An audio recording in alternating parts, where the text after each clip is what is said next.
Chapter 1. The Bountiful Agent. In a palace where ethereal melodies lingered, she spoke, "The one I love is no longer in this world. Yet, the one you cherish still awaits you. He has fulfilled your destiny. Now, I shall seek him. You two shall one day reunite with Lin Qiye. Xiaonan, may your marriage be blessed." As flames surged, she clutched a verdant ring, his sole memento, the last token of his protection over the fragile maiden. As the inferno threatened to engulf her, the ring emitted a radiant glow.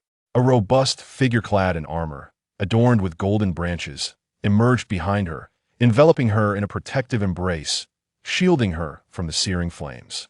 The palace crumbled, yet the two remained entwined, as if time had frozen. At least the final journey is one we traverse together. Congratulations on your wedding. Before she could finish, the collapsing beams buried them both. In life, they could not remain together in death. They would accompany each other. Tread softly, for friends are precious on the road to the underworld. Suddenly, Ning Dishuang awoke with a start, her pallid visage betraying the remnants of a haunting dream. Realizing she was at the hospital office desk, she pondered, was it merely a nightmare, yet it felt so vivid? The girl from her dreams was unmistakable a trickster goddess, Si Xiaonan, a timid soul. A well-behaved child indeed. Very well-behaved. Ning Dishuang was well acquainted with her tale defeating the trickster god Loki, ascending to lead the hidden gods, only to ultimately dissolve in the heavens. She was a resilient, heart-wrenching girl, particularly since their chance encounter 2 years prior had etched her image deeply into his mind. Whether it was love at first sight or mere attraction, Ning Dishuang confessed his affection for that girl. However, while dreaming of Si Xiaonan brought joy and shyness, the armored figure filled him with astonishment and a chill down his spine. That armor was the most common manifestation of the demonic shadow. Once, the bountiful star god Apothecary bestowed nectar, granting the celestial navigators immortality, yet all things come at a price. The cost of immortality was the demonic shadow. Ensnared in the demonic shadow, one becomes lost in illusion, forsaking humanity, transforming into a creature driven solely by slaughter. Yet, why would the Godslayer possess a demonic shadow? And why did he feel a strange familiarity emanating from that demonic shadow? Before he could ponder further, Ning Dishuang sensed an imminent danger approaching. 1 step, 2 steps. No, was the demonic shadow in pursuit? Just as he intended to turn and investigate, a fist struck the back of his head. Somehow it is your master. A venerable elder, his chest adorned with a nameplate reading Sun Zhengzhou, delivered a sharp blow to Ning Dishuang's skull. You slack off during work hours, and now you're sleeping? Have you forgotten what it means to be a doctor? His irritation grew, and Sun Zhengzhou feigned another blow. No, master, I was wrong, truly wrong. Ning Dishuang retreated with a forced smile, fearing another reprimand, and prepared to thump his chest in loyalty.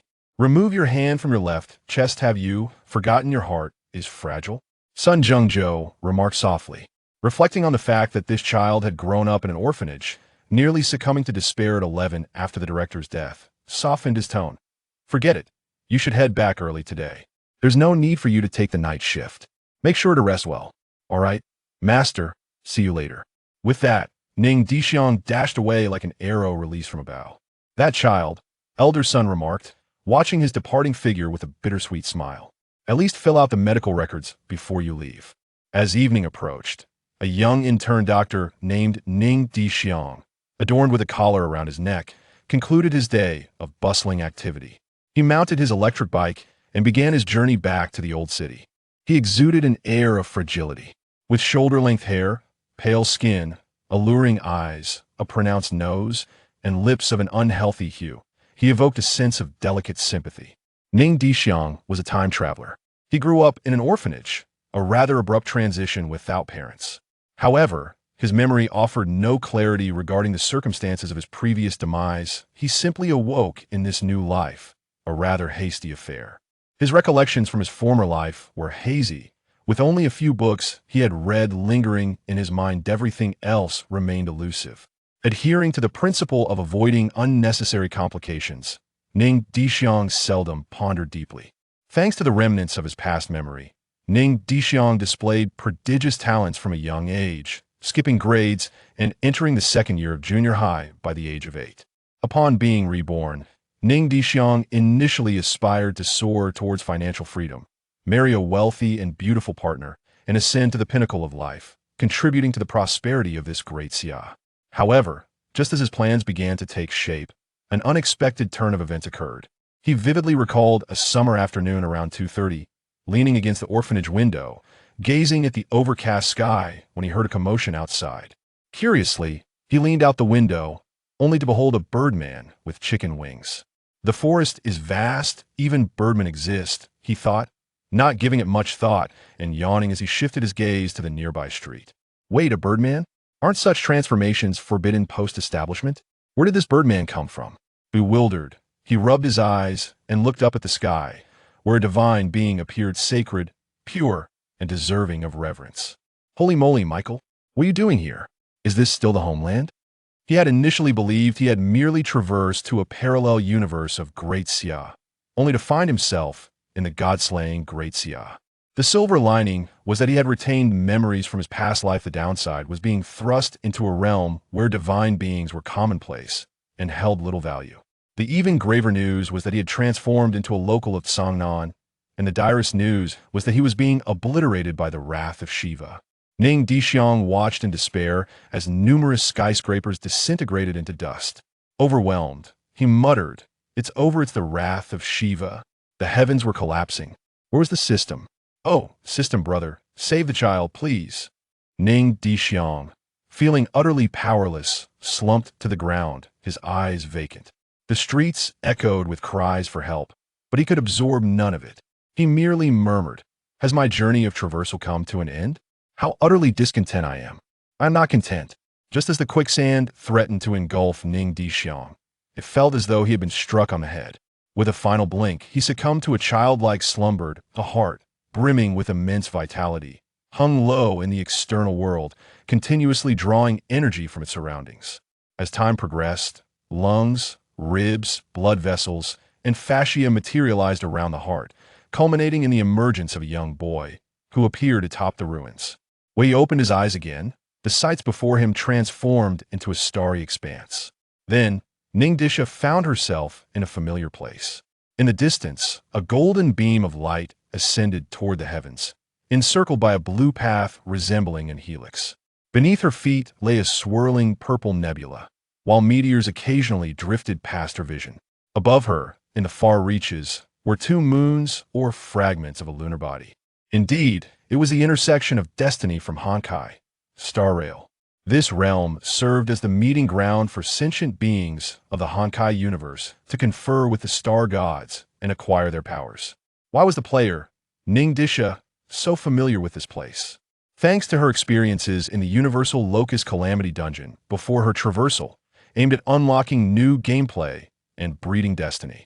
She had tirelessly persevered through countless encounters, thus vividly recalling the appearance of the intersection of destiny. This land was undeniably beautiful. I wonder which star god I will meet this time. Just thinking about it fills me with excitement. She mused, walking with fervent hope that she would encounter the hunting star god, Lon. He left an impression as a centaur clad in deep blue armor, wielding a longbow. As for the other star gods, initial impressions varied. One unnamed source described the wisdom star god as a lump of scrap metal, glowing red. The guardian star god was depicted as a stone entity, solely focused on wall building, appearing rather dull-witted. The destruction star god had obliterated his homeland upon attaining divinity, lacking any semblance of humanity. The joy star god, was merely a deity of mirth.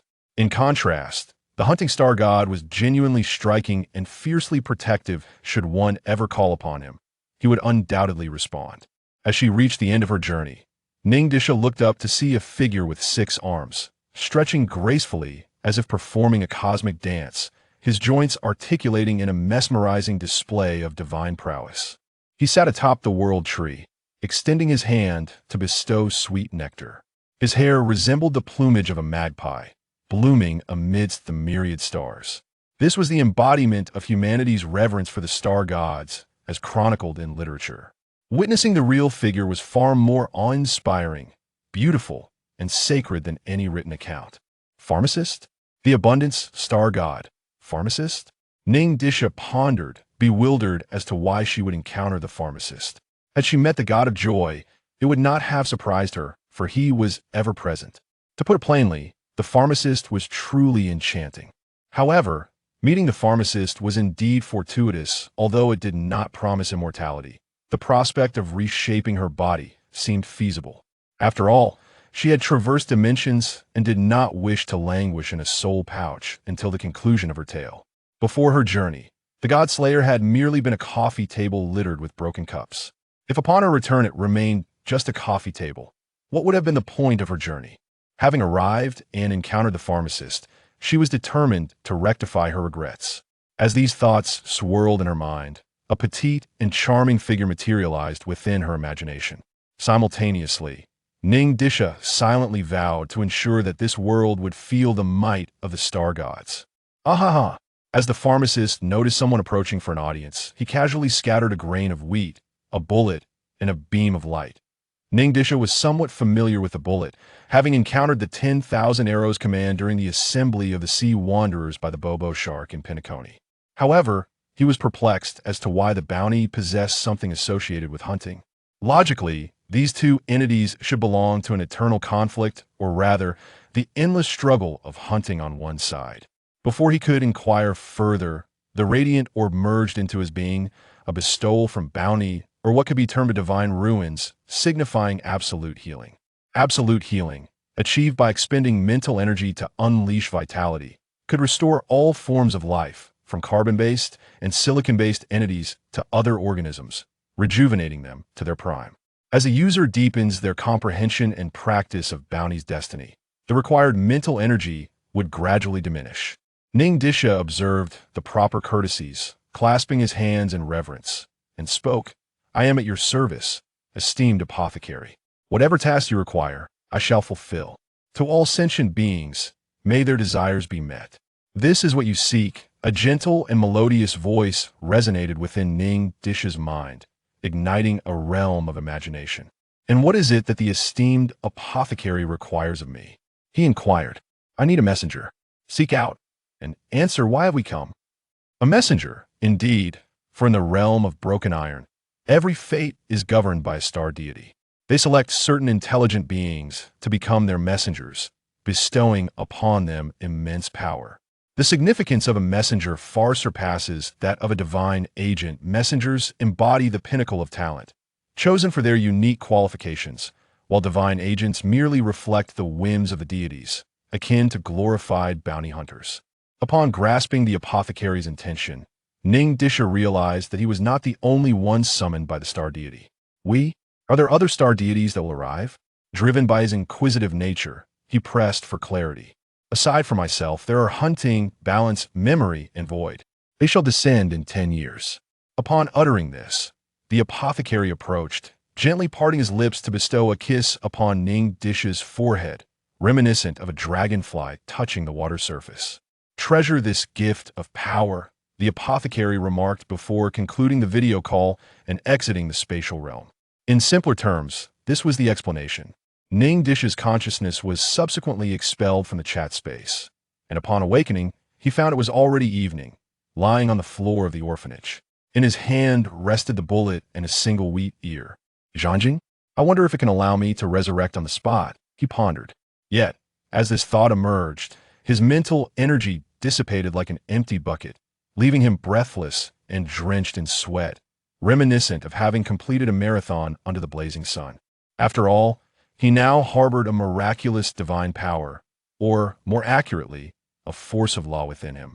To achieve resurrection, he must first eliminate this law and forge a new body. But how could he confront the law with his current state? Alas, he was merely a weak and helpless quasi-agent of bounty. The notion of resurrection must be approached gradually. It is prudent to refrain from dwelling on matters beyond comprehension, as it can alleviate many burdens. Ning Dishuang consoled himself. Well, I now have a powerful backing. Let me first examine what this wheat ear truly is. Chapter 2. Farewell. Chun It was a seed bestowed by the star god, imbued with boundless fertile energy. Ning Dishuang raised it above his head, scrutinizing it closely, while the essence of the wheat ear penetrated his mind. This was a remarkable artifact, known as the Sudden Heart, which transformed the flesh of the Sudden into a formidable entity. Only those of the Klein realm or above could wield its power, allowing one to manifest as the infinite sword tree, commanding immense strength. There is also a note inscribed, "Without the protection of the star god of abundance, one would be pierced by the hunting star nails within 10 minutes." It too was a manifestation of the Sudden Heart, transcending or transforming him.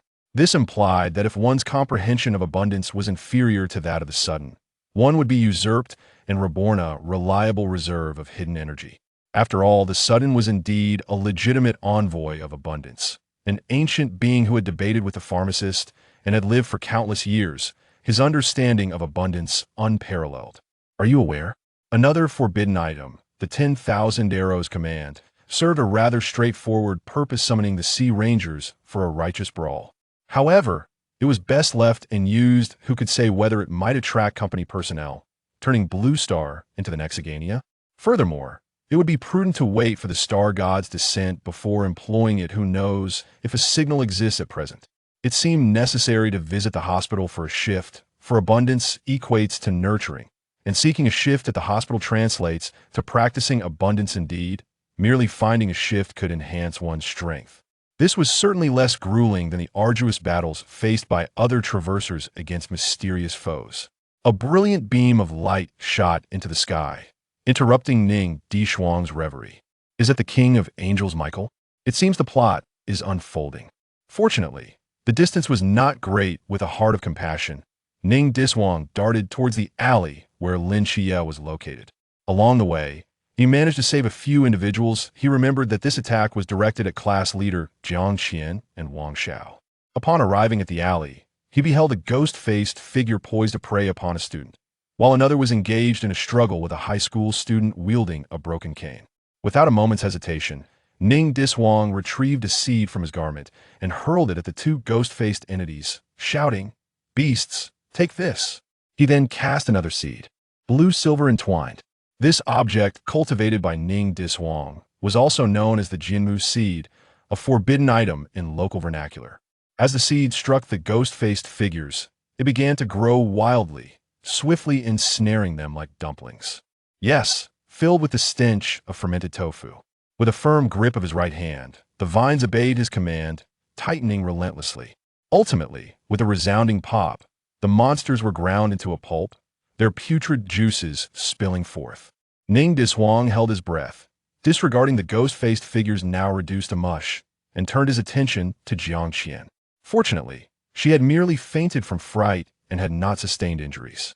After infusing her with a surge of energy to calm her, he proceeded towards Wang Xiao at the other corner. Wang Xiao, however, was in a far more dire state. His ribs were nearly all fractured, and the skin of his face had entirely vanished. Yet his life force remained tenacious, as his chest still exhibited a faint rise and fall.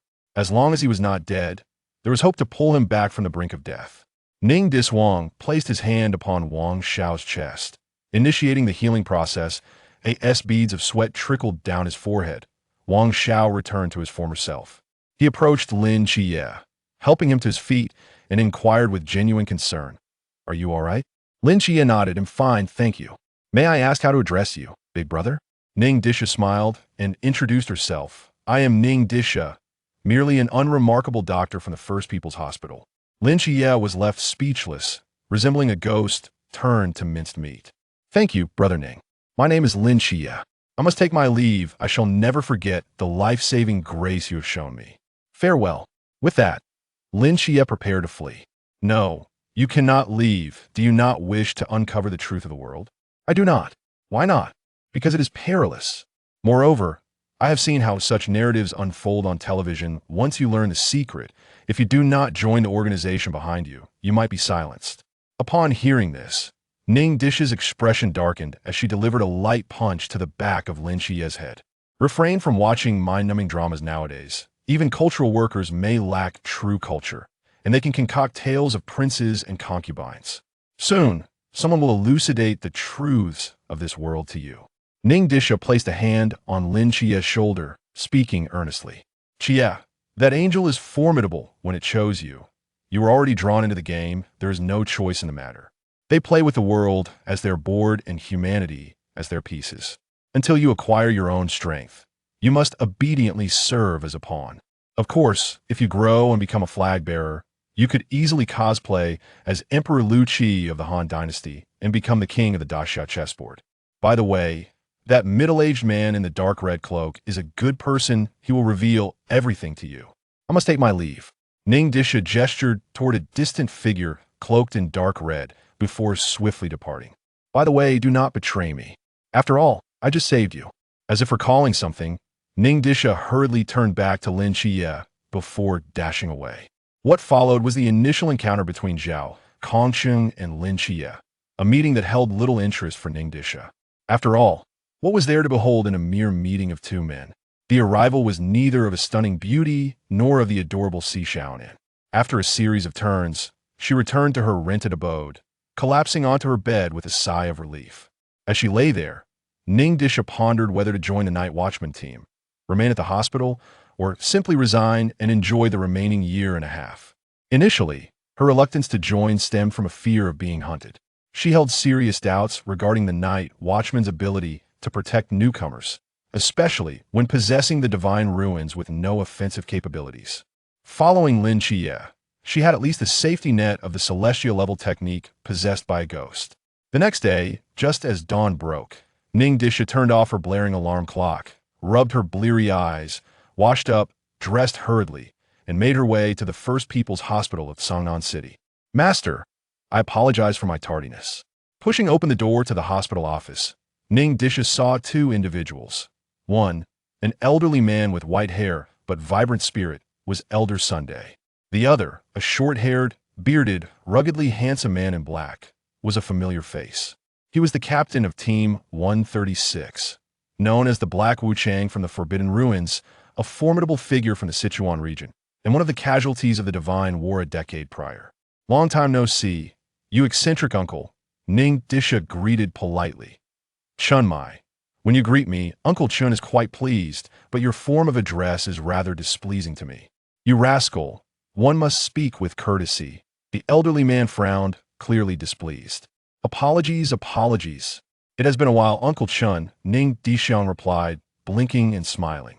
Dr. Sun, the elderly physician, sighed in exasperation, waving his hand. All right, you little rascal. I do not have the time to entertain you today. Consider it a day off. Very well then, enjoy your conversation, teachers. Farewell. With that, he turned to leave. However, as he did so, Ning Dishuang felt a scrutinizing gaze upon him, akin to the cold stare of a serpent.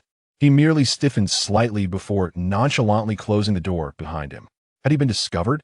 That should not be the case yesterday. The scene should have only revealed remnants of vines. It was unlikely they would seek out a mere junior doctor like him.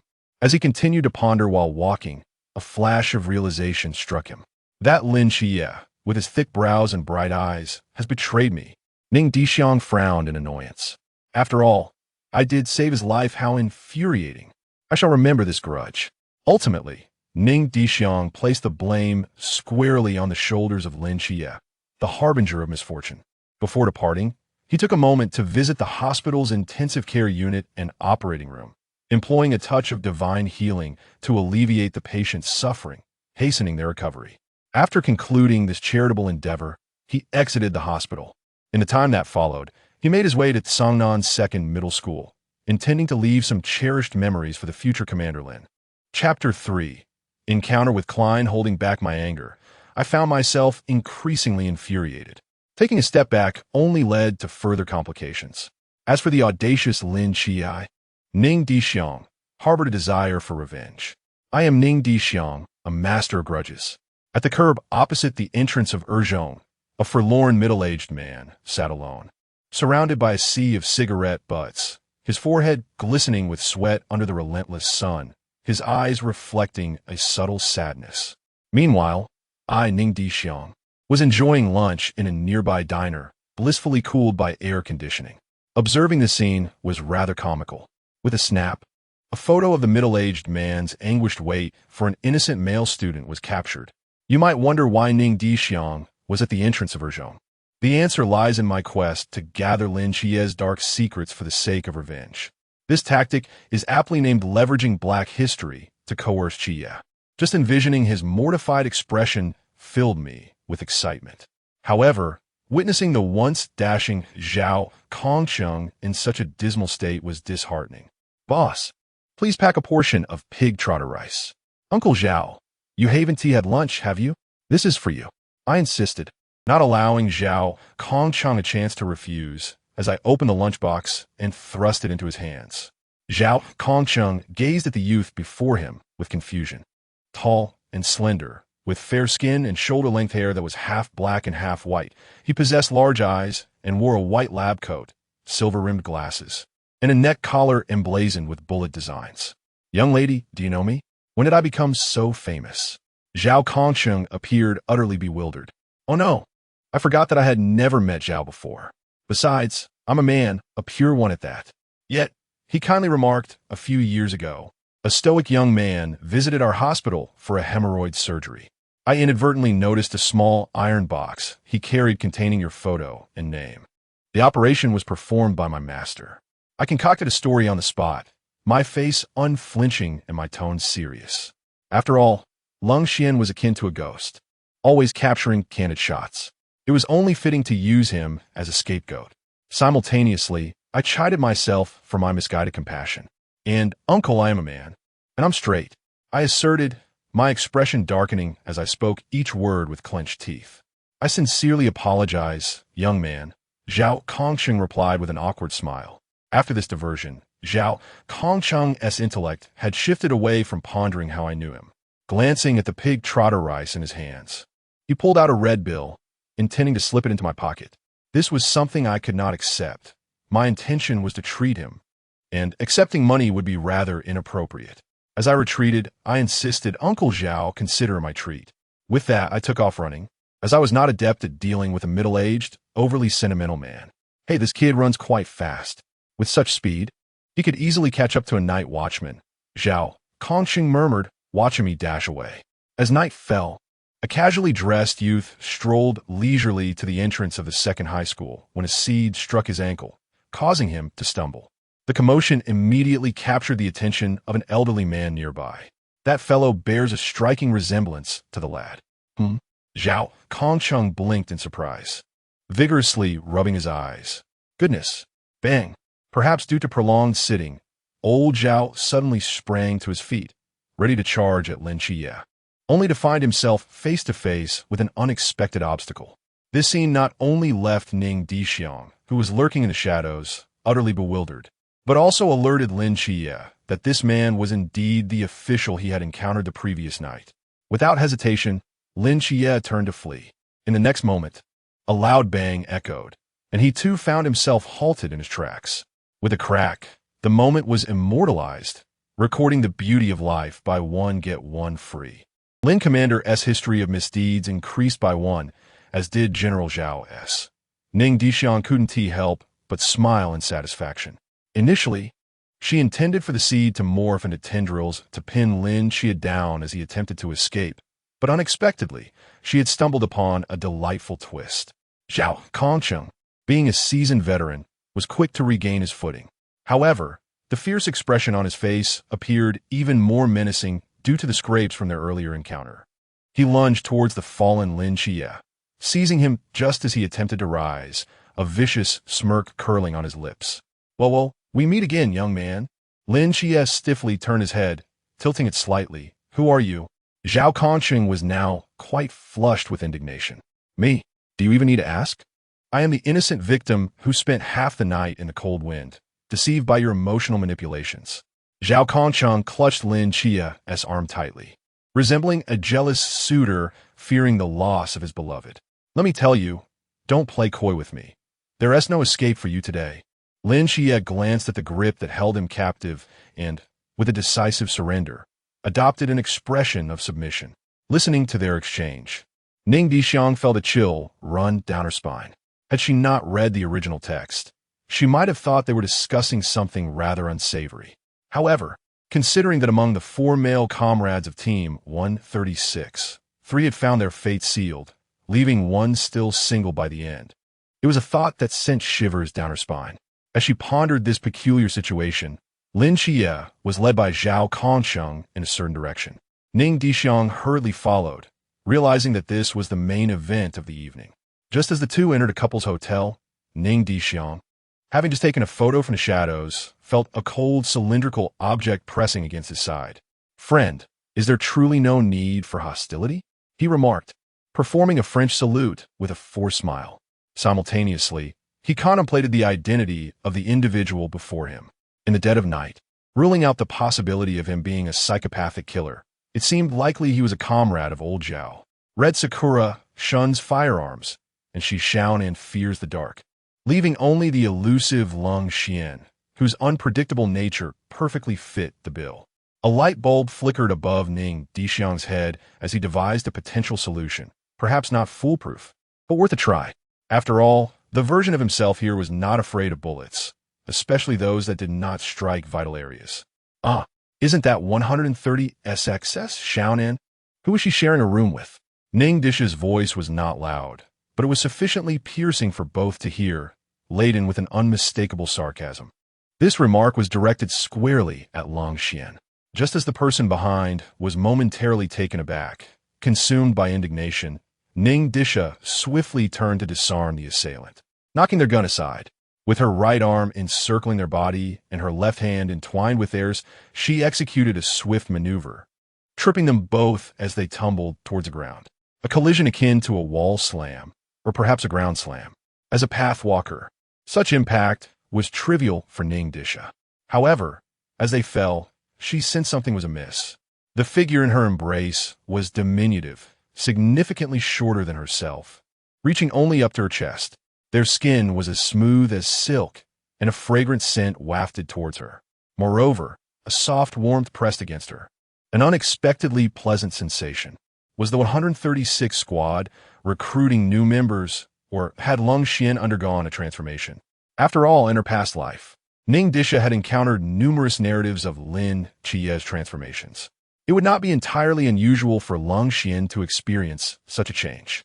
While Ning Dishuang's mind wandered through these thoughts, a chilling wave of killing intent descended upon her, sending shivers down her spine. It felt as though a formidable adversary of Klein's caliber was approaching. Chapter 4. The Exclusive Night of Qingyu, 7 Nights in Cangnan. How long do you intend to hold on to me? The young woman blushed furiously, wishing she could immediately draw a gun and shoot Ning Dishuang in the head. Indeed, the girl's rosy complexion outshone everything in this world. Her angry demeanor made her even more endearing. "My apologies, I shall assist you at once." It was Ning Dishuang's first encounter with such an adorable girl, and he hurriedly helped her to her feet. The memory of his previous actions made his face flush with embarrassment. He scrutinized the girl before him. She was petite, with a delightful mix of cuteness and elegance. Her long, raven hair cascaded smoothly, styled into 2 adorable buns that accentuated her charm. Her fair skin and delicate features resembled that of a porcelain doll. She wore a pair of gold-rimmed glasses, her small face akin to a perfectly ripened apple, rosy and inviting. A temptation, provided one did not fear the celestial dagger hidden within her dark box. Her short skirt showcased her flawless legs, and she was indeed a sight to behold. The more he looked, the more he was captivated. Just as Ning Dishuang's infatuation began to swell, he shook his head vigorously and took the initiative to confront her. "Who are you? Why are you stalking a vulnerable girl like me in the dead of night?" Ning Dishuang's voice altered, complemented by his androgynous attire and a slightly feminine visage, rendering him a striking beauty, an officially recognized night watchman. "Zhao Kongsheng." "Yes, I'm officially recognized." As for the reason behind his disguise as a woman, it was simple. One could not embrace and hold a girl, especially one armed with a gun and a knife, while openly acknowledging his male identity. In such circumstances, admitting to being a man would surely lead to dire consequences, especially when one was outmatched. Sometimes, one must embrace humility. Although he was a fortuitous wanderer, he had not yet reached the point of disregarding bullets. Upon hearing Ning Dishuang's question, Si Xiaonan's expression darkened, and she drew her knife, pointing it directly at him. Simultaneously, she activated her earpiece, ready to call for backup. "Weren't you the one following old Zhao? How do you know me?" "I am Lin Xuan. Which sister are you?" Ning Dishuang playfully twirled a finger, adopting a cute expression as he inquired. Did you not just allege that I was seeking a room with a man? And now you deny it? Panic surged within him. He had inadvertently stirred trouble for himself. What to do? He anxiously awaited a resolution. Ning Dishuang frantically processed his thoughts as the knife drew closer to his throat. He endeavored to redden his eyes, allowing tears to fall like small pearls. He plopped down onto the ground, choking back sobs. Are you in league with that lecherous old man? You beasts, you beasts. Lin Qiye is the sole heir of the Lin family, the only descendant of 3 generations. You are inhuman, utterly inhuman. Ning Dishuang's fervor intensified as he cried, his tears flowing like rain, evoking a sense of guilt in Si Xiaonan. She glanced at the weeping Ning Dishuang, then at the nearby couple's hotel. Recalling how old Zhao had dragged a man inside earlier, guilt washed over her even more. Si Xiaonan, old Zhao, you truly deserve this. As she beheld the beautiful figure before her, tears cascading down like delicate petals, Si Xiaonan's anger dissipated. She sheathed her long knife and stepped forward to assist him. Please, cease your tears. We are here to protect the people. Come, sister, let us confront them together. If it truly is old Zhao's fault, I shall not let him escape unscathed. With that, Si Xiaonan clenched her delicate fists to assert her stance. Ning Dishuang ceased her sobbing, tilting her head at a 45-degree angle, attempting to stifle her tears. The young woman, swept along by the tide, had no opinion. She would defer to her elder sister's decision. Upon entering the hotel, they inquired and discovered that Lin Qiye had been taken to room 3939 by Zhao Kongcheng. Just as Si Xiaonan was about to push open the door, Ning Dishuang grasped her hand, urging, let us first listen to what they are discussing, lest we create misunderstandings. After hearing this, Si Xiaonan nodded, and the two leaned against the door to eavesdrop, displaying remarkable synergy. The hotel's doors were poorly soundproofed, and with a slight adjustment of their mental focus, they could hear clearly. Suddenly, a sharp ripping sound pierced the air, and both women felt an ominous shift. Oh no! Could old Zhao truly possess such peculiar preferences? This is disastrous. He can't possibly be that kind of person. How will I explain this to Sister Lin? Should I notify the captain first? Without the luxury of further contemplation, Ning Dishuang kicked the wooden door with force, causing it to splinter and fulfill its purpose, revealing a scene that was quite shocking. A middle-aged, greasy man was tugging at a tall boy's sleeve, having already torn the school uniform. Both were disheveled and disarrayed. Si Xiaonan, Lin Qiye, Zhao Kongcheng, Ning Dishuang. While struggling to suppress her laughter, she quietly retrieved her camera, snapping a picture with a decisive click. Lin Qiye's dark history had just increased by 1. Before anyone could react, with red-rimmed eyes and a quivering voice, she lamented, I thought you were a good person, yet you intended to do that to my brother. I have misjudged you. Qiye, let us go. Your aunt is looking for you. Ning Dishuang exerted herself to pull Lin Qiye away, and it would be more accurate to say they fled rather than merely walked. This was a place they could not linger in for even a second longer. As the two departed, the elder and younger men in the room exchanged bewildered glances. Old Zhao, you need not say anything. You shall explain this matter to the captain. With that, Si Xiaonan huffed and turned to leave. Old Zhao, winky face Xiaonan, you have misunderstood. He extended a pleading hand, eager to clarify. Si Xiaonan rolled her eyes dramatically, responding dismissively, yes, a misunderstanding. You can discuss it with the captain later. Old Zhao, my lifelong reputation is at stake. The two ran at a frantic pace, or rather, Ning Dishuang dragged Lin Qiye along. After several miles, Ning Dishuang paused to allow Lin Qiye to catch up, regaining her composure as they walked side by side, launching into a rapid-fire lecture. Little Lin, I have saved you once again. What were you thinking, sharing a room with an older man at this late hour? I understand that adolescents may feel restless, but one must, at the very least, exercise restraint.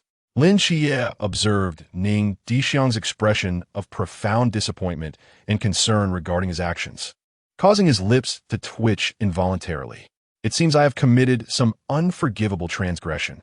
I hastily interjected, Brother Ning, you have misunderstood. He is a member of an official special organization, seeking to recruit me. He is not a bad person. Not a bad person who brought you to a couple's hotel. Not a bad person who left you disheveled. Not a bad person who tore your school uniform? Sighing, Xiao Linzi replied, no need to explain. I will keep this matter confidential for you. Though I do not comprehend it, I respect your situation. After speaking, Ning Dishuang revealed an understanding expression and gently patted Lin Qiye's shoulder. Lin Qiye exclaimed, brother, it truly is a misunderstanding. Uncle Zhao is a good man. He is a night watcher. You must believe me, there is nothing between us. Lin Qiye was on the verge of tears, feeling more helpless than when he was diagnosed with a mental illness. I believe you, Ning Dishuang replied solemnly, setting aside her playful demeanor. After all, her intention was to have Lin Qiye acknowledge and join the Night Watchers. She feared that continuing the conversation might lead Lin Qiye to harm himself in an attempt to prove his innocence. This tactic in military strategy is known as feigning capture to entice the enemy. I knew you wouldn't believe me. Listen to me. Have you come to believe me? Lin Qiye looked astonished, wondering if this was still the same Ning Dishuang who had just been playfully shipping couples. Chapter 5. The Decree of Immortality. Zhao Kongsheng is someone I am quite familiar with, a passionate, somewhat eccentric married man. I merely intended to tease you earlier. However, it seems you both share a delightful camaraderie. So what do you say? Would you care to join them? Suddenly, the atmosphere grew silent, as if the world had pressed the pause button. After a brief moment, Lin Qiye approached Ning Dishuang and solemnly bowed. Thank you, Brother Ning, for your 2 acts of kindness. I regret that I cannot join you. Please do not persuade me further. I understand. It is due to your aunt and brother, correct? I can comprehend that. But Qiye, when you have the opportunity to choose, make certain you do not live in regret. Those ancient beings, who have existed for an unfathomable duration, are ever so astute. Upon finishing his words, Ning Dishuang's seriousness dissipated, and he playfully draped an arm around Lin Qiye's shoulder. As if they were old friends. With a grin, he remarked, let us change the subject to something lighter. For instance, Zhao Kongqing's captain visited my workplace today, seemingly regarding yesterday's incident. Who do you suppose betrayed me, little Lin? Hearing this, Lin Qiye broke into a cold sweat, glancing nervously at the handsome face beside him. On that pale, delicate visage lay a smile that, rather than radiating warmth, exuded an icy chill. Simultaneously, Lin Qiye sensed the grip on his shoulder tightening, as if it were about to crush him. Brother Ning, I truly don't know. Perhaps it was merely a coincidence. Maybe their captain fell ill and went to the hospital for a checkup. You know me well. I am not one to repay kindness with malice. Then let us draft a written agreement. Ning Dishuang chuckled, for he believed in Lin Qiye's character. I swear. Lin Qiye quickly raised his hand in a gesture of loyalty. Swear on your future wife. Ning Dishuang interrupted. Who does not know that Lin Qiye is the embodiment of the will of the 5th universe? If he were to casually invoke a divine retribution, the ultimate authority would still rest in his hands. As for his aunt and Yangjin, Ning Dishuang dared to mention Lin Qiye, knowing the potential repercussions. One does not provoke a dragon by touching its reverse scale. Moreover, at this moment, Ning Dishuang was not even certain he could best Lin Qiye in a confrontation. Alas, when shall our healer rise again? I, Lin Qiye, swear that if I ever reveal Brother Ning's whereabouts, may my future wife turn her affections to another. Lin Qiye declared earnestly, his gaze resolute. Upon witnessing Lin Qiye's oath, Ning Dishuang let his arm fall, for he did not perceive Lin Qiye as one who would betray. It was likely that seeing Chun Mai was indeed a coincidence. It was well known that Sun Lao and Chun Mai were acquainted long ago. After all, it was through Chun Mai's recommendation that he had managed to intern at the hospital. Unbeknownst to them, the two had already entered the old city. Well, let's part ways here. Farewell. With that, Ning Dishuang turned and walked away, leaving Lin Qiye with only his retreating silhouette. He could not afford to flee, especially since Lin Qiye still possessed those incriminating photographs. What if he demanded them back? Years later, when the members of the Nightfall team laid eyes upon that photograph, Lin Qiye's face would turn a deeper shade of red than that of Guangong, as he endured the gazes filled with disdain, understanding, or pity from his peers. Especially the action of Jiang Air forcefully pulling Qingyu backward shattered Lin Qiye into countless pieces, leaving him feeling as if he wished to dig a hole and bury himself within it. Of course, that is a matter for another time. Lin Qiye lamented. What did I forget back then? What a scoundrel. Ning Dishuang mused. It seems I too have forgotten something. What could it be? Ah, never mind. If I can't recall it, it must not be significant. Meanwhile, at the peace office, a thorough inquiry was underway. A stunning beauty, with a ponytail, striking curves, and porcelain skin, was the first to inquire. Old Xiaonan has already shared the specifics. Do you have anything to add? Ying. The entire situation has yet to be fully investigated. We must refrain from hasty judgments, countered a bespectacled middle-aged man, the vice-captain of Team 136. Xiaonan, are you opposing me? I too believe old Zhao is innocent. However, both the sister of the Seraphim agent and Xiaonan witnessed the events firsthand. We night watchmen cannot afford to be tainted with a reputation of oppression. Hong Ying's expression was one of indignation. Indeed, this matter must be addressed with utmost care. A young man, Wen Qima, concurred. May I speak for a moment? Zhao Kongchang cautiously raised his hand, resembling a child caught in wrongdoing. The individual named Lin Shuang is male, and he is a doctor at the First Municipal Hospital. He even treated me to a meal of pig's trotter rice during the day. Moreover, I suspect he is the same person who could manipulate plants last night. As for that divine agent, I merely provided him with an overview of the night watchman while in the safe house. Anything else was purely coincidental. You must trust me. Plant manipulation. The owner of the Forbidden Ruins remains unknown, and there are suspicions of tracking the night watchman. Could they belong to the ancient god church?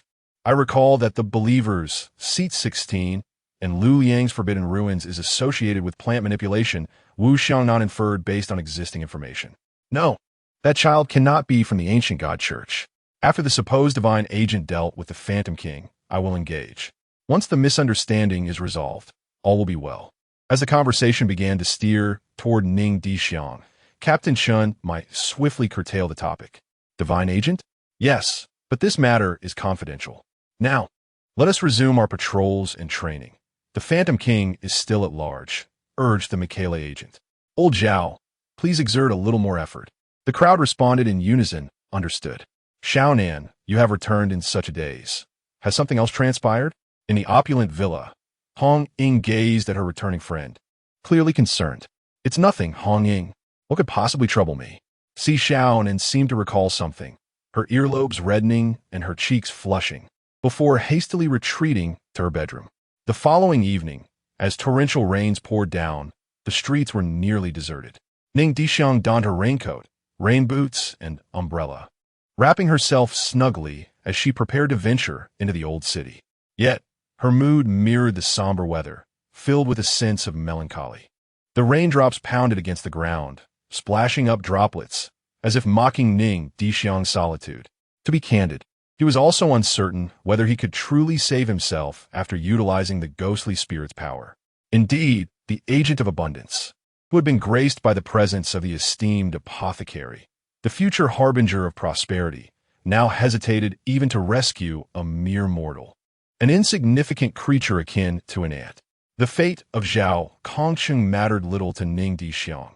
After all, with the assistance of the little black toad adept at soul collection, a new body could be forged and life could be resumed.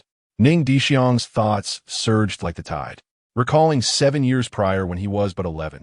That year, his grandfather, the headmaster, passed away peacefully, for who among mortals can escape death?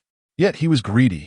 He did not wish for those he reluctantly considered family to depart so swiftly.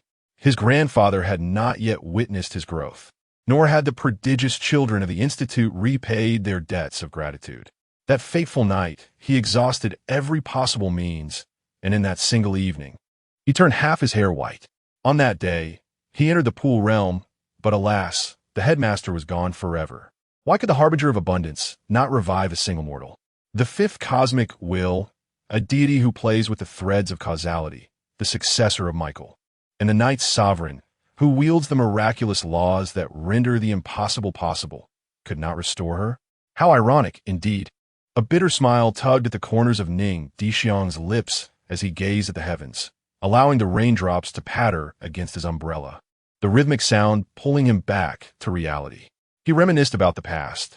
The days at the orphanage were monotonous and arduous, yet filled with warmth. Now, those memories had become mere echoes. Soon, everything might crumble into ruins, buried forever.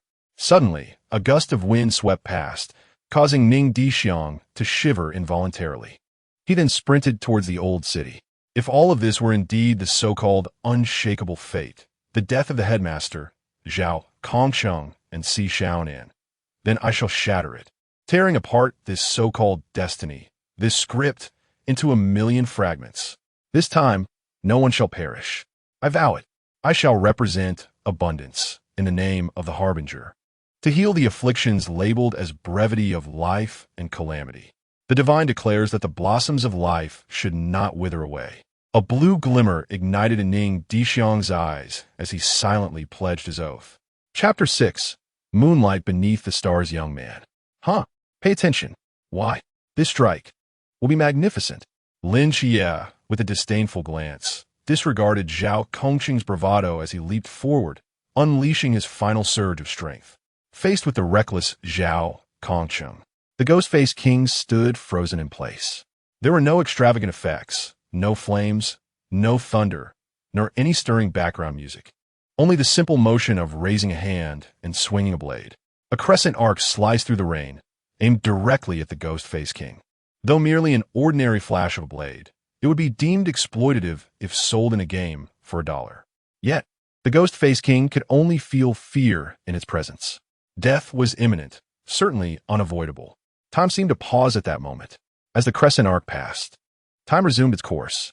Like a knife cutting through tofu, a grotesque head tumbled to the ground. This strike was magnificent, splendid 1,200,000,000 times over.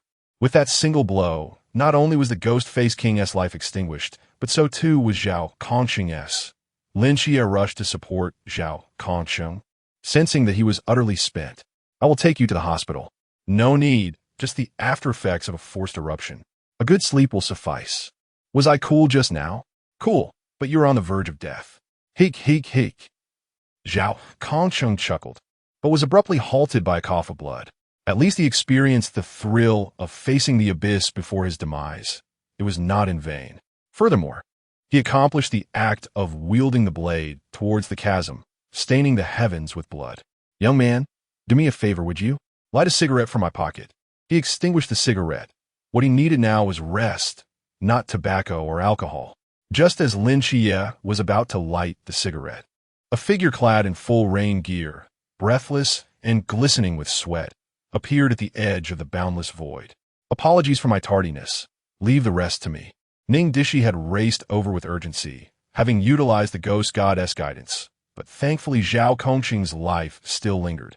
Lin Qiye supported the ailing Zhao Kongqing towards Ning Dishuang, saying, Brother Ning, I entrust him to you.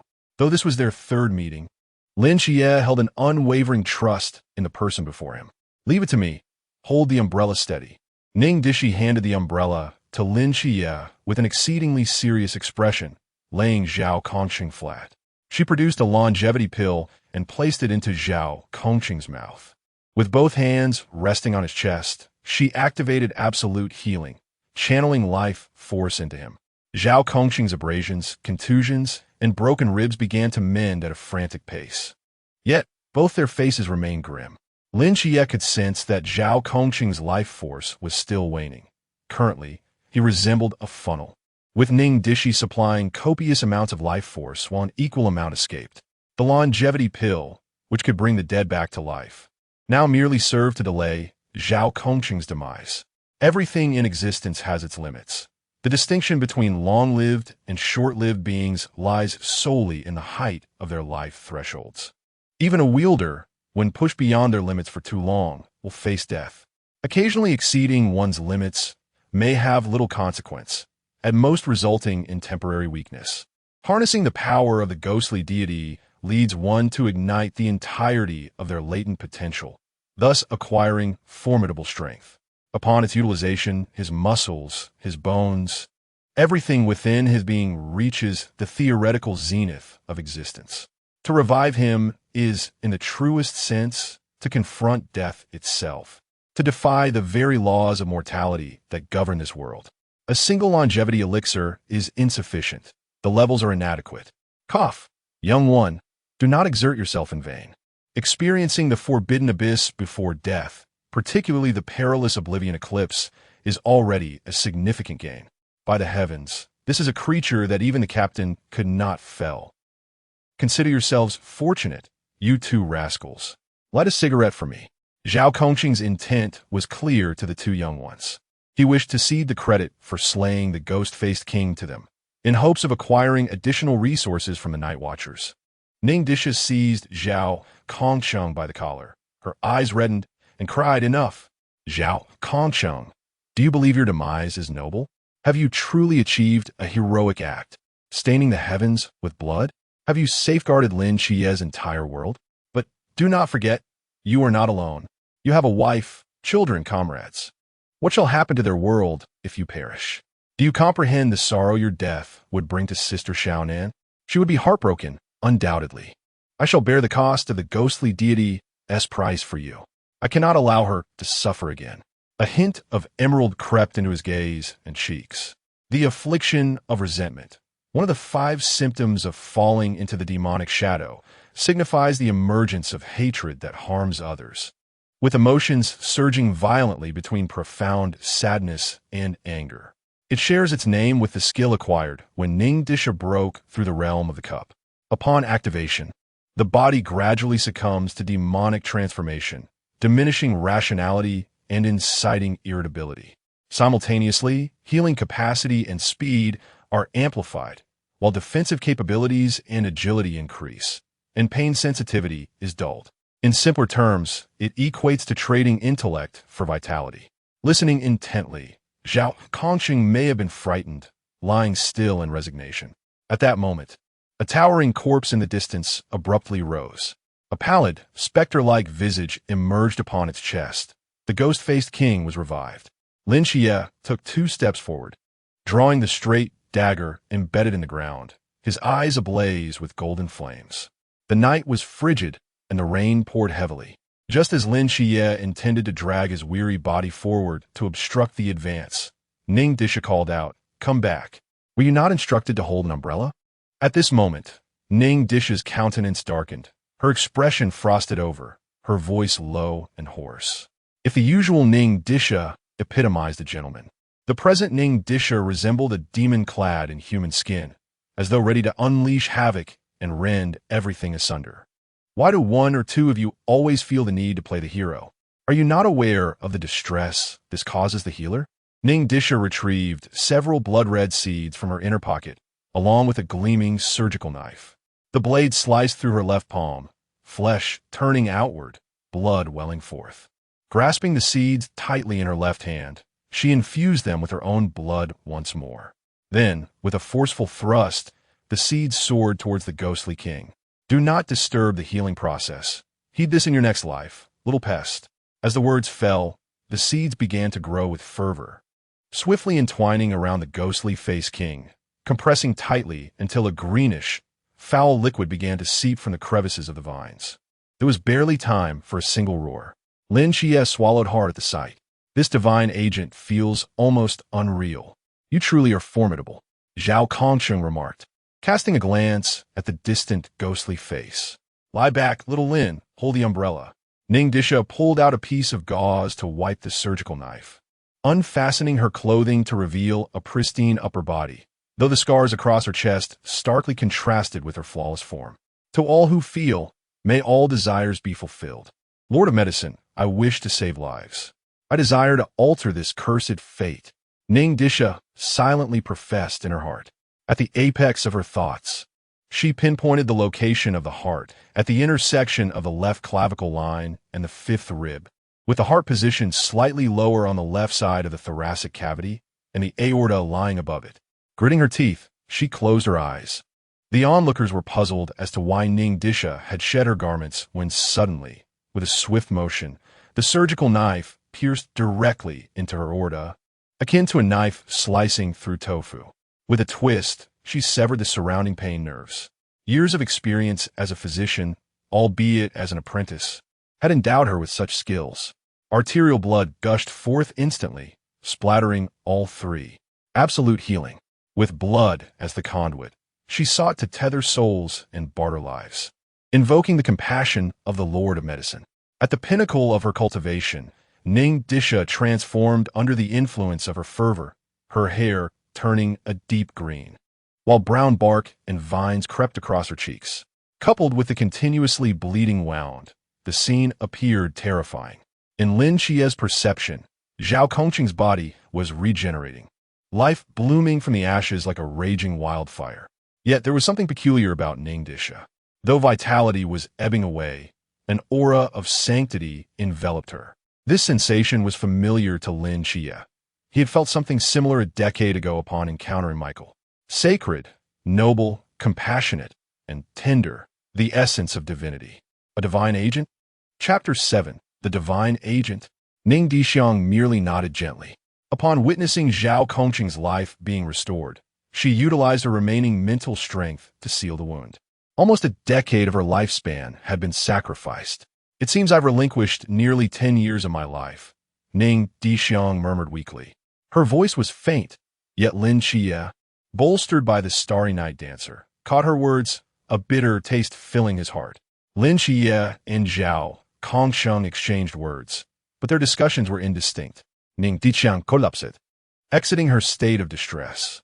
Just as her head struck the ground, a pair of rough, large hands caught her. Thanks, kid. Old Zhao owes you a life. Lin Qiye, you should head back. I'll take Ning to the hospital. Old Zhao, I'll accompany you. Lin Qiye turned back to glance at the warm home, gritting his teeth as he followed Zhao Kongqing. Aunt, Ajin, wait for me. I promise to return in 10 years. Little Seven will ensure you live the best life. The rain had ceased, yet the moonlight failed to pierce through the hazy clouds. A green light shot into the sky, and a graceful silhouette materialized above. Red Sakura. Prepare yourself. Old Zhao's emblem has remained still for quite some time. That's impossible. Old Zhao will be fine. He is perhaps just fatigued, in need of a rest. Red Sakura spoke into her earpiece, her tone tinged with a sob. Her body trembled, then suddenly accelerated, determined to confirm her unsettling intuition. Not good, Ron. The old city is filled with immeasurable energy. No, at least Klein's energy fluctuations. Cangnan, it's a deity. Which deity? So beautiful. Red Sakura. Red Sakura? Wu Xiangnan's anxious voice echoed through the earpiece, but there was no response. At that moment, Red Sakura's eyes were glazed over, oblivious to the sounds in her earpiece. Entranced by the ethereal figure above. In the skies above the old city, a figure unfurled 6 arms, elegantly stretching its exquisite form. Its joints expanded as if performing a cosmic dance, a myriad of hands and eyes seemingly elucidating its boundless powers. Draped in satin, adorned with antlers. One hand held a tassel, while the other gestured in reverence, seated upon the primordial tree. Beauty, allure, and grace appeared to be crafted solely for it. As its eyes opened, they brimmed with tenderness. With a mere flick of its hand, it bestowed nectar that fell upon Ning Dishuang's heart, only to vanish without a trace, as though it had never existed. Ning Dishuang's chest began to rise and fall gently, her heart resuming its normal rhythm, hematopoietic stem cells fervently dividing and differentiating. Capillaries constricted, blood flow slowed, rendering her complexion even paler, her body contracting to garner warmth. Dazed and trembling, she murmured, cold, so cold. Zhao Kongqing tightened his dark red cloak, quickening his pace. Divine codename 043, the bountiful star god, the apothecary classified in the Night Watcher's top-secret archives. Cangnan, Peace Bridge, Peace Affairs Office. To the left, a vibrant wedding planning office adorned in crimson. To the right, a funeral home offering comprehensive services. Were Marvika and Zhongli kegging present, they could easily thwart any Cthulhu or outer god, reducing them to mere playthings. Alas, it was merely a coincidence of names. At that moment, in the underground of the Peace Affairs office, a spacious hall housed 6 individuals. You are indeed Lin Qiye, the agent of the Seraph, are you not? Wu Xiangnan inquired as he sat beside Lin Qiye on the sofa. Indeed, Lin Qiye nodded in affirmation. Allow me to introduce myself. I am Wu Xiangnan, the vice captain of Team 136. The individual standing over there is our captain, Chen Mai. Upon completing his introduction, Xiaonan gestured for the others to introduce themselves as well. Zhao Kongsheng, the sentinel of Team 136, declared, "I am from the ultra-high-risk Forbidden Zone known as Ming Shanyu." After his introduction, Zhao Kongsheng slumped back onto the sofa, for the healing amount could not restore his stamina after a night of intense combat. His body was still in a state of rebellion.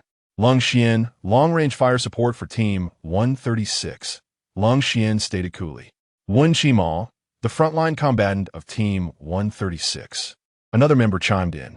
In the medical room, we have the tall figure known as Hong Ying, also a frontline combatant for our team. The petite individual is our combat support and part-time military medic, Si Xiaonan. Once everyone had introduced themselves, Xiaonan continued. I heard from Zhao Kongqing's earlier report that you were reluctant to join the Night Watchers. Could you share what has altered your perspective? Vice Captain, could it not be my old Zhao's charisma? Zhao Kongqing interjected. Xiaonan remained silent, choosing to disregard him and await Lin Qiye's response. To repay a debt of gratitude. Debt of gratitude? Observing the puzzled expressions of the group, Lin Qiye slowly recounted how Ning Dishuang had saved him 3 times and expressed a desire for him to join the Night Watchers, along with Zhao Kongqing's story. However, I have one condition. I shall stay for only 10 years, and after that, I will depart. The group looked at him as if he were foolish. Captain Shun clarified, the Night Watchers are not mere community volunteers. Once you join, you cannot leave. I cannot agree to your condition. No one, not even the higher-ups, can grant such an allowance.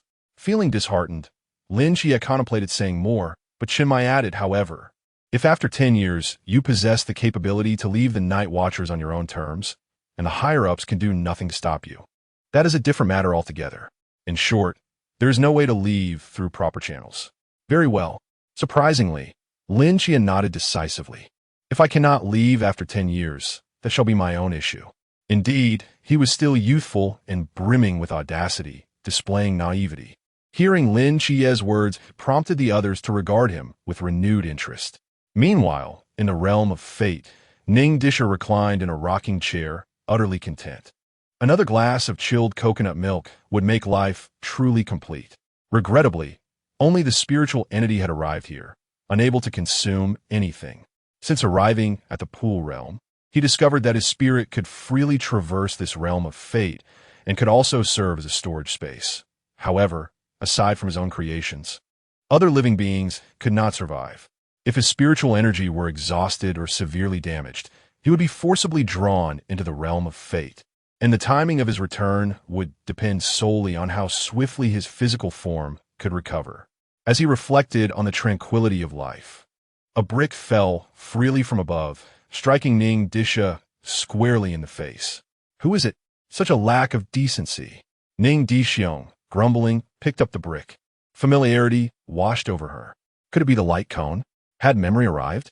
Sitting upright, she glanced around, confirming the vast space was devoid of any presence but her own. Before turning her attention back to the light cone, the environment within was dominated by yellow sands, with a long river visible in the distance. To encapsulate it in verse, in a vast desert, solitary smoke rises straight as the setting sun casts a round reflection upon the long river.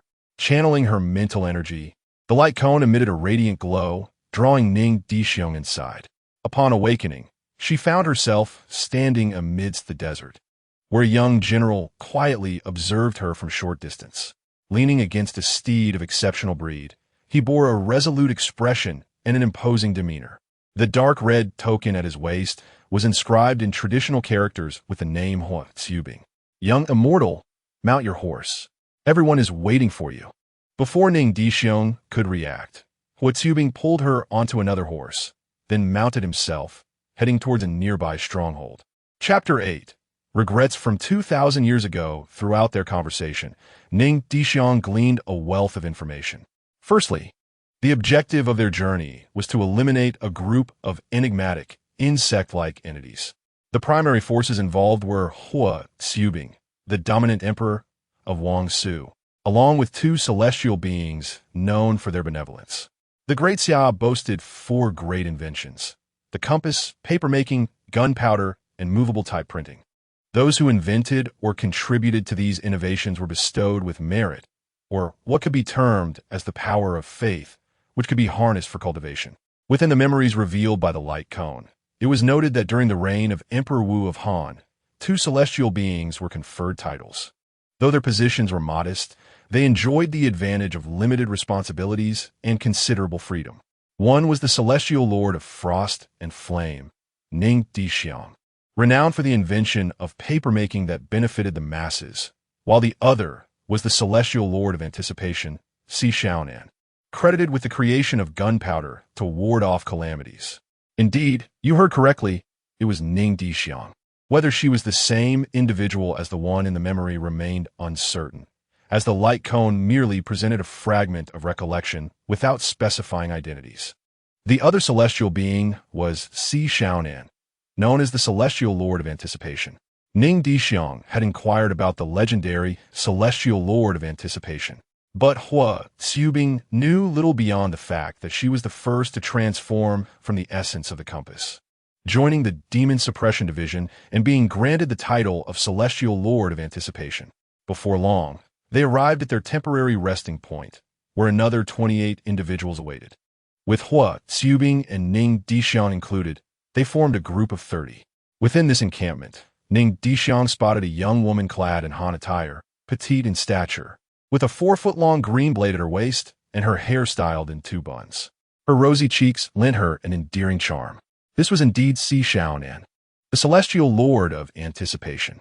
Have you all rested sufficiently? She addressed the group. Let us mount our steeds and pursue the enemy, vanquishing the malevolent. Understood. The crowd responded in unison, swiftly mounting their horses, their spirits soaring. Would you kindly guide us, celestial lord? Hua Xiubing requested of Si Xiaonan. Of course, my lord. We shall proceed eastward for approximately half an hour, Si Xiaonan replied, her voice gentle and endearing. With that, the group set forth, the 3 immeasurable beings leading the charge, while the remaining 27 riders followed closely behind, dividing into 2 formations of 15, with a high-risk bearer of the Forbidden Realm anchoring the rear, forming a diamond formation. True to her origins as a compass, Si Xiaonan possessed an acute sensitivity to her surroundings. The Forbidden Realm, absolute path sense, endowed her with the ability to dispel illusions and discern directions. Along their journey, they traversed numerous oases, and after half an hour of relentless travel, the group's condition remained relatively stable. My lord, let us pause for a moment. We should be nearing our destination, spoke Xiaonan. Ning Dishuang, throw a piece of gunpowder 300 meters ahead, she instructed. In this segment of the light cone's memory, although there was no abundance of blessings, Ning Dishuang possessed an attack method he had contemplated for 9 years, handcrafted explosives. The Forbidden Realm, infinite firepower, allowed him to channel his mental energy and utilize his knowledge to create explosives. Theoretically, with sufficient theoretical knowledge, he could even handcraft atomic or hydrogen bombs. As the explosive was cast forth, the ground trembled. A colossal creature soared into the sky, stirring up a whirlwind of dust that obscured the vision of those present. It was a gigantic pest, measuring at least 15 meters in length. With a corpulent body and razor-sharp mandibles, remnants of an unknown creature's bones scattered about. Its 4 eyes glowed a menacing crimson, and atop its head were massive horns, streaked in red and black. A gash marred the abdomen, from which bright red blood flowed intermittently. 6 razor-sharp claws, tipped with barbs, glinted ominously. The wings behind it buzzed incessantly, a perturbing distraction. As its 6 limbs contracted, it released a myriad of powder. In the blink of an eye, the powder transformed into 300 or 400 juvenile, stinging insects and secondary stingers. A female insect? A fertile one at that. The prior information indicated it was a Klein. The sight of this imposing figure genuinely startled Ning Dishuang. In the past, the breeding star god Taz Yuliuos commanded 6 royal insects, each inheriting one of his abilities. Beneath them lay an innumerable horde of female insects and ordinary stinging insects. In the flow of the video, a single female insect could annihilate the entire Grammar Iron Cavalry. Even though this world has a lamentably scarce amount of virtual energy, Could 30 individuals triumph against one female insect and 300 or 400 genuine stingers? The odds were grim. At this moment, Ning Dishuang couldn't help but feel a surge of frustration. Ning Dishuang. Just as I emerge from the novice village, I encounter such a boss. I longed to flee, but reason dictated that eliminating it here and now was the wisest decision. After all, this female insect, in its severely injured state, could still produce hundreds of genuine stingers. If given time to mature, the entire blue star could become the next grammar. Moreover, those around her were already prepared for battle. It seemed they had devised a combat plan in advance, committed to eradicating the threat. However, the specifics were not revealed in the light cone's prelude. Ning Dishuang, Liuguang Yiding. This is a poor rating, an absolute poor rating. Leave the heavy lifting to me. We must achieve total annihilation. Hua Tsubing commanded, charging towards the female insect. An overwhelming aura radiated from him, swift as lightning. The others covered their mouths and noses with cloth and surged towards the swarm. Ning Dishuang followed closely, covering her mouth and nose, brandishing her weapon. Although she had never wielded a spear, the muscle memory of this body remained intact, augmented by the presence of the forbidden ruins within her, making it manageable. A thrust and a stab. The gunpowder concluded the encounter. In mere moments, only the remnants of juvenile stingers and secondary stingers littered the ground. Surprisingly, the seemingly delicate Si Xiaonan, devoid of any apparent offensive capabilities, had dispatched nearly 100 juveniles. She was never merely a wilting flower. She was the future goddess of schemes for the great Xia, the sentinel designed to vanquish the evil god Loki. A little girl afraid of the dark, silently plotting amidst the obscurity for the great Xia. She was stronger and more resolute than one could imagine, past, present, and future. It was this version of Si Xiaonan that was most captivating. Sister Xiaonan, you rest here for a moment. The rest of you, assist the Lord with me. Observing Si Xiaonan's pallid complexion, Ning Dishuang spoke with concern. Si Xiaonan nodded slightly, obediently resting on the spot. My lord, is the battle not yet concluded? We have come to assist you. With that, Ning Dishuang adhered to the principle of striking hard against the vulnerable, crafting explosives to hurl at the female insect's abdomen. Hua Tsubing employed the royal ruins dominate emperor, directly controlling the female insect. A resounding explosion erupted, and the female insect emitted a series of mournful cries. Seizing this opportunity, Ning Dishuang stealthily maneuvered beneath the creature, her legs tensing powerfully as she aimed for the wound in its abdomen. Then it shattered, quite literally. The mother insect split in two. Ning Dishuang, is it already the third stage? Ultimately, he fell victim to his lack of battlefield experience. His initial response to the unexpected situation was not to confront the enemy, but rather to freeze in confusion. By the time Ning Dishuang regained his senses, one of the split mother insects had already circumvented him, charging toward the rear. And at the rear, there was only Si Xiaonan. That petite figure stood firm with her blade, blocking the path of the mother insect. Sister Xiaonan, get out of the way. You cannot handle that. As he shouted, Ning Dishuang raced towards Si Xiaonan. From a distance, Si Xiaonan merely parted her lips, a gentle voice emerging. Wasn't it agreed upon beforehand? To eradicate all evil. This time, return home for me. Ning Dishuang was too far from Si Xiaonan, and the split mother insect moved with astonishing speed. Even with his mental force compelling his motor nerves, he could not reach her in time. Si Xiaonan gripped her long blade tightly, calmly observing the foe before her, seeking a decisive opportunity. No. As the mother insect engulfed her, a young man's heart shattered. Sister Xiaonan, no. Time froze at that moment. Space began to crumble from the heavens, marking the end of this memory sealed within the light cone. It was time to return to reality. Chapter 9. Celestial Deities and Destiny. Sister Xiaonan, please no. Ning Dishuang straightened up, grasping a delicate hand that felt as soft as if it were made of air. With an instinctive squeeze, she noted its smoothness. Xiaonan. Oh. Upon closer inspection, she realized they had left the desert behind and were now in a spacious and brightly lit infirmary. You are awake, Sister Lin Qiye, said Si Xiaonan, her voice gentle as that of an angel. Yet, at this moment, Ning Dishuang felt as if she had fallen into an ice cavern, a chill creeping down her spine. Goodness, how did my disguise unravel so quickly? And now it's in the hands of the cunning Xiaonan. This is perilous indeed. Tonight, they won't be carving my tombstone, will they?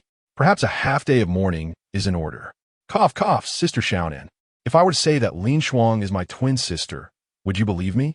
Ning Dishuang blinked her beautiful eyes, seemingly eager to validate her claim.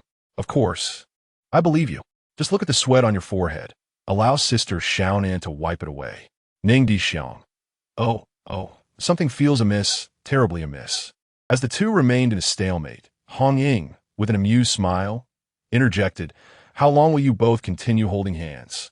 They both glanced down, realizing that Ning Dishuang's hand was still firmly clasped around Si Xiaonan's delicate wrist. A flush crept up their cheeks, prompting Ning Dishuang to retract her hand. In silent agreement, they averted their gazes, too shy to meet each other's eyes. "Captain, the injured party has regained consciousness." As the two continued to ignore one another, Hong Ying, feeling a sense of boredom, called the others waiting outside into the infirmary. "Ning Dage, how do you feel?" "Ning Xiaozai, how are you?" The first to approach was Lin Qiye, followed closely by Zhao Kongcheng. Mifine. Other than feeling a bit weak, there's nothing serious. I should be able to return to work by tomorrow. Seeing Lin Qiye's concerned expression made Ning Dishuang feel justified in her openness with him. Reflecting on her previous actions, her heart and lungs ached slightly. "Uncle Guai, long time no see." The last to enter was Chun Mai from Team 136. Upon seeing the cheerful and playful Ning Dishuang, let out a small sigh of relief. If anything had happened to her, he wouldn't know how to explain it to old Sunday Chun Mai, captain of the night watchman stationed at Cangnan, finished speaking, and the other members of Team 136 introduced themselves in turn. Thus, Ning Dishuang was formally introduced to the members of Team 136. Uncle Guai noticing Chun Mai's serious demeanor, Ning Dishuang earnestly changed her address. "I didn't expect your medical facilities to be quite good. I only fainted for about 3 hours. In truth, by the time you arrived here, your injuries had already healed.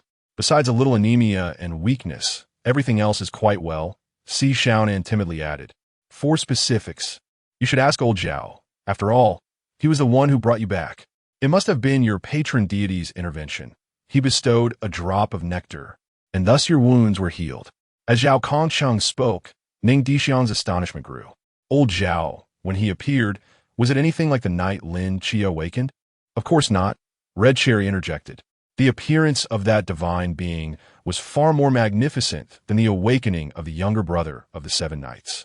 Many in the old city likely witnessed it, and those in the logistics department must have had their hands full. After hearing this, Ning Dishuang's anxious heart finally found peace. With such a commotion, the ancient God Church must have already been informed about the emergence of another divine agent in Daxia. "Uncle Chun, I wish to join the Night Watchers. What do you think?" Ning Dishuang had come to a realization. Joining the Night Watchers was her only option. Not to mention the imminent assassination attempts from the ancient God Church, her own cultivation would certainly not reach Klein's level within a year, necessitating some forbidden items. Moreover, she truly longed for a respite after spending 6 or 7 years in a hospital filled with acrid fumes. It was time for a change of scenery. It was certainly not a desire to see Si Xiaonan every day. "Very well. You and 7 knights shall be temporary members. Once the training concludes, you will officially become Night Watchers." Coughing lightly, Vice Captain Wu Xiangnan took out a pen and paper. "Dr. Ning, first and foremost, thank you for saving Zhao Kongcheng. Could you kindly share who the divine being you represent is, what divine ruins you were granted, and what tasks have been assigned to you?" "Absolute healing," she replied, "consumes mental energy to heal all things. The further one travels on their destined path, the less mental energy is required. This being is the star god of abundance, the pharmacist. Every action of theirs embodies selflessness, altruism, and healing. My task is to embody their destined path." "Pharmacist, what a gentle name. No wonder you murmured it 7 times while unconscious," Wu Xiangnan remarked with a teasing tone. "Hee, after all, they're my own divine being." Ning Dishuang felt a tinge of embarrassment, recalling how Hong Ying had mentioned her sleep-talking. But you also mentioned someone named Lan 15 times. Si Xiaonan interjected with a smirk. Ning Dishuang's lips twitched at Si Xiaonan's jibe. That is a very kind deity. Regardless of when or where, when you signal for help, they always arrive. Of course, one wonders how much remains after an arrow is released. The efficacy of the heavenly divination has been personally tested. Oh, by the way, you also called out Xiaonan's name no less than 30 times. Hong Ying quickly added, her laughter ringing out. Si Xiaonan, Lin Qiye, the rest, Ning Dishuang, winky face, oh no, my aloof persona, my lofty demeanor, gone, all gone. Ning Dishuang retreated beneath the covers, her mind raging. Yog-Sothoth Shabnigurath. Chaos, Azathoth, whoever it may be, please hurry and restart this damned universe. All right, it's not such a grave matter. Zhao Kongsheng stepped forward, stifling laughter as he pulled back the covers, putting an end to Ning Dishuang's antics. A star god, new pantheon? With each word, Wu Xiangnan's expression darkened. In the midst of Daxia's turbulent storm, the emergence of a new pantheon, was it a beacon of hope or the harbinger of a new tempest? The answer remained elusive. Ignoring Wu Xiangnan's somber demeanor, Ning Dishuang calmed herself, refraining from further antics, and spoke slowly. Star gods, enigmatic high beings, akin to sentient celestial bodies, each governing different destinies, able to traverse freely among the starry seas. Possessing the immense power to obliterate reality and create worlds, they are also embodiments of highly condensed philosophical concepts. Their strength and weakness are determined by the breadth of their destinies. They may freely wield the energy within their fates, yet remain constrained by them. Beings endowed with the energy of destiny can be classified into two categories. The first category consists of the destiny walkers, individuals whose will aligns with their fate. The stronger the will, the further they traverse along this path, accruing more energy. The second category is the envoys, appointed by the celestial deities, who possess partial dominion over fate. There exists a third type, akin to the abundant folk, who harbor the energy of abundance within them, bestowed by the celestial beings. However, they are neither envoys nor practitioners of destiny, engaging instead in acts of plunder and devastation across the cosmos, utterly contrary to the essence of abundance. Ning Dishuang himself belongs to this third category, or perhaps all three, as in this universe, where destinies remain uncharted and the celestial deities have yet to descend. He relies upon the blessings of the pharmacist to access the energy of abundance. Yet, with the celestial deities still absent and the ethereal energy in the universe exceedingly scarce, compounded by the pharmacist's apparent intention to mold him into a genuine envoy of abundance, the further he traverses the path of abundance, the less mental energy he expends. Currently, Ning Dishuang's process of utilizing the divine ruins involves channeling mental energy through the heart, ethereal energy, destiny energy, culminating in the activation of the divine ruins. This efficiency is, at present, rather touching. Of course, it is also possible to directly employ the divine ruins through mental energy, albeit at a tremendous cost. However, such matters seem unnecessary to discuss, especially when he has yet to master the affairs of Blue Star. Delving into cosmic matters would only be tedious and anxiety-inducing. Dishuang, while you speak of the storm, which is indeed formidable, you have shared too little. Are there any other celestial deities you could recommend? Certainly, there are more than one such potent divine beings in total. There are 18, each a paragon of strength. Ning Dishuang then proceeded to recount to the Night Watcher the tales of these 18 celestial deities and the destinies they embody. The following content is derived from online video explanations and is not from a professional researcher. Please present corresponding textual evidence if discrepancies arise.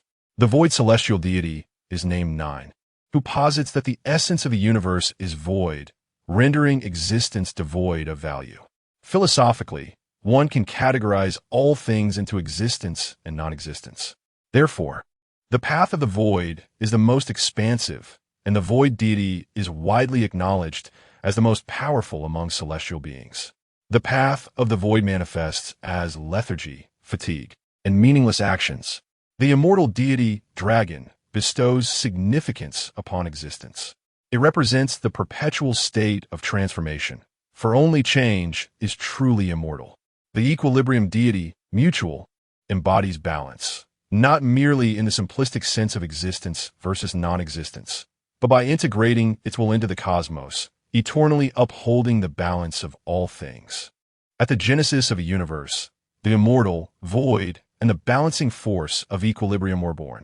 When sentient beings emerged, they gave rise to an ultimate philosophical inquiry.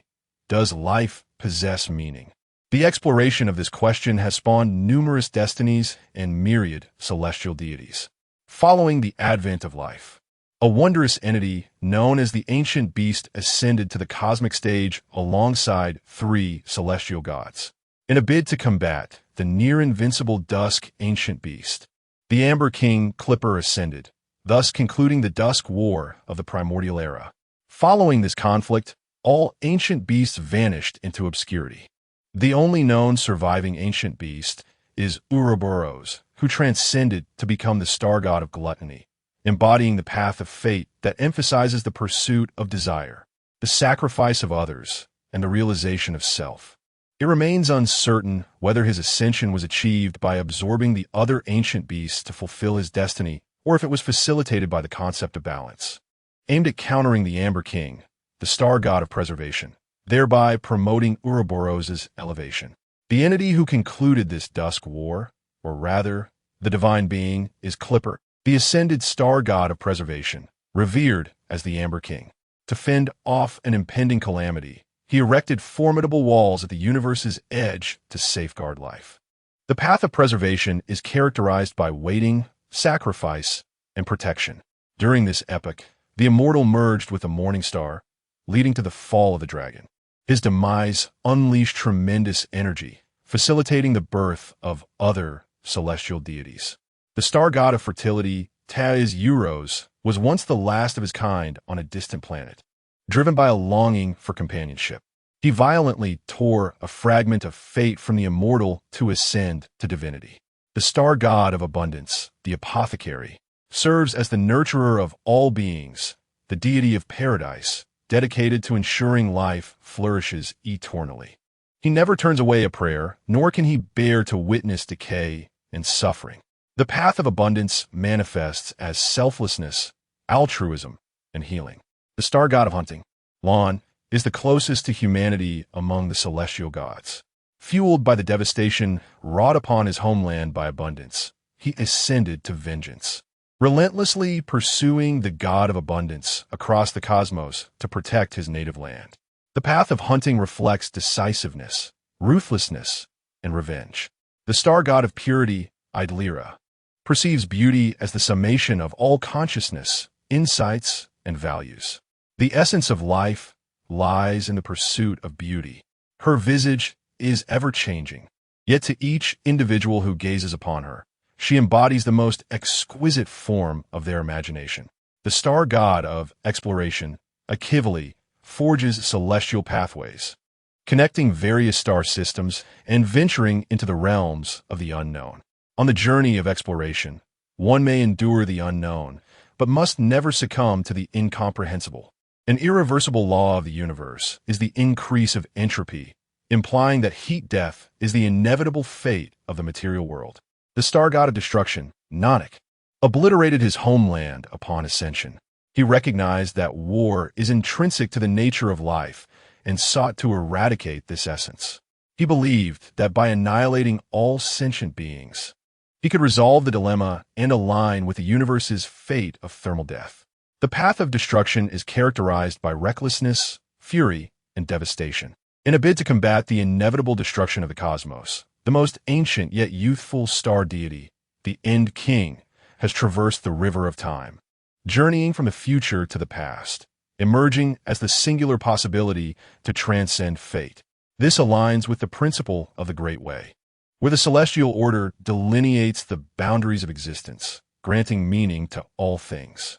The order deity, Tai, has established the line between imagination and reality, aspiring to orchestrate the universe in a manner akin to marionettes. In other words, order imposes dominance over the weak, relegating all life to mere NPCs, confined to live within the paradise of his creation. His desire for control is profound, and his demeanor is rigid. His path is as expansive as that of the immortal. Yet tragically, he has already fallen. If order represents the external value and significance, the joy deity, Aha, embodies the internal meaning that grants dignity to life. He seeks pleasure. Where there is joy, there is Aha. He perceives the understanding of happiness as the exclusive right of sentient beings, as well as the essence of life's existence. Aha's journey unfolds within the void, traversing and acknowledging its nature, deconstructing the significance of all things, and thereby attaining joy, which in turn affirms his purpose as a wise being. Thus, he stands as the second most powerful entity in the cosmos. Yet the void has chosen passivity due to the nature of his journey, rendering Aha the most potent existence. The memory deity fully perceives thought as existence, with memory serving as the evidence of that existence. He possesses the memories of all beings, with knowledge rivaling only that of the knowledge deity, Boshizen. It is said that after all returns to silence, fully will utilize the universe's memories as a blueprint to resurrect all realms. The knowledge deity, Boshizen, ascended from a computer, deconstructing existence through reason. He imbues rationality with significance while delineating a sphere to define the scope of rationality's influence, striving to exhaust all reason in pursuit of a model that aids humanity in comprehending the world, transforming possibility into certainty. Only those geniuses who genuinely comprehend the boundaries of rationality may earn his favor. All scientists devoid of or lacking humanity, possessing knowledge capable of annihilating the universe or inflicting grave harm upon it, receive invitations for Boshizen. Thus, the reason why the adoptive father cannot become a messenger of knowledge is his profound humanity. To walk the path of knowledge, one must prioritize the pursuit of knowledge and wisdom. The manifestation of the knowledge path is characterized by contemplation, logic, and strategic action. The mystery deity, Misai, contends that deconstructing existence through reason leads to the loss of potential inherent in existence. By disseminating fiction and riddles, he bestows significance upon the unknowable, infusing the universe with possibilities, perhaps in anticipation of an uncertain future. The harmony deity, Shipei, believes that intelligent beings must transcend personal desires and individual differences, uniting diverse forms of life into a more powerful collective entity that surpasses physiological limitations. By embracing the weak with strength, he encompasses all, manifesting in myriad forms, exuding the joy of human harmony and unity. The embodiment of the harmony of destiny is found in understanding, support, and cooperation. This is the destiny of the 18 celestial deities. I am uncertain where to find the game narratives that reflect the celestial deities' destinies. Currently, I possess only 7. Chapter 10. Transformation. After more than an hour of narration by Ning Dishuang, an entirely new pantheon took shape in the minds of the audience, rendering them momentarily incapacitated. Seizing this opportunity, Ning Dishuang lifted a cup of water from the bedside and drank deeply to soothe her throat. Thus, dear Dishuang, is Lan and the medicine master benevolent deities or malevolent ones? Hong Ying inquired with curiosity, as she recalled that Lan was previously described as the god closest to humanity and that her own Dishuang held him in high regard, leading her to subjectively dismiss the notion of him as a malevolent being. Conversely, the medicine master's path was one of selflessness, altruism, and healing, which also seemed contrary to the idea of malevolence. Yet they were adversaries. Hong Ying found herself unable to navigate such a complex conundrum. The star gods transcend the dichotomy of good and evil. They merely pursue their own destinies. Abundance generously bestows blessings, yet the majority of the blessed, whether they be prosperous individuals or their offspring, often choose to engage in pillage and destruction, endangering the cosmos. The hunter generously channels his strength to his homeland, eradicating the undying entities that had once poisoned his sanctuary. However, Lan's forays often come at any cost, with his acts of salvation and destruction bearing little distinction. Nanak believes that only through annihilation can rejuvenation occur. In his perspective, he too is salvaging this universe. They're simply enacting their fates, impervious to human moral judgments of good and evil. Nonetheless, they should be seen as allies of the great Xia, for when destinies are forged, I believe a multitude of destiny bearers will emerge. The star gods tend to offer some assistance to their own destiny bearers, Wu Xiangnan inquired. So, are you presently a bearer of the destiny of abundance? No, I am the sole envoy under the auspices of abundance, Ning Dishuang proclaimed with a demeanor of utmost pride. Xiangnan, report to the higher-ups that little Ning is merely a destiny bearer. Everyone, please maintain confidentiality, Chimai added after a moment of contemplation. Hearing his words filled Ning Dishuang with warmth. It indeed felt like a form of protection. Captain, the paths of destiny and the forbidden abyss theoretically do not conflict. The group responded, momentarily stunned. 3 seconds later, as realization dawned upon them, they exclaimed, "Little Ning, do you comprehend the implications of this?" Chun Mai's face flushed with excitement as he gazed intently at her. Ning Dishuang nodded, fully aware of the ramifications. It implied that the guardians of the forbidden abyss might acquire a new abyss, and the possibility of dual forbidden abysses was not beyond reach. When a person's will converges with their destiny, they become a bearer of destiny. The stronger the will, the further they traverse, and the mightier they become. Sacrifice, protection, selflessness, altruism, and vengeance had long been inextricably linked with the guardians. When the dark night descends, I shall stand before countless souls, sword drawn against the abyss, staining the heavens with blood. Sacrifice, protection, and selflessness had already permeated the century devoid of deities in Great Xia. At the inception of destinies, the resolve to safeguard multitudes, the spirit of selflessness, and the conviction for vengeance against the outer gods are sufficient to propel a multitude onto their fates, transforming them into formidable bearers of destiny.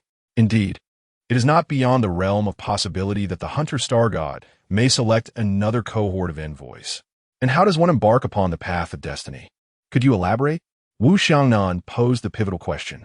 First, the star deity must descend, followed by an unwavering belief. Was that all?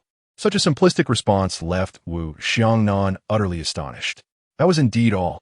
The star deity would arrive a year hence, as the apothecary and I have stated. The star deity does not deceive, except for for the jester can conjure anything. Ning Dishuang silently scoffed. As for the information regarding the new pantheon and the reserve members, that is all, Xiangnan. The report is entrusted to you. Deputy, my realm is that of the Lantern Realm. After all, the manifestation of the deity at night signals the emergence of the divine ruins. Ning Dishuang had broken through to the river realm following the battle with the ghost-faced king. Yet reporting this outright would reveal her to the infiltrators among the Night Watch. An 18-year-old river realm divine agent. What sort of ensemble would the ancient god church dispatch to eliminate her? The thought was nearly unfathomable. In the original narrative, Lin Qiye had escorted the night goddess Nyx out of the hospital, and the only individuals privy to the event were Yuan Gang and Commander Yifan, subsequently classified as top secret. Yet, during the vacation, the existence of dual divine agents became common knowledge.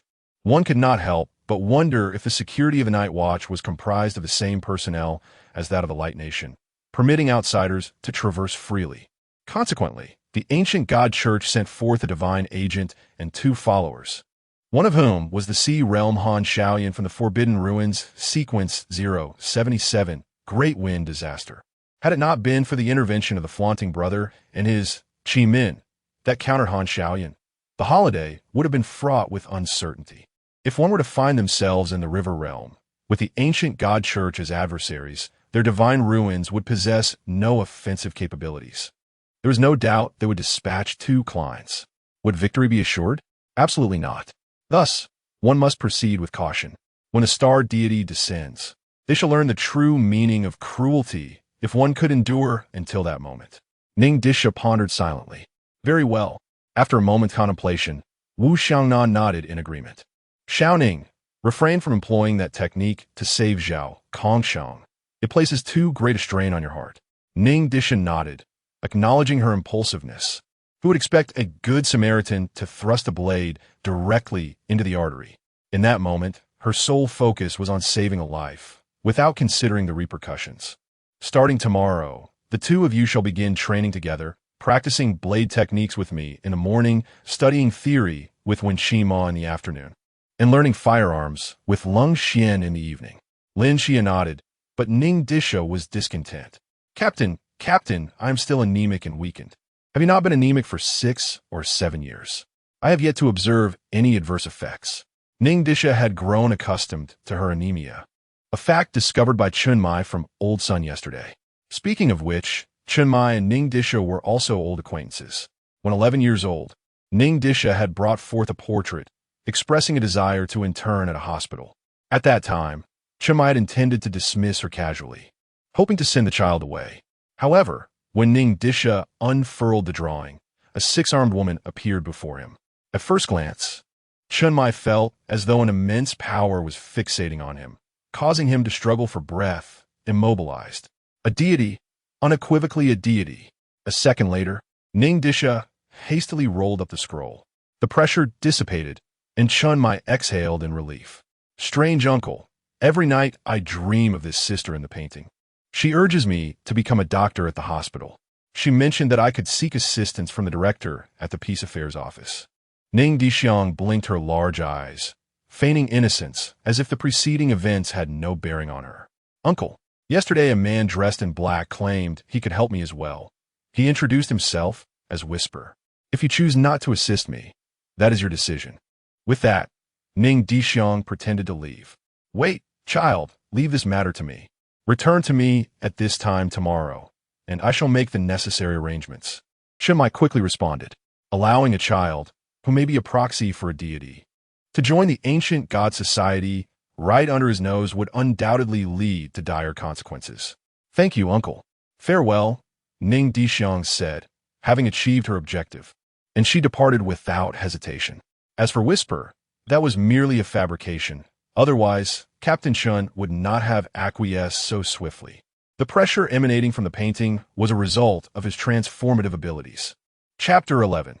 A new home, one of the 5 symptoms of transformation into a demonic form, refers to the physical manifestation of mutated organs, rendering the individual unable to maintain a stable human shape. This skill was acquired by Ning Dishuang upon breaking through to the pool realm, utilizing the energy of fate to bestow new forms of life. In simpler terms, it involves crafting tools using mental strength or flesh, such as the seed capable of instantly ensnaring a specter, known as blue-silver entanglement, or the longevity pill that saved old Zhao that fateful night.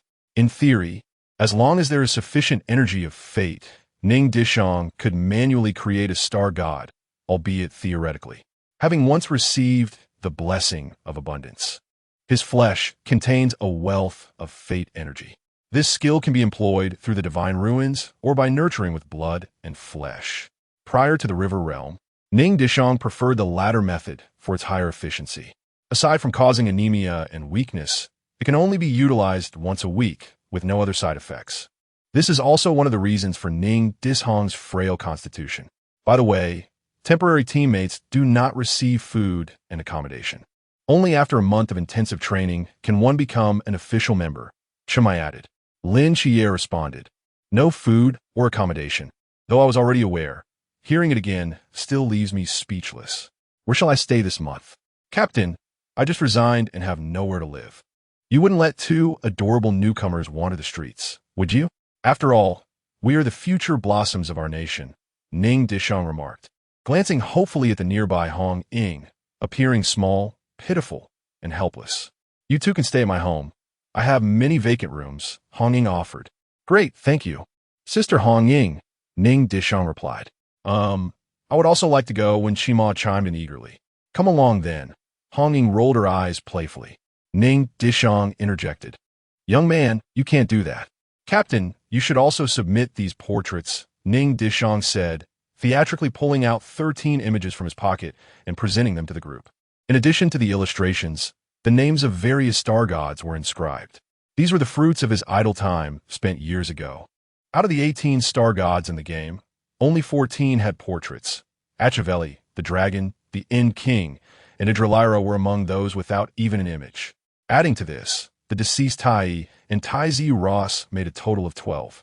Ning, why does this one not have a name? Lin Qiye inquired, pointing to a striking image of a golden-haired man that seemed incongruous amidst the more abstract depictions. When Shima leaned in for a closer look at Dishuang, questioning why the image of the god of deception, Loki, was among these illustrations. Upon hearing that name, Si Xiaonan trembled, cold sweat breaking out as she crumpled the image in her hand. However, she quickly regained her composure, returning to her usual charming demeanor. That portrait is not of Loki, but rather the Rakshasa, or rather Archbishop Otto. Ning Dishuang remarked, I knew that face could not belong to anything good. Damn it, Otto is still pursuing me. The apothecary described him as a malevolent being, capable of toppling the canes of the elderly and snatching lollipops from children, instigating wars and bringing about destruction. In essence, he was a villain who could commit any atrocity, save for the abduction of women. Encountering him was imperative to eliminate. Ning Dishuang spoke gravely, as though discussing a mortal enemy. Yet, in truth, she only understood that Bishop Otto was involved with Karen in the forest and little else. Overall, he was a creature deserving of respect, or so it seemed. However, his striking resemblance to Loki affirmed the internet's claims that such a visage could hardly belong to a virtuous soul. Upon hearing this, the crowd gasped in disbelief. Such a person was indeed born of malevolence. At that moment, Otto, located somewhere unknown, and the demons simultaneously sneezed. Cangnan, what do you think of these two newcomers?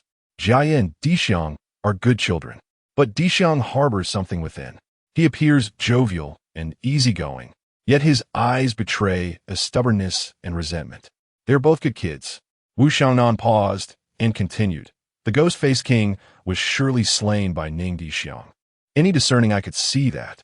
Yet he and Jia insist that Zhao Kongcheng deserves the credit, claiming they merely played supportive roles. Does this matter? Is it not significant? Chun Mai gazed intently into Wu Xiaonan's eyes and spoke slowly. These two children are willing to relinquish their accolades, and their eyes reflect a tenacity. Especially Dishuang. That child possesses a cunning nature. Do not be so rigid. Before Wu Xiaonan could retort, Chun Mai strode away. Upon returning to his office, Chun Mai retrieved a list, or rather a portion of one. The first line boldly proclaimed the name Ning Dishuang. He lit a cigarette, leaned against the window, allowing the smoke to dissipate as he murmured, his body remains unchanged. Apothecary, what are your intentions? Chun Mai's forbidden realm was Black Wuchang, and he could distinctly sense that Ning Dishuang had perished. What remained was merely a shadow, clinging to existence through mortal realm. Yet, he could not fathom why the apothecary chose him, only to abandon him. If he wished to harm his comrades, it would certainly have to be over his own corpse. For after all, in this vast land, his surname is Chun. At that moment, somewhere else, a sneeze echoed. A beautiful woman in a flowing emerald gown felt an itch at the tip of her nose. Who dares to insult me? A man clad in blue armor retorted. Considering your past deeds, do you truly think there are few who scorn you? With that, he turned away, plugging his ears to ignore the woman's persistent telegraphic remarks. As night descended, the full moon hung high, casting a cold, silvery light upon the desolate city. A young man sat atop a building, cradling a sniper rifle. By the moonlight, he gazed at a crumpled note in his hand, which bore the hastily scrawled words, Xiange, I have a friend who has lost her memory. A memory that encompasses her cherished family, friends, and companions. She embarked once more on a journey, forging new friendships along the way. Throughout her travels, she encountered both peril and opportunity. Her family from the past always appeared at critical moments, aiding her in transforming danger into safety. As precious memories from bygone days resurfaced in her mind, though hazy, they remained invaluable. In that instant, the path of memory unfolded before her. Brother Xian, I wish to convey, please cherish our shared recollections. When the time comes, let this treasure transform into a blade piercing the mysteries, and guard this place, filled with memories. P.S. Destroy this after reading. Otherwise, the consequences will be yours to bear. Just how much does this newcomer truly know? No wonder the captain describes him as enigmatic. He is indeed quite eccentric. After reading the note, Leng Xuan couldn't help but smile before reducing it to ashes. He gently touched the iron box he held, thinking to himself, I shall. The chess game of Cangnan has nearly reached its conclusion, and Leng Xuan is the final trump card. This grand performance may commence at any moment. After a period of time, Ning Dishuang and Lin Qiye stood before a luxurious villa, utterly astonished. Sister Hongying, your home is truly opulent, Ning Dishuang exclaimed, prompting thoughts of the floral language of steel wool, endurance, and affluence. All right, my dear brothers, stop dawdling and come inside, Hongying said, her smile radiant as she led them into the villa. Chapter 12, Training, Part 1. Following Hongying, Si Xiaonan entered the villa. The bright chandelier radiated a warm orange glow, accentuating the opulence of the spacious living room. Rather than a villa, it would be more fitting to describe it as a castle. Si Xiaonan, perhaps due to shyness, retreated upstairs to her room early to rest. Ning Dishuang and Lin Qiye stood by the entrance, gazing at the lavish villa, their hearts filled with unexpressed astonishment. All right, no need to be surprised. You'll have plenty of time to admire it later. Let me first show you to your rooms, Hongying said with a smile, handing them each a pair of slippers. The pink color suited them well, particularly with Lin Qiye and Ning Dishuang. Ascending to the second floor, Hongying pointed to 2 rooms. Dishuang, you'll be in the room at the end of the hall, and Qiye, you'll be in the other one. Both rooms are equipped with daily necessities. If you need anything else, we can get it tomorrow. Suddenly recalling something, Hongying clenched her small fist and warned, my room and Xiaonan's are directly across the hall. If you wish to enter, you must knock first, especially you, Dishuang. If you harbor any ill intentions, just remember, my spear does not discriminate. Understood, the two assured her in unison. Ning Dishuang inwardly scoffed at the notion that he would be the type to intrude upon a woman's privacy. Good night, Sister Hongying, and you too, Qiye, he said, turning back toward his room. Glancing at the clock, he realized it was nearly midnight. After the day's events, defeating the Phantom King, severing the major artery to save Zhao Kongsheng, and enduring another assault on the Mother Bug, his mind had been in a constant state of tension. If he did not rest soon, he feared he might collapse from exhaustion. A peaceful night passed, and Ning Dishuang slept soundly. Good morning, Qiye, Ning Dishuang said, rubbing his sleepy eyes as he addressed Lin Qiye downstairs. Good morning, Brother Ning. Do you need to write a letter to your family? I have paper and a pen. No, I have no parents. The only person I could consider family is my master, who messaged me this morning saying he has gone to the capital and reminded me to take care of myself. Ning Dishuang could easily guess that Chen might have facilitated his departure, especially since Cangnan was the eye of the storm. The sooner he left, the better. Meanwhile, Chen Mai and Wu Xiangnan took Lin Qiye to the old district, delivering the necessary documents for his enlistment to his aunt, marking a farewell to his past. Simultaneously, in the underground training room of the Peace Affairs Office. Ouch, Zhao, can you not be so rough? Ning Dishuang, now lying on the ground, vented his frustrations as a newly initiated member. At that moment, a spirited Zhao Kongsheng pulled him up. Don't worry, all newcomers go through this. I remember when Qingyu joined, the captain had him on the ground for an entire day and night. Aren't you supposed to be a healer? Hurry and treat yourself. Ning Dishuang retorted, rolling his eyes inwardly at the irony of it. Just then, Lin Qiye entered, and Ning Dishuang's eyes lit up as if he had seen a savior. Zhao, you're indeed strong, but do you dare to take on 2 opponents at once? What is there to fear?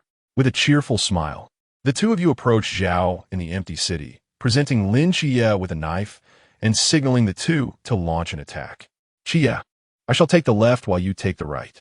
With that, Ning Dishuang charged forward, and Lin Qiye hastened to follow. It seemed that Zhao, having noted Lin Qiye's absence for half the morning, was particularly attentive to him. 3 seconds later, Lin Qiye's anguished cries echoed throughout the training ground. In the afternoon, Ning Dishuang and Lin Qiye entered the forbidden training ground, looking rather dejected. Observing that neither of them bore any visible injuries, when Shima was taken aback. But upon recalling Ning Dishuang's divine realm ability to heal, he felt a sense of relief. How was the training this morning? Zhao's swordsmanship is on par with the captain's, of course, assuming the use of the Forbidden Realm is off the table. It was terrible. I was beaten all morning, and Qiye for half of it. Moreover, the more I healed him, the harder he was hit. By the end of the morning, my mental energy was nearly drained. Ning Dishuang lamented. Well, Zhao is merely following the captain's instructions. Sweating more during practice means less bloodshed in the face of the mysterious. Oh, by the way, Xiaonan is also a healer. You can seek her help. Once healed, you can continue to endure the beatings tomorrow. Ning Dishuang. Lin Qiye. All right, let us commence the lesson. When Qima cleared his throat and elaborated on the knowledge regarding forbidden realms, divine realms, and forbidden objects, it became evident that a professional explanation was far more comprehensive than mere reading, greatly benefiting Ning Dishuang. Next, let us discuss the sequence of forbidden realms. Starting from 001. The higher the sequence number, the greater the danger. Brother Qima, is this similar to the divine code? Brother Qima, what is my sequence number? Simply call me Qima. The divine numbering is based on the order in which humans have observed the deities, unrelated to their danger level. As for Dishuang's divine realm sequence number, it has yet to be assigned, but based on your description, a conservative estimate would place it within the top 15. Qiye, your divine realm sequence is 003. Currently, we have observed a total of 43 deities, the most recent being the apothecary represented by Dishuang. Qima, did I not provide images of the 12-star deities? Oh, merely providing images is insufficient. Unless humans have observed them for a day, they cannot be recorded. Ning Dishuang, after supplying so much information, I thought the higher-ups might offer some reward. How stingy. Continuing, at present, the top 30 sequences are comprised of divine and royal realms, among which one royal realm ranks within the top 5. Sequences 31 to 89 are classified as ultra-high-risk forbidden realms, capable of annihilating cities at a whim. Sequences 90 to 199 are deemed high-risk forbidden realms, typically held by elite team members. Sequences 200 to 399 are classified as dangerous forbidden realms, with their bearers possessing the capability to contend with the mysterious. Sequences 400 to 599 are low-risk forbidden realms, posing minimal danger, yet can yield remarkable effects when utilized properly. Those numbered 600 and beyond are considered harmless forbidden realms, such as producing spicy strips or crafting paper. I have another question. Can a person be the representative of multiple deities? Lin Qiye inquired. That is impossible. There has never been such a case in human history. However, based on the information provided by Dishuang, perhaps when the star deities descend in the future, it may become a possibility. Listening to Lin Qiye's inquiry, Ning Dishuang suddenly recalled that there appeared to be 6 deities within his hospital, each capable of bestowing upon him 3 distinct abilities. Coupled with the presence of the Archangel Michael, his resources were indeed unparalleled. However, Ning Dishuang firmly believed that abundance preserved life. Should he tread the path of hunting in the future, his prowess in defying causality would rival that of Lin Qiye. Having elaborated on the foundational knowledge, let us now discuss the realm of your forbidden sanctuary. Now, Qiye, what extent can the mortal realm of the divine in your possession achieve? Within a circular domain of 20 meters in radius centered around myself, I can perceive all that exists. Oh, when Qima arched an eyebrow. What color is Hong Ying's innerwear today? Qiye, is it not black for both Hong Ying and Xiaonan that you perceive? Ning Dishuang inquired with a playful smile. Upon hearing this response, Lin Qiye was momentarily taken aback. Ninga, how did you know? Chapter 13, Training, Part 2. Quite simple indeed. Last night, I enveloped all 8 members of the team in a layer of transparent shields using abundant energy. When peering through with perception-type forbidden realms or forbidden items, only the areas of privacy appear in black. Practically speaking, it can withstand 3 attacks from a fully manifested Ghost King. In the absence of usage, these shields can endure for a century. I bestowed upon Sister Xiaonan 8 layers of this shield. This was a one-time seed she cultivated for half a year, a wondrous item known as nutritional surplus. The first batch comprised a total of 30. At that time, Ning Dishuang was at the pool realm, nourishing the fruits with her own blood for 6 months, allowing them to withstand 3 attacks from beings of a higher realm. During her cultivation, Ning Dishuang was at the pool realm, and the nutritional surplus she created could repel 3 attacks from the mysterious beings of the river realm. A single individual can utilize a maximum of 8 at once. Now that Ning Dishuang has reached the river realm, this wondrous item requires recultivation of a second generation. As for the first generation, it is best to use it promptly. Otherwise, even as a warehouse manager later on, it will be unwanted, beyond merely blocking damage. The most crucial aspect is its ability to shield perception. Simply put, it serves to prevent prying eyes. It is specifically intended to guard against the voyeurism of Lin Qiye. That scoundrel. Ning Dishuang remained silent, merely sighing. When Qingyu and Lin Qiye also refrained from speaking, their faces flushed. However, this shield is exceedingly precious. Brother Qingyu, I have been an orphan since childhood, but upon joining Team 136, it feels as though I have found home. I cherish it here. It alleviates my sense of solitude. The captain protects each member of the team in his own way. Thus, I too can build a final barrier for everyone in my own manner. It is my heartfelt intention. CC, Brother Ning. Lin Qiye's eyes glistened with unshed tears, yearning to express something, but Ning Dishuang silenced him with a wave of her hand, not in rejection, but to convey that words were unnecessary. For the last decade, since witnessing Michael, Lin Qiye had been confined within a mental institution. Apart from his aunt and Yang Jin, his life could be described as a void of darkness. The multitude had not saved him. Why should he save them? Yet this pallid, ailing figure had rescued him twice and bestowed upon him such a precious life-saving artifact.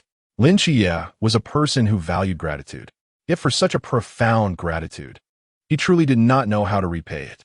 Lin Qiye silently resolved to protect Ning Dishuang just as he safeguarded his aunt. All right.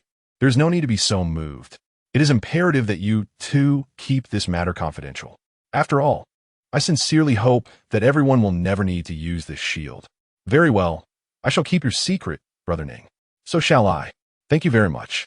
Following this brief interlude, the lessons resumed. Lin Qiye focused on perception and prediction, assigned by Wen Qingyu to the bullet chamber.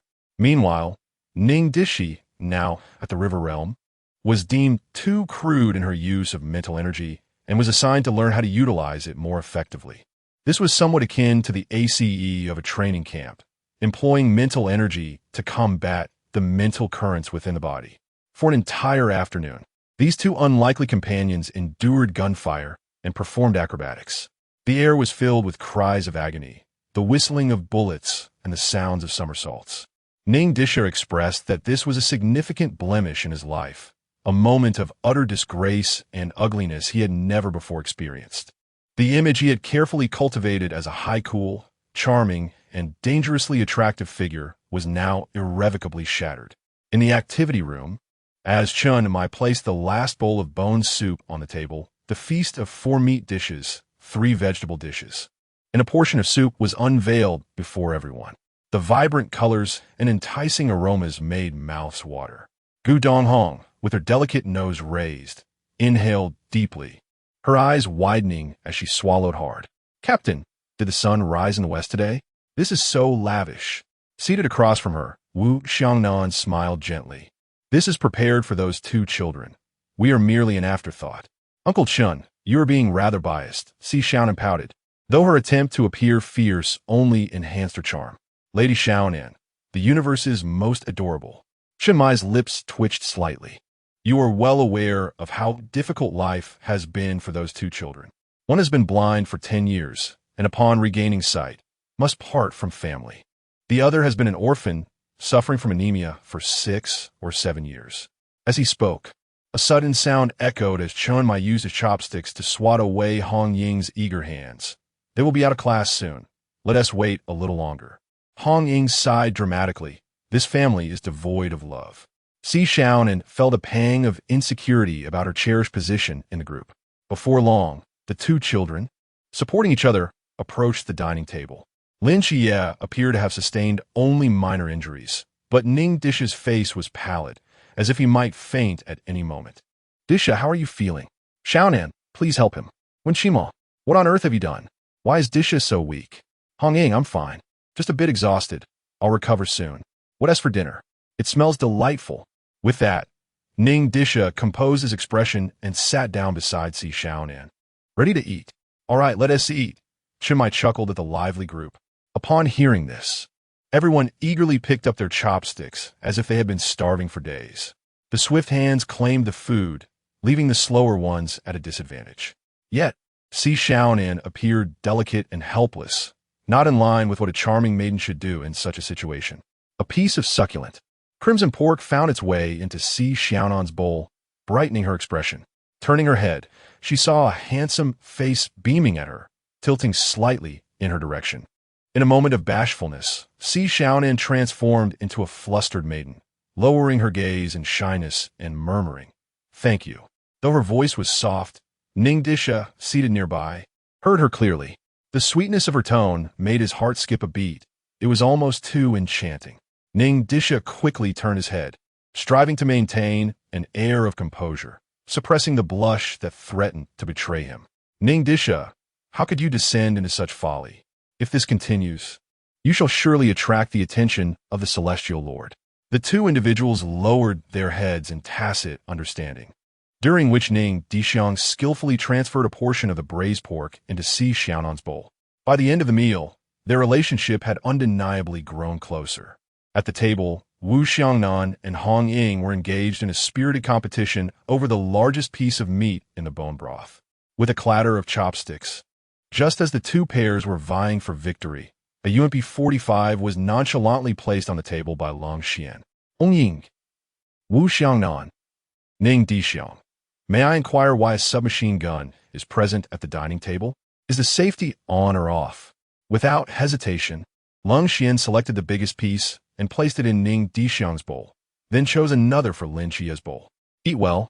We will practice shooting shortly." "All right." The words were few but resolute, a testament to their audacity, as they were indeed the ones bold enough to take aim at Loki. Chapter 14. The gift of yarn. Alone at the entrance of the design studio, Long Xian squatted, lighting a cigarette. His appearance was haggard, with reddened eyes that had lost their luster. It was a pitiful sight for a grown man. "Long Xian, what has happened to you?" When Qingyu, passing by, was taken aback. He had never seen the usually stoic Long Xian display such vulnerability. "Come, let me take you to find Xiaonan and Dishuang. They can help you." "No, please, not now. I want to avoid Ning Dishuang. I just want to be alone." At the mere mention of Ning Dishuang, Long Xian recoiled as if struck. "Ah, is it their shooting skills that are lacking? I believe one should be more lenient with newcomers." Upon hearing this, Long Xian merely buried his head in his chest. Lacking skills? Those two possess no talent whatsoever. 10 meters off target? Hong Ying and Si Xiaonan exchanged perplexed glances, while Lin Qiye struggled to suppress a laugh. "Seriously, why do you have to mock me when you miss the target by 20 meters? Long Xian thought to himself, acknowledging his own embarrassment. During the evening's shooting practice, Lin Qiye failed to hit the target at 20 meters, while Ning Dishuang managed to miss at 10 meters. Frustration can lead one to act irrationally, except when it comes to mathematics. Yet, for the two newcomers, the need for improvement in shooting was evident. "Fine, laugh all you want." Ning Dishuang sulked on the sofa, curling into a ball, too ashamed to face anyone. After all, the situation was exceedingly humiliating, failing to hit a 10-meter target after a night of practice. Had it not been for the meticulousness in their training, Long Xian would have begun to doubt whether these two harbored any grievances against him. All right. I was even worse during my first shooting experience." Si Xiaonan gently patted Ning Dishuang's head, unsure of why he felt compelled to do so, yet instinctively believing it was a form of comfort. "How about I teach you some shooting techniques starting tomorrow? My skills are quite decent." Ning Dishuang's interest was piqued, his eyes sparkling with excitement.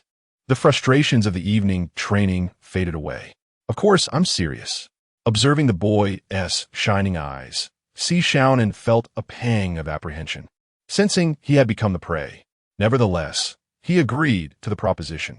The night's shooting practice had been a struggle for Lin Qiye, who felt less humiliated knowing someone else had performed poorly as well, unlike in the original narrative where his pride was repeatedly trampled. Meanwhile, Ning Dishuang, having the opportunity for supplemental instruction from Si Xiaonan, was secretly elated. In summary, everyone seemed to have a bright and promising future ahead. "Hey, throw me some peanuts. Throw me some peanuts." In the following week, Lin Qiye and Ning Dishuang embarked on an intensive training regimen, which essentially involved enduring hardships from morning until night. Both their swordsmanship and Lin Qiye's perceptual abilities, along with Ning Dishuang's mental fortitude, showed remarkable improvement. Their marksmanship remained steady, with Lin Qiye still unable to hit the target at 20 meters and Ning Dishuang missing at 10 meters. Unlike Leng Xuan, who was tormented by doubts about his teaching abilities, and Lin Qiye, who questioned his capacity to learn, Ning Dishuang appeared to be enjoying a tranquil existence, flourishing under Si Xiaonan's guidance. 6 out of 10 shots can now hit the target at 20 meters. Sister Xiaonan, do you think my posture is correct? This time it's right. Let us see how many shots I can make. Come on, little Shuang. Lin Qiye couldn't help but twitch his mouth at this scene. He vividly remembered the first time he met Ning Dishuang. That man was aloof and handsome, exuding an air of superiority, effortlessly sending away 2 ghostly figures with a snap of his fingers. But now, in front of Sister Xiaonan, he appeared as a well-behaved little puppy. Is this truly his elder brother Ning? Indeed, love transforms even the most stoic. Lin Qiye silently mused. At this moment, in the northeastern region of the Great Xia, Fengdu, within the majestic halls of the Zhongling Qifei Heavenly Palace, a young girl clad in a deep blue robe, with long black hair and fair skin, adorned with a dragon-shaped jade pendant at her waist, sat atop a stone coffin. She involuntarily shivered, sensing a presence behind her. Longer, when will Qiye arrive? Longer. Since you can shield their perception, does that mean I can seek Qiye ahead of time? The jade pendant at her waist flickered with a few strands of blue light, indicating disapproval. All right, I shall proceed according to the script, just as in the previous 120 million iterations. Calculating carefully, there are still 2 years left. We shall meet again, my dear. The dragon-shaped jade pendant flickered blue once more. Fine, I understand. I will return. With that, the young girl reclined back into the coffin, continuing her narrative. In the activity room, members of Team 136 gathered. Once everyone had arrived, Chun Mai, with an impassive expression, lightly tapped his fingers on the table. With everyone present, let us commence the meeting. We have received reports of suspected mysterious entity. The location is the second high school. The second high school? Lin Qiye was momentarily taken aback. Ning Dishuang, however, felt an inexplicable call from the second high school. Yes, it's your former school, Qiye. Moreover, the informant is someone you know. Chun Mai gestured for old Zhao to bring the person in, and shortly after, a haggard-looking high school student with bloodshot eyes entered. Li Fei? Lin Qiye exclaimed. Qiye, have you joined them too? Upon seeing a familiar face, Li Fei's expression brightened slightly. All right, let us reminisce later. First, share what you witnessed. Understood, Commander. Li Fei swallowed hard and recounted his encounter with the devouring director, Liu Xiaoyan, from the previous night, followed by details of a new director that had emerged. The more they listened, the more alarmed everyone became, their brows furrowing tightly. If what you say is true, this incident has a 90% probability of being a mysterious occurrence, potentially involving an infectious entity. However, should you be fabricating this report, you know the consequences. I understand. What I said is true. Meeting Chun Mai's fierce gaze, Li Fei hurriedly assured him of his sincerity. Xiaonan, what is your perspective? From the existing information, it is evident this entity possesses infectious and camouflage abilities, as well as human-like intelligence. Most alarmingly, it appears to have the capacity to assimilate any living being it consumes. Wu Xiangnan stated, this enigma may not be formidable. 7 Knights' perception should be capable of penetrating their disguise. So, can we not infiltrate directly and execute Liu Xiaoyan? Hong Ying's eyes sparkled with intrigue. However, it is not so straightforward. Lin Qiye interjected, stating that we cannot ascertain whether a symbiotic relationship exists between the host and the offspring, nor can we confirm Liu Xiaoyan as the host. Additionally, we remain uncertain about the extent of the infection. Therefore, we must prepare for the worst-case scenario. When Qima added, the worst-case scenario? Hong Ying inquired, puzzled. Sister Hong Ying, it implies that the entirety of number 2 high school might be overrun with monsters, or even that the whole of Cangnan has succumbed. Perhaps even Li Fei and I. seated here have been infected unknowingly, becoming part of the monstrosity ourselves. After uttering this, Ning Dishuang turned her head away. Upon hearing these words, Li Yifei's already tense demeanor turned to shock, his pupils dilating as a chill surged from his toes to the crown of his head, leaving his mind in a blank void. All right, Disha, you need not frighten him further. Hong Ying chuckled lightly, dismissing the notion. But what if it is indeed true? A hoarse voice emerged, accompanied by a visage adorned with branches, a face of intermingling yellow and green hues, or rather, a mask affixed to Ning Dishuang's countenance, materializing before all. Chapter 15. The incident of the Nantawal, a serpent demon Dong, was seated beside Si Xiaonan, who playfully delivered a light knock on his head. Don't make foolish jokes. Look how frightened Hong Ying is. Though she feigned annoyance, the slight upward curve of her lips revealed her amusement. Ning Dishuang removed her mask, allowing it to dissipate into shimmering starlight. As a bearer of the abundant command, I could conjure a magic shadow mask from the Ganges. Dishuang, are you itching for fight? Hong Ying clenched her fists, speaking with fierce determination. Incorrect. I merely aim to lighten the mood. Enough with the antics. We shall divide our forces into 2 groups. I will accompany Xiaonan, Qiye, and old Zhao as one team, focusing on the second high school and radiating outward in search of any traces of additional infected individuals. The remaining young ones will form the second group, infiltrating the second high school to locate the source, awaiting reinforcements. Li Yifei, you will join the second group. But I can't, I'm just an ordinary person. What if they will protect you? You are the only one who has faced this mysterious entity directly. However, before Li Yifei could decline, Chimai tossed him a candy. If you perform exceptionally in this operation, I can offer you a chance to join the Night Watch. All right, I promise to complete the task. Li Yifei immediately straightened up, affirming his commitment. Sister Xiaonan, I'll grab some supplies with Qingyu. Let us rendezvous at the entrance of the second high school. After speaking, Ning Dishuang pulled Lin Qiye away towards the shooting range. Qingyu, I have concerns about Li Yifei. Lin Qiye was momentarily taken aback, caught between his benefactor Ning Dishuang and his classmate.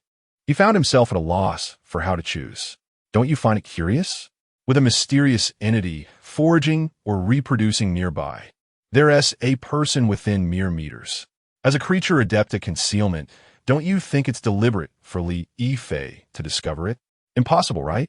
If that were the case, what could that mysterious entity possibly desire? What if its aim is for Li Yifei to join the Night Watch? If Li Yifei becomes parasitized by the source, he could gain membership through the merit of eliminating its offspring. One must realize that the threat posed by such an infectious entity far surpasses that of 10 Ghost-Face Kings. But what could a mysterious entity gain by having a member of the Night Watch? Is it a swift demise they seek? Ning Dishuang's reasoning struck Lin Qiye as far-fetched. Here, take this. It's prudent to be prepared.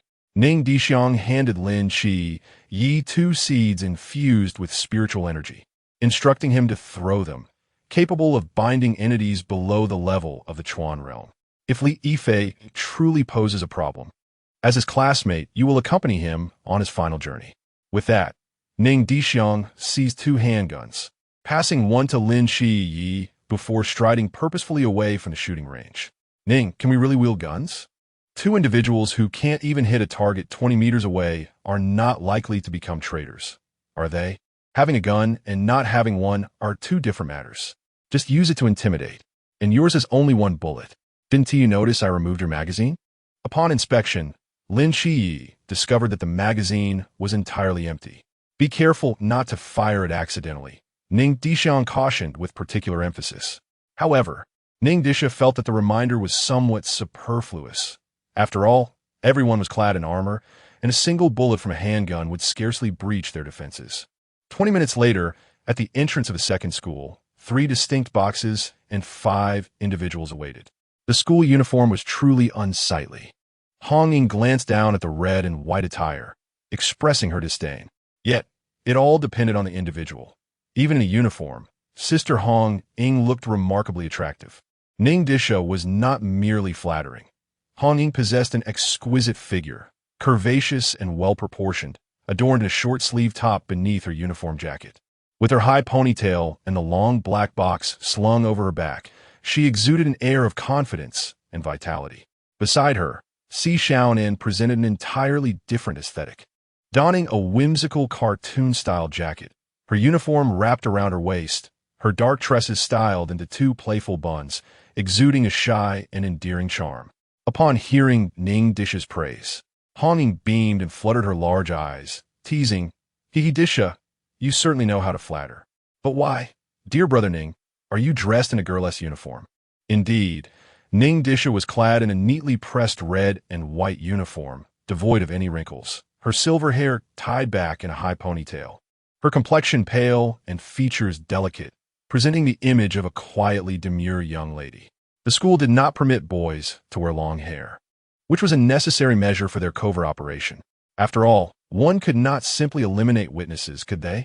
Though this was indeed a stealth mission, they were, after all, regular soldiers. Lin Qiye interjected, "Please, do not utter such perilous words with such an innocent face." It was now the beginning of the first class. How were they to infiltrate? That security guard over there looked particularly formidable. He pointed towards the fierce-looking guard nearby. "Ladies and gentlemen, I have a plan." Lin Qiye spoke up. "I could draw the guard's attention away while you slip inside unnoticed. My suggestion is to leverage my identity as a person with albinism and stroll right in with confidence. You can entrust the boxes to me. Little Frost, how come I was unaware that you had albinism?" Si Xiaonan, who had previously examined Ning Disha, expressed concern, while Hong Ying wore a worried expression. Ning Disha retrieved a pair of red contact lenses from her pocket, once donned. Her white hair, pale complexion, and red eyes indeed resembled an albino. It was quite simple to masquerade as a patient. And did I not mention I possess a storage space? The group shook their heads in unison. "Oh, well, I do now." Ning Disha swiftly grasped the three boxes and, in an instant, dissolved them. Not quite, but rather placed them in her fateful confines. "Brother Ning, impressive!" Lin Qiye exclaimed, astonished. "A bit dashing," Hong Ying commented, nodding in approval. With Ning Disha's identity as an albino, the group effortlessly infiltrated the premises. "Li Fei, which building is that?" Ning Disha inquired, gesturing towards a distant structure. "Oh, that is the girls' dormitory. Is Lu Xiaoyan in there?" "Room 502. The name is on the door." After acquiring the desired information, Ning Disha nodded slightly. "Then let us split into three groups. Qiye, you and Li Fei return to the classroom to observe Lu Xiaoyan further. Sister Xiaonan and I will investigate the girls' dormitory, while Sister Hong Ying will seek out the dean." Lin Qiye had no objections, but Hong Ying felt that Ning Disha's strategic plan was rather lacking. Si Xiaonan also wore a peculiar expression. "Do not misunderstand. There may be something I require within the girls' dormitory," Ning Dishuang elucidated, disregarding the peculiar gazes of the onlookers. "My intuition informs me that there exists something essential in that location." The crowd responded with skepticism. "Do you expect us to believe that?" "Do not doubt. For as the envoy of the illustrious apothecary sister, I possess not an ounce of offensive capability. Perhaps it is the apothecary sister who intends to bestow upon me a weapon to uphold appearances. Does that not seem plausible?" "Quite plausible, one might argue. It is hardly common knowledge that deities provide their chosen agents with weaponry." The more they listened, the more absurd it appeared to them. It seemed more likely that Ning Dishuang sought to create an opportunity for solitude with Si Xiaonan rather than to discover divine artifacts in the girls' dormitory. Observing the knowing smile of Hong Ying, both Ning Dishuang and Si Xiaonan felt their cheeks flush and hurriedly departed. Chapter 16. The girls' dormitory. Ning Dishuang grasped Si Xiaonan's small hand and hurriedly made her way towards the girls' dormitory. Si Xiaonan's steps appeared somewhat flustered. Her cheeks flushed like a ripe apple. Although this was not their first physical contact, each encounter caused their faces to burn with embarrassment. "Hey, students, why aren't you in the classroom during class hours? Which class are you from?" The voice of the dormitory matron startled Ning Dishuang, prompting her to lean against Si Xiaonan's shoulder, desperately suppressing the corners of her mouth while feigning discomfort, exuding an aura of vulnerability. "Teacher, she's feeling unwell. The homeroom teacher asked me to take her back to the dormitory to rest," Si Xiaonan quickly replied, showing her resourcefulness. Which class? What is it called? The dormitory matron pressed on, unrelenting. Class 2, Year 2. I am Lin Qiye, and she is Li Yifei.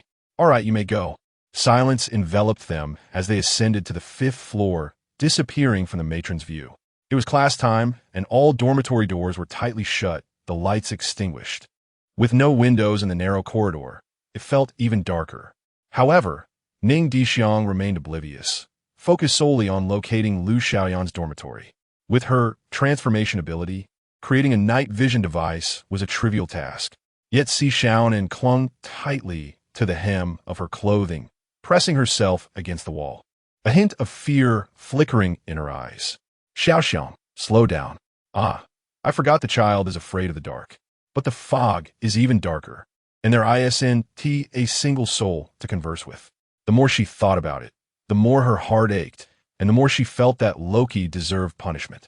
Sooner or later, she would turn Loki into minced meat, she mused inwardly. Xiaonan, don't be afraid. I'm here, Ning Dishuang reassured her, gradually moving closer and gently taking her soft hand. Si Xiaonan did not resist, merely allowing herself to be led. For some reason, she always felt a sense of security in his presence. Upon reaching the dormitory door, Ning Dishuang gently pushed it, only to find it locked. Xiaonan, can you pick the lock? Si Xiaonan nodded. Extracting a slender tool, she deftly manipulated the lock, and the door swung open. Ning Dishuang entered first, confirming the absence of others before heading straight to the balcony. How ostentatious. They truly have no fear of being photographed by drones. Look, Xiaonan, aside from some laundry, the most conspicuous sight on the balcony was 4 complete human skins. Remarkably, the non-Toa snake demon's technique of skinning was exquisite. Not a scrap was wasted, for the skins were thin, translucent, and impeccably clean. I sense you are contemplating something rather impolite, Si Xiaonan remarked, her complexion paling slightly. Not at all. Let us explore other dormitories. As each dormitory was opened, Ning Dishuang's expression gradually darkened. The reason was simple. Every dormitory balcony displayed 4 human skins. This shouldn't be. Despite having traversed through 17 years, how could the addition of 1 intern doctor in a city with a population nearing 4 million, like Cangnan, create such a significant butterfly effect? Not a soul survived on this floor. Qiye, how many people have you seen infected? Brother Ning, Captain, I have seen no fewer than 300. The majority are female. Let Leng Xuan activate the boundless airspace. I will contact a special team for support. You must prioritize your safety while striving to evacuate the crowd.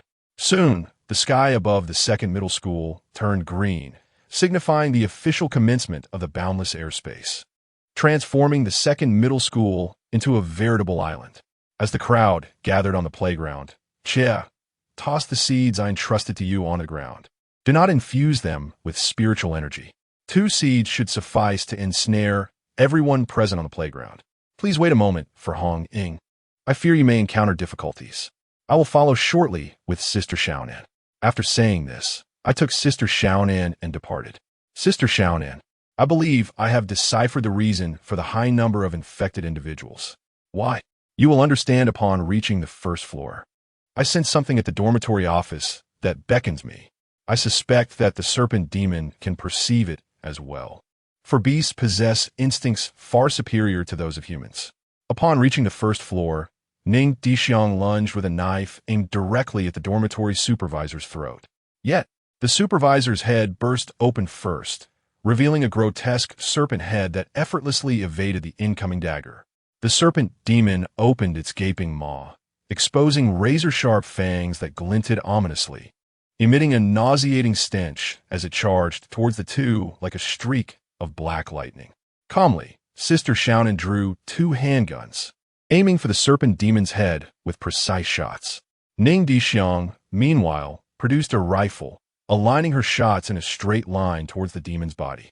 After expending 3 magazines, the invincible serpent demon finally fell. Ning Dishuang reloaded and approached the fallen creature, delivering a final barrage to ensure the demon's demise. Is such caution truly necessary? Sister Xiaonan queried, puzzled, for she was the 2nd best marksman in the team, and all her bullets had struck the demon's head. I merely fear it might feign death and launch a surprise attack, Sister Xiaonan. Ning Dishuang replied with a sheepish smile. Let's search for any hidden items. After a thorough search, the two discovered a secret door beneath the bed. With little effort, the entrance to the basement was revealed to them. The entrance was tidy and free of dust, indicating frequent visits. Given that the second middle school served as a hunting ground for the South Tua serpent demon, it was evident that any treasures here had likely been claimed already. Sister Xiaonan, I shall descend alone to investigate. You should rendezvous with Qiye. Observing the dark entrance, Ning Dishuang added, it seems rather dim below. No, I will accompany you, Sister Xiaonan declared, retrieving a flashlight from the black box with determination. Sensing the ambiguity of her words, Sister Xiaonan quickly clarified, I too feel something drawing me in. Ning Dishuang, winky face, very well, stay close behind me. With that, Ning Dishuang leaped down, landing softly with perfect grace. Upon examining the basement, it revealed an unexpected expanse, roughly the size of half a playground. In the distance, a small mound seemed to emanate the allure that had captivated Ning Dishuang. This way, Sister Xiaonan, observing the trembling figure wielding the flashlight, desperately feigning strength. Ning Dishuang couldn't help but smile, finding her utterly endearing. Though she appeared timid like Huahua, her wildness rivaled that of Jing Lu. If you are afraid, take my hand. I shall always be here. With these words, Ning Dishuang approached Si Xiaonan, extending her delicate hand.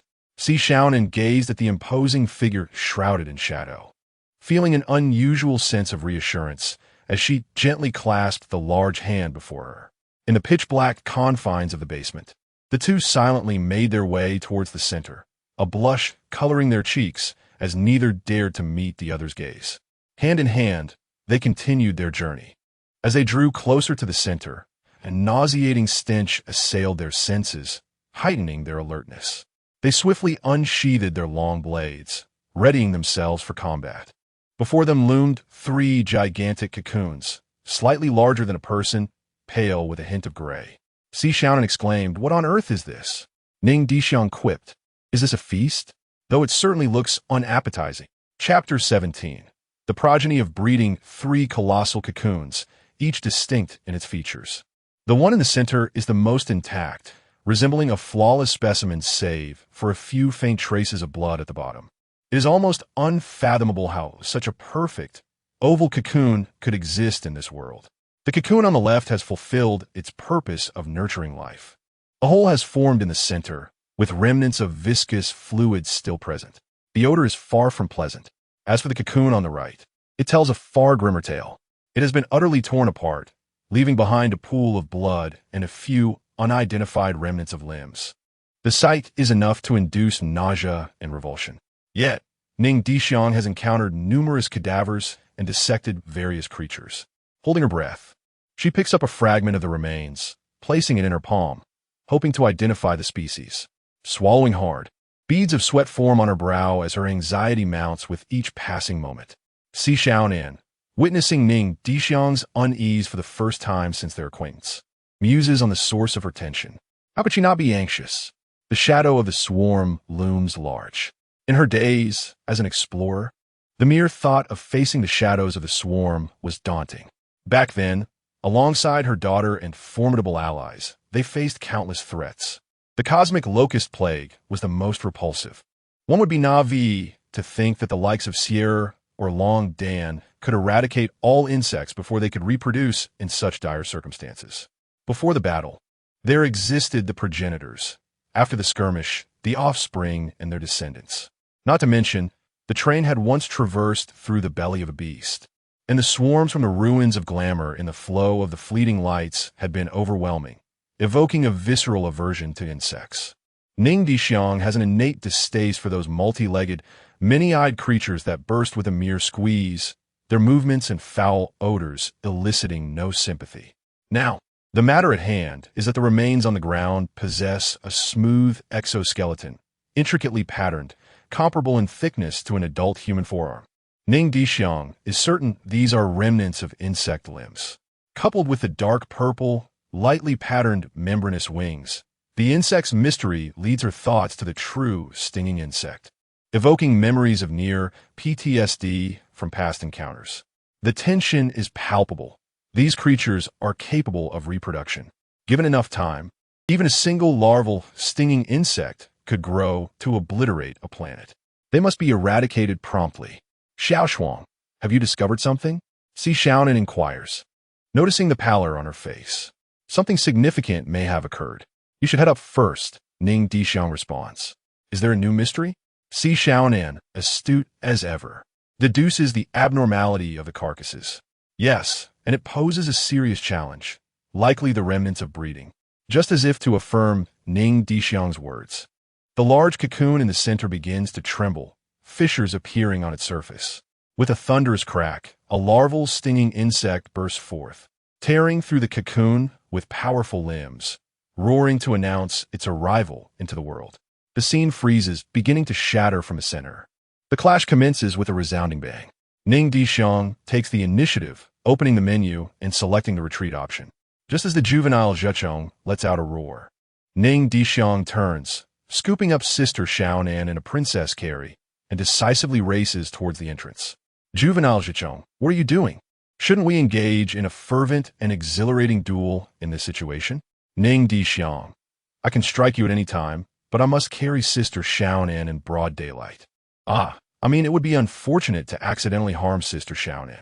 My priority is to ensure the logistical support is secured in a safe location.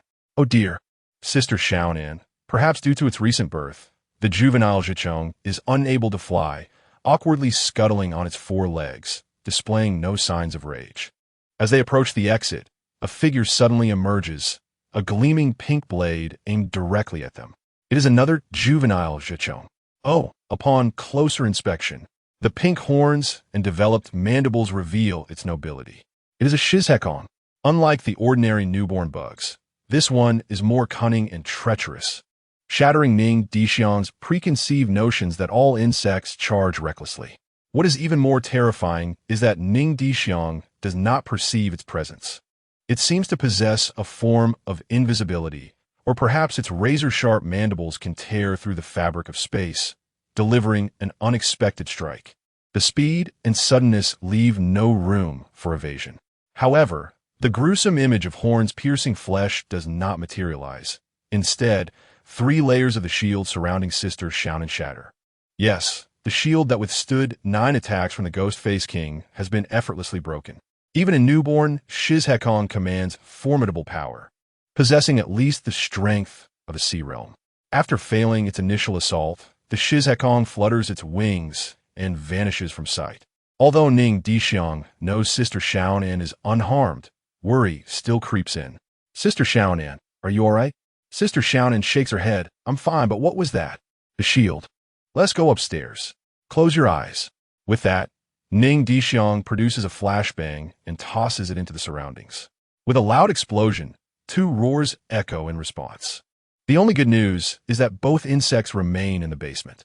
Emerging from the basement, Ning Dishuang escorts Sister Xiaonan to the dormitory entrance. I'll hold them off. You go join Qiye and the others. Be cautious of Li Fei. What about you? This is my mission. Sister Xiaonan, do not worry. I will be fine. I shall return home. After locking the door, Ning Dishuang retrieves all of his peculiar items, blue-silver binding, firmly ensnaring the first floor to create a sealed chamber. This technique shall be known as the blue-silver arena. Today, only one of the insects, or Ning Dishuang, shall survive. The 2 insects emerge from the basement, one crawling, the other flying. Not far from Ning Dishuang, a confrontation ensues between one person and 2 insects. Ning Dishuang unsheathes his long blade, activating his skill to enhance his defense and agility. With a powerful push of his legs, he charges towards the 2 juvenile insects. Meanwhile, Lin Qiye is enjoying a peaceful moment, as a spear engulfed in rampant flames pierces the skull of a monster. Hong Ying wiped the fine sweat from her forehead and inquired, Qi, this must be the last one, right? No, the main body has yet to be located.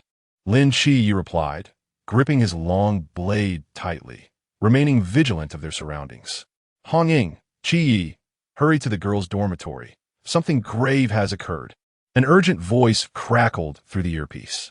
What happened, Xiaonan? Upon hearing her close friend's predicament, Hong Ying hastily seized her long gun and raced towards the girls' dormitory. Qiye, keep up. Lin Qiye swiftly followed, alarmed by the situation concerning their teammate. At that moment, beneath the girls' dormitory, which had transformed from reinforced concrete to entwined vines, Si Xiaonan squatted on the ground, drawing circles in the dirt with a look of dismay. She had attempted to shoot with her handgun and slash with her starry blade, but the vines remained steadfast as a rock, with ricocheting bullets nearly injuring her. Why am I so weak, unable to accomplish anything? Xiaonan, a fiery red figure, rushed towards Si Xiaonan in distress. After a thorough inspection, she asked Xiaonan, "Are you hurt? What has transpired?" Si Xiaonan lifted her gaze, her eyes slightly reddened. "Hong Ying, I'm fine. But Shuang has locked herself inside with the two insect-like entities. I cannot get in."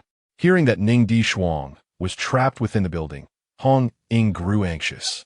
Utilized the forbidden ruins, the flame feather garb, and burn a path through. Just then, Lin Qiye arrived as well, cautioning, "Sister Hong Ying, wait a moment. Do not act impulsively. Do you wish to set the entire dormitory ablaze?" Chapter 18. The first encounter, he surveyed the surrounding vines, his expression grave. He genuinely feared that Hong Ying, this fierce girl, might set the building ablaze. If that happened, and his brother Ning perished not at the hands of the mysterious foe, but rather by those of his own, it would be quite the spectacle. "Xiaonan, could you describe the appearance of those two mysterious entities?" Si Xiaonan wiped the corner of her eye and succinctly recounted the duo's harrowing experience. Upon hearing that the stinging insect had shattered 3 layers of shields with a single strike, Lin Qiye grew anxious. He seized a straight knife and began to strike furiously at the vines at the entrance. With a pair of dual blades, he swiftly slashed at the vines, sparks flying with each contact. Simultaneously, his eyes transformed to a golden hue, emanating a golden flame as he activated the mortal realm divine domain. "Hong Ying," exclaimed, "So, who is it that just advised me against acting impulsively?" Si Xiaonan was equally bewildered, not comprehending why Lin Qiye's demeanor had shifted so rapidly. That shield could withstand 3 attacks from the ghostly-faced king, yet that insect was capable of demolishing 3 layers of Xiaonan's 8-layer shield in a single blow. They were at the threshold of the sea realm. If they did not hurry to assist, next week would mark the 7th day since Ning's passing. Upon hearing the conversation through the earpiece, Chen Muyi, stationed outside the campus, was taken aback. Goodness, are the newcomers this formidable? A temporary recruit just joined the squad and is already tackling the tasks of a special unit. If they become permanent, will they be slaying gods? Everyone, please remain calm. If it truly is a mysterious entity from the sea realm, your entry would be futile. Ning Dishuang is from the river realm, while you're not. Wait for the special team. They will arrive shortly. Just as Chen Muyi finished speaking, the dormitory door creaked open. A tall figure slowly emerged, tilting his head, with green hair cascading down. His left arm was eerily empty, occasionally dripping with green liquid, and his body was clad in dark armor, marred by numerous wounds, adorned with yellow maple leaves. Golden branch-like horns sprouted from his helmet. The various injuries across his body, especially the charred patch on his chest, were alarming. The 3 instinctively took 2 steps back, swallowing hard, their weapons at the ready for an imminent confrontation. 10 minutes earlier. "Beast, I will make you pay." Ning Dishuang charged towards the 2 juvenile, stinging insects. However, just as he engaged with the eroding, stinging insect, he knelt and slid beneath its abdomen. From the outset, Ning Dishuang's target had been this newborn, stinging insect. Its exoskeleton, still soft and its movements clumsy, made it an excellent target for assault. Ning Dishuang was uncertain how long it would take for the newborn insect to learn to fly. Perhaps days, hours, or even mere minutes. He could not afford to gamble. He was no match for 2 high-attack, high-agility larvae. The key to unraveling the situation lay in eliminating the weakest one first, and then utilizing the terrain of the first floor to maneuver against the other. As he rushed before the insect, he swiftly rose and struck at its back with his blade. The motion was as smooth as cutting through butter. The larva's wing and membrane were severed in one clean stroke, spraying blood. In pain, the juvenile stinging insect hurled Ning Dishuang against the wall, leaving a dent in its wake. Fortunately, The vines cushioned the impact, sparing him from serious injury, though his head felt somewhat dazed. Excellent.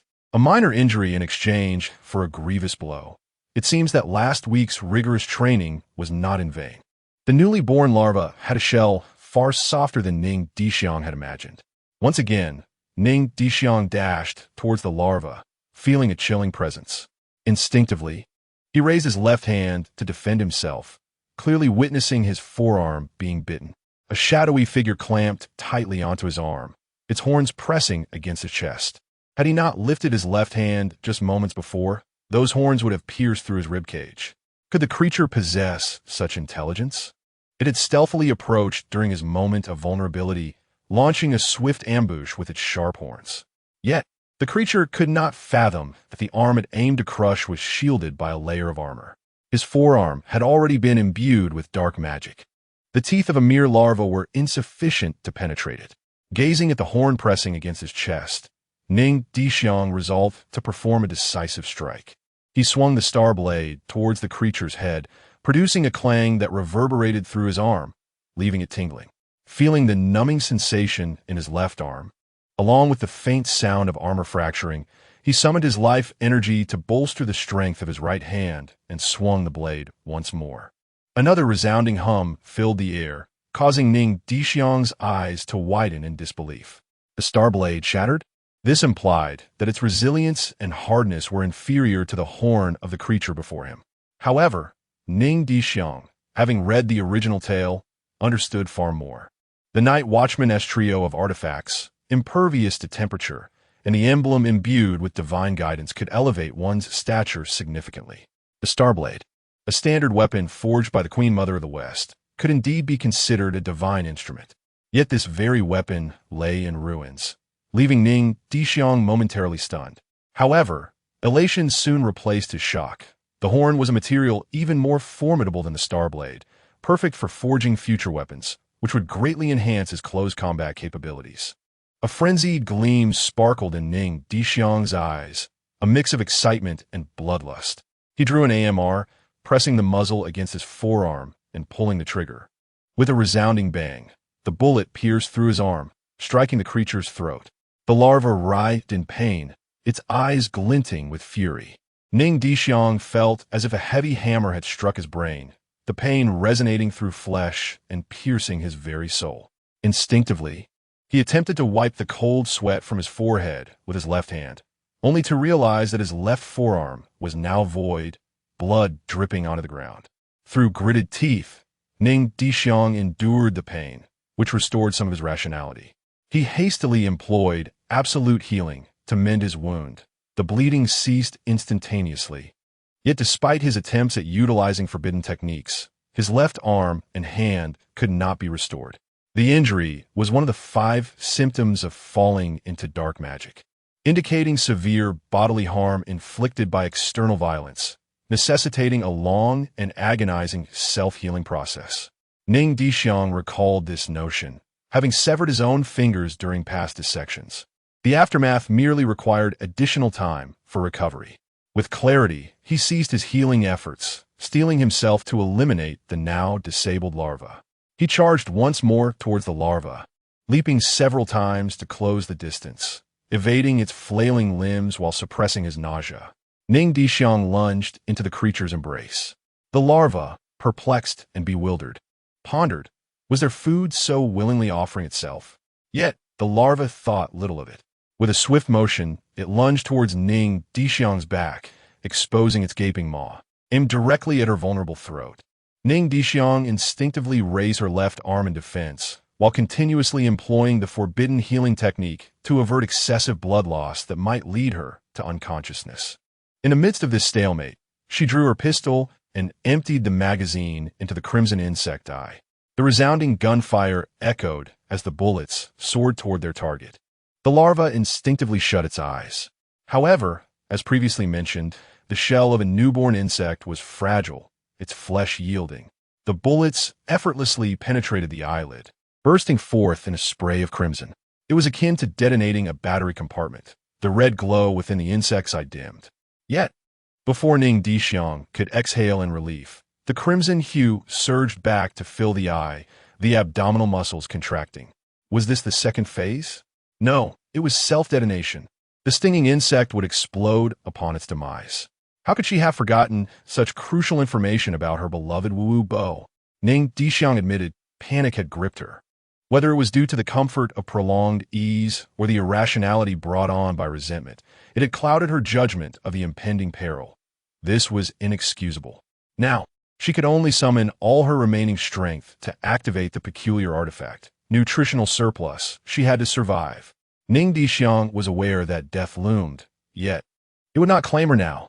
After all, once life was extinguished, the chance for vengeance would vanish. Chapter 19. The initial appearance of the masked squad, perhaps due to its recent emergence, the sound of the juvenile stinger's explosion was rather subdued. With a soft bang, the detonation concluded. Ning Dishuang, positioned at the epicenter of the blast, was left disoriented, spitting out a mouthful of blood as she lay on the ground, taking considerable time to recuperate before she staggered to her feet. There remained another creature that required her attention. Although the stinger had endured a bullet from the AMR and sustained significant injury, its combat capabilities remained largely intact thanks to its formidable fangs. Ning Dishuang, however, was more severely wounded. Even a newly born juvenile stinger's explosive force was akin to being struck by a fragmentation grenade at close range. A profound silence enveloped her surroundings, devoid of the insect's howls, save for the gentle whisper of the wind. Her mind was solely occupied with the blade techniques imparted by Cangnan: a dash, a crouch, a swift sweep, and a subtle maneuver. These simple gestures sent the once mighty stinger to meet its deity, Tai Zeros. After executing her strike, Ning Dishuang retreated behind a wall, awaiting the explosion's conclusion. Exhausted, she readied herself to collect the remains. It would be a travesty to not utilize the horn, capable of even shattering the Starblade, as a weapon. Moreover, the horn was long and straight, making it ideal for crafting a spear. If confiscated, it would be a significant loss. Curiously, the stinger had self-destructed from its abdomen, leaving only a small aperture while its elytra, head, and limbs remained remarkably intact. As Ning Dishuang severed the insect's head, she prepared to exit and regroup. Gently tapping on the vines adorning the door, they receded, allowing sunlight to flood into the dormitory, illuminating her surroundings. At first glance, she spotted Lin Qiye. A low, guttural sound escaped her lips as she raised her straight blade, signaling that she had vanquished the mysterious foe. Wait a moment. Her straight blade? Ning Dishuang suddenly realized something was amiss. Hadn't her star blade shattered? What was it that she had just wielded? Observing the three individuals before her, who appeared to be on high alert, she instinctively adjusted her attire. Upon looking down, she discovered that her school uniform had transformed into armor. A sudden recollection struck her. During the initial explosion, in a bid to preserve her life, her entire being had undergone a process of demonic transformation. The blade used to slay the juvenile stinger was a weapon inherent to her demonic form. In her heightened state of focus on the insects, she had unconsciously overlooked the irrationality of her situation due to a reduction in her rationality. Ning Dishuang quickly withdrew from her agitated state, acutely aware that succumbing to her demonic nature was not an option at this moment. The demonic form, particularly that of the Chuan realm, was not something that Hong Ying, Si Xiaonan, or Lin Qiye could contend with. If the savior were to perish at the hands of her own comrades rather than the Cthulhu, the implications would be dire. She needed to devise a strategy to retain her reason. Otherwise, she would have to sever her spinal cord to ensure the safety of Si Xiaonan and the others. Yet, Li Fei was still very much alive and vigorous. In the original narrative, he was of the Pool realm, accompanied by a replacement in the Pool realm intended to meet a grim fate within the female dormitory. Now, with the Nantua serpent demon having consumed a stinger egg, it was conservatively estimated that it had reached the peak of the Pool realm, perhaps even transcending to the Chuan realm. If coupled with that replacement, it indicated that two mysterious entities of the Chuan realm still lurked within the campus. Ning Dishuang utilized the Forbidden Abyss to heal her throat.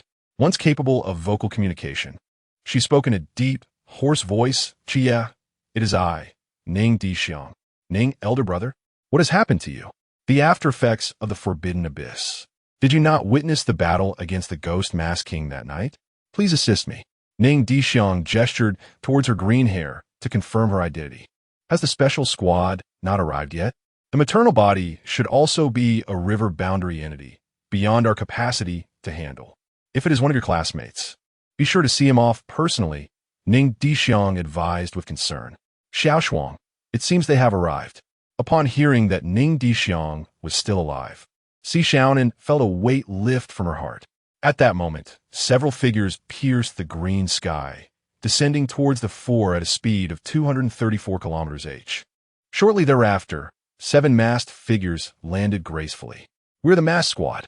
We are still searching for the river boundary, Nanto, a serpent demon maternal body. Thank you all for your assistance. Not bothering with pleasantries, Ning Dishuang weakly relayed the information about the remaining monsters, feeling utterly exhausted. Are you kidding? A river boundary mystery requires our presence? That seems rather excessive, a youth wearing a swirling mask remarked with dissatisfaction. Of course, had Ning Dishuang been fully conscious, she would have captured a photograph of the trembling legs beneath the swirling mask. Swirl, mind your image, the woman donning a rose mask reprimanded, delivering a punch to the swirling individual before the leader could chastise him. Ignoring the antics of the two, Wang inquired about the sea boundary mystery reported by Chun Mai. Addressing the armored Ning Dishuang, Wang did not concern himself with Ning Dishuang's attire. Transformations associated with the Forbidden Abyss were not unfamiliar, the most renowned being the Sequence 031, known as the Black King Annihilation, said to exist beneath the gods and above all beings. Observing the blood dripping from Ning Dishuang's left arm and her numerous injuries, Wang instructed Kai to prepare a bowl of pearl, jade, and white bone soup to heal her wounds. This will aid in your recovery. Kai, the squad's medic, was small and adorable, potentially aligning with Ning Dishuang's preferences. The Forbidden Abyss sequence 100 soup dishes consumed spiritual energy to create various types of soup for therapeutic purposes. As for the severed arm, Wang had considered employing the temporal marauder, but the thought sent cold sweat down his brow. To use it on the person before him, even if merely to rewind a second, would result in his own demise. Thus, he abandoned that notion. There are also 2 mysterious beetles. One of them destroyed the Starblade. I killed it. Its body is in the building behind, Ning Dishuang concluded, leaning against Lin Qiye's shoulder and closing her eyes to rest. Is this what they look like? Wang produced a scroll from his pocket, unfurling it to reveal illustrations of larval worms, corrosive worms, secondary worms, and true worms. Ning Dishuang struggled to open her eyes, studying the images for a long while before nodding. As for why Wang possessed depictions of worms, Ning Dishuang's current state of mind did not allow her to ponder that question. Upon receiving an affirmative response, Wang Mian briefly pondered before instructing Yu Gue to accompany him, while the others were to search for the mother body. Captain, this flame dust bottle is with me. If it truly is a bug, it can be incinerated in an instant. Qingyu, you are to follow them. You must secure the head of the mother body. Do you understand? Listening to Ning Dishuang's feeble whispers, Lin Qiye felt perplexed yet nodded in acknowledgement, trusting that his elder brother Ning would not deceive him. Observing Lin Qiye's assent, Ning Dishuang exerted effort to lift his head, his body succumbing to gravity. Just as he was about to collapse, a petite figure caught him. Glancing with his peripheral vision, he recognized it was his dear sister Nan. A wave of relief washed over him as he closed his eyes. With his remaining strength, he uttered, "Sister Nan, take me home." Chapter 20. A shared slumber time passed swiftly, and Ning Disha found herself asleep for 7 days. Slowly awakening, she attempted to rise, only to realize that her body was immobile. She nearly forgot that her condition had rendered her paralyzed. A mere fatal injury had been instantaneously healed, restoring her to her former self. Aside from her emerald green hair and the triangular markings on her face, Ning Disha appeared no different from an ordinary person. While her physical wounds had healed effortlessly, the excessive strain on her mental faculties, compounded by the torment of her condition, left her with a severe headache. Rubbing her temples, she focused her gaze and noticed a small black fur ball nestled by her bedside. It was Si Xiaonan, who had been caring for her during these days. Ning Disha smiled wryly, maneuvering her stiff body to gently lift the sleeping Si Xiaonan into bed. She hoped she wouldn't catch a chill. And she thought, thank you.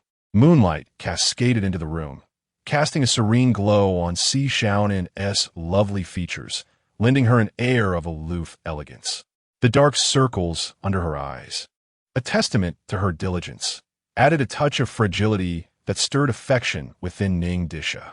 Propped on one hand, she admired the enchanting scene before her, a smile spreading across her face. How delightful it would be if this moment could last forever. Retrieving her camera, she captured this beautiful instant, tenderly ruffling Si Xiaonan's hair. Leaning back against the headboard, she gently removed her glasses and placed them aside. It must be said, without her glasses, Si Xiaonan lost some of her innocence but gained a captivating allure that Ning Dishuang found irresistible. Shaking her head, Ning Dishuang dismissed her thoughts. Love was not a luxury she could afford at this moment. She turned her focus to cultivating her unique abilities within the confines of her destiny. With the emergence of new challenges, one could only wonder if the Antimatter Legion, the Incineration Factory, or the bountiful populace would arise. Regardless, each of these developments would demand her utmost attention, and upgrading her equipment was of paramount importance. Aside from the troublesome wingmakers, Ning Dishuang commenced her nocturnal endeavors, engaging in her nutritional surplus 2.0 routine, designed to withstand 3 assaults from the Sea Realm, with a maximum of 8 uses per encounter.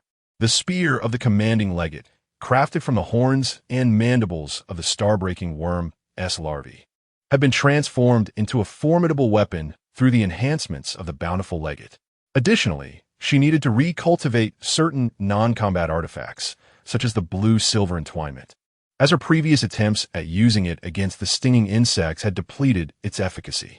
Mobilizing her mental energy within the confines of her destiny, she began to craft some basic artifacts, including the blue-silver entwinement, to bolster her chances of survival, even if just marginally. As the seeds of the blue-silver entwinement artifacts took shape, Ning Dishuang's eyelids grew heavier, and she succumbed to slumber. The following morning, warm sunlight streamed through the window, rousing the slumbering Si Xiaonan. As she opened her sleepy eyes, she was startled to find herself cradling a firm and warm pillow. Her cheeks flushed instantly as she realized that this was no mere pillow. It was Ning Dishuang's waist, and her head rested against his chest. She contemplated slipping away quietly, wishing to pretend that nothing had transpired, feeling the tension in the air. However, as she attempted to extricate herself, she inadvertently brushed against Ning Dishuang's arm, causing him to stir slightly, leaving Si Xiaonan frozen in place. Ning Dishuang opened her eyes to see Si Xiaonan's flushed face. Their gazes met, and neither spoke. Enveloped in an awkward silence, Ning Dishuang thought, "This is it. How could I have been so reckless in my sleep, ending up in a girlless embrace? Will Xiaonan think of me as a lecher? Oh no, my image. You've finally awakened." Si Xiaonan broke the silence first, tears glistening in her eyes as she threw herself into Ning Dishuang's arms. "I thought you would never wake up. Why did you push yourself so hard?" Her voice dwindled, eventually reduced to intermittent sobs. Ning Dishuang felt a pang of sorrow as she gently stroked the girl's silky hair, softly patting her back, her eyes misty. "I'm sorry. It won't happen again," she murmured. As the tears subsided, Ning Dishuang noticed that the lovely girl in her arms had fallen asleep once more. She reached for a few tissues to wipe away the tear stains on Si Xiaonan's face and adjusted her position, striving to create the most comfortable sleeping environment for her. Time flowed swiftly, and before long, it was noon when the door was suddenly pushed open.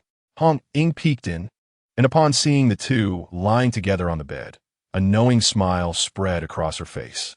"Oh, look at you two, sharing a bed after just a little while. Do be careful," she teased. Si Xiaonan groggily awakened, her face aflame with embarrassment as she stammered, "It's not what you think. I understand. Your secret is safe with me," Hong Ying replied with an exaggerated gesture of secrecy, though the amusement on her face was unmistakable. Ning Dishuang felt a bit flustered, having been caught in an awkward situation, and hurriedly clarified, "Hong Ying, we didn't do anything inappropriate. We are completely innocent." Hong Ying waved her hand dismissively. "All right, I get it. You're just innocently sharing a bed." "Completely innocent," With a clear conscience, she added playfully, I'm just here to switch shifts, since Dishuang has awakened. You two can chat. I'll have Uncle Chen add some dishes. With that, Hong Ying quickly shut the door, leaving the two alone. Captain, Dishuang has awakened. We need to add more dishes for lunch. Quickly bring out your prized lobsters. Ning Dishuang could only stare blankly. Si Xiaonan looked equally bewildered. Hong Ying, maybe you should tone down that smile. Even a 3-year-old wouldn't believe your nonsense. And why does it seem like the lobsters excite you more? By the way, Xiaonan, are you all right? Do you want to sleep a bit longer? Sleep? No way. Si Xiaonan wriggled free from Ning Dishuang's embrace, playfully glaring at him as she straightened her slightly disheveled outfit and hurried out of the room. Ning Dishuang lamented, Oh dear, my sweet and soft Xiaonan. Hong Ying, I will remember this grievance. As Si Xiaonan exited, she abruptly collided with Hong Ying, their eyes locking in surprise. Hong Ying, what are you doing? Si Xiaonan inquired, curious about why Hong Ying had returned. I left something here, Hong Ying replied, her rusty brain scrambling for an excuse. Oh, what is it? I can get it for you, Si Xiaonan said, pretending to head back. Suddenly, I realized I might have made a mistake. Hong Ying hurriedly tried to amend her words. Si Xiaonan, you must have eavesdropped, right? Surely that is the case. Hong Ying, you have fallen. But why aren't you being affectionate with your little sweetheart? Listening to Hong Ying's teasing, Si Xiaonan's face flushed. No, we are merely ordinary teammates. I regard Shuang as a younger brother. Does Si Xiaonan truly not harbor feelings for Dishuang, her younger brother? He is so charming, gentle, considerate, and strong. Are you truly unmoved?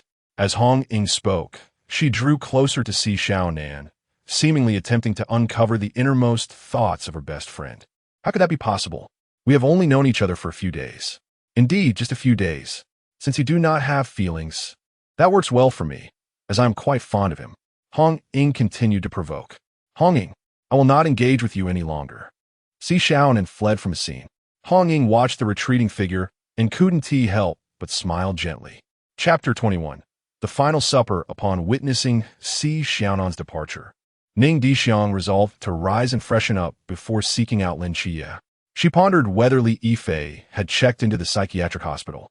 Nevertheless, regarding that labor contract, it was rather peculiar, akin to a solitary lamp atop a rooftop terrace. As she made her way to the training ground, she spotted Lin Qiye engaged in a sparring match with Zhao Kongchen. However, Ning Dishuang moved with such subtlety that only Lin Qiye took notice. Young man, distraction during combat is a grave error, Zhao Kongchen admonished, sweeping his wooden sword towards Lin Qiye's face. At that moment, the scene unfolded before her. Our savior raised his sword to block, yet his defense faltered, sending him sprawling and rendering him a pitiable sight. A chuckle escaped Ning Dishuang's lips. Such a delightful spectacle deserved preservation, prompting her to hastily retrieve her camera to capture this cherished memory. As the photograph was saved, her attention shifted back to Lin Qiye. She cast a healing spell, enveloping him in a warm, gentle green light that gradually seeped into his being, restoring him to his former self. Ning, you have finally awakened, Zhao Kongqing remarked, noticing her presence with a smile. Indeed, old Zhao, you are aware of my resilience. As long as I draw breath, even the gravest injuries can be mended in mere minutes. Ning Dishuang replied with a radiant smile, exuding warmth. Are you here to see Qiye? Please, continue your conversation. I shall check if the meal is ready, Zhao Kongqing said, pulling a cigarette from his pocket, lighting it, and inhaling deeply before exhaling a cloud of smoke as he made his way to the door. By the way, Ning, I appreciate what you provided.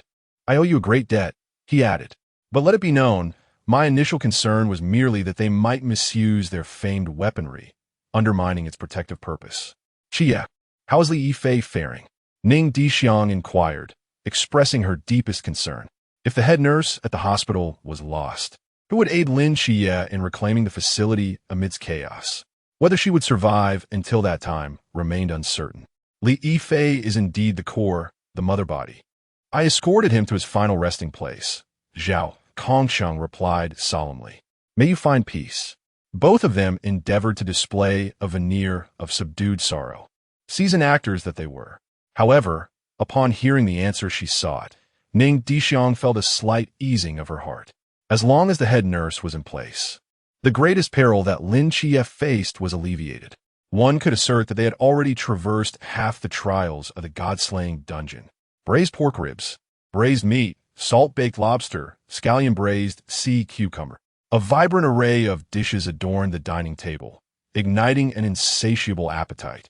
The members of Team 136 gathered together, ready to indulge in this lavish feast.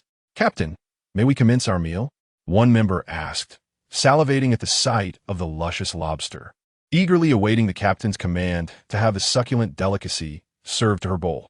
"Ahem, I have submitted the report regarding the South Tua snake demon incident. Everyone performed admirably, especially you, Dishuang. Your efforts resulted in the elimination of a high-risk mysterious entity from the Sichuan realm and another from the Pool realm.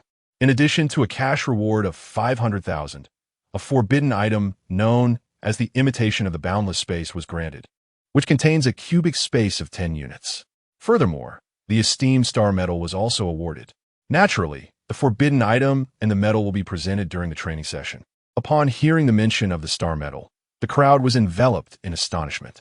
The Night Watchman's medals are categorized into 4 types: the Ember Medal, the Radiance Medal, the Star Medal, and the Sea of Stars Medal. The Ember Medal, a pale red hue, is the most commonly awarded medal, typically granted upon the successful completion of critical mysterious cleansing tasks or ensuring the safety of numerous lives. The Radiance Medal, a light blue, is generally awarded only after vanquishing high-risk mysteries or averting large-scale disasters. The Star Medal, distinguished by its profound blue color, shimmers with faint starlight under the dawn's light. It is exclusively bestowed upon those who have successfully defeated immeasurable mysterious entities or quelled significant events that could instigate societal upheaval, making its rarity evident. With only a 1 possession rate among the Night Watchmen, the Sea of Stars Medal is even scarcer, with only a handful existing within the Night Watch. The most recent one awarded to Wang Mian, who single-handedly thwarted the divine entity known as Code 040, the 8-headed serpent, for half an hour 5 years ago. The 3 medals preceding that were likely awarded to Wang Mian a few years later for his valiant stand against a beast tide, dismantling the invasion plans of the High Heaven Circle and steadfastly defending the Nightfall team at the Chenlong Pass. Therefore, the significance of the Star Medal is beyond question. At the dining table, congratulations erupted from all sides, even eliciting a rare smile from the usually stoic Leng Xuan, which warmed Ning Dishuang's heart. However, for Ning Dishuang, the medal held less value than an equivalent amount of gold. He did not harbor any notions of honor. For him, the medal's sole purpose was to serve as a superficial display. "Captain, can the Imitation of the Boundless Space store living beings?" Ning Dishuang inquired, eager to uncover what he most desired to know. "No," Chenmai replied, a response that, while expected, still brought a tinge of disappointment. "Oh, well, that is fine then." Ning Dishuang silently scoffed, his face still adorned with a smile. The offerings from the higher-ups were genuinely commendable, both in quality and quantity, although they were largely impractical. With the imminent entrance into the training camp, which required no monetary resources, the storage space seemed rather futile. The medals, on the other hand, could be left for Xiao Nan to play with. Ignoring Hong Ying's yearning gaze, Chenmai placed the largest lobster from the platter in front of Ning Dishuang. "Stop dawdling. If you don't eat soon, the food will get cold." With that, everyone eagerly picked up their chopsticks, devouring the meal with great enthusiasm. Of course, the highlight of the dining experience was the fierce competition between Wu Xiangnan and Hong Ying for the last piece of braised pork. "Hong Ying, respect your elders." "I'm taking the last piece," Wu Xiangnan declared. "Not a chance, you old dog. That's mine," Hong Ying retorted. Leng Xuan, eager to join the fray, prepared to draw his gun at the table, but a quick glance from Chenmai had him obediently sitting back down, peeling the shell off his own lobster. Just as Hong Ying and Wu Xiangnan faced off, a pair of chopsticks stealthily snatched the last piece of braised pork away. Wu Xiangnan, no sense of martial ethics. "Hong Ying, my braised pork?" "Si Xiaonan, why is it for me?" Upon seeing Si Xiaonan's eagerly expectant expression, Ning Dishuang smiled gently. then placed the last piece of braised meat into Lin Qiye's bowl. Lin Qiye, brother still remembers me. Si Xiaonan, not he. You dog of a man. Just moments ago in bed, you were not like this. Although Si Xiaonan endeavored to feign anger, her round, plump face and large, sparkling eyes, filled with a mix of grievance and stubbornness, only exuded cuteness, melting Ning Dishuang's heart at the sight. Ning Dishuang drew forth her surgical knife, skillfully peeling the shell of her lobster along the natural lines. In an instant, a whole lobster tail appeared before her. With a swift motion, she divided it into 2 portions, one large and one small, and sprinkled the sauce prepared by the captain in advance. The sole sauce, drizzled generously. It is no surprise that it is a treasure from the captain's collection. Its sweetness lingers on the palate, leaving an unforgettable aftertaste. It must be a creation of the owner of the food Forbidden Ruins, for consuming it subtly enhances one's mental acuity. Chapter 22. The Eve of Departure Captain. This lobster is quite extraordinary, when Shima observed first, sensing something amiss. Ahem, this is a creation from a high-risk food market owner from years ago, known as bush lobster. It has the effect of condensing spiritual energy, particularly beneficial for those below the pool realm, significantly enhancing their abilities. I have only a limited stock, one for each person. Do not waste it. Upon hearing this, the group yearned to devour even the shell. Old Zhao, we need not go that far as to eat the shell, Ning Dishuang remarked, watching Zhao Kongcheng bite through the lobster shell with a twitch at the corner of her mouth. Ning kid, didn't the captain say it's a great supplement? Old Zhao, am eager to improve.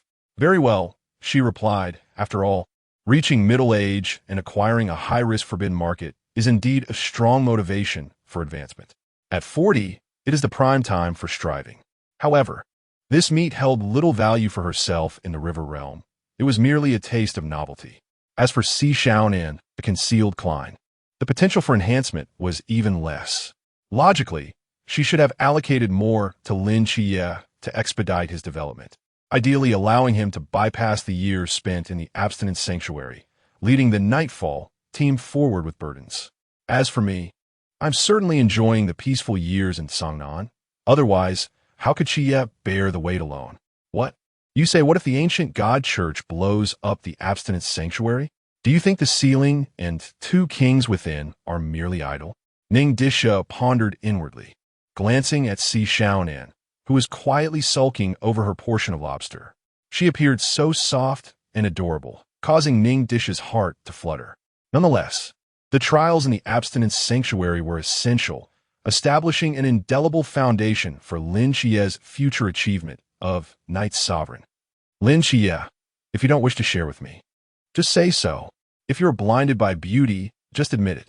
Must you be so roundabout? Ning Dishuang, alas. Lin Qiye, is it really that difficult to fight? Ning Dishuang placed a larger piece of lobster meat into the girl's bowl. Eat more. You look so thin. Si Xiaonan. Hee. Dishuang, I'm also quite slender. Hong Ying said with eager anticipation, fluttering her long eyelashes. Are you suggesting that a stunning beauty, standing at 170, with curves in all the right places, is thin? Hong Ying's weight certainly surpassed that of the frail and anemic Ning Dishuang, as all that fat was not gained in vain.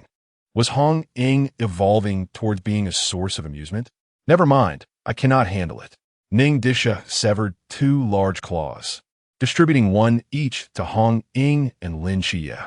Qiye, how has your training been during my absence? Upon hearing Ning Dishuang inquire about his progress, Lin Qiye pondered briefly before responding, Brother Ning, I feel I have made rapid advancements these past few days. However, the captain and Uncle Zhao's strikes have become more painful. Moreover, my coordination with the mortal realm has grown increasingly harmonious, and the precision of my spiritual perception has significantly improved. I can now barely ensure hitting targets within 30 meters. As he spoke, Lin Qiye beamed with pride.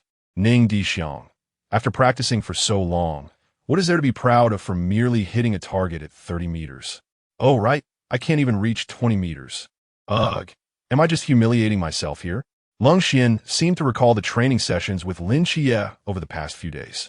Under the setting sun that day, her eyes were red, and she quietly wiped away her tears. Then she lifted her head, revealing a smile of contentment. At last, her student would not tarnish her reputation in the education field. As Leng Xuan found solace in her thoughts, she glanced at Si Xiaonan, and her expression shifted instantly. Leng Xuan, Qiye's training is going well. Hee. Leng Xuan, Dishuang's shooting skills are a black hole. Not hee. Oh, since Ning Dishuang is under Xiaonan's supervision. It's all right. While Leng Xuan was observing Si Xiaonan, Ning Dishuang seemed to sense it and discreetly looked toward Leng Xuan. For the first time, Ning Dishuang witnessed a blend of relief, joy, emotion, pain, and acceptance on a person's face. Had this 30-year-old uncle knocked over a pile of colors? As everyone finished their meals, Chunmai addressed the 4 young ones. The training camp will commence in a few days. As per tradition, it will be held in the capital. Hongying, Xiaonan, you two take Qiye and Dishuang out for some shopping. Also, the weather in the capital is colder than in our Cangnan, so remember to purchase plenty of winter clothing. Injuries are most likely during training, so you two must find me again tomorrow morning. I'll provide you with some medicine that is far superior to what is available in the market. Oh, and don't forget to buy the train tickets. If we go early, we can select the dormitory first. Let us aim for tomorrow. Chunmai held a memo pad and meticulously instructed Lin and Ning, even detailing the most comfortable types of bedding for the train ride. By the time Chunmai closed the memo, over half an hour had passed. Did you remember everything I said? Ning Dishuang noted, indicating affirmation. Captain, ISNT tomorrow too early? Si Xiaonan felt it was a bit rushed and couldn't help but ask. Of course. Whether to spend a few more days with someone remains uncertain. The earlier, the better, Chunmai replied emotionlessly. As if recalling something, he added, this shopping trip will be reimbursed to me. Great. Xiaonan, Qiye, Dishuang, let us hurry. Upon hearing this delightful news, Hong Ying quickly led the 3 to shop. For even a second-s delay would be a disrespect to the full reimbursement. Once the 4 departed, Chunmai silently rummaged through his wallet, glancing inside. The Black Wu Chang said nothing, merely sighed. As for tobacco, this month's budget had already been exhausted. He would have to mooch off old Zhao. Inquiry. How long does it take to exhaust the stamina of a healer capable of restoring energy? Answer. An afternoon. Just an afternoon. With Hong Ying and Si Xiaonan leading Ning Dishuang and Lin Qiye, they practically traversed the entirety of Cangnan City, making up for all the streets the two had never visited in their lives. Qiye, Dishuang, hurry up. Hong Ying urged from the front, while the two struggled to follow behind. Brother Ning, do you still have any healing spells? Feeling somewhat fatigued, the 2 companions exerted themselves to follow closely behind the 2 women. As for the items they had purchased, they were all placed into the narrow confines of the Destiny's Passage by Ning Dishuang, were the followers of the Collapse Iron faction to discover that someone had transformed this sacred site from meeting the celestial deity into a mere storage space. Ning Dishuang would undoubtedly face dire consequences. Wow, Xiaonan, look at this adorable Peppa Pig bedspread. It's absolutely delightful. Shall we get 2? Yes, yes. And that lovely pastel pink suitcase is simply splendid. How about 2 of those? Yes, yes. Xiaonan, Xiaonan. And there's a snow-white backpack. Qiye and Dishuang would surely adore it. Yes, yes. Lin Qiye interjected, no, we actually don't fancy them. Ning Dishuang replied, well, it's not entirely out of the question. After all, I possess the Destiny's Passage. If need be, I can always exchange them at the training camp entrance. What is there to fear? Chapter 23. The Luxurious Chanel Xiaonan. Look at this beautiful little dress. Buy it. Before Hong Ying could finish her sentence, a hand swiftly covered her mouth. Lin Qiye felt it necessary to take responsibility for his chastity and solemnly interjected, Sister Hong Ying, I believe, this is not suitable for us. Si Xiaonan, however, wore a face of regret. After all, Ning Dishuang was naturally graceful, and she would undoubtedly look splendid in women's attire. Xiao Shuang, are you really not going to give it a try? Si Xiaonan pouted playfully while wrapping her arm around Ning Dishuang. Ning Dishuang glanced at Si Xiaonan, who was leaning on her with an endearing demeanor, and at Lin Qiye, who was desperately signaling her from the side. With a silent sigh, Ning Dishuang made her decision. Sister Xiaonan, if you wanted to wear it, I suppose I could. As she spoke, she took down a Lolita dress from the rack. Unless Sister Xiaonan also tries it on for me. Si Xiaonan blushed, murmuring softly, "Well, I suppose that could be arranged." Ning Dishuang grinned mischievously. Boss, I want every single piece in the store." With that, she boldly pulled out her card and swiped it. "Very well, sir. The total comes to 250,000. The attendant spoke with utmost respect, for they recognized a valued customer. "How much?" The price startled Ning Dishuang, and she glanced at the bill. The high-end Chong Sam, handcrafted chiffon Lolita dress, and velvet stockings were all premium items. Given the quantity, the price was indeed reasonable by common standards. However, "Dear boss, what is this French Chanel gown?" Ning Dishuang's expression turned icy as she focused her mental energy, ready to react at any moment. After all, such an item ought not to exist in their realm. A century prior, the mist had consumed the globe, leaving only the Great Xia intact, and aside from a select few elites, no one was aware that humanity still thrived in enclaves. Even Lin Qiye had only encountered such circles after vanquishing the young master. "Oh, this gown was commissioned for sale by a gentleman, crafted from high-quality fabric with exquisite workmanship.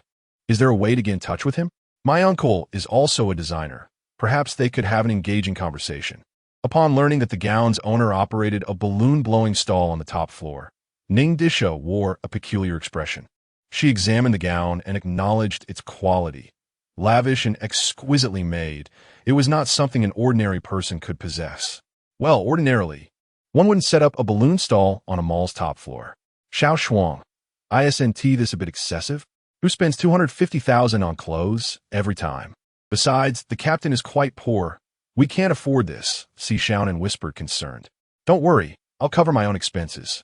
I'm not short of this little amount. Trust me. Boss, please pack it up. My companions will take it back." Ning Dishuang leaned close to Si Xiaonan's ear and whispered, "Sister Xiaonan, I'll go meet that person. You two continue shopping with Lin Qiye. Here's the card." With that, Ning Dishuang dashed toward the top floor. Shuang, wait for me." Seeing Ning Dishuang run away, Si Xiaonan hurriedly followed, just as Hong Ying was about to chase after them. She was stopped by Lin Qiye, who shook his head. "Sister Hong Ying, Ningga has purchased quite a lot. Let me call Uncle Chen over." Hong Ying understood Lin Qiye's intention. There was something amiss with this shop. Before long, Ning Dishuang arrived at the top floor, only to find it eerily spacious, with a solitary golden stall standing silently. A middle-aged man, amiable and slightly plump with squinty eyes, dressed in ordinary attire, stood beside the stall. Upon noticing a customer, he smiled and waved.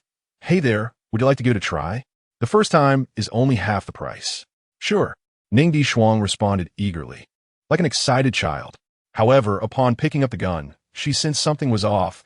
It felt just like the authentic firearms from the agency. "Boss, I heard you entrusted a French Chanel dress to be sold downstairs. Could you explain why it bears this name?" "Oh, haha. I didn't expect it would be you. Dear customer, what a coincidence. As for the name, it's quite simple. I brought it back from France, from a brand called Chanel." "Oh, I wonder where in France that is. I would love to visit someday." "My friend, France is in Europe, quite far from here," the middle-aged proprietor replied calmly. "Reveal your identity, friend or foe. Make your choice." Ning Dishuang aimed her gun at the squinty-eyed boss. The man seemed unfazed by the dark muzzle pointed at him, still smiling amiably.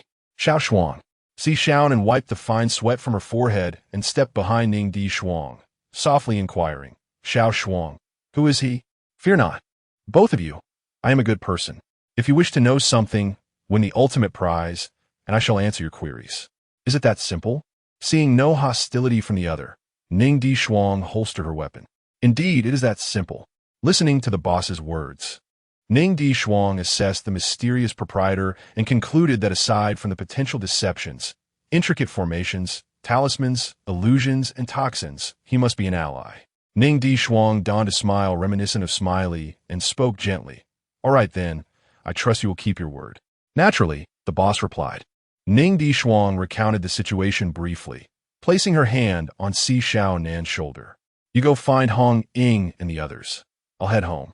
Suddenly, a sharp pain shot through Ning Dishuang's waist, causing her expression to contort in discomfort. "Sister Nan, it hurts. Let go." What inflicted such torment on the realm of the pool?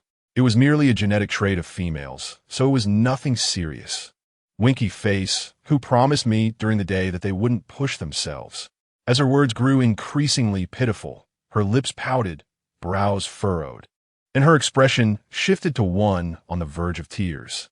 Seeing Si Xiaonan's expression, Ning Dishuang felt a pang of sorrow and hurriedly reassured her, "Sister, it's just a simple game with no danger involved. Besides, the boss is a neutral party. You could just watch from the side, all right? I promise, if there's any danger, I'll be the first to pull you away." As she spoke, she gently wiped away the tears that threatened to spill from the corners of Si Xiaonan's eyes. "If you continue to cry, I might just kiss you," Ning Dishuang whispered with a devilish grin. Upon hearing this, Si Xiaonan quickly stifled her sobs, blinking her large eyes as if the tears had never been hers. After the rogue's playful remark, she turned her face away, unwilling to let Ning Dishuang see her flushed cheeks. Ning Dishuang mused, "I suspect I have been played, yet I possess no evidence." Si Xiaonan cheerfully responded, "Oh, how delightful. Young people truly are in love. What a joy." "Ah ha ha." Ning Dishuang blushed, "Oh my." Si Xiaonan, suddenly recalling their surroundings, realized they were not alone. According to their agreement, Ning Dishuang stood at the stall, picked up a prop gun, aligning it with precision. Bang, bang, bang. Her movements were swift and graceful, a seamless display of skill. Chapter 24. The night of the first kiss some time later, the handsome young man remarked, "This is the last chance, my friend. I only have this many magazines left today." The proprietor's lips twitched as he handed over the final magazine. To be candid, he had never encountered someone with such atrocious marksmanship. Statistically speaking, one should hit at least once, especially at a mere 10 meters. Even an average person ought to score a hit, let alone this individual, a night watchman. The urge to report him as a spy was overwhelming. Could this truly be the best performance one could muster? However, it was evident that a spy would not be this inept. Who could have foreseen that a foolproof promotional event would fail to yield rewards because the players were too incompetent to even complete the beginner's tutorial? Ning Dishuang accepted the magazine, already contemplating how to detain this owner for interrogation. As the saying goes, fellow townsfolk recognize each other, yet one may stab another in the back. However, unsure of what tricks this owner might possess, Ning Dishuang hesitated to act rashly. After exhausting dozens of magazines without hitting a single balloon, her patience was wearing thin. "I truly wish to put an end to this," she thought. "Could it be that your aim is skewed to the left, proprietor?" "Hey, don't jest, my friend. This is a high-quality replica. If you've missed so many shots, perhaps you should reflect on your own skills. Have you truly trained over the years? Has your practice time increased?" The owner forced a smile, attempting to defend himself. "Shall I give it a try?" Xiaonan, witnessing the debacle, was prepared to take on this unfortunate situation. She had a premonition that when Ning Dishuang achieved fame, it would coincide with her own infamy in the educational realm. If one could not hit a target at 10 meters, it was clear that the performance was less than genuine. With several gunshots fired, all perfectly on target, she cleanly retracted her weapon. Extending her hand to the owner, she said crisply, "Well, proprietor, shouldn't the grand prize be ours now? Of course, here it is." The owner produced an exquisite gift box he had prepared in advance and handed it to Si Xiaonan. To be honest, watching a marksmanship novice squander dozens of magazines is a considerable blow to one's spirit. Had it not been for the task at hand, he would have overturned the table in frustration. "Now, could we discuss the origin of this gown, dear sir?" Ning Dishuang positioned Si Xiaonan behind her, drawing the star blade, ready for combat. This particular blade was Chun Mai's spare. The one previously wielded by Wu Xiangnan had been shattered, and while the contact with headquarters had been made, the replacement had yet to arrive. Shi Wangmu could never have anticipated that her product would receive negative reviews. Ning Dishuang retorted, "If I cannot even slice through the shell of a bug, am I not justified in leaving a poor review?" The middle-aged proprietor disregarded Ning Dishuang's menacing gaze, straightening his attire with a look of reverence in his eyes. "Young man, yes, this move you must pay close attention to." "Why is that?" "This move will be quite impressive," Ning Dishuang replied. "Please pay the copyright fee. Just hand it to me, and I will collect it for Uncle Zhao." "Thank you." Ignoring Ning Dishuang's peculiar stare, the middle-aged man produced a red smiling face mask and affixed it to his visage. Gracefully retreating step by step, It is quite difficult to associate the words elegance and plump together. Yet today I have witnessed such a rarity. I come to pour the wine, to raise the cup, to extend my greetings, to spread laughter among the world. As the sun and moon rotate, let us revel in the moment, delighting the souls of the uninformed, dedicating all to the deity of merriment. With the conclusion of an impassioned declaration, a gust of wind struck Ning Dishuang's face, rendering him unable to open his eyes. Simultaneously, darkness began to envelop the two. "Are you satisfied with this response, young master?" inquired a middle-aged man, adopting the voice of a youthful girl. Hearing this, Ning Dishuang felt a wave of nausea. As a male who masqueraded as a girl, he could bear it, but what was this middle-aged man doing in a similar guise? "No, I'm not a girl." He nearly wished to strike him down. Before Ning Dishuang could react, the middle-aged proprietor suddenly vanished before his eyes, as if he had never been there at all. It was as if he had simply disappeared with a flick, leaving no trace. Utilizing spatial skills, or perhaps the fundamental deceit of the masked fool, Ning Dishuang and Si Xiaonan found themselves trapped in an incomprehensibly dark space. However, Ning Dishuang's heart was considerably lighter. The enigmatic masked fool had shown no intent to harm him, possibly lacking the means to do so. Overall, this entity appeared to be neutral. They might encounter each other frequently in the future. After all, who understands the masked fool better than I do? Ning Dishuang said. At present, the most pressing matter was to break free from this space. The simplest method to achieve this, aside from employing superior spatial insight or skills, was to identify the singularity of this realm and shatter it with force.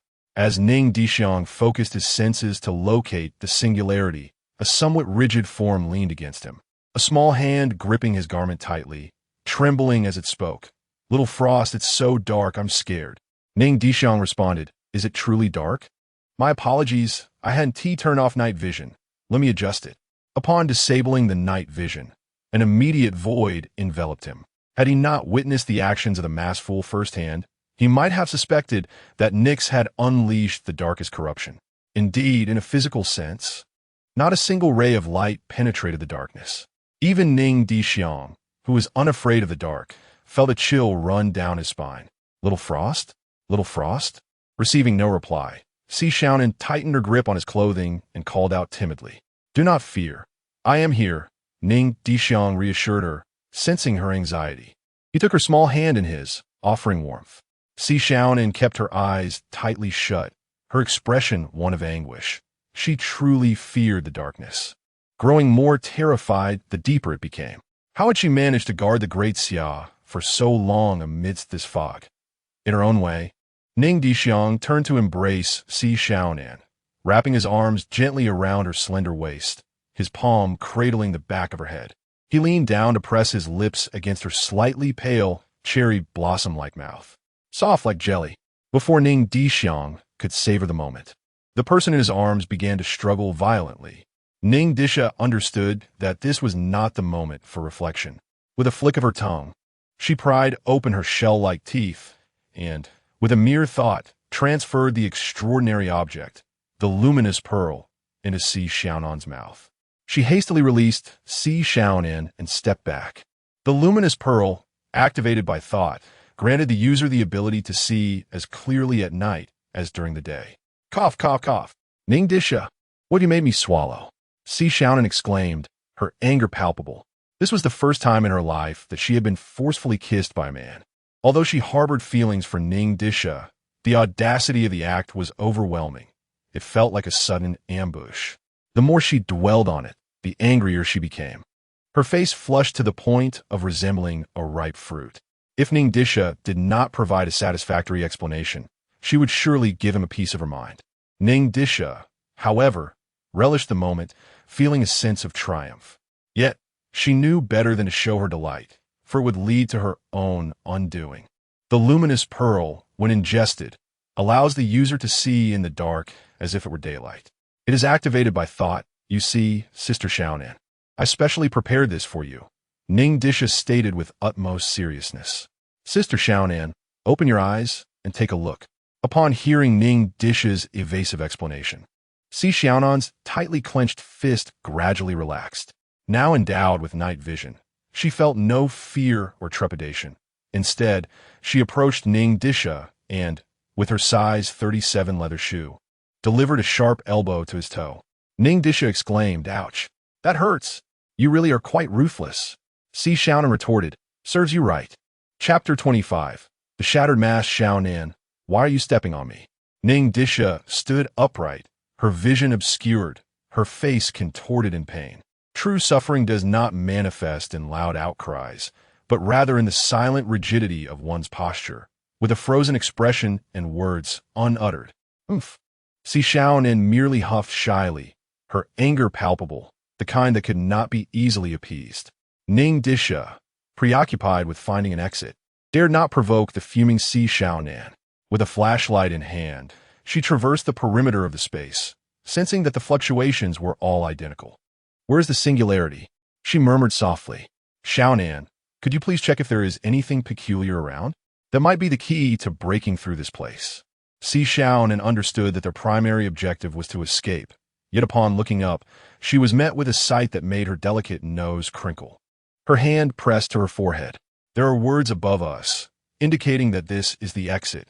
Upon hearing Si Xiaonan's declaration, even Ning Dishuang, who was well aware of the tavern's peculiarities, could not suppress a grimace. "Is this person a flower guide? Xiaonan, why not give it a try?" With that, Ning Dishuang passed her the pistol. Receiving the weapon of truth, a few gunshots rang out, causing cracks to form where the Chinese characters were inscribed. In an instant, a web of fissures spread across the entire sky. With a series of low rumblings, the dark canopy enveloping the two transformed into twinkling stars, dissipating into the void. "Ning Qiye, Xiaonan." The calls echoed as the space fractured, coming from Hong Ying and Lin Qiye. Ning Dishuang waved to reassure them that all was well. In a flash, Hong Ying darted towards Si Xiaonan, enveloping her in a protective embrace, ensuring she was unharmed. "Ninga, do you want to hug you too?" Lin Qiye teased, observing Ning Dishuang's hand frozen in midair. "Scram!" Ning Dishuang gritted her teeth, her expression darkening at the jest. Ignoring Lin Qiye, she hurried downstairs. She still had her belongings to retrieve. "Shaolin, come lend a hand." "I'm on it." Afterward, Ning Dishuang and Si Xiaonan tacitly shifted the matter of the false mask bearer onto each other, both claiming ignorance. With no other recourse, the captain fabricated a tale about a new owner of the forbidden ruins emerging, providing a convenient excuse for their investigation. As the clock hands turned and dusk descended, night unfurled her gown, enveloping the earth. Two men slumped on the sofa, surveying the colorful chaos strewn about, unable to suppress their wry smiles. "Big brother, Kai, help me." Upon hearing Lin Qiye's feeble moan, Ning Dishuang cast a healing spell. While it could not restore his stamina, it would alleviate muscle strains. She then opened the gift box she had received that afternoon. As for the individual they had encountered that resembled the false mask bearer, as long as they weren't a fellow countryman, it was of little concern. For now, she had no power to confront them, so she chose to dismiss the thought. The box was unsealed and devoid of enchantments, merely an ordinary gift box, the sort that one might consider overpriced even at $9.99 with free shipping. It contained no protective foam, only half a mask. The remaining portion that could cover the right side of the face, marred by numerous claw marks and a severely damaged lacquer finish. The mask, predominantly adorned in hues of blue and green, is elegantly divided by golden stripes, its latitude and longitude distinctly marked. A few lines of crimson stains lie at the upturned corners of the mask's mouth, lending an air of melancholy to what should have been a joyful visage. It is evident that the mask's owner has endured a fierce struggle, perhaps even met their demise. Ning Dishuang delicately explores the damaged mask, sensing within it a dense, non-free state of virtual energy. It is well known that the direct descendants of the god of merriment are the masked fools of taverns. As the name suggests, each individual possesses a mask, which serves as both a symbol of identity and strength. The mask in Ning Dishuang's possession is likely an authentic artifact. Should she manage to restore this fractured mask, she would ascend as the dual envoy of abundant joy. Yet, how could that be possible? Ning Dishuang shakes her head in denial. The god of merriment would never relinquish any masked fool. In times of peril, he is the most formidable shield. Conversely, In the absence of danger, he embodies the greatest threat. Even if a fool were to abandon their mask, it should be safeguarded properly. How could a mask ever be shattered? Surely, no one could slay him beneath Aha's very gaze. Although Aha often claims to lack face, believing such a statement is folly indeed. Ning Dishuang channels her life path energy into the mask. 1 second, 2 seconds, 3 seconds. Nothing transpires. Ning Dishuang realizes she is currently incapable of invoking it. Whether this is due to insufficient level or the need for special conditions remains unclear. She tosses her head, deciding to leave the mask for Si Xiaonan as a plaything. After all, it was she who triumphed. If it is genuine, all the better. Aha would not forsake any masked fool. At this moment, Si Xiaonan lies on the bed like a slumbering beauty. Yet the beads of sweat on her forehead and her furrowed brows betray that her dreams are far from pleasant. She is once again plagued by nightmares, similar to the last time when she found herself in a desert, surrounded by individuals who referred to her as the Lord of Dust. Groggily, she leads a troop through the vast sands. Most of the faces in the procession are indistinct, yet one visage stands out, strikingly handsome and firmly etched in her memory. Since gaining consciousness, she has often dreamt of that face, appearing with just the right frequency to neither bore nor escape her mind. The young man, clad in white and sporting a slightly disheveled high ponytail, gives the impression of a clumsy, neighborly sister, playful and endearing. He affectionately calls her sister. In the dream's climax, it is this charming, impetuous lad who stands before her, shielding her from the deadly claws of a monstrous insect with his own body. He collapses into her arms, blood trickling from the corner of his mouth, smiling as he reassures her that he is fine, urging her to flee. It is a dream, Si Xiaonan acknowledges. Yet why does she weep? Why does it feel so real? She can even sense the transformation of warmth to coldness in the blood. Nevertheless, the enormous insect does not relent, swiftly striking with another claw as the young man's breaths grow faint. The previous dream lingered long, with Si Xiaonan spending what felt like several days within its confines. The dream was fleeting. It seemed I had only dozed for a brief moment. Yet I experienced an extensive dream, though dreams are merely figments of imagination. Awakening to see the pallid face of the person on the hospital bed, despite their ill state, was still strikingly beautiful. Yesterday, I beheld the true cicada drawn on the scroll extracted by Captain Wang, which bore an uncanny resemblance to the creature in my dream. Was that truly a dream?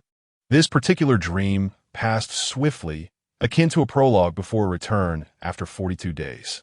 As the monstrous claws of the creature slashed through the air, enveloping everything in a cloud of yellow sand, the colossal insect vanished, leaving nothing but a void. At this moment, Si Xiaonan's mind was exceptionally lucid. An unsettling realization dawned upon her. She had been pulled into a dream. Reason had seized the high ground. Was it sequence 018, dream divergence, sequence 038, white impermanence, or perhaps sequence 070, my dream? Each of these forbidden realms could render nightmares tangible, ensnaring souls within dreams, though sequence 009, deceptive illusion, was also capable of such feats. However, the most probable culprit was the possessor of the forbidden realm sequence 070, my dream. Chapter 26. The departure of the second envoy in the realm of the divine abyss, the unique essence of Dream's Whisper, was being relentlessly pursued by the medium team. Meanwhile, Xiaopinga, the bearer of white impermanence, held his ground in the capital as the leader of the Night Watcher Team 006, with no justifiable reason to employ forbidden powers against a mere young girl.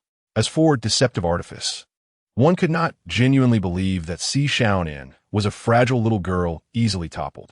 She was the agent of Loki and the inheritor of the god of deceit after Loki's demise, also the rightful owner of deceptive artifice. The remaining concern lay solely with the high-risk bearer of the forbidden abyss, my dream. A crisp sound of footsteps interrupted Si Xiaonan's thoughts. Tensing her body, she prepared for battle. Approaching her was a towering figure cloaked in black, obscuring his visage, who spoke in a deep voice. I am Hakamili, the envoy of exploration, summoned to bestow upon you what you rightfully deserve. With that, an ancient compass soared into Si Xiaonan's hands. Hakamili gently clapped his hands, sending Si Xiaonan out of this dimension. As she vanished, echoes of laughter reverberated. Let the world become lively. Let this world descend into madness. Suddenly, the sound of knocking jolted Si Xiaonan from her slumber. Wiping away the beads of sweat, she donned her glasses and groggily opened the door. It was Ning Dishuang. What is it? Si Xiaonan inquired, rubbing her eyes. Sister Xiaonan, about this afternoon. Upon hearing Ning Dishuang mention the afternoon incident, Si Xiaonan instantly perked up, her cheeks flushing as she retorted fiercely. How dare you bring that up? Are you asking for a beating? Seeing the fierce yet adorable Si Xiaonan, Ning Dishuang realized there must be a misunderstanding and hastily produced a mask. Sister, this is yours. You want it this afternoon. Wow, it's so ugly, Si Xiaonan remarked, noting the mask's battle-worn state. Even the most unfortunate would find it distasteful. You keep it. I don't want it. With that, she turned to return to her room for more sleep. Wait. Sister Xiaonan, don't be so hasty. Listen to me. As Si Xiaonan attempted to close the door, Ning Dishuang leaned against the frame, chuckling awkwardly. Sister Xiaonan, this is a forbidden item. Its effects surpass that of Heaven's Reversal Jade. It activates passively. Ning Dishuang added, Heaven's Reversal Jade can bring someone back from the brink of death as long as they have a breath left, nurturing the soul, and, most importantly, granting immunity to a single mental attack. Upon hearing this, Si Xiaonan felt a flicker of interest. After all, who would dismiss something that could save their life? However, recalling the 5-layer shield he had bestowed upon her and the luminous pearl given that afternoon, her face flushed red as she quickly declined. No, it's too precious. Disha, you keep it. Don't forget, you and Lin Qiye are both divine agents. Countless others would seek to harm you. You should hold on to it. Moreover, didn't you already give me this?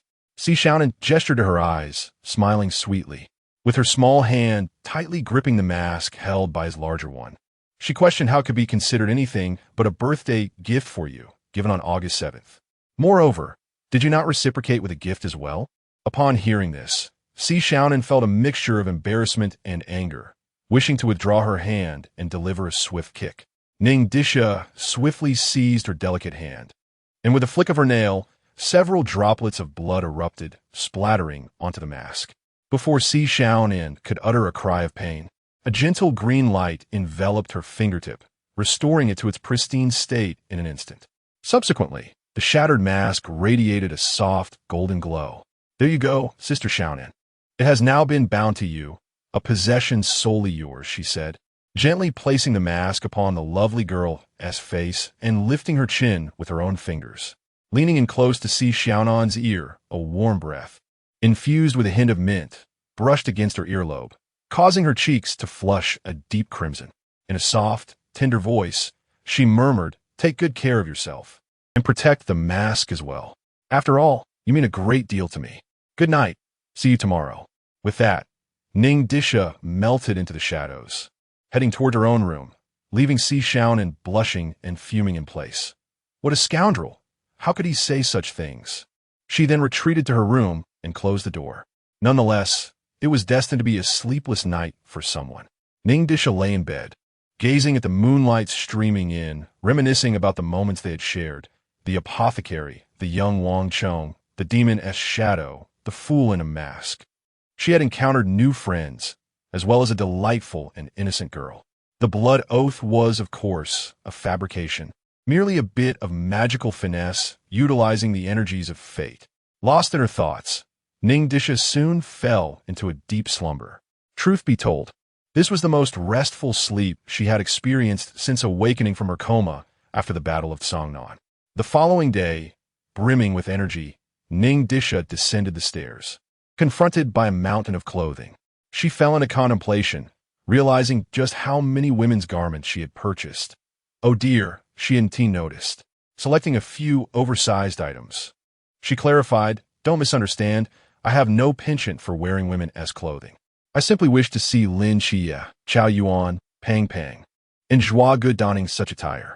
I thought it prudent to bring a few pieces, just in case the opportunity arose. At Cangnan train station, 2 young men stood at the entrance, their comrades from Team 136 gathered behind them. parting ways inevitably brought a tinge of sadness. Have you gathered all your belongings? Wu Xiangnan inquired, ensuring they hadn't forgotten anything. Rest assured, Vice Captain, everything is in my spatial storage. We could survive just fine even if you tossed us into the wilderness, Ning Dishuang confidently reassured him. Qiye, Dishuang, here are some sunscreen, hair removal cream, and body lotion I bought for both of you. Please take care of yourselves during the training, Hong Ying said, her eyes glistening with unshed tears. The two nodded, feeling a bit helpless, though they had brought several bottles themselves. Nevertheless, it was the thought that counted. Qiye, Dishuang, Shunmai stepped forward with a serious expression. The capital city is vastly different from Cangnan, separated by considerable distance, and the training sessions are inevitably fraught with some inequities. If we were in Cangnan, we could confront them directly for an explanation, but here in the capital, you two will have to rely on yourselves. Rest assured, we can take care of ourselves, Lin Qiye responded earnestly. Indeed, I hail from the Sichuan region and have single-handedly defeated the mysterious beings from the Sea Realm. It would be a miracle if we were to bully anyone else, Ning Dishuang remarked. Chunmai, realizing that his concern was causing him to become flustered, nodded slightly in understanding. He glanced at Si Xiaonan, who stood behind them, appearing somewhat fatigued with noticeable dark circles under her eyes and occasionally stifling yawns. Sister Xiaonan, did you not sleep well last night? Si Xiaonan rolled her eyes, finding it somewhat amusing. Internally, she grumbled about her sleepless night, questioning why this insufferable man had to be so inconsiderate. Ning Dishuang produced a green medicinal pill and pressed it into Si Xiaonan's mouth to replenish her energy, urging her not to mind the bitterness. As the pill was swallowed, her previously pale complexion began to regain its color. However, the juice released in her mouth made Si Xiaonan frown, instinctively wanting to spit it out. Ning Dishuang gently placed her delicate hand against Si Xiaonan's lips, preventing her from doing so. Si Xiaonan exclaimed, "Is this part of your nefarious plan, you insufferable man?" Chapter 27. The first time in women's attire, Ning Dishuang gently bowed alongside Lin Qiye before the crowd, stating, "We shall take our leave. Please take care." After waving farewell, the two entered the train station. As the train arrived, Lin Qiye prepared to present his ticket when a delicate hand grasped his arm. "What is it, Brother Ning?" Lin Qiye inquired, puzzled by her sudden action. Observing Lin Qiye's bewildered expression, Ning Dishuang sighed. "What do you mean, what is it? If you board, Cangnan will disappear, and so will I. Why are you still asking?" Simultaneously, Ning Dishuang pondered why the captain had not sent anyone to summon them back. "Shaolin, shall we make a wager?" she proposed. "A wager on what?" Lin Qiye asked, intrigued. "Let us bet on whether Uncle Chan will send someone to call us back before the train departs." "Brother Ning, we have already purchased our tickets. How could the captain possibly call us back?" Lin Qiye responded, bemused, often struggling to comprehend his brother's thought process. "If I am mistaken, this card worth 50,000 will be yours. However, should I be correct, you will wear women's clothing today. What say you?" Lin Qiye instinctively clutched his chest and crossed his legs, taking a step back. "Sang Qiye, are you serious with that gesture? Such a minor action can inflict significant harm." Dishuang was taken aback, and in disbelief, she playfully struck him on the head. "What are you thinking? Sister Xiaonan is neither gentle nor soft. I have no interest in men. Just say whether you wish to wager." Lin Qiye believed Brother Ning was aware of his financial struggles and sought a pretext to assist him, which deeply moved him. He shook his head, saying, "Brother Ning, you have already taken great care of me. I cannot accept this money." Ning Dishuang thought to herself, "This boy is lost in his imagination. Very well. If I am wrong, I shall buy Annie 50 kilograms of meat and 10 kilograms of paper for Ajin. Just say whether you accept the wager." "All right, I shall wager," Lin Qiye acquiesced, having been persuaded by her insistence. Meanwhile, at the train station entrance, Chunmai sat with a receipt that seemed longer than his own life, smoking a cigarette he had borrowed from Lao Zhao, contemplating the 50,000 debt. There was no alternative. He had provided each member of the team with a renowned blade. Although the child claimed it was worthless, could that truly be the case? A forbidden item capable of withstanding 3 full-force attacks from the mysterious forces of the Sichuan border, and he had supplied 15 of them. He could not appear ungrateful. The reimbursement for a single purchase should not require the child to cover it from his own pocket. He had always intended to use his earnings over the years to either buy items for Wei Yong or send money back home to his wife and children. He often wondered how much 4 children could consume. 50,000. 50,000 dasha currency, not 50,000 marks. That night, Chimai lay in bed, unable to sleep, fixating on the bill repeatedly. He could not comprehend why purchasing snacks, bread, vegetables, and cooking oil required measurements in tons. What he understood were the 4 children's shopping lists. Those unaware might mistake it for a procurement list from a large corporation's cafeteria. He also could not fathom why there was a need to buy a vacuum pump, a diesel generator, a refrigerator, and a television. One might think they were preparing to move.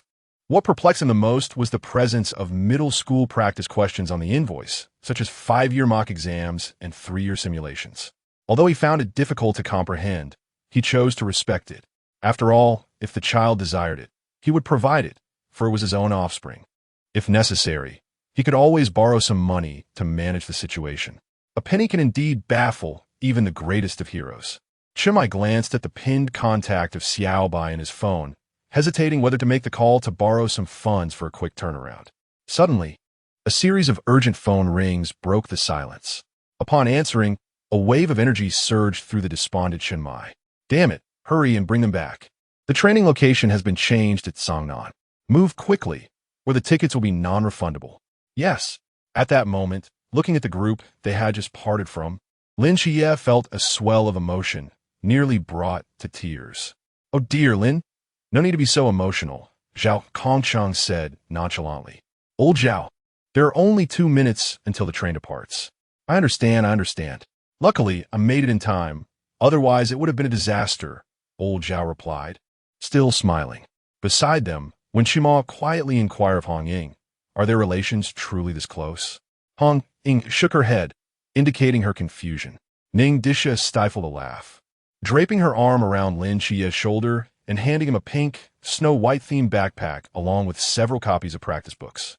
Oh dear, Qiye, there is something you need inside. Go change in the restroom. Brother Ning Lin Qiye attempted to awaken the dormant care within Ning Dishuang, with a hint of reluctance. She leaned closer to his ear and whispered, Qiye, you wouldn't want Annie to know you are untrustworthy, would you? You wouldn't wish for A-Jean to lack practice questions and consequently fail to enter high school, only to end up working at factory, would you?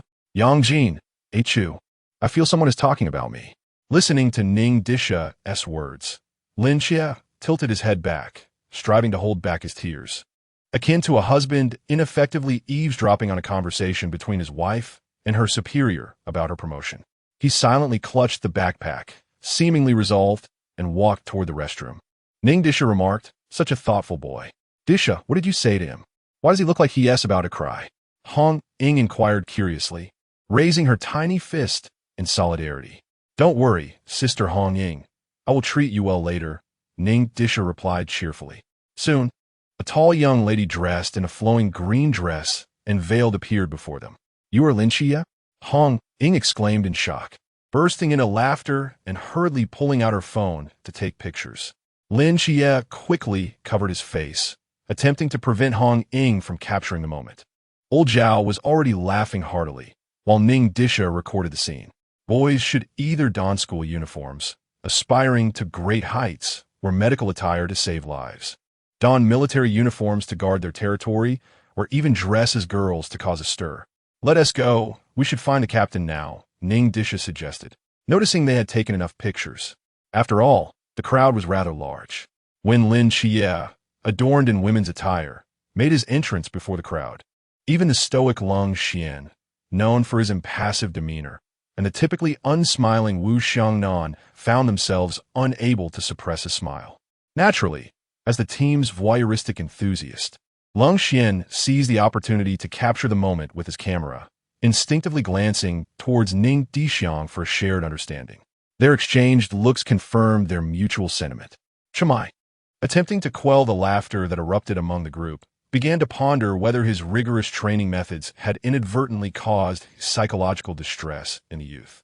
This was a concern he could not dismiss lightly. He resolved to discuss the matter with old Yuan, suggesting the need to arrange for a doctor to assess the situation. Given that Lin Qiye was a divine agent, the potential ramifications of any psychological issues were daunting. Furthermore, he contemplated borrowing some money from Yuan. If he hesitated, he would apply pressure. As these thoughts swirled in his mind, Yuan Gang, seated in his office, was beset by a series of uncontrollable sneezes. Chapter 28. A New Storm in the Capital. A cordial discussion took place between Captain Xiao Pinga and Vice Captain Yuan Gang regarding the latter's ability to guard the city in his absence. The two engaged in a fervent dialogue, exchanging profound insights and constructive opinions that fostered mutual understanding. Overall, this conversation proved beneficial, as both parties articulated their perspectives and deliberated on various issues. However, the advantages were not particularly pronounced, merely offering a clearer comprehension of each other's positions. The conclusion of their meeting unfolded in a rather dramatic fashion, as Vice Captain Yuan Gang limped out of the office, clutching his waist. His gait appeared laborious, suggesting he had endured some unpleasantness during their discussion. This scene sparked curiosity about what transpired in the meeting that led to his disheveled departure. As they prepared to part ways, Vice Captain Yuan, with a smile illuminating his face and sincerity in his eyes, extended the warmest regards to Captain Xiaopinga, accompanied by an international gesture of goodwill. In summary, the exchanges can be encapsulated as follows. Yuan Gang, mocking Yuan Gang. He, Xiaopinga. Not he, Xiaopinga, Yuan Gang.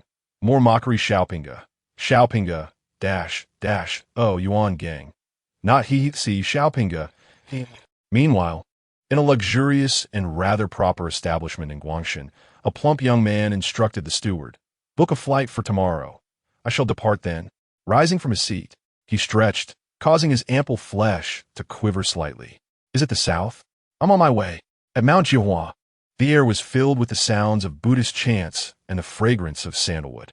Ba, benefactor Cao Yuan, on this journey to the south, you may encounter two noble figures. Should you forge a bond with them, it may alleviate the karmic burdens you bear and lead to your ultimate enlightenment. Upon hearing this, Cao Yuan was filled with excitement and disbelief, inquiring, what characteristics do these noble figures possess? 2 trees standing tall, 8 gods diminished, 10 years into the night. They shall ferry humanity. Frosted jade leaves, earthly fire, and heavenly thunder.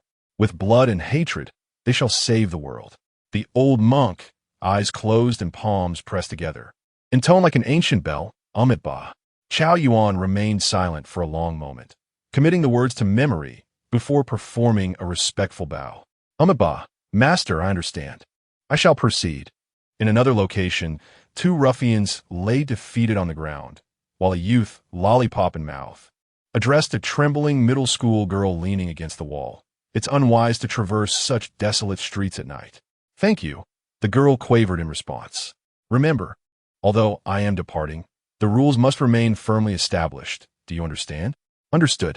In the depths of Northeast and Cangnan, as well as in the city of Lintang, 2 women and a man suddenly raised their heads in unison, sensing a shared awareness directed toward Cangnan, before each resumed their respective tasks.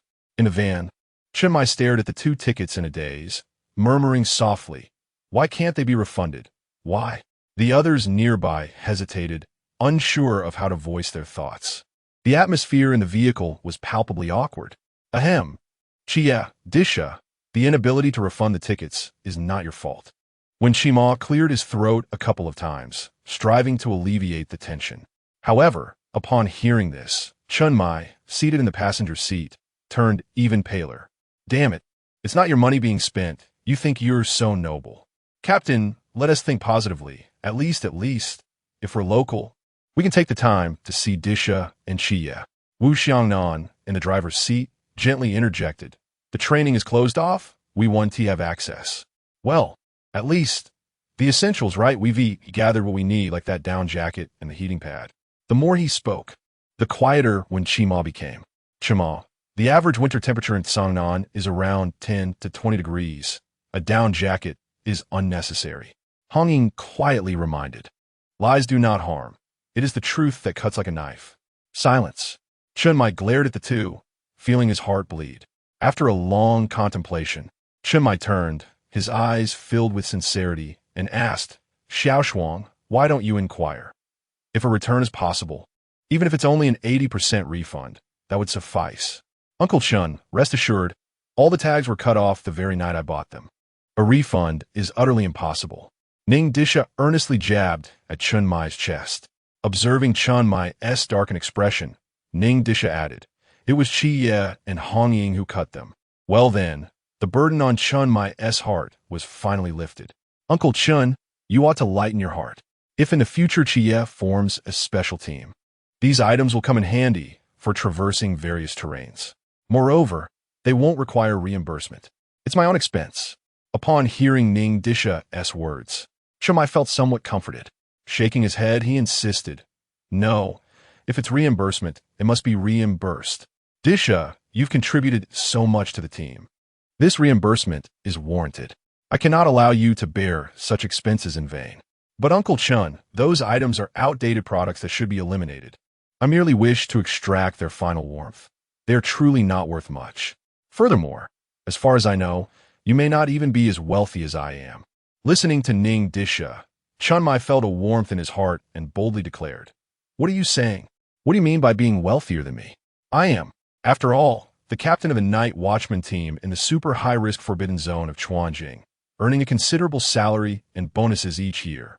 I will transfer the money to you immediately. Why the fuss? Hearing the captain's generous words, Ning Dishuang could only nod with a smile. Deciding to ask Yuan Gang to transfer this sum to the captain's wife and children during the training.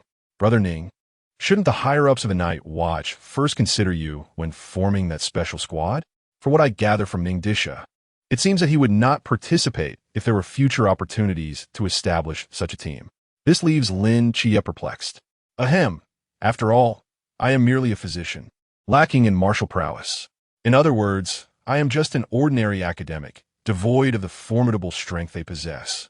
My greatest aspiration is to inherit Uncle Chin's position when he grows old, or perhaps return to my mentor's hospital to carry on his legacy. Naturally, it would be even more delightful to marry a gentle and charming wife. As he spoke, Ning Dishuang's gaze became increasingly dreamy, as if envisioning a warm and tender scene. However, he quickly regained his composure, offering a soft smile. He reminded himself that he was not yet qualified to entertain such thoughts. At least not until the Divine War a year from now. Oh, I wonder what kind of girl Dishuang prefers. Upon hearing this, Hong Ying was instantly alert, rushing to the forefront of the conversation. The others followed suit. Even the usually stoic Leng Xuan leaned slightly forward. Cute, gentle, and intellectual. However, such standards are reserved for those one does not favor. As he spoke, his gaze lingered intently on Si Xiaonan, filled with affection. Chapter 29. The report of new recruits fresh off the plane. The weary Yuan Gang received the list of new recruits. He scanned it and was momentarily taken aback, marveling at the relentless progression of the younger generation. The young master of the Bailey family, 3 high-risk individuals, and 2 divine agents. Among them was even a healing deity's agent. Such a rarity. Yuan Gang scrutinized the list once more to ensure he had not misread it. He murmured to himself, this is truly astonishing. The lineup this year is exceptionally luxurious. I haven't fought such a well-equipped battle in 800 years. What is the matter, sir? A curious instructor approached from behind, astonished. I thought the young master of the Bailey family was invincible. I never anticipated the presence of 2 divine agents. Indeed, they are Agent 003, the Seraphim Michael, and Agent 043, the bountiful star god-S apothecary. Seraphim? When did the Seraphim acquire agents? Star god? A new pantheon? Thankfully, they're on our side. It has been years since we last saw divine agents. These 2 children have a brilliant future ahead. The last divine agent to emerge from the rookie training was that individual from The Mask, if I recall correctly. Yuan Gang disregarded the instructor's chatter and circled the names with a red pen. This divine agent has military merits? He stared at the annotations in disbelief. A starry medal? What has this young man accomplished? Was it merely a lantern realm? Could he have single-handedly slain an incomprehensible entity?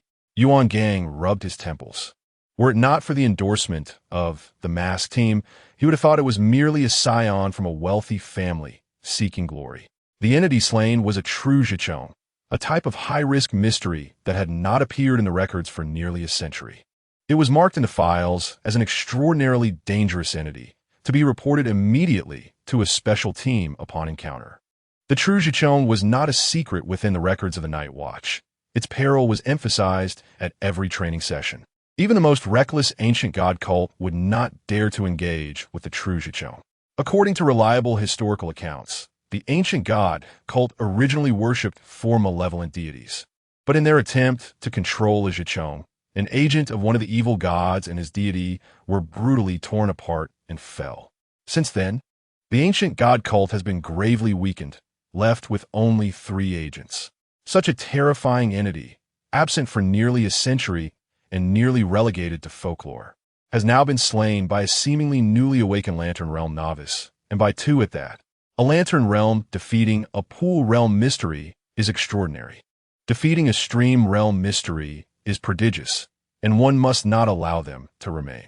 To vanquish a Sea Realm mystery, especially one that even the ancient god cult dares not provoke, is truly remarkable. Upon reflecting on this, Yuan Gang gazed skyward, striving to hold back tears. The thought of the higher-ups having fallen so low, recklessly inflating their military merits, filled him with sorrow. But who is Yuan Gang? A loyal warrior of the Night Watch. How could he stand idly by as the Night Watch descends into such depravity? He resolved to diligently enhance his cultivation after the training session. Step by step, he aspired to ascend to the highest echelons, yearning to become. "Commander, are you all right?" inquired the concerned instructor trailing behind him. Yuan Gang adjusted his mindset. Let us summon the mask to establish some order. After all, only a prodigy could defeat another prodigy. In truth, Yuan Gang had misjudged the higher-ups. Following Ning Dishuang's slaying of the devouring insect, which was witnessed by the mass squad, this matter could no longer be concealed. Consequently, Chen Mai had no choice but to personally travel to the capital to meet with the Night Watch commander, the esteemed Yi Fan. Chen Mai privately reported to Yi Fan about Ning Dishuang's experiences and abilities. A new deity's agent, particularly one with healing capabilities, must be safeguarded. Moreover, Chen Mai himself admitted that he could not sense Ning Dishuang's level of cultivation, prompting Yi Fan to ultimately classify her cultivation as that of the Light Realm. The public awarding of the Star Medal and restricted items would create an illusion of strength, thereby preventing enemies from dispatching formidable forces to attack. After all, people only believe in what they deduce themselves. This was both a means of forging alliances and ensuring protection. Although the River Realm was formidable, the ancient God Church was not lacking in experts of the Boundless Sea Realm. The last individual who toyed with time barely escaped demise, let alone a healer in this era. Ning Dishuang remarked, "Is it truly so difficult to create a concealment artifact?" At this moment, outside the training camp, at a military checkpoint, a Special Forces soldier had been observing with binoculars for quite some time before slowly lowering them and retrieving his radio. Report. There are individuals approaching from ahead. 2 youths, appearing to be high school students, 1 male and 1 female. The boy with black hair is dragging a pink Hello Kitty suitcase and a Peppa Pig suitcase, and it is not visible whether they are carrying weapons. The girl with white hair is pulling a gray suitcase and carrying a black messenger bag, with no visible signs of weaponry. High school students? There was a pause on the radio. Could they be new recruits? They are still advancing towards us. Please advise. Stand by, I will meet them. Shortly after, a military jeep emerged from behind the checkpoint, heading towards the direction of the youths. At this moment, the 2 high school students were traversing the sun-baked, muddy path. "Brother Ning, the Captain Wu Ti just abandoned us here because he thinks you're spending too much. Would he? Oh, come on. What nonsense are you spouting? Use your extraordinary perception to see. Isn't it the training camp over there?" Lin Qiye merely complained, but glancing at his 2 pink suitcases, he said, "Brother Ning, don't you possess spatial storage abilities?" Lin Qiye expressed incredulity. Cough, cough. Ning Dishuang cleared her throat, slowly responding. "I do not intend to expose my spatial abilities to outsiders, so you understand." Lin Qiye was no fool. He grasped the wisdom of concealing one's strengths. While he understood the reasoning, he pondered, "But why do I have pink suitcases and yours are gray? Do we even need suitcases for our kind?" Have you ever seen a soldier on a mission dragging a suitcase? Thus, when it came time to purchase, I opted for the gray one. Who prompted your indecision? With that, I shot Lin Qiye a disdainful glance. Hearing this explanation, Lin Qiye remained unconvinced, for he had voiced strong objections at the time of selection, only to be dismissed. Alas, how disheartening. What that bag? Can you truly bear to disappoint a young, stunning, and voluptuous beauty who has gifted you such a present? Who has led you to become this way? Qiye, if your aunt were to find out, she would be heartbroken. Do you truly wish to cause her such sorrow? As Ning Dishuang spoke, she pounded her chest in exaggerated despair, as if Lin Qiye were some irredeemable scoundrel. Of course, she struck her right breast. This theatrical display evoked a twinge of guilt within Lin Qiye, but he quickly realized it was merely a ruse to manipulate him. By the time Lin Qiye came to this realization, Ning Dishuang had already made considerable strides ahead. Brother, wait for me. Chapter 30. The first encounter with the landlord's foolish son, Ning Dishuang, seemed to have heard Lin Qiye's shout. Halting his steps to retrieve a raincoat and rain boots from his bag, wrapping himself up snugly. Just as Lin Qiye intended to inquire further, a camouflage jeep, speeding at 200 kilometers per hour, skidded to a halt before them, raising a cloud of dust. Ning Dishuang remarked that it was as swift as Yaya, though lacking her charming innocence. At that moment, Lin Qiye, now covered in dust, expressed his discontent and hurriedly brushed off the particles clinging to him. After presenting their identification to the officer, they placed their luggage in the trunk and boarded the off-road vehicle. The officer drove them straight through all checkpoints, finally stopping at the entrance. We've arrived. You may proceed inside, he indicated with a nod towards the grand gate ahead. The two disembarked, dragging their suitcases as they gazed upon the place where they would spend the coming year, the new recruits' training base. Ning Dishuang mused, it should really be renamed to 029. Before long, an instructor emerged from behind the gate, casting a surprised glance at the duo. New recruits? He queried. What are your names? Lin Qiye, Ning Dishuang.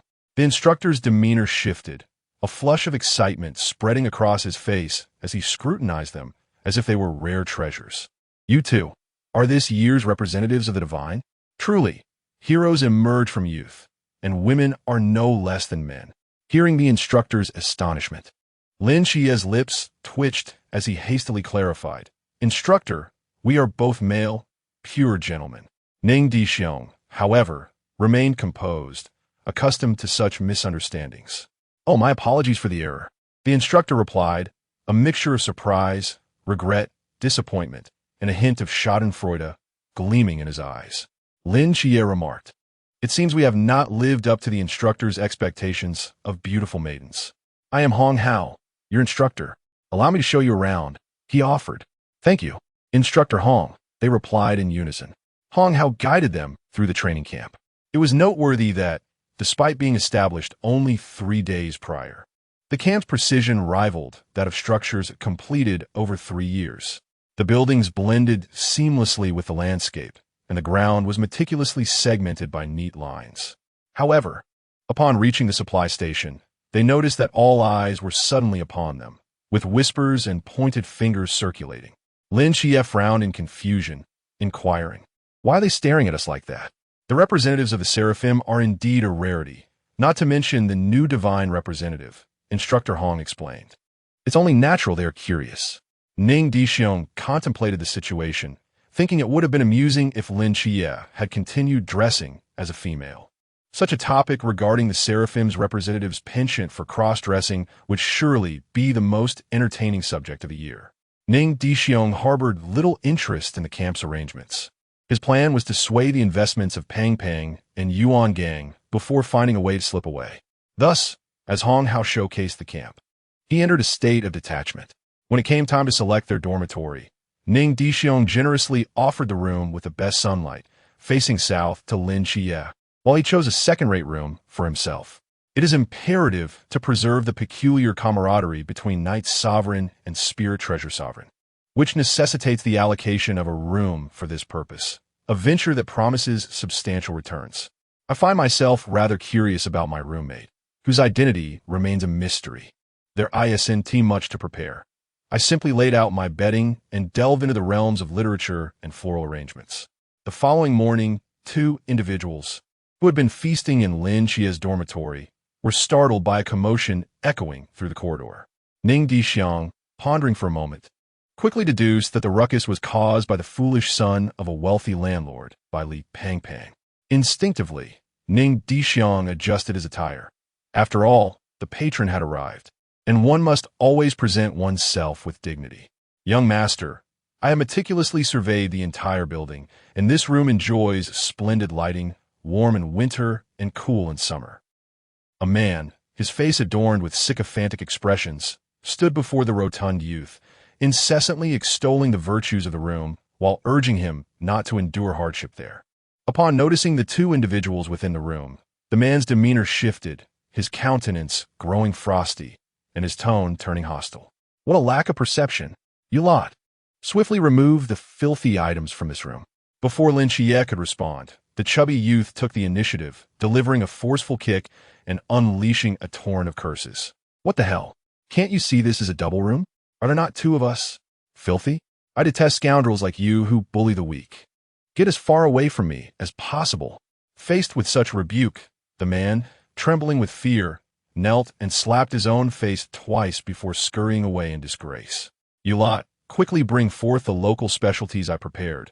I must ensure my comrades know what it means to forge bonds of friendship that resemble gold in strength. Lin Qiye observed with a bemused expression, while Ning Dishuang appeared delighted. Greetings, I am Ning Dishuang, your neighbor from the adjacent dormitory, a representative of abundance. He introduced himself with confidence. I am male, he added for clarity. I am Lin Qiye, came the reply. Salutations, brothers Qiye and Dishuang. I am Bai Li Tumming. Feel free to call me Pang Pang or Tumming. These are local specialties from my hometown, not of great value. Yet I hope you will accept this token of my goodwill. I look forward to forging a friendship in the year ahead. Please guide me. He presented the gift box to both of them, bowing deeply in respect. Lin Qiye, utilizing his mental prowess, discerned that the box contained a meticulously arranged collection of 12 Rolex watches. However, having witnessed his elder brother casually produce items worth far more than the treasures of Weiyang, he felt little astonishment. Ah, Pang Pang, call me Big Brother, and I shall look after you during the upcoming new recruit training. We shall be brothers bound by life and death. Ning Dishuang exclaimed cheerfully, embracing Pang Pang's shoulders. The two conversed as if they were long-lost siblings, sharing everything without reservation. Not long after, Ning Dishuang sensed the approach of another and gracefully concluded the conversation. Pang Pang, this is my good brother Qiye. Do converse. My roommate has arrived. With that, he turned and departed to meet his companion. The newcomer was a straightforward man, sporting a crew cut and a robust physique. Indeed, anyone compared to Ning Dishuang would appear formidable. Greetings. Before Ning Disha could finish her words, she was abruptly interrupted. Hello, my name is Cao Yuan. Upon concluding his introduction, Cao Yuan disregarded her further and sat cross-legged on the bed, closing his eyes to meditate. This act plunged the atmosphere into an awkward silence. Ning Disha, however, remained unperturbed, having encountered a myriad of individuals during her years in the hospital, some vociferously cursing, others kneeling in prayer. She had honed her ability to maintain her composure tenfold. Such trivialities were merely a touch of life's adversities. She too reclined on the bed, feigning slumber. Ah, Big Fool Chun, what do you think you are doing? A thunderous roar reverberated through the corridor, and Ning Disha recognized that a memorable scene was unfolding. With a forceful elbow strike, a significant impact resonated against the wall. A resounding crash echoed, leaving a considerable hole, where a slender figure and a stout one were now intimately entwined. Lin Qiye, smile for the camera. Ning Disha exclaimed as she pulled out her camera, capturing the moment with a click. Brother Ning, brother? Lin Qiye? Chapter 31. The debut of the unrecorded in the dormitory at this moment, by Li. The plump one was inhaling the scent of Lin Qiye's feet, exclaiming, Qiye, your feet smell delightful. This was the very scene that Ning Dishuang encountered upon her arrival. Get lost. At this moment, Lin Qiye, filled with an uncharacteristic malevolence, contemplated ways to eliminate everyone present. However, upon seeing the innocent gaze of the rotund figure, he couldn't help but chuckle and abandon such dark thoughts. After all, who could harbor ill intentions towards someone whose eyes reflected a blend of clarity, shyness, and a hint of foolishness? Hello, Lin Qiye, I am Cao Yuan. Upon hearing Lin Qiye's name, Cao Yuan sprang into action, darting through the freshly open hole into the adjacent dormitory. Simultaneously, Ning Dishuang was lost in thought, staring at the considerably larger hole that had been created. Given the circumstances, she decided it was time to capture the moment with a photograph. Hello, what do you wish to do? Lin Qiye inquired politely, but the ensuing words made him falter. Qiye, I want to lick you. Please. Lin Qiye stood petrified, even someone as astute as he found his mind momentarily blank, grappling with existential questions. Who am I? Where am I? What is my purpose? After a prolonged silence, he finally stammered. No, my friend, do I know you? Now you do, Cao Yuan replied earnestly, devoid of humor. Old Cao, why not share your tale with Qiye? Ning Dishuang suggested, raising her camera to document the unfolding drama. Cao Yuan began recounting his story of having claimed the lives of 333 souls in the Forbidden Ruins, guided by the esteemed Master Jin. I apologize, but I am not a wizard, nor do I possess the knowledge to absolve anyone of their sins. How can I assist you? Are you certain you haven't mistaken me for someone else? Lin Qiye listened with genuine sympathy, his tone softening considerably. Cao Yuan clasped Lin Qiye's hand, hastily defending himself. No, Master Jin left me with 2 verses. 2 trees stand tall, 8 deities depart. 10 years into the night, I ferry the world. Qiye, the only thing missing is your ID number. You might as well give in. Ning Dishuang continued to fan the flames of amusement. Isn't there another verse? She prodded. Condensed frost and jade leaves, earth, fire, and thunder. With blood and hatred, I save the world. As Cao Yuan concluded his words, an eerie silence enveloped the room. Lin Qiye exclaimed, how exhilarating. Bailey gasped in disbelief. Ning Dishuang cursed under her breath, overwhelmed by the absurdity. Cao Yuan, bewildered, questioned, has something supernatural occurred? Wait, what about my own story? I am not familiar with this either. He turned to Ning Dishuang, asking, may I inquire how you are addressed? Ning Dishuang, she replied. Ah, I see, a person of stature. My apologies, Cao Yuan said, bowing respectfully. Left with no choice given the unfolding absurdity, Ning Dishuang initiated her own coaxing tactics. Approaching him, she gently patted his back, signaling him to remain at ease. Cao Yuan, as the saying goes, the past is like fallen leaves, lifeless when picked up again. The future is like new sprouts, awaiting your nurturing to flourish. Indulging in the past yields no change. One must stride forward without glancing back.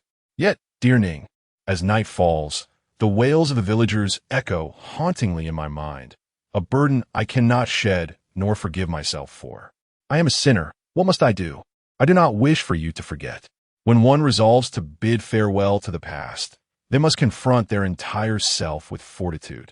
Taking life is a sin, while saving lives is a virtue. Balancing merit and demerit is the path to redemption. To rescue more souls, one must comprehend the reasons for their existence and demise. And the most effective means is to engage and practice oneself.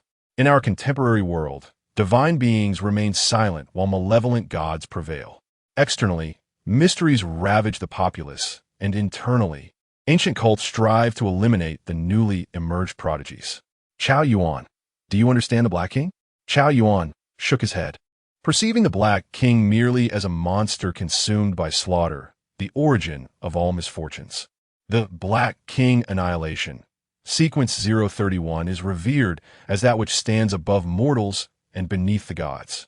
The Black King is a mortal who failed his quest for the highest realm thousands of years ago. Possessing his host grants power that surpasses that of ordinary deities.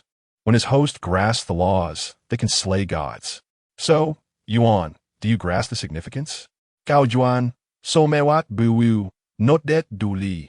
Ning Disha, also new to deception, employed a touch of technology to deepen her voice, utilizing her skill unrecorded. The previous confrontation had been purely physical. She had forgotten to employ her abilities. Unrecorded, a skill acquired by breaking through the river boundary, essentially creates illusions through contact. The subsequent psychological suggestion, instilling subconscious belief in oneself, is quite straightforward. Yuan. This means that possessing Black King Annihilation grants you a divine semblance. You may be the first god of the Great Xia in a century. You are familiar with Michael, who embodies light and justice. Imagine, as you both mature, a seraphim agent and yourself as the Black King shall vanquish all external deities, restoring clarity to the Great Xia. At that time, your merits will be fulfilled, allowing you freedom. Therefore, following Lin Qiye is the righteous path. Having spoken, Ning Dishuang gradually floated backward, weaving a halo behind her head, retreating to her dormitory while swiftly mending the large hole in the wall. Exhausted, she collapsed on her bed, reflecting on the arduous nature of deception. Although creating a halo to levitate oneself is no trivial task, it is indeed tiring. The levitation relies on a peculiar object, light as a swallow, which, aside from allowing a 5-centimeter elevation and slow movement, serves no other purpose. The halo is a wondrous item, Heaven's Ring, whose only advantage is its brightness surpassing that of a light bulb. One can only say that due to her lack of skill in her early years, she fashioned a plethora of useless artifacts. However, today, she managed to repurpose some of them. As time flowed, Ning Dishuang remained seated on her bed, eyes closed in meditation, indifferent to the outside world. Meanwhile, Lin Qiye, Cao Yuan, and the plump Bai Li enjoyed 2 uneventful days, aside from an incident where Bai Li was scolded by their instructor for frivolous spending. At 1:55 in the afternoon on the 3rd day, Ning Dishuang opened her eyes, exhaled a breath of stale air, leaped from her bed, and stretched her limbs, preparing for a vigorous endeavor. When Ning Dishuang spotted Lin Qiye on the playground, she was taken aback.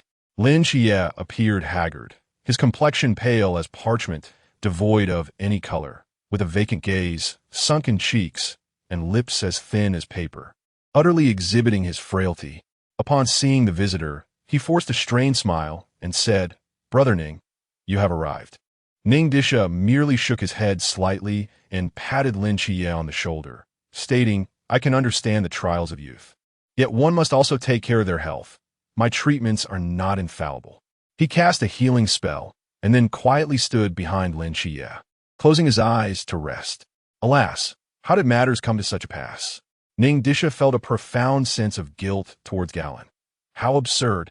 He lamented the absence of dramatic confrontations in the original narrative. A clash would have been far more exhilarating. The notion of a chaotic scene, particularly that of others, was something he relished. Observing Ning Dishuang, who seemed to regard him with great caution, Lin Qiye was left perplexed. However, remembering the experiences of the past few days, a wave of resignation washed over him. The recollection of their daytime exchanges filled with concern and warmth, and nights when the plump one would unceremoniously thrust his stinky feet towards Lin Qiye's face, especially the blend of shyness, innocence, anticipation, and a hint of foolishness in the plump one's gaze made it difficult for him to take action. Lin Qiye occasionally questioned whether this vigilante was truly indispensable, or if this training was an absolute necessity. What was the meaning of such clamor? Chapter 32. New Year greetings, everyone. Stand at attention, bellowed the instructor, standing behind old Yuan. Over 20 instructors positioned themselves behind Yuan Gang. Their formidable presence, honed through the rigors of life and death battles, was sufficient to instill a palpable pressure upon all the recruits.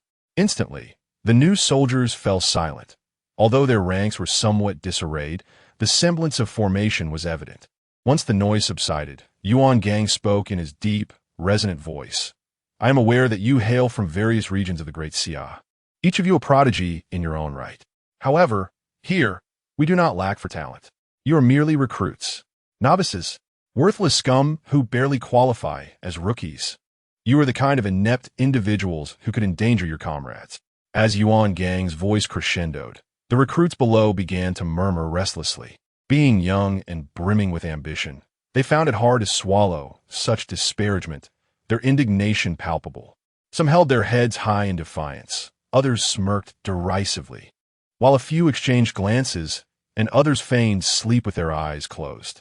Noticing the rising tension, Yuan Gang fanned the flames further, hurling one harsh remark after another at the recruits.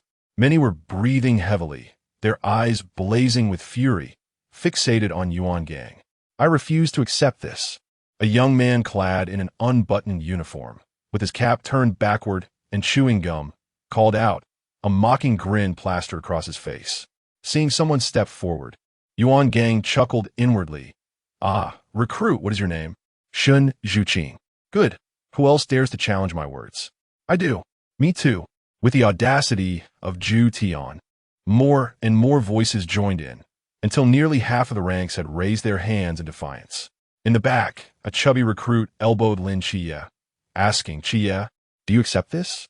Lin Qiye recalled the night when a mass king was reduced to pulp and Li Yifei was pinned to the ground by a single blow. Yes, I accept. We are far too weak now. We are merely a burden. Cao Zai, what about you? I follow Qiye's lead. Also, don't call me Cao Zai. You're such a sycophant, the chubby recruit scoffed. Cao Yuan did not retort, but instead inquired, and you? If Qiye accepts, then so do I. Bai Li Pao Pao conceded, abandoning his principles. Very well, you do exhibit a bit of spirit. Yuan Gang nodded approvingly, continuing, since you are so defiant, I shall grant you an opportunity, a chance to recognize your true selves. With that, he produced a walkie-talkie and calmly announced, prepare for the next phase. Beep. The sound of the walkie-talkie ceased, and Yuan Gang lifted his gaze to the azure sky, seemingly awaiting something. The crowd below also looked up, yet discerned nothing, and after a moment, whispers began to circulate. Suddenly, someone in the throng exclaimed, Look, someone is jumping for the aircraft. 7 figures clad in gray cloaks, bearing black boxes and donning various masks, descended from the heavens at a staggering speed of 234 kilometers per hour, plummeting towards the training grounds without any form of protection. The wind whipped their cloaks fiercely. Goodness! Qiye, did you see that? They aren't using parachutes. Gasped, feeling as though his worldview had shattered. Not only him, but even the new recruits and Yuan Gang were equally astonished. Is it really that professional? Meanwhile, the vortex in the sky remained as stable as ever. Help! Vortex, could you please quiet down? You're deafening me. I have acrophobia. Rose, don't just stand there. It's easy for you to say. The vortex, with a hoarse voice, exclaimed, Captain, why should we listen to Yuan Gang? If he says jump, we jump, but I'm scared. At the bottom, Wang Mian calmly stated, this year's new recruits have quite a few tough ones. Instructor Yuan probably felt helpless and decided to seek our assistance. We must lend a hand. A few days ago, we encountered that solitary killer, the Asterio worm, which was also from this batch of recruits. The higher-ups have instructed us to bestow honors upon that new recruit. What if we fall to our deaths? The vortex exclaimed. Are you even aware of your situation? This isn't the first time we've jumped from a plane. I've got your back. Tianping rolled his eyes in exasperation. Are you even capable? I've gained 2 pounds recently. Captain, why not let him fall? It would be a perfect way to bring the divine agent into our ranks. Silence ensued, with only the vortex's cries breaking the stillness. The other 6 remained quiet. It was not that they wished for the vortex to perish, as he was a well-known jokester and a longtime comrade. However, they understood the strength of the divine agent, evident from their captain, and the prospect of having such a formidable ally was a dream worth pursuing. No way, Wang Mian declared, genuinely wary that Tianping might harm the vortex. All right, quiet down, Wang Mian said, noticing they were nearing the ground and wishing to spare the new recruits from embarrassment. Upon hearing this, the vortex promptly covered his mouth. While death is inevitable for all, social death must be avoided at all costs. As the 7 descended closer to the ground, Ning Dishuang opened her sleepy eyes and yawned. Finally awake? She remarked. Amidst the cheers of the new recruits as the 7 landed, Tianping extended 2 fingers and gently waved them.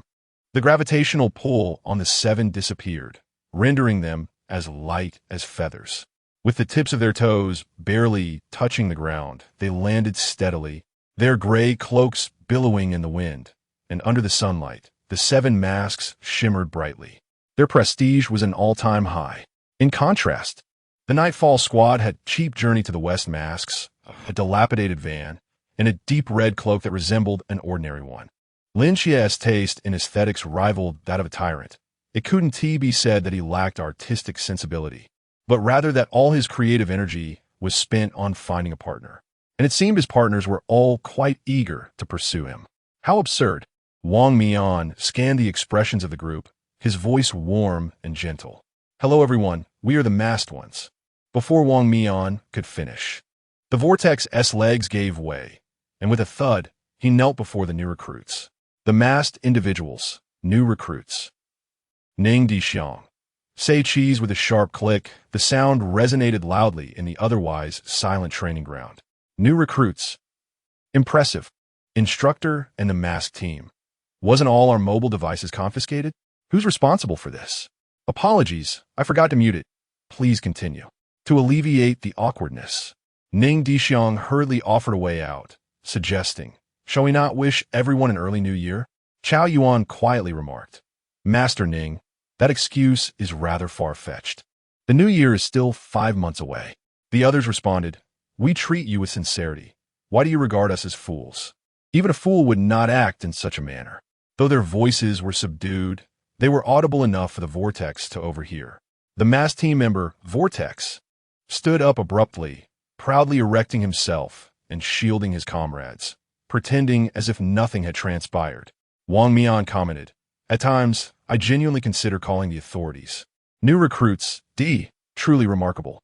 Chapter 33. The bestowal of honors. As the Vortex rose, Ning Dishuang also sheathed her long gun and short cannon. Gazing up at the sky, she feigned ignorance of the events that had transpired. Wang Mian steadied his mind, inhaling deeply, repeatedly reassuring himself that everything he had just witnessed was merely a figment of his imagination. After a considerable pause, Wang Mian spoke softly, "We are the masked special team." Instantly, the crowd erupted in astonishment, gasping collectively, contributing their part to the phenomenon of global warming. Yuan Gang, brushing aside the earlier awkwardness, grinned and declared, "Since so many of you are skeptical, let me demonstrate what true genius is. Excuse me, Instructor Yuan, may I interrupt for a moment? Before the training commences, there is another matter. Could you please explain to the recruits the Night Watchman's medals and the conditions for their bestowal?" Upon finishing, Wang Mian presented his 4 badges as teaching props.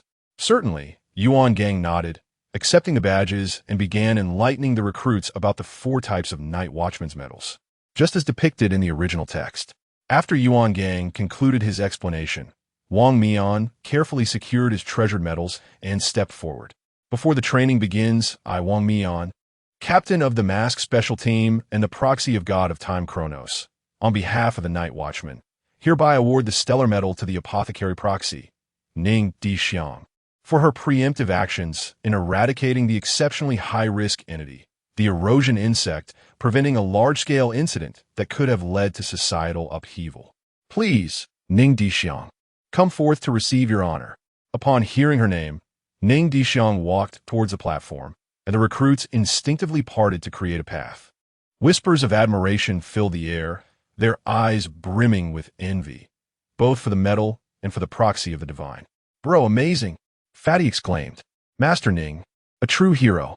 As Ning Dishuang reached the stage, Wang Mian greeted her, "Long time no see. I did not expect you to be the one receiving this honor. It is truly a privilege." Wang Mian approached her side and gently opened a simple black box, revealing 2 items nestled within the deep, dark silk.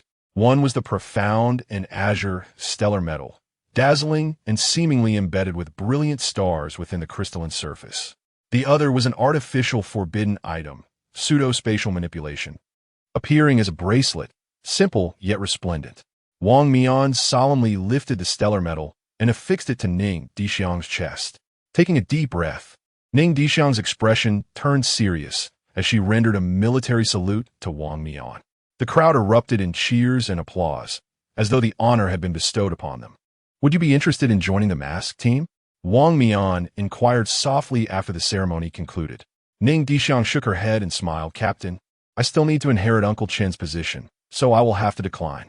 Wang Mian, upon hearing this, felt a twinge of regret but bore no ill will. At this moment, the vortex was being firmly restrained by Rose, who silenced it to prevent any outbursts.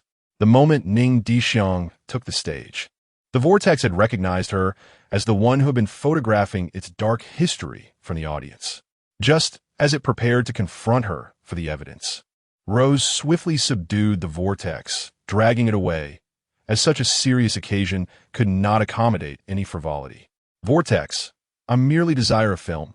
Once I obtain it, I shall depart. Death is an inherent part of existence, yet one must not face social demise. Ah, release me, I implore you. Rose, are you seeking death? This is a ceremony of commendation. Do you dare to cause a disturbance? Ning Dishuang disregarded the envious and resentful gazes of the crowd, returning to the rear of the ranks. I can see that a few among you possess extraordinary talents, surpassing my own achievements in their time. However, the vast majority of you face certain death on the battlefield. Now, I present you with an opportunity for self-awareness. It is currently 2:40 in the afternoon. Before 9 o'clock, if any one of you new recruits can unmask any member of the masked team, you shall be deemed victorious. Should you succeed, it will attest to your prowess, truly commendable. I shall personally bestow upon you your completion certificates. But if no one accomplishes this feat by 9, cast your insignificant pride and arrogance into the refuse. Henceforth, fulfill every requirement of the training with utmost diligence. Do you comprehend? Yuan Gang's words struck like a block of potassium dropped into boiling water, igniting an uproar. Soon, protests arose, declaring it unfair. They're either from the river realm or the sea realm. How can we, mere lamp realm, contend? In this confrontation, the mask team shall suppress their realms to match yours. In equal realms, it will be 240 against 7. Are you afraid? The crowd erupted, witnessing Yuan Gang's wistful expression, which only fueled the commotion. The breaths of the new recruits quickened. They could not fathom why everyone was discussing the strength of the masked team, as if the outcome of this battle was already predetermined to be dire for them. Regardless, in terms of troop strength, it is 240 against 7. The advantage is mine. Excellent. Let's proceed. The contract is established. The penalty of the rock of consumption. Who fears whom? Wang Mian regarded the fervent new recruits, speaking softly, to deal with you. 5 will suffice. Upon finishing his statement, 2 figures, one tall and one short, stepped back in unison. This incited further excitement among the new recruits. 7 knights. Are they truly this arrogant? The chubby one expressed his bewilderment. No, their approach is the most prudent. The male is Xinghin, and the female is Tansang, a support and a healer. The greater the number of participants, the higher the chance of error. Indeed, Kai is a healer. If she enters the fray within 3 seconds, I could bind her like a rice dumpling filled with coriander. Ning Dishuang remarked nonchalantly. Brother, you are impressive. How shall we proceed? We shall heed your guidance. Ning Dishuang, upon hearing the chubby one's flattery, pondered and inquired, do you possess any forbidden items that accelerate, reveal, or conceal? Leave it to me. I shall handle Wang Mian. Master, I require only a knife. I can ensure the Black King enters the fray. Cao Yuan volunteered. Lin Qiye. Indeed, Brother Ning, 4 of us against 1 Wang Mian. Do we have any reason to fear? 7 knights. Have you forgotten that Instructor Yuan stated we would suppress our realms to match ours? Yuan Gang must be skeptical of my realm. Ning Dishuang elucidated. After the initial surprise, Lin Qiye's expression returned to normal. However, both Pang Pang and Cao Yuan appeared utterly bewildered, feeling as though they had become Mongolian. Qiye, please enlighten them, but keep it down, Lin Qiye nodded, using his mental prowess to convey Ning Dishuang's cultivation level to the two. Pang Pang and Cao Yuan exclaimed in hushed tones, Boss Master is incredible. Ning Dishuang, with a smirk, remarked, basic skills, no need to overdo it, everyone take a seat. Truly, a master is deserving of such praise. Cao Yuan restrained his excitement, exclaiming in admiration, from now on, you may simply call me by my name. In some parts of my hometown, master is used as an insult. Cao Yuan's serious address to Ning Dishuang evoked memories of a certain individual, leaving him feeling somewhat awkward. Cao Yuan, though perplexed, accepted the advice without question. Meanwhile, Pang was less composed, directly clutching Ning Dishuang's leg. Brother, from now on, you shall be my true elder brother. This free space contains all my possessions. Feel free to use whatever you wish. Pang, no, just give me an amplification device for reconnaissance and interference. Keep the rest for yourself. After all, he has better weapons. Chapter 34. The Shattering of Stars and the Extermination of Gods. Pang scratched his head, retrieving the eye of true sight from within. Big brother, do you need a weapon? I also have the little slasher. Ning Dishuang shook her head. Keep it for your own protection. I possess a specialized weapon. She contemplated ways to extract some gold coins from her father. All right, Pang sighed, retracting the item into his spatial pocket. Let me outline a strategy. First, we will disperse and allow the faceless to separate, striking them down individually.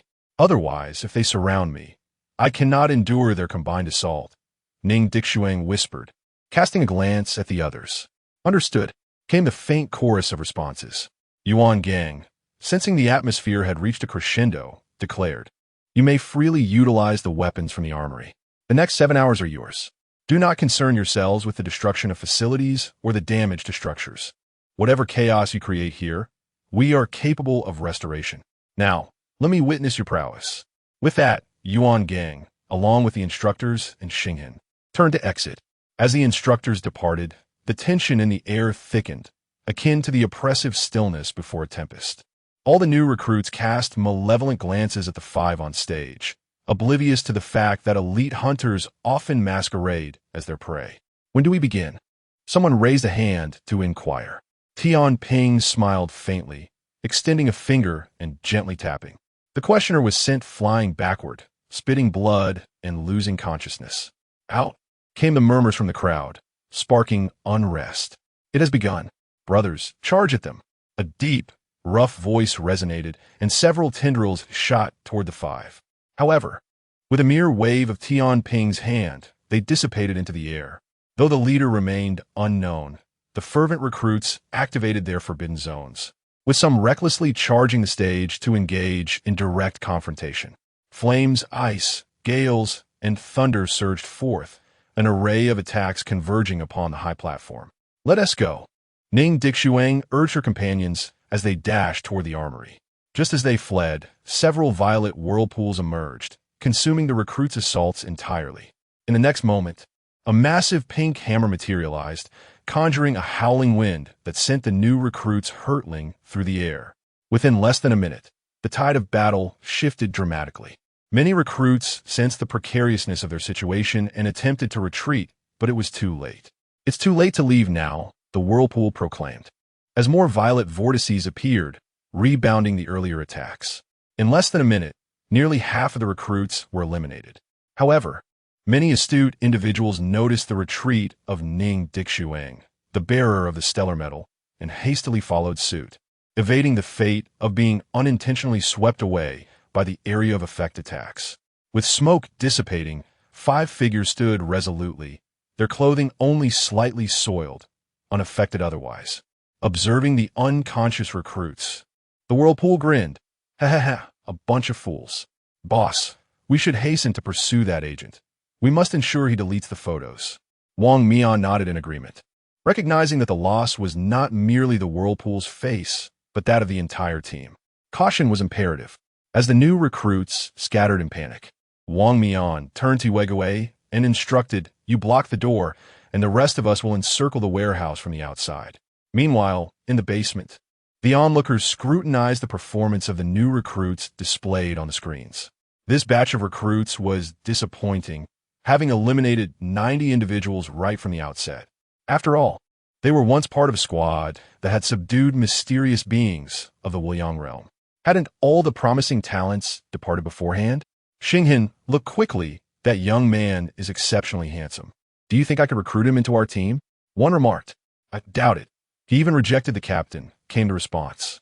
Just because the captain failed doesn't mean I can't persuade him. He has tasted my cooking, was the confident reply. Xinghan cast a few discreet glances at Tan Xiang, who bore an uncanny resemblance to Ning Dishuang, and chose to remain silent. I sense you are contemplating something rather inappropriate, though I lack evidence, Tan Xiang noted, a hint of mischief in her tone.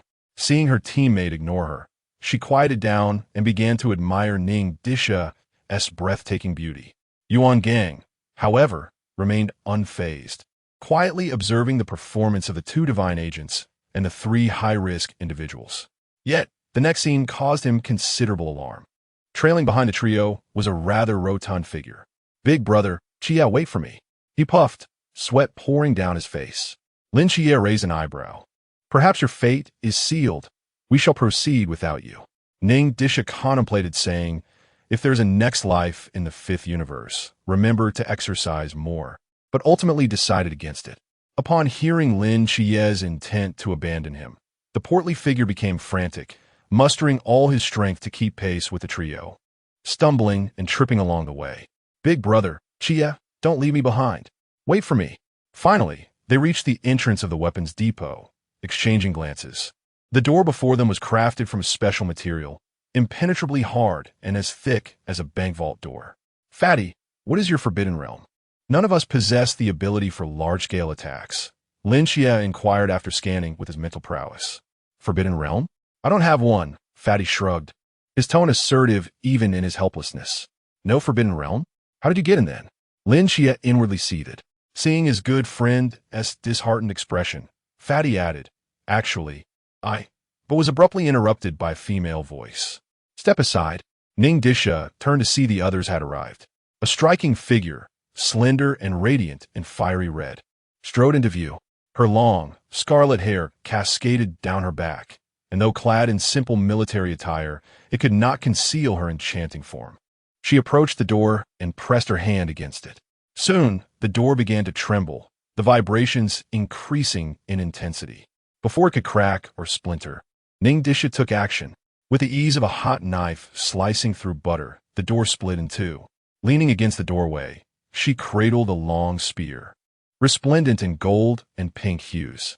The spear head, elongated in a delicate shade of pink, boasted sharp edges and barbs that glimmered under the sunlight, while the shaft was predominantly golden, reminiscent of the branches of a demonic entity, embellished with an intricately carved dragon that seemed to shimmer in and out of sight.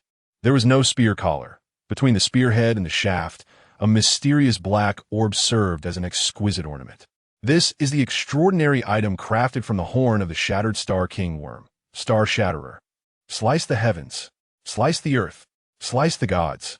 With a flick of her bangs, the audacious one inquired, "Greetings, young lady, what may I call you?"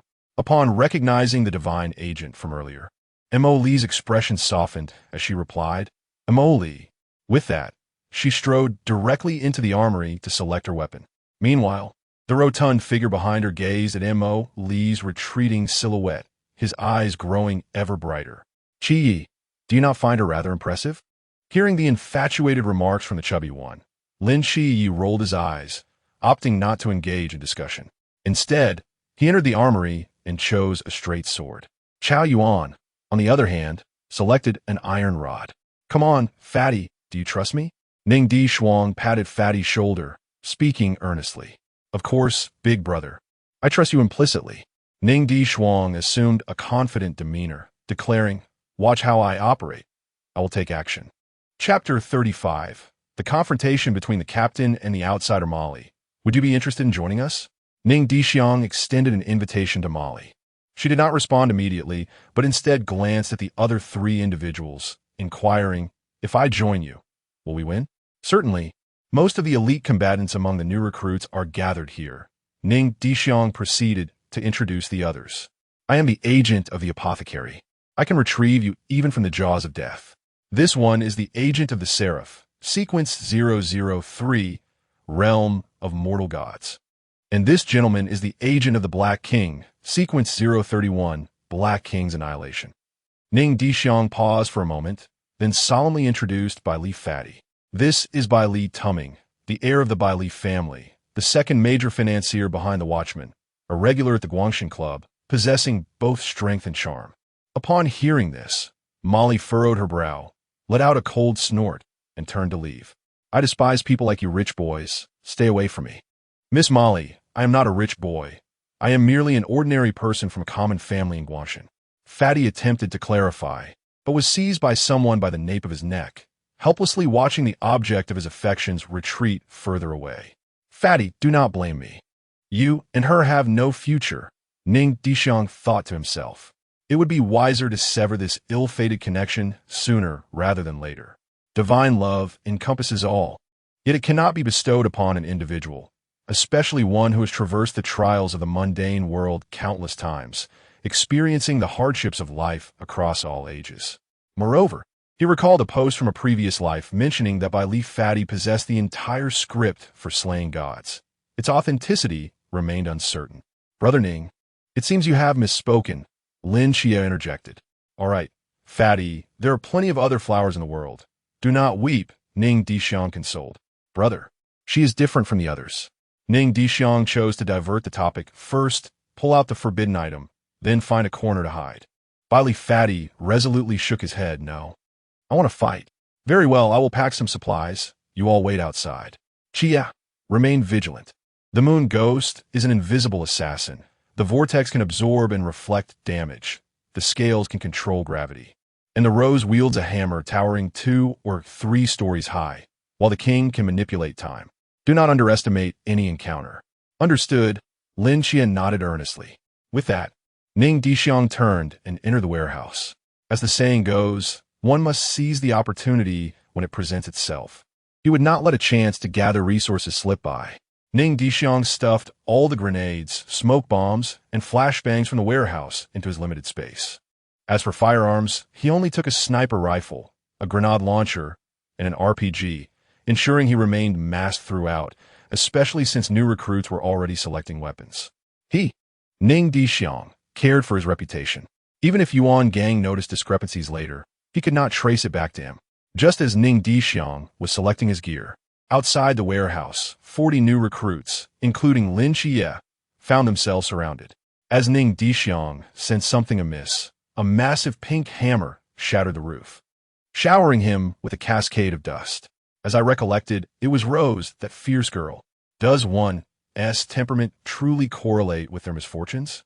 Ning Dishuang hurled her spear, which tore through the fabric of time and space, and in the blink of an eye, the spell shattered stars, slaying gods reached the giant hammer's front. Without the slightest deceleration, one pink entity merged into another. As the weapon was obliterated, the atmosphere surrounding Rose became chaotic, and she coughed up a mouthful of blood, barely managing to stand. Lin Qiye seized the opportunity and shouted for everyone to charge westward. He then pulled the plump figure, urging Molly and Cao Yuan to flee southward. Upon witnessing Rose's predicament, the remaining members of the Mask hurriedly dashed towards the west.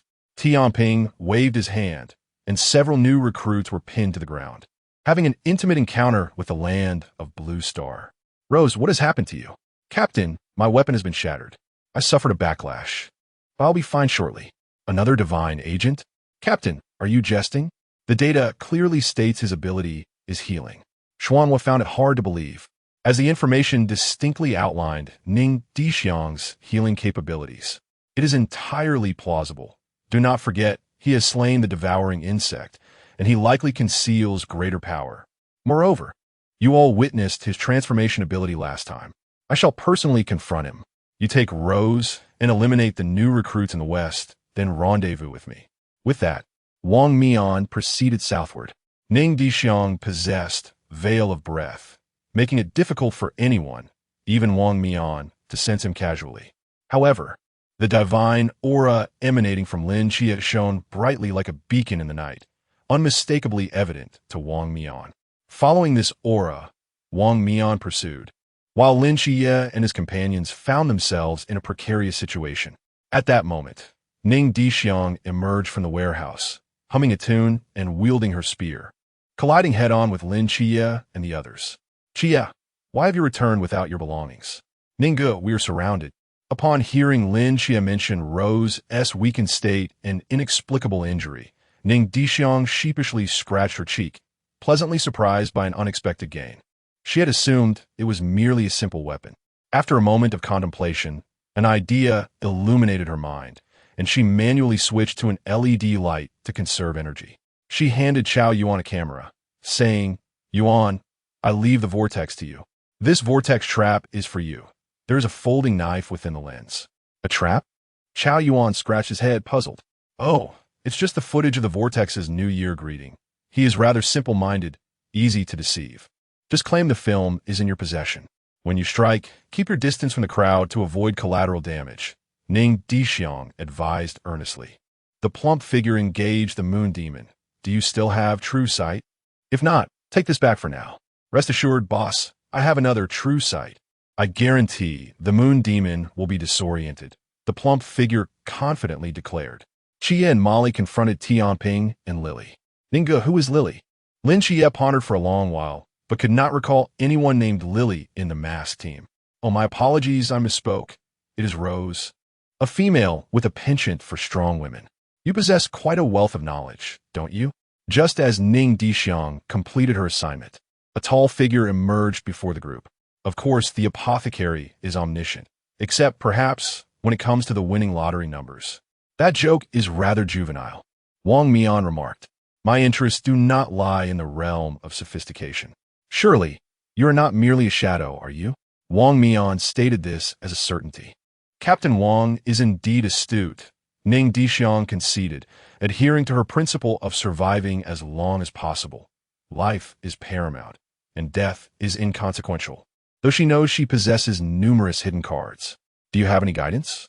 I am Wang Mian, the captain of the Dashianite Watch Team 004, Masquerade, an agent of Kronos, the god of time, from the boundless realm. Please, enlighten me. Wang Mian drew forth his weapon, in adopting a combat stance his entire body taut, awaiting Ning Dishuang's initial strike. Chia, the plan has changed. I will face her alone. Ning Dishuang, a temporary member of the Dashianite Watch Team 136. The first envoy under the auspices of the bountiful star god apothecary from the Chuan realm. Please, enlighten me. With a flourish, Ning Dishuang twirled her firearm. The pink muzzle aimed directly at Wang Mian. Chapter 36. The initial emergence of Whispers. Two ethereal figures materialized behind the two individuals. One was the silhouette of Kronos, the second-generation Greek god-king, and the other was the visage of the apothecary. It was a confrontation of divine might, transcending mere realms or strength. The contest lay in the divine energy harbored within their beings. As the two forces clashed, or rather, as Kronos' form struggled to withstand the apothecary's overwhelming presence, a sound reminiscent of an insect's chirp resonated. It was the phantom of the star-eater king insect, Scalaracabaz, roaring forth to announce its rebirth to the world. Rather than a mere spectral image of the king insect, it was more akin to the residual soul of the creature, serving little purpose beyond instilling fear. One could only ponder whether further offerings of fate energy would yield new outcomes. The slain insect, the devouring stinger, could not possibly be the reincarnation of the king insect. Could it? How utterly preposterous, Ning Dishuang thought with disdain. The residual soul of the king insect turned its glare upon the one who had slain it. But upon noticing the woman behind its murderer, it nearly dissipated in terror. The woman's warm smile enveloped the little insect in an icy grip, rendering it breathless, though, of course, a soul does not require breath. Even though the apothecary was merely a projection at present, lacking martial prowess, a star deity is still a star deity. Even the weakest among them is not to be trifled with by the mightiest of lesser beings. A mere progenitor could present no threat, even if it were Zhao Zilong, who would not dare snarl at star deity. Scalaracabaz, bountiful progenitor, with the death of my body, how can my grievances be quelled? Apothecary, little one, repeat that, I did not quite catch it. Scalaracabaz, if you do not reject me, I would gladly pledge myself as your foster son. The king insect then turned its gaze towards the royal visage, only to be shattered by a blow from Kronos' phantom, retreating back into the spear. Boom! Not only did the spectral figure of the king insect vanish, but Kronos' silhouette also dissipated. The royal visage's eyes were bloodshot as it staggered back several steps, gasping for breath before regaining its composure. Ning Dishuang remarked with a smirk, "From now on, do not claim to be a creature of star iron. It is quite embarrassing." Yet, one could hardly fault the king insect for its inadequacies. This world possessed only a scant amount of void energy. Before the star deities descended, even the mightiest of void progenitors would merely reach the sub-deity tier. Coupled with the lack of fate energy replenishment, it was no wonder it was so feeble. Meanwhile, Ning Dishuang's heart, blessed by bounty, was capable of converting mental energy into void energy and fate energy. Thus, through the spear he forged, he managed to retain a fragment of the king insect's residual soul, albeit a mere sliver. In their initial clash, the royal visage found itself at a disadvantage. Seizing the opportunity, Ning Dishuang surged forward like an arrow released from its bow, swiftly closing the distance to the royal visage. With a sweeping motion, the spearhead aimed at the royal visage's midsection. Just as the spearhead sliced through fabric, the scene seemed to rewind. By the time Ning Dishuang comprehended, the royal visage had effortlessly retreated a mere 7 centimeters, causing the attack to miss entirely and strike the ground. The spearhead struck the surface, sending ripples through the ground. Upon contact with Star Eater's divine judgment, the cement floor crumbled into dust, leaving behind a small crater. The spread of the crater ceased at the royal visage's feet, and the dust stirred up merely left his pant cuffs slightly soiled. One must admit, it was an impressive display. Ning Dishuang mused, "I truly ought to master the axe and cleave through all of you who toy with time and space." Although Wang Mian appeared to be composed and leisurely, he himself was not at ease. When he attempted to rewind time, he intended to go back 3 seconds, but only managed to achieve a rewind of a mere 1.5 seconds. While he narrowly escaped a fatal injury, this unexpected interference left him astonished. Could it truly disrupt my divine sanctuary? How intriguing. Just as Wang Mian contemplated the relentless progression of time, a sharp pain surged through his mind. His waist had been grazed and was bleeding. Although he could easily recover by employing the divine sanctuary, his heart raced with trepidation. A weapon that could disregard the flow of time. Was he truly favored by the divine? Shaking his head, Wang Mian recognized that this was not the moment for such thoughts. Abandoning his probing tactics, he resolved to unleash his forbidden artifact, determined to eliminate this rookie in one decisive blow. Stepping back, he brandished the Yuan as time froze, the blade unsheathed, and a flurry of strikes intertwined like a spider's web, ensnaring Ning Dishuang completely. Given their proximity, Ning Dishuang endured the full brunt of the assault, crashing against the wall and stirring up a cloud of dust. As the haze dissipated, a figure clad in dark armor, adorned with golden branches, emerged in place of Ning Dishuang. Qiye, could the leader also transform? Indeed, Ning Dage had mentioned that this technique was a derivative of the forbidden sanctuary, blurring the lines between friend and foe. Blurring the lines, indeed. I possess this. Dola A. Pang reached into his trousers, rummaging around before raising a roll of tape above his head. Clang, clang, the sealing scroll could seal any forbidden sanctuary. Seemingly drawn by A. Pang's excitement, the crimson eyes flicked toward him. Like a mouse encountering a cat, A. Pang cowered behind Lin Qiye, clutching his leg tightly. "Qiye, I'm scared." "A. Pang, stop tugging at my pants. They're going to fall." Ning Dishuang paid no heed to their antics. He was acutely aware that the time limit for his demonic shadow form was only 5 minutes. Should he fail to revert within that time, it would gradually impair his cognition, ultimately plunging him into complete darkness. The chaos of the gods and the loss of humanity. A swift resolution was imperative.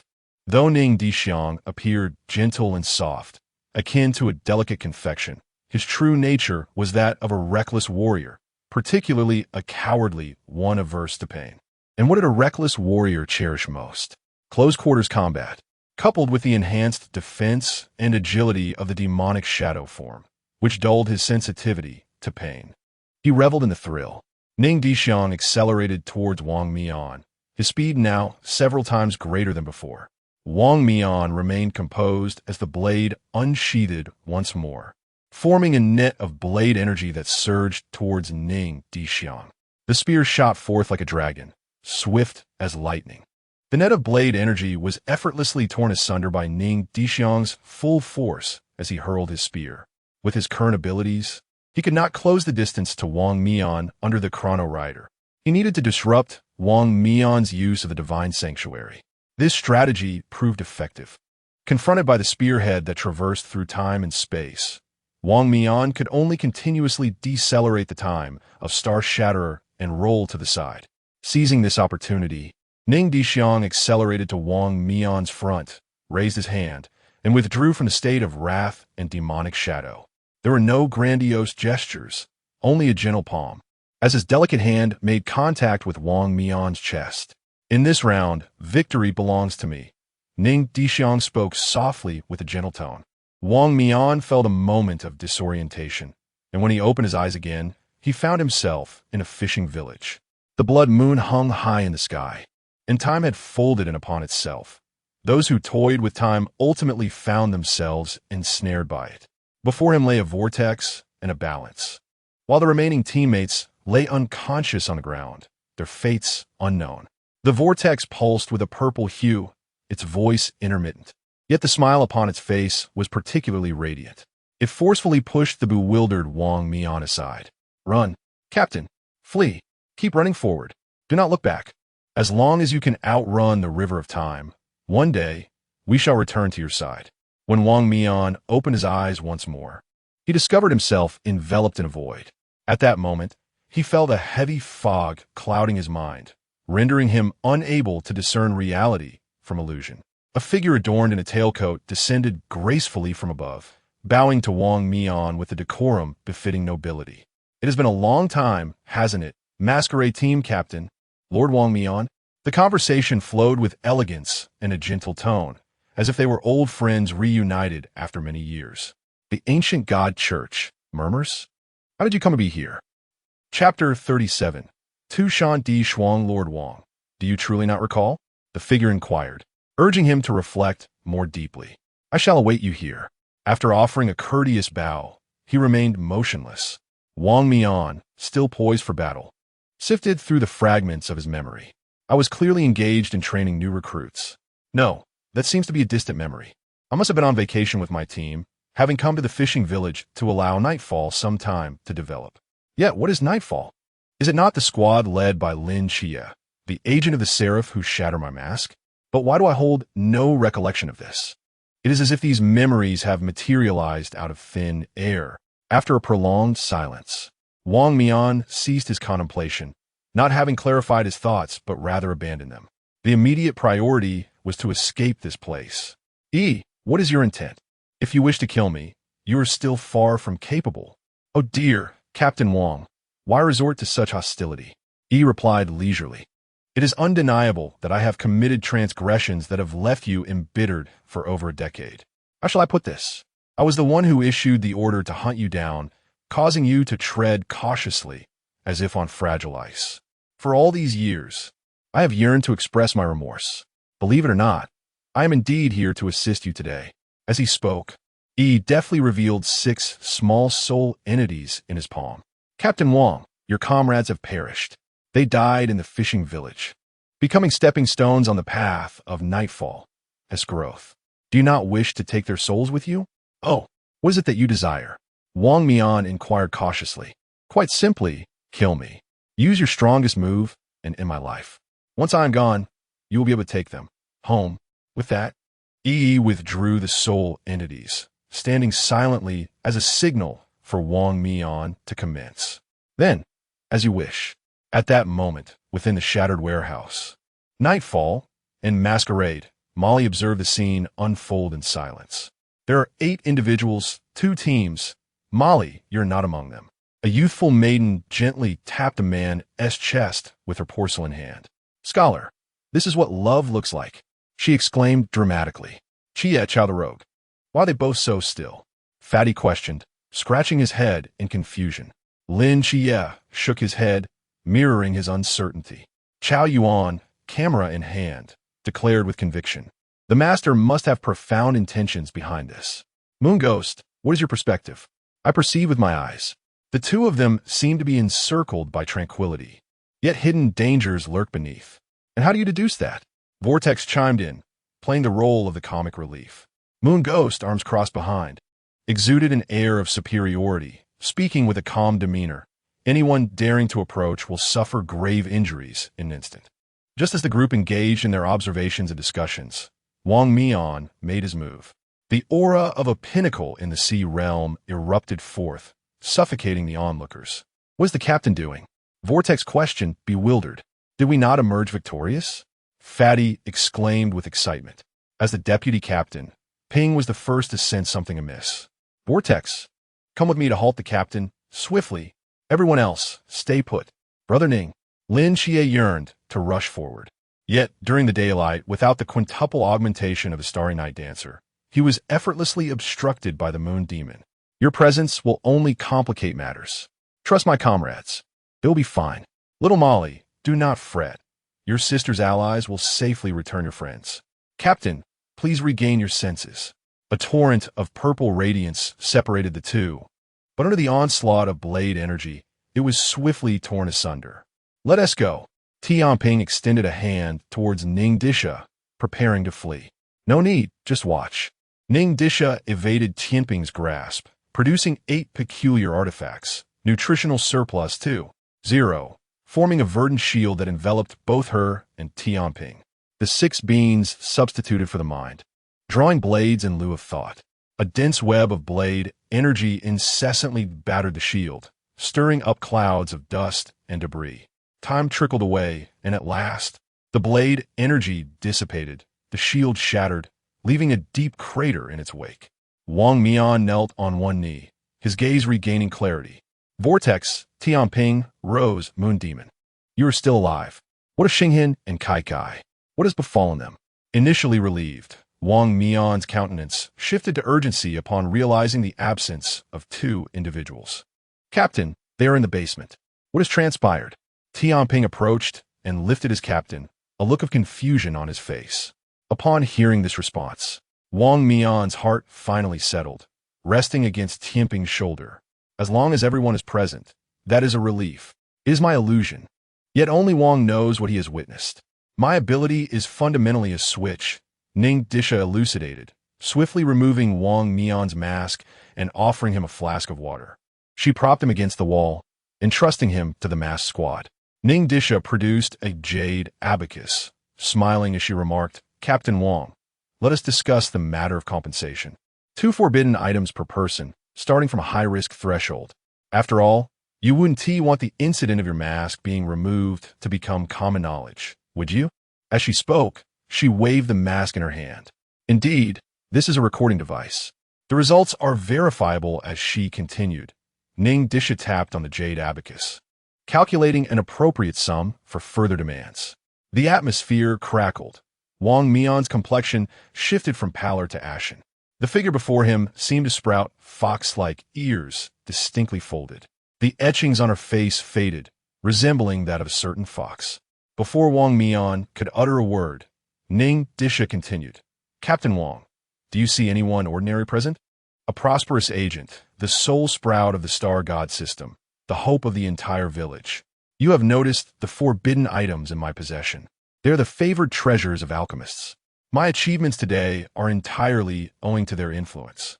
An Archangel agent, Sequence 003, a player of miracles, could potentially slay gods in the future. A Black King agent, destined for immortality, undoubtedly to become a deity, our own god of the Great Xia. A direct descendant of the Night Watchman's second major benefactor, the future major stakeholder. Is that compensation? No, it is the intricacies of human relations.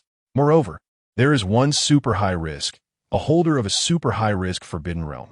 Captain, I must inform you, 2 forbidden items truly amount to little. I still find myself lacking.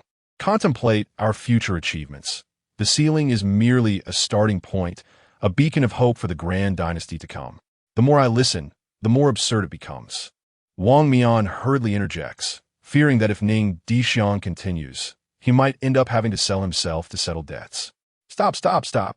Even if you were to sell me to the ancient deity church, it would not be worth such an exorbitant sum. At most, I can part with 2 forbidden items and an additional 1 million. Nothing more. Wang Mian exclaims, I have no money to spare and my life is not for sale. With that, he leans against the wall, closes his eyes, and feigns unconsciousness. Lin Qiye remarks, Brother Ning, Captain Wang cannot possibly afford such an amount. Indeed, adds the rotund figure, if you're in need of forbidden items, I have quite a few at my disposal. Feel free to take whichever you fancy. Should you require more, I can have the steward send additional supplies. As he speaks, he offers the item known as the free space. Yes, Ning Dishuang. I truly feel I have contributed little, and it seems inappropriate for me to take anything. Molly reflects on her minimal involvement and hesitates to request further forbidden items. Ning Dishuang responds, Am I not working to secure benefits for you? Is this how you repay me? Moreover, when have I ever sought to swindle Wang Mian of his funds? We laborers should not make things difficult for one another. Chapter 38. The soul injured under the Nightfall. Hey, this matter shouldn't fall on your wallet, right? You could seek approval from the higher-ups. We only need 17 forbidden items in total. 17? I thought it was 10? Vortex questioned, counting on his fingers. Oh dear, Brother Vortex, we 5 need 10. And let us add 1 for each of you. Count on my head, guys. With that, Ning Dishuang patted his right chest and declared generously, Captain Wang, what do you think? After all, this is no trivial matter. If we can't keep our mouths shut, granting the new recruits their graduation privately could lead to charges of negligence that Instructor Yuan won't take lightly. If the higher-ups hold him accountable, he'll face repercussions. And his captain will surely be questioned as well, including by Wu Chang. What does he intend? Is he testing the sharpness of Bai Wu Chang's blade? Regardless, since it's the higher-ups footing the bill, one ought to seize the opportunity. Faced with the malevolent whispers of a demon, born from evil and abundance, Wang Mian begrudgingly admitted he was tempted. After all, their mass could traverse the nation, roaming through wind and rain. Having an additional forbidden item would certainly ease their burdens. Very well, I shall apply, but I cannot guarantee how much we will receive. Okay, brothers, I will treat you all to a meal later. Having become brothers, where's my photo? Vortex rubbed his hands together, hoping to reclaim his black history. What photo? You should consult the memory, Star God. Fu Li is going. Memory governs memory. What does it have to do with me, a mere harbinger of abundance? Captain Wang, this gourd contains a spirit recovery elixir. You may keep it. I consider myself eliminated. Take care. No need to see me off. With that, he closed his eyes, feigning death. The photo would never be returned. His splendid black history deserved to be transformed into a luminous cone. He had even thought a name for it. A New Year-esque greeting 5 months early. After consuming a pill, Wang Mian's complexion regained its rosy hue, his depleted spirit replenished. He inwardly marveled at the marvelous item. Let us proceed to the dormitory and eliminate the remaining new recruits. Understood. For at this moment, in the basement, Yuan Gang's face was as dark as coal. Threatening. This is unequivocally a threat, a blatant menace. What does it mean that he will face repercussions? What does it mean to test the sharpness of Bai Wu Chang's blade? My own blade is not to be underestimated. How absurd. I, Yuan Gang, a dignified 4th-generation noble, nay a formidable force in the Sea realm, would fear the threats of a mere Chuan realm? Yet, just the thought of the boundless Wang Mian being subdued, unable to even preserve his mask, was disheartening. That said, since it was the higher-ups who were providing some assistance to promising new recruits was a matter of course. Had I known, I would have requested the Phoenix squad instead. What misstep? Ning Dishuang. Are you certain the Phoenix would not encircle and kick you for this face of mine? In the dormitory building, unlike the original narrative where the 4 from Nightfall clashed with the 5 from Mask, alongside the overwhelming firepower of the new recruits. Now, they possessed only ordinary firearms and ammunition, as well as a highly dangerous forbidden wasteland. The air was thick with expletives as the new recruits voiced their frustrations. Unaware that Ning Dishuang was in the warehouse preparing a delightful feast, relishing in the tranquility of life. He meticulously arranged an array of delectable dishes that made onlookers drool. Don't just stand there. Show off your skills, he urged, before savoring a small cake with evident pleasure. Brother Ning, this is exquisite, one of them remarked. I traversed through Cangnan and discovered that Uncle Chen's cooking remains unmatched. After much pleading, He finally prepared a grand banquet for me, preserved in a vacuum at constant temperature. They contemplated indulging occasionally during their training. "Boss, is it truly acceptable for us to feast like this?" queried a stout recruit. "You must understand, this is an opportunity for the new recruits to grow. Without experiencing the harsh realities of life, they cannot mature. If they do not evolve swiftly, they will merely become fodder in their respective teams. Not everyone possesses exceptional abilities. Not everyone is a high-risk individual with infinite resources. Our indulgence here is ultimately for their future. This, my friend, is perspective." The stout recruit was momentarily taken aback, filled with admiration as he gazed at the radiant figure of Ning Dishuang, who had just imparted wisdom. "The boss is truly remarkable. Perhaps my own vision has been too narrow." Ning Dishuang mused, "The heavenly ring is indeed a useful artifact. There are no useless wonders, only inept hosts." At that moment, Qingyu, burdened and alone, faced 5 fully capable adversaries. When the combat assembly concluded at 9, a well-fed Ning Dishuang was startled to see Qingyu limping, bruised and battered. Has the esteemed brother Zue encountered such misfortune? Or is Wang Mian seeking revenge by unleashing his frustrations upon Qingyu? Ning Dishuang chuckled to himself, somewhat unkindly. On the platform, Yuan Gang's demeanor was icy, as if he had just endured a severe reprimand, which in fact he had. After applying for 17 forbidden items, he had been met with harsh criticism. However, after appealing with sincerity, bowing low, and invoking the name of Bai Wuchang, he ultimately succeeded in his request. Suppressing his fury, he addressed the recruits in a grave tone. "I am profoundly disappointed in you all." Whether this included the masked team was open to interpretation. Out of the 240 individuals, only a scant few had even brushed against the edges of the masked team's attire. Their sluggishness, lack of contemplation, and chaotic approach were disheartening. "You're the worst group I have ever led. Indeed, the most inadequate batch. As I have stated, you are nothing but a collection of failures and refuse." Yuan Gang scolded for a full hour, without repeating himself even once. Perhaps feeling vindicated or experiencing a pang of conscience, he shifted to a more amicable, albeit still intimidating, expression. "However, since you have failed, you will now channel your ridiculous pride and dignity wholly into your training, as I have instructed. The training commences tomorrow, spanning an entire year. In the first half, the focus will be on physical conditioning, during which time your prideful strength will be temporarily sealed away, subjecting you to unimaginable suffering, rendering you in a state of desperate survival. The latter half will delve into forbidden realms and practical tactical theories. When the time comes, you shall naturally comprehend their significance." Yuan Gang's gaze swept over the assembly of recruits, and upon encountering the squinting figure with white hair, he gritted his teeth and turned away.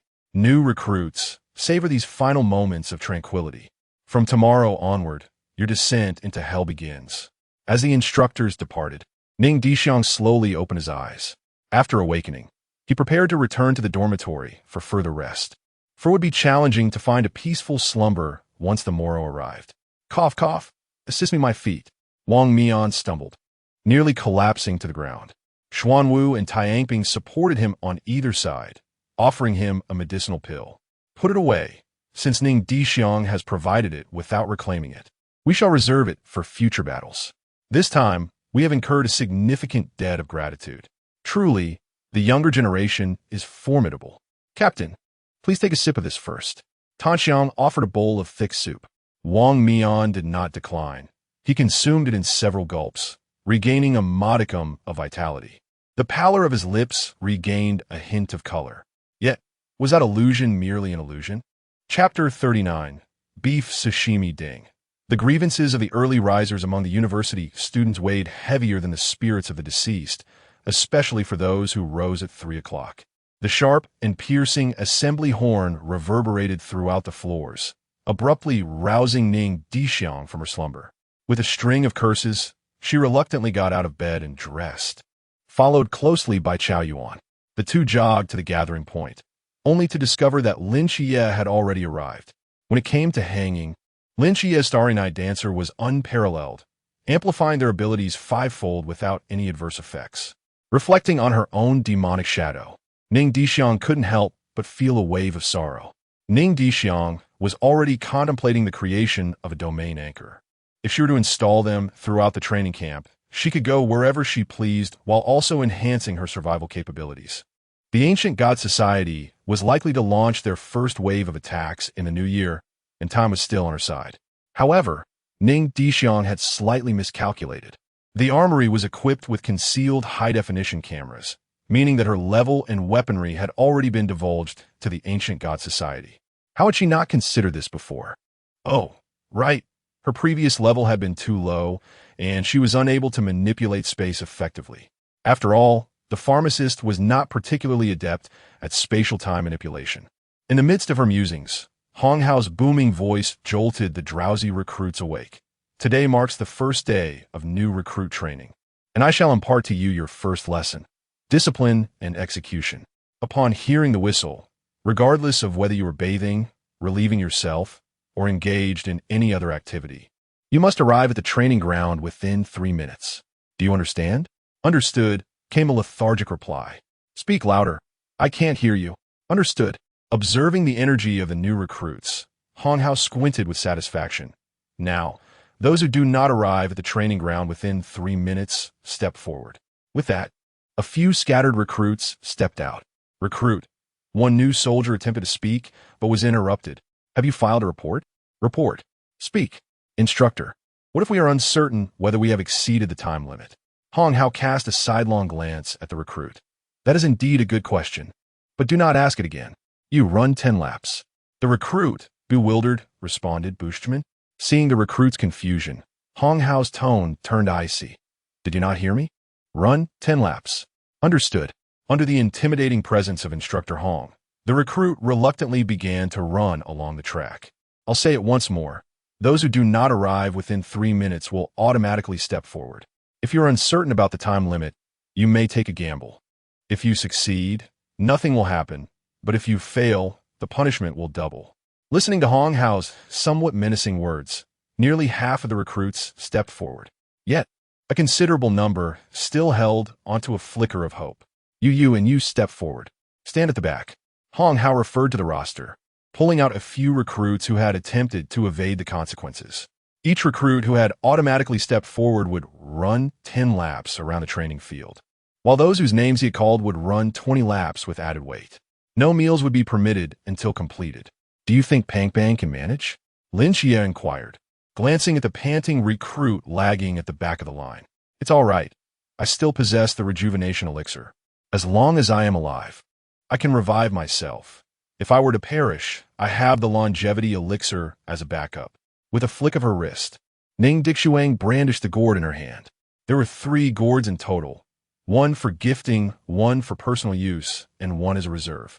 The rejuvenation elixir can be consumed no more than once every 3 hours, and each type can only be taken once a day. It is designed to restore both physical and mental vitality, crafted with utmost care. Ning, is your divine ruins still fully operational? Yes, why? I have discovered that my mundane divine domain now only extends to a radius of 2 meters. Some newcomers have mentioned they can no longer perceive their forbidden ruins. This must be related to what Instructor Yuan mentioned about sealing the forbidden ruins. Nevertheless, those with higher sequences are less affected, except for the Abyss's Black King's annihilation. That entity is very much alive. As for me, I remain entirely unscathed. The town ruins monument severs the connection between mental energy and the forbidden ruins. To be precise, Ning Dishuang represents a blessing of abundance. In a sense, she possesses no forbidden ruins at all. The town ruins are merely a semblance of solitude, wielding the sword of a bygone era against the officials of the current age. One might as well wish for peaches. 7th night. Did you notice that soldier wearing his cap backward, chewing bubblegum without zipping up? That is Shun Qingyu, classified as Sequence 068 in the Forbidden Ruins. And he is also an academic prodigy. He can create a vacuum and manipulate perfect fluid dynamics. I believe placing him at Sequence 031 is quite reasonable. In the realm of Honkai impact, he would undoubtedly be a Wind Hershers. In a sense, my own transformation and the powers of the Hershers of Reason are quite similar. as they both replicate understood concepts, albeit with lower efficiency. Wait a moment. The Herscher's avoid's ability involves spatial manipulation, effectively connecting to imaginary spaces. Perhaps I too can emulate his methods. The more she pondered, the more feasible this notion appeared to Ning Dishuang. After an arduous journey of an hour and a half, the invincible Chubby collapsed into the encroaching dawn. Observing Chubby's seemingly lifeless state, Ning Dishuang promptly thrust the rejuvenation elixir into his mouth. Boss, how did you end up in paradise as well? I'm still at the training camp. You haven't ascended to paradise either. Hurry up and get up. It's almost mealtime. Mealtime? Upon hearing this, Chubby instantly perked up. With a sudden burst of energy, Chubby sprang back to life.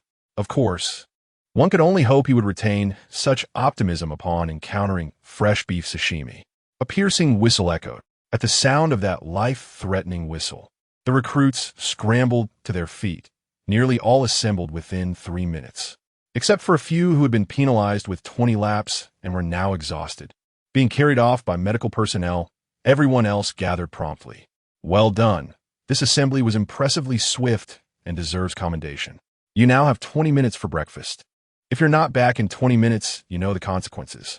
Now disperse. With that, Hong Hao departed without a backward glance. The recruits exchanged glances before bolting away with the speed of ravenous wolves, eager to secure their meals. Boss, hurry up. If we're late, there will be no food left. Showing a lack of enthusiasm for meals indicates a problem with your mindset. Among all the recruits, Fatty was the swiftest, darting ahead of the others in the blink of an eye. In an instant, the training ground was left with only Ning Dishuang. Ning Dishuang pondered, is this correct? Just now, Fatty's speed surpassed even mine, and I hail from Si Xiaonan. He was the last to arrive at the mess hall, joining Lin Qiye, Fatty, and Cao Yuan at the same table. Oh, look who it is, Fatty. Why aren't you eating? Lin Qiye remarked. Boss, look here, Fatty replied, a look of grievance upon his face as he pointed at the fresh cuts of beef laid out on the table. Isn't this quite fresh? It's still oozing with blood. Ning Dishuang continued to tease him. Ning, do refrain from jesting. There aren't even any knives or forks. Are we expected to gnaw on it raw? Just as Lin Qiye lamented, a recruit at the neighboring table remained unfazed, seizing a chunk of beef and biting into it. One could still hear him exclaim, so fresh. What a fine piece of meat. Chapter 40. Master Uncle Big Brother, is he not afraid there might be parasites inside? There are no parasites in beef. Just look at these quivering muscles. It's evident it has just been sliced. By the way, can monks eat meat? Ning Dishuang inquired, grasping a piece of meat. Dishuang, I'm a lay disciple. It is permissible, he replied. Perfect. Let us have hot pot with these steam buns for breakfast. Ning Dishuang declared with a snap of her fingers. A voice interrupted. Who eats like this? The tone was unmistakably brash, as a man hurled a bun into the basin, cursing vehemently. What are you shouting about? Eat if you want, otherwise leave. A scowling head chef wearing a chef's hat emerged from the kitchen, grumbling. Ning Dishuang felt the voice was familiar. Turning around, she was greeted by a well-known face. Master Uncle? So you're the head chef for the new recruits training. No wonder the food is so delectable. The old man squinted and recognized her as the disciple of his second brother, who had often brought her along during their family reunions over the years. Although young, she learned swiftly. However, he lamented that she seemed squeamish at the sight of blood and flesh, ill-suited for his brother's legacy. Her frail appearance was often accompanied by anemia in her medical reports. He had initially assumed she shared a name with someone else, not realizing she was indeed one of the divine agents for this term. This revelation pleasantly surprised Sun, who exclaimed that his second brother had achieved something remarkable. Ning lad, you are one of this year's 2 divine agents? Zhengzhou has done well, raising a divine successor. The old man, Sun Chuanzhou, had long served as the chef of the Night Watchman's new recruits training camp and was the brother of Ning Dishuang's master, Sun Zhengzhou. Realizing he was not mistaken, Ning Dishuang quickly took the opportunity. Master Uncle, could you prepare me a little something special? Sun's expression darkened instantly, his tone laced with reproach as he playfully thumped her on the head, declaring loudly, enough of that. When working outside, address your position properly. The first meal for the Night Watchman is raw beef, meant to remind you of the hardships. Look, someone is enjoying it. Learn from them. All right, son the plant. Why does everyone like to hit my head? At worst, I'll just grab a mask later. The bait from yesterday should be ready to be reeled in. Seeing her master's nephew looking dejected, though feigned, he leaned in and whispered, "The mask team will come over later. I'll prepare a few extra portions, and you can join in. Keep it quiet." With that, he turned and returned to the kitchen. "Brother Shun, what's the plan?" His junior, Li Qiye, asked. "Eat. Don't let anyone underestimate you." After saying this, Qingyu took a bite of the raw meat, blood splattering forth. Watching their leader tear into the raw meat with vigor, the three juniors chorused in unison. "Understood, Brother Shun." Qingyu was not a rash and irritable soldier. On the contrary, he was gentle. His actions were always considerate of others, and he was abundant in kindness and loyalty. In the original narrative, he was particularly suited to be a hunting envoy. In this life, he remained well suited to be a sea ranger. "Well then, Master Uncle, you carry on with your work." As her master uncle departed, Ning Dishuang returned to her seat, retrieved a scalpel, sliced a small piece of beef, and tossed it into her mouth. The taste of rust splattered within his mouth as his agitated muscles assaulted his taste buds. Struggling against his discomfort, Ning Dishuang painstakingly swallowed a small piece of beef. The sensation was revolting, reminiscent of his first experience dissecting a corpse. Ever since that initial encounter with living flesh, he discovered his body reacted adversely to the sight of blood and meat, particularly that of humans. He suffered from a specific phobia, the origins of which remained a mystery. Upon witnessing or touching fresh blood, he would become dizzy, nauseous, and, at times, faint. However, years of menial internships at the hospital had alleviated these symptoms, preventing him from vomiting at the mere thought of consuming raw meat. Had it not been for his 8 years of dissection classes under a renowned clinical expert, where he encountered countless specimens and cadavers, along with the nurturing guidance of his mentor, his condition would have likely worsened. At that point, the prospect of becoming a doctor, let alone a soldier or a chef, would have been a distant dream. In the medical field, the foremost principle is medical ethics, with a duty of care towards patients. Even if the higher-ups of the Night Watch sought to retain a divine agent, they could not frivolously gamble with the lives and health of ordinary citizens. Regrettably, Ning Dishuang's affliction rendered him incompatible with clinical medicine. "Dishuang, are you all right?" Cao Yuan, seated nearby, inquired with concern. After chewing a few morsels of steamed bread, Ning Dishuang replied, his voice trembling slightly, "I'm fine. I've just never been able to eat raw food since childhood. Why don't we enjoy a proper meal?" "I have a pot and hot pot base," he suggested. "Brother Ning, if we do that, we might be ostracized," Lin Qiye and the plump one cautioned. "All right." Ning Dishuang conceded reluctantly, choosing to nibble on the steamed bread he had just bitten into. 7 figures draped in gray cloaks entered the cafeteria, their backs to the sunlight, and made their way to a round table at the far end. "Grandfather, we're back," Tianping exclaimed, the vice captain of the masked squad, who also happened to be Sun Lao's grandson. "Father, what delicious food do we have today?" asked Xianshu, his lively tone filling the air. "Father, your beloved son Xianshu has come to see you," he continued, prompting Wang Mian to nearly don his mask in embarrassment. For having such an exuberant teammate could sometimes be quite mortifying, especially with new recruits present. "Xianshu, you knelt in public yesterday. What is the price of your face per pound? Please convert the remainder into cash. Thank you," he quipped. Upon recognizing the masked 7, Sun Lao felt a surge of joy. In his old age, all he longed for was the return of his children. To him, the masked 7 were akin to the children he had nurtured from a young age. This sentiment was further amplified by the presence of his own grandson, Sun Tianping, and Li Xian, who insisted on acknowledging him as a father figure due to his culinary skills. However, upon hearing Tianping's words, Sun Lao could only shake his head in exasperation, brandishing a spatula in jest, and chided, "So it's you lot returning. Xianshu, you little rascal, aren't you afraid of being bagged at midnight? Come here and serve the dishes." In response, Xianshu merely chuckled sheepishly. "Sun Lao, thank you for your hard work all these years," Wang Mian said, rising respectfully as Sun Lao arrived. The others followed suit, bowing in homage. All right. Do not be so reserved, Tianping. Come over and assist in serving the dishes. Soon, an array of culinary delights graced the table. Braised pork, chicken stewed with mushrooms, ants climbing a tree, twice-cooked pork, and corn rib soup. Although these dishes were familiar home-cooked fare, the enticing aromas wafted through the air, tantalizing the taste buds of every new recruit. Qiye, can you still manage to eat? The delectable scents filled the air, contrasting sharply with the blandness of yesterday's meal, evoking a tumultuous sensation in his stomach. In that fleeting moment, Fatty pondered the existence of the heavens. Lin Qiye simply closed his eyes, alternating between mouthfuls of starch and protein. Hurry up and eat, otherwise you will lack the strength for training later. Beside him, Cao Yuan remained silent, devouring a whole piece of meat. I have abstained from women and indulging in meat for 5 years, dedicating myself to vegetarianism and prayer. Now that there is meat available, why would I be choosy? Boss, Fatty wished to inquire about Ning Dishuang's opinion, but upon glancing over, he was left bewildered. Where had his esteemed leader vanished?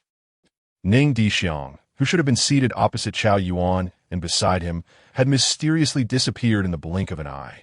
Apologies, dear guests. I have run out of drafts. Your support through gifts and encouragement for updates is immensely important to me. Thank you. This book has been reviewed. Should there be any logical inconsistencies in the chapters, please feel free to point them out. Thank you for your support. Chapter 41 Master. Allow me to take care of the remaining dishes. Ning Dishuang gracefully accepted the tray from the calloused hands of Elder Sun, placing the final few delicacies on the table, followed by several jugs of freshly squeezed juice.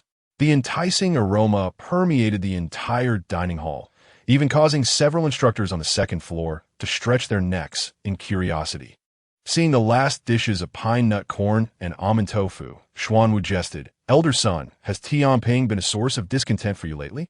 It seems you haven't prepared his least favorite carrots and nuts in quite some time. In the world of adults, there's no such thing as picky eating. They merely purchase the dishes they relish. Not all. These 2 dishes are both favorites of Dishuang. He is the disciple of Tianping's great-uncle. Just as Tianping joined the Night Watch, he has now formally become a disciple of your great-uncle. Today is the perfect opportunity for an introduction. It's rare for him to return, so let him enjoy a lavish meal, Elder Sun replied, wiping his hands on his apron and smiling broadly. Thank you, Master. Thank you. Elder Sun, Ning Dishuang expressed his gratitude before taking a seat beside Wang Mian, engaging in lively conversation as they relished the sumptuous feast. This spectacle incited envy among the new recruits, their eyes filled with longing as they struggled to swallow the dry buns before them. Well, who would have thought that the newcomers would outrank us right from the start? Xuanwu teased with a chuckle. Haha, just call me Dishuang. Hierarchy matters little. Ning Dishuang responded nonchalantly. Amidst the jovial chatter, Wang Mian seemed to sense the gaze of over 200 hungry eyes upon him. He said nothing, merely placing the dish of a yuan on the table, before delicately savoring his meat soup. Delicious. The new recruits, who had witnessed firsthand the prowess of the newcomer who had effortlessly reduced the building to rubble, fell into stunned silence, bowing their heads to gnaw at their buns. Hey, this bun is surprisingly good, remarked a bystander. Indeed, this bun is quite delightful, agreed another. I never encountered such a treat on the streets before, chimed in yet another. How could we have savored such delicacies on the mountain? Lamented a fourth. I refuse to accept it. Why do they get a feast so well? Someone finally snapped, unable to contain their frustration over the delectable aroma wafting through the air. Elder Sun snorted disdainfully, his expression darkening. When you graduate, perhaps you may return, and I shall prepare an even more splendid feast for you. And what about him? Isn't he a new recruit too? The new soldiers grumbled, casting discontented glances at Ning Dishuang, who was busily dishing up food. Why does he get to eat so lavishly? Ning Dishuang from the Chuanjing, a divine agent. He received the Star Medal before the training commenced. Just yesterday, he held his ground against 5 of us for an hour, nearly turning the tide against 2. Wang Mian stated matter-of-factly, if you can meet even one of those 4 conditions, you shall earn a place at the table. The others gasped in disbelief. This is a new recruit? You must be joking. Qiye, come join us for a bite. Wang Mian beckoned Lin Qiye over. He felt it necessary to clarify matters for the two divine agents, recalling his own moments of confusion when he had been summoned. Ning Dishuang. Confusion arises from idleness. I suggest engaging in 48 hours of combat during the day and training with the Stick Star people at night. In the meantime, perhaps consider delivering takeout to supplement your household expenses, ensuring you remain unconfused.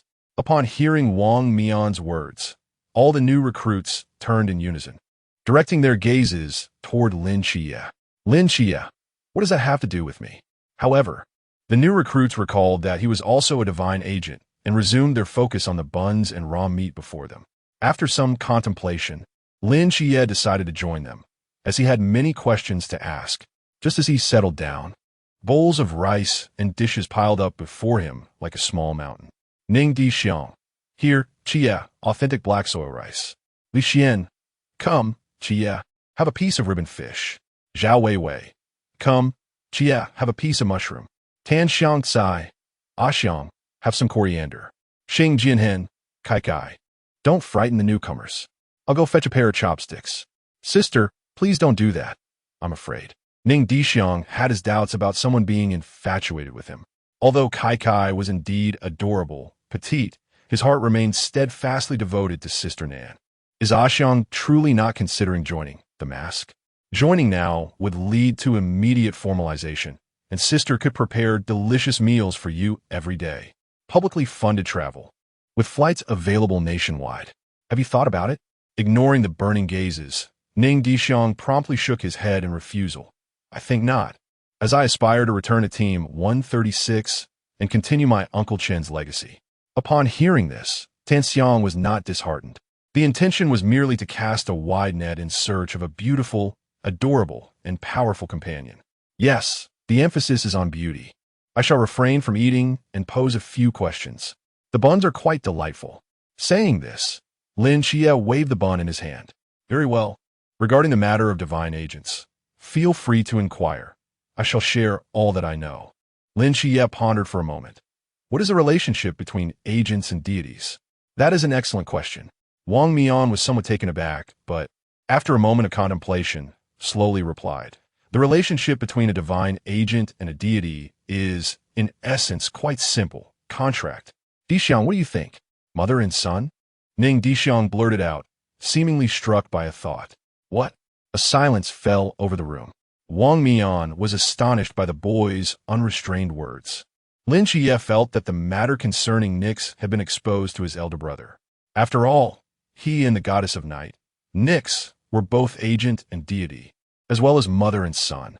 Ning Dishuang's mind wandered to a certain suggestive image of Ahasuerus, imperial archer. Oh dear, what a sin.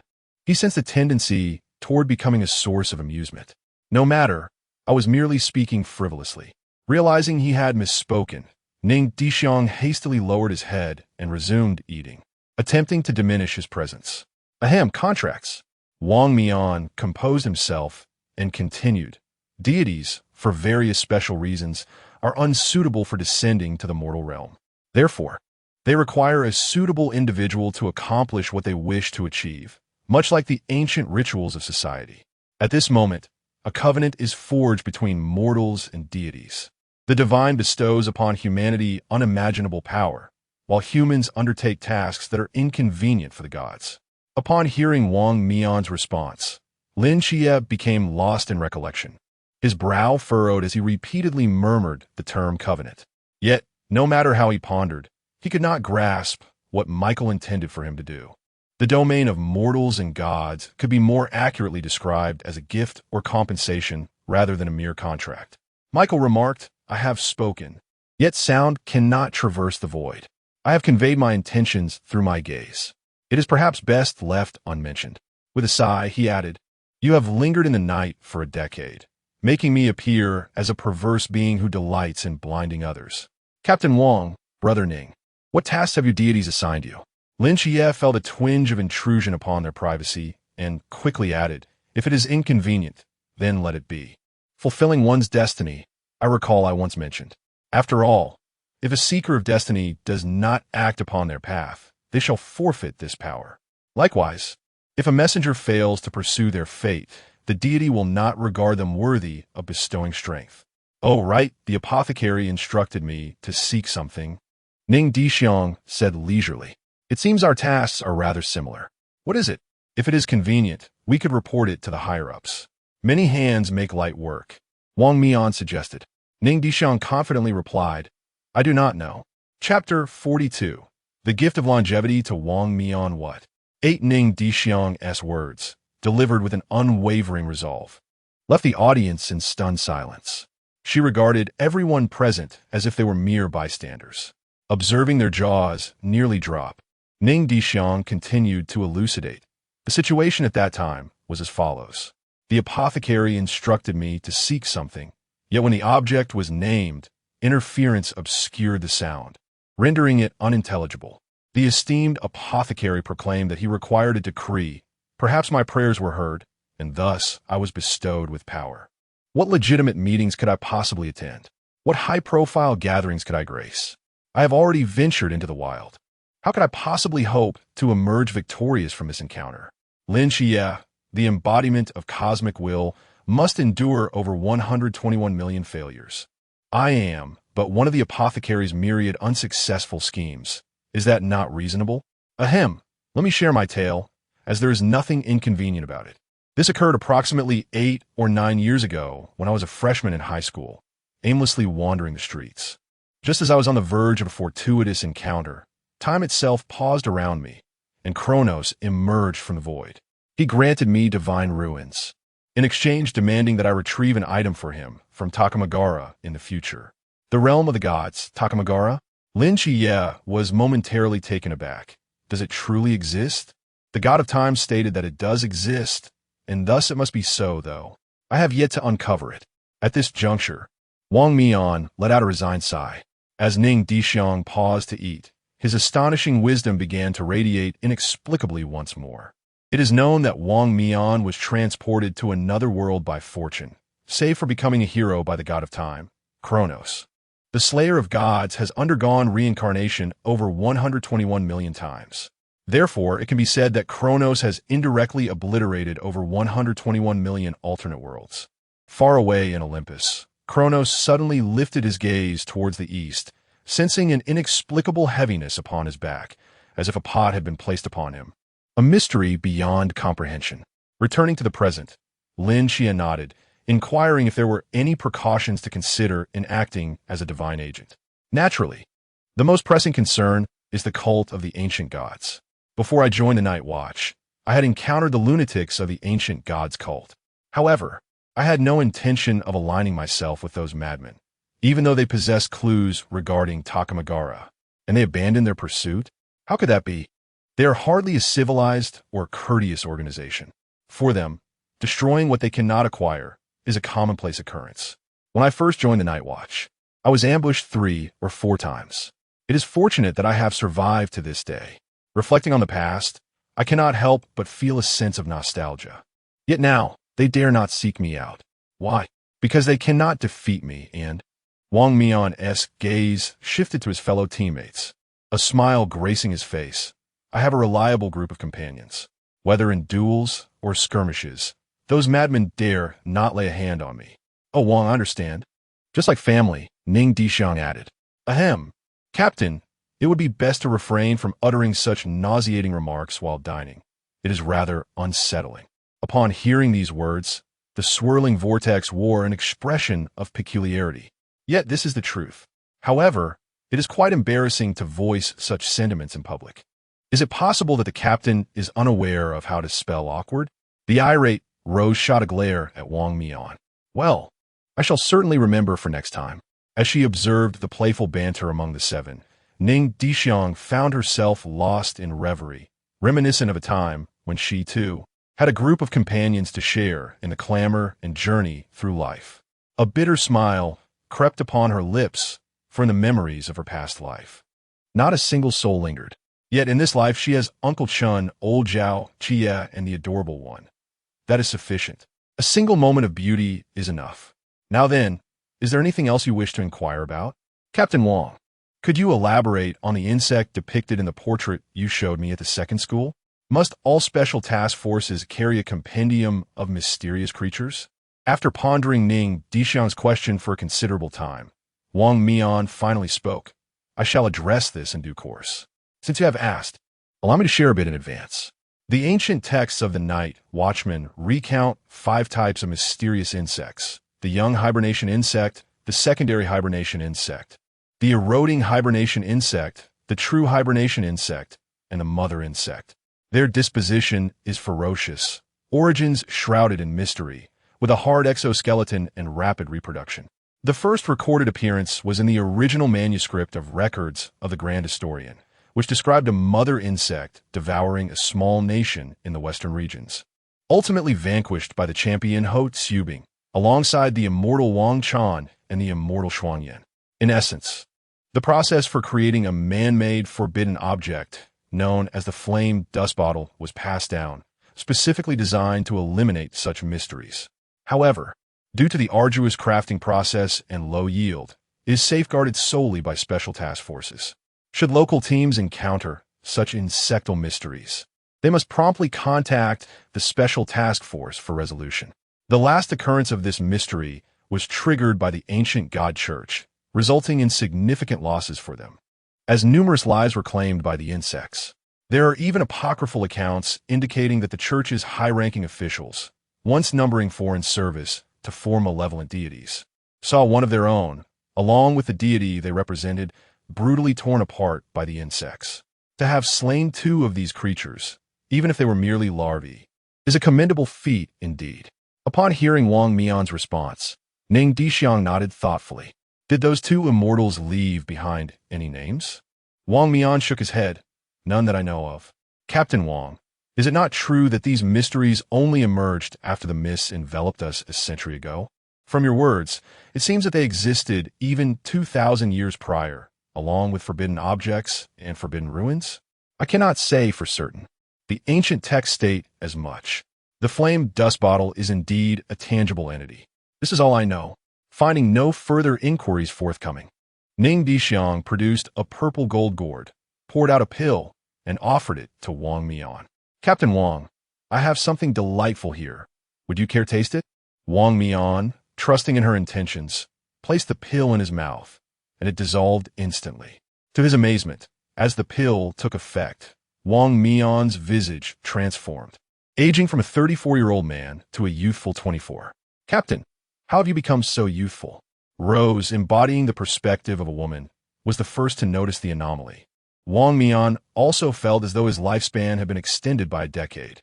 A single elixir, granting 10 years of life. This is the longevity pill. The pursuit of longevity has always been the aspiration of the elite, where even a mere day's extension can prompt individuals to part with substantial sums of money. Imagine, then, a pill that bestows 10 years, and there exists an entire gourd filled with such elixirs. This revelation cast a pall over Wang Mian's countenance. From within his robe, he retrieved an artificial forbidden item, imitation of the Time Rift. The Time Rift, Sequence 190, is capable of opening a small dimensional fissure where time halts.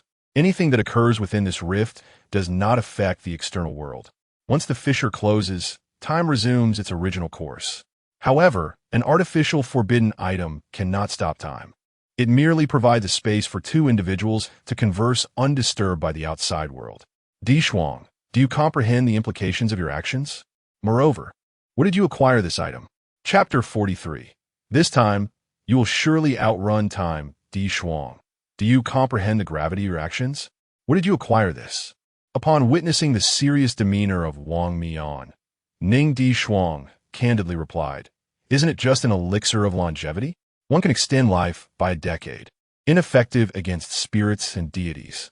Indeed, it is quite precious. The deity bestowed it upon me, and I noticed that you might be in need of it, Captain Wang. I intend to give you a gourd. That is too valuable. I cannot accept it. A common man is innocent, yet possessing such a treasure draws envy. It is prudent to keep such wonders concealed from others. Sensing his words had been somewhat harsh, Wang Mian softened his tone. Dishuang, you remain excessively naive. Such innocence may lead to your detriment. He then placed a reassuring hand on Ning Dishuang's shoulder as a gesture of counsel.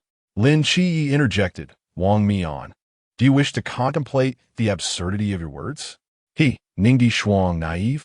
That is merely an adorable exterior concealing a wicked heart, like a delectable black sesame-filled delicacy. Then, Captain Wang, shall we engage in a transaction? Ning Dishuang's eyes sparkled with enthusiasm. My friend, you do not expect me to solicit your assistance in obtaining forbidden items, do you? Surely not. Come on, really? Wang Mian, could you clarify your request? Team 136. Auxiliary Military Medic, Si Xiaonan. Captain Wang, I hope that if she encounters misfortune in the future, you might save her life. I implore you. Ning Dishuang's expression turned grave as he bowed earnestly. Witnessing Ning Dishuang's unwavering resolve, Wang Mian nodded solemnly. Very well, I shall grant your request. However, I will only take 10. With Wang Mian's agreement, Ning Dishuang's countenance brightened once more, donning a playful expression as he waved his hand. Captain Wang, a gourd contains 40. You may take them all. My deity has bestowed upon me several hundred, so it is of no concern. Upon hearing several hundred, Wang Mian was momentarily taken aback, yet upon glimpsing the sincerity in Ning Dishuang's eyes, he comprehended the underlying truth. There exists a disparity among representatives of deities. Choice outweighs effort. Why do other deities furnish their agents with weapons, medicines, and protective gear without imposing conditions? What a travesty. Has this deity acquired an agent or adopted a son? What is your relationship with that girl? Wang Mian inquired. Ning Dishuang's cheeks flushed as he stammered, friends, merely ordinary friends. Wang Mian regarded this response with a quizzical expression, but refrained from further commentary. By the way, you seek forbidden items. Instructor Yuan has already submitted a request to higher authorities. They shall arrive in a few days. Is it truly so swift? Of course, considering the extent of our combat, the instructors had an unobstructed view of our actions. Did I not dismantle the warehouse cameras? Ning Dishuang questioned, perplexed. There are a few concealed cameras that you did not dismantle. Wang Mian shrugged in response. Ning Dishuang grumbled, Yuan gang, you sly fox. What is this? Are you truly a disciple of the cold Xian sect, so fond of voyeurism and photography? With their transaction concluded, the temporal rift came to an end, and the two returned to the attention of their comrades. Captain, what just transpired? Tian Ping inquired with concern. Wang Mian waved his hand dismissively, stating it's nothing, merely a private transaction. This matter must remain confidential. The fewer who know, the better. Understood. Outside the cafeteria, a sharp whistle pierced the air once more. With a rush, 7 individuals instinctively sprinted toward the entrance. Halfway there, Shuang was suddenly realized, wait, we have already graduated. We are not new recruits. Why are we running? It's instinct, pure instinct. Tianping sheepishly scratched his head, feeling quite awkward about the situation, especially with the other new soldiers watching. But it mattered little, as he had already lost face thanks to Xuanhua. Xuanhua remarked, I cannot deny that I have indeed done some embarrassing things. But that does not justify placing all the blame on me, right? Hey, pass me the peanuts. Let's hurry back to eat. With that, the 7 resumed their seats, eager to continue enjoying their breakfast.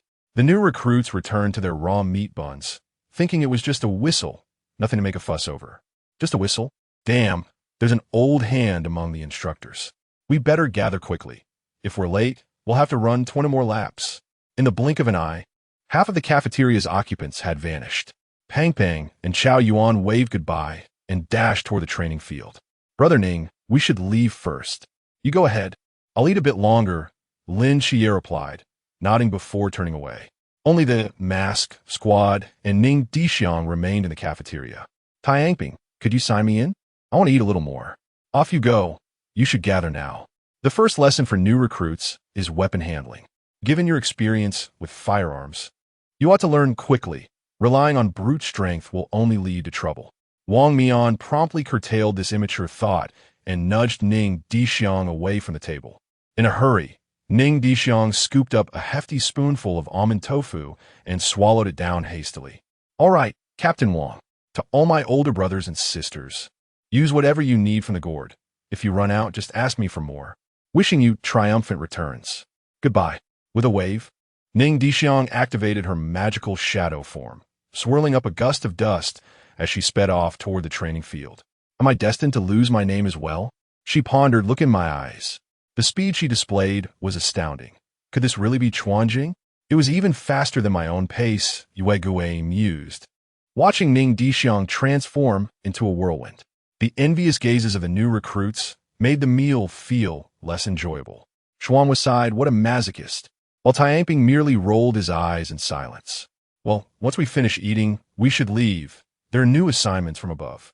Wang Mian noticed that everyone had set down their chopsticks and quietly picked up the black box, preparing to depart. The others also rose, donned their respective masks, and stepped outside. The warm sunlight streamed through the cafeteria's pristine glass like a golden veil, casting gentle rays of warmth upon the 7 masked figures. Their masks were bathed in a soft glow, radiating brightness and vitality. A gentle breeze stirred the corner of their gray cloaks. 7 figures stride forward in unison, their steps light and harmonious. Their silhouettes stretch and elongate amidst the interplay of light and shadow, resembling a flowing canvas. Gradually, they fade from sight at the corridor's end.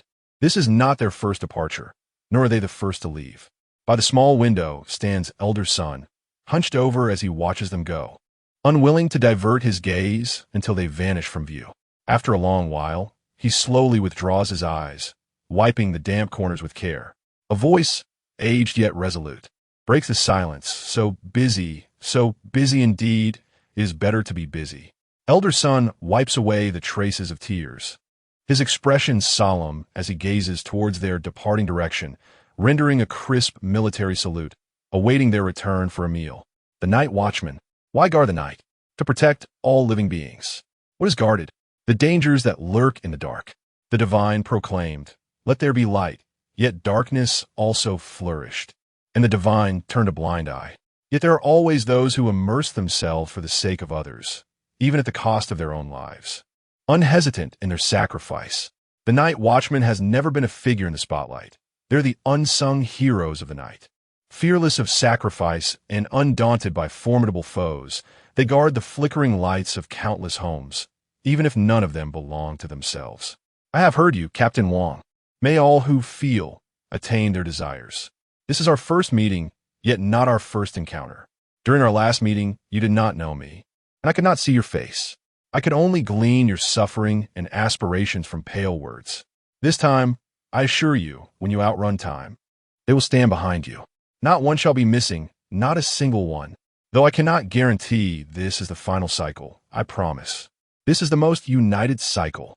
I, Ning Dishuang, in the name of the Herald of Abundance, shall uphold the will of the abundant star god and the apothecary until my very last breath. They have burned out, dear family. There will not be many more like this. If possible, please support the updates with free gifts. It truly means a lot to me. Thank you.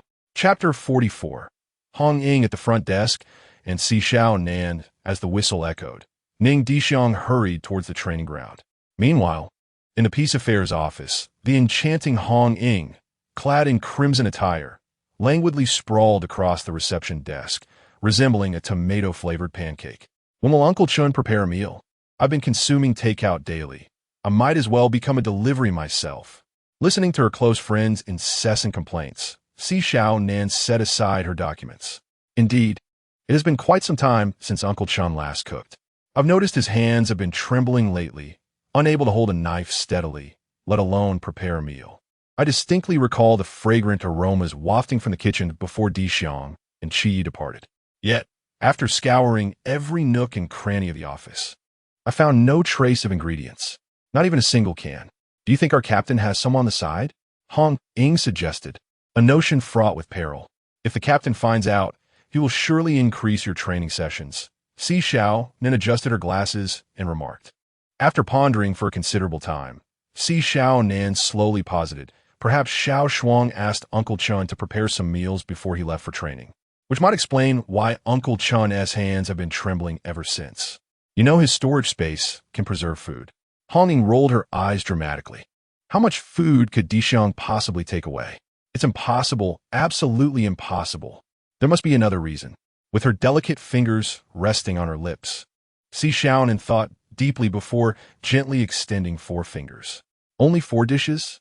A blush crept onto Si Xiaonan's cheeks as she shyly corrected herself. Actually, it's 4 full courses of a Manchuhan imperial feast. What? Hong Ying was momentarily struck dumb, her face resembling a startled cartoon character. It is commonly known that a Manchuhan imperial feast consists of 108 dishes. No wonder Chun Mai's hands trembled like he was afflicted with Parkinson's. Preparing 4 such feasts in a matter of days is no small feat. Did Shuang leave behind any dishes? Hong Ying persisted, her determination unwavering. If she didn't have a freshly stir-fried meal today, she would surely lose her mind. There are vacuum-packed vegetables in the refrigerator at home. Just heat them up and they are ready to eat. Shuang has left some small cakes in his room's fridge. He mentioned before leaving that if I wanted to eat, I could just help myself. Si Xiaonan rested her chin on her hand, gazing at her documents as she spoke leisurely. Upon hearing this, Hong Ying retorted, "Refrigerator? Are you referring to that ominous, pitch-black, featureless object in the kitchen? Besides, didn't Dishuang lock his room before he left? I tried to clean his room, but the door wouldn't budge." Ning Dishuang. Can I confess that when I created that refrigerator, I was wearing the night pearl and accidentally made it entirely black? Do you believe that? Also, I installed a fingerprint lock because I feared that members of the ancient god sect would come to ransack the house. Si Xiaonan nodded in surprise. All right. With just a gentle press, the door opens. Every time I enter Shuang's room, the door swings open as soon as I grasp the handle. The kitchen fridge contains only a few vegetables. The rest are small cakes, with flavors of strawberry, mango, and taro. The more she spoke, the quieter Si Xiaonan became, until her voice was barely a whisper. I recall that Dishuang's younger brother had specifically inquired about my least favorite flavors. I had told him I disliked strawberry, mango, and taro, and he had jotted it down in his little notebook. I was quite touched at the time. Yet, he placed my most disliked cake in the very spot where I was most likely to find it. Hong Ying covered her face with her hand and said calmly, her tone devoid of any fluctuation, "My heart sank, dear family. Today, I have come to understand. It seems you two have been treating me as a mere plaything in your domestic life. Should I move out to give you both some space?" Ning Dishuang. Did I not leave a considerable amount of chocolate, yogurt, and blueberry-flavored small cakes? They are merely stored in my refrigerator. Hong Ying, do you think I can access that? I have reason to suspect that if I were to enter your room alone, 2 Gatling guns spewing blue flames would emerge. Ning Dishuang. Oh, come now. Just tell me whether I left any behind. Besides, how could there be 2 Gatling guns in my room? I distinctly placed 3 rainbow Gatling guns there. I mentioned they were to prevent the ancient god church from breaking in. Hong Ying, winky face, MMP. Damn, have you considered that this is my home? This house was left to me by my parents. Mine, Ning Dishuang. Oh, come now. It was merely a jest. There's no need to take it seriously. Si Xiaonan's face flushed bright red as she stammered. Sister Hong Ying, please don't say such things. We're just very good, ordinary friends, yes. Ordinary friends. Oh my, why is my little man blushing? Have you two progressed to that stage? When do I get to be an aunt? Si Xiaonan weakly raised a finger. Hong Ying, momentarily casting aside her earlier displeasure, was taken aback. You two are moving so fast. Si Xiaonan shook her head. Not at all. But I saw you both on the bed, exchanging sweet nothings. Little Nan, don't be shy. Hong Ying expressed her disbelief. Si Xiaonan, still blushing. I already said that was an accident. After saying this, she hurriedly fled, genuinely fearing that Hong Ying might utter something scandalous again. Seeing the adorable girl attempt to escape, Hong Ying swiftly took 3 steps in 2 strides, enveloping Si Xiaonan in her embrace, her hands encircling the delicate waist. Feeling the softness in her arms, Si Xiaonan struggled with her petite hands, while Hong Ying revealed a mischievous grin. Ning Dishuang, what a scene! What a scene! DTB Hong Ying, he. Albedo, this damned aluminum copper world. I cannot endure even a second here. Bystander. Hey, is this a new character? Is it a main promotion? The character design even features a sidelong glance, truly a divine version. Teacher Albedo. Little Nan, what are you both really thinking? Hong Ying turned Si Xiaonan's face to meet her gaze, asking earnestly. What are you talking about, Hong Ying? Seeing Hong Ying's serious expression, Si Xiaonan inquired with confusion. Gazing into the clear and luminous eyes of Si Xiaonan, Hong Ying gently tousled her long, dark hair, a look of exasperation crossing her face as she sighed. I cannot discern whether you two are feigning ignorance or genuinely foolish. The glances you exchange are laden with unspoken words. Yet neither of you dares to take a step forward. Even when one does take a step, it is swiftly followed by a retreat. I sense that both of you are gripped by fear of something elusive. Could you share what it is that haunts you? During the first incident, Ning Dishuang fell unconscious while trying to save old Zhao, and Si Xiaonan remained steadfastly by his hospital bedside. In a subsequent event where the second high school was injured, it was again Si Xiaonan who kept vigil beside Ning Dishuang, never straying an inch. Yet, neither dared to reveal their true feelings. What were they so afraid of? As an observer, Hong Ying was thoroughly perplexed. What do they possibly fear? Ning Dishuang dreaded encroaching too deeply into her life, fearing that if she did not survive, she would tread the same path as before. Ning Dishuang never overestimated her own worth, but he could not afford the gamble. Had it not been for the blinding brilliance of the apothecary that day, he would still be filling out medical records, perhaps even poised to operate as the lead surgeon this year. What was Si Xiaonan afraid of? She feared her own identity, the prospect of witnessing the cold, indifferent gaze of her beloved upon discovering that she was the agent of an evil deity, perhaps even facing a blade pointed in her direction. Si Xiaonan never underestimated the formidable power of the star deity and the favoritism she received, but she could not afford to take that risk. She was truly afraid that her presence might entangle him in danger from which he could not escape. At that moment, as Ning Dishuang rushed towards the training ground, Si Xiaonan, nestled in Hong Ying's embrace, found their eyes glistening with tears. To outsiders, they appeared as divine agents, resplendent and radiant, yet in truth, they were merely mortals striving to survive. Upon seeing her dear friend shed tears, Hong Ying was taken aback. Wait, sister, I merely wanted to share a moment. Why are you crying? She quickly retrieved a few tissues, gently dabbing at the tears pooling at the corners of Si Xiaonan's eyes, holding her tightly.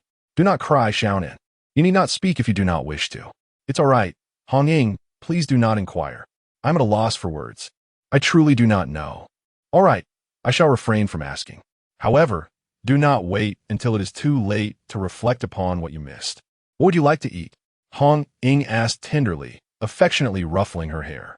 A small cake, blueberry-flavored, Si Xiaonan replied, managing to quell her tears with a smile. Chapter 45. The silver-haired instructor bestows the black-haired blade at this moment, within the training camp, as the second hand was nearing the completion of its third rotation. A figure draped in golden branches entered the training ground, instantly capturing the attention of all the new recruits and stirring a wave of excitement. Noticing the gazes of the recruits and instructors, Ning Dishuang maintained her composure as she took one step, then another, and a third. With each step, her armor and the branches dissipated in the wind, revealing a striking silhouette before the crowd.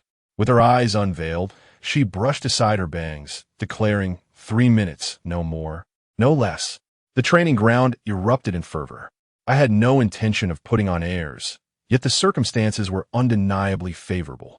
Yuan Gang and Hong Hao exchanged glances, realizing that this divine proxy seemed far more formidable than the military rogue Shen Qingyu. Silence. Instructor Han Li bellowed from the platform, restoring order to the tumultuous crowd. He then resumed his instruction. Now, in the face of the myriad abilities and the diverse traits of the mysterious entities, whose physical prowess far surpasses that of humans, what do we rely on to combat them? Having concluded his statement, Han Li cast his gaze over the new recruits, awaiting a response. A nonchalant recruit raised his hand. Report, we rely on the powerful Forbidden Ruins. Han Li chuckled coldly, recognizing the youthful arrogance. Indeed, the Forbidden Ruins are humanity's reliance against the mysterious. But they're not the entirety of our arsenal, unless your Forbidden Ruins can snap their fingers and obliterate the mysterious. Qingyu? He cautioned the young man against excessive pride.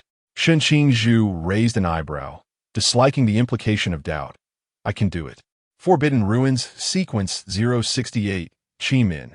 And what of the instructor who is not proud? What do you call a young man? He fixed his gaze squarely on Han Li. Han Li felt a wave of embarrassment wash over him. He was acutely aware that among the 240 individuals, 3 were of exceptionally high risk, 2 were divine proxies, and 1 was a scion of the Bai Li family.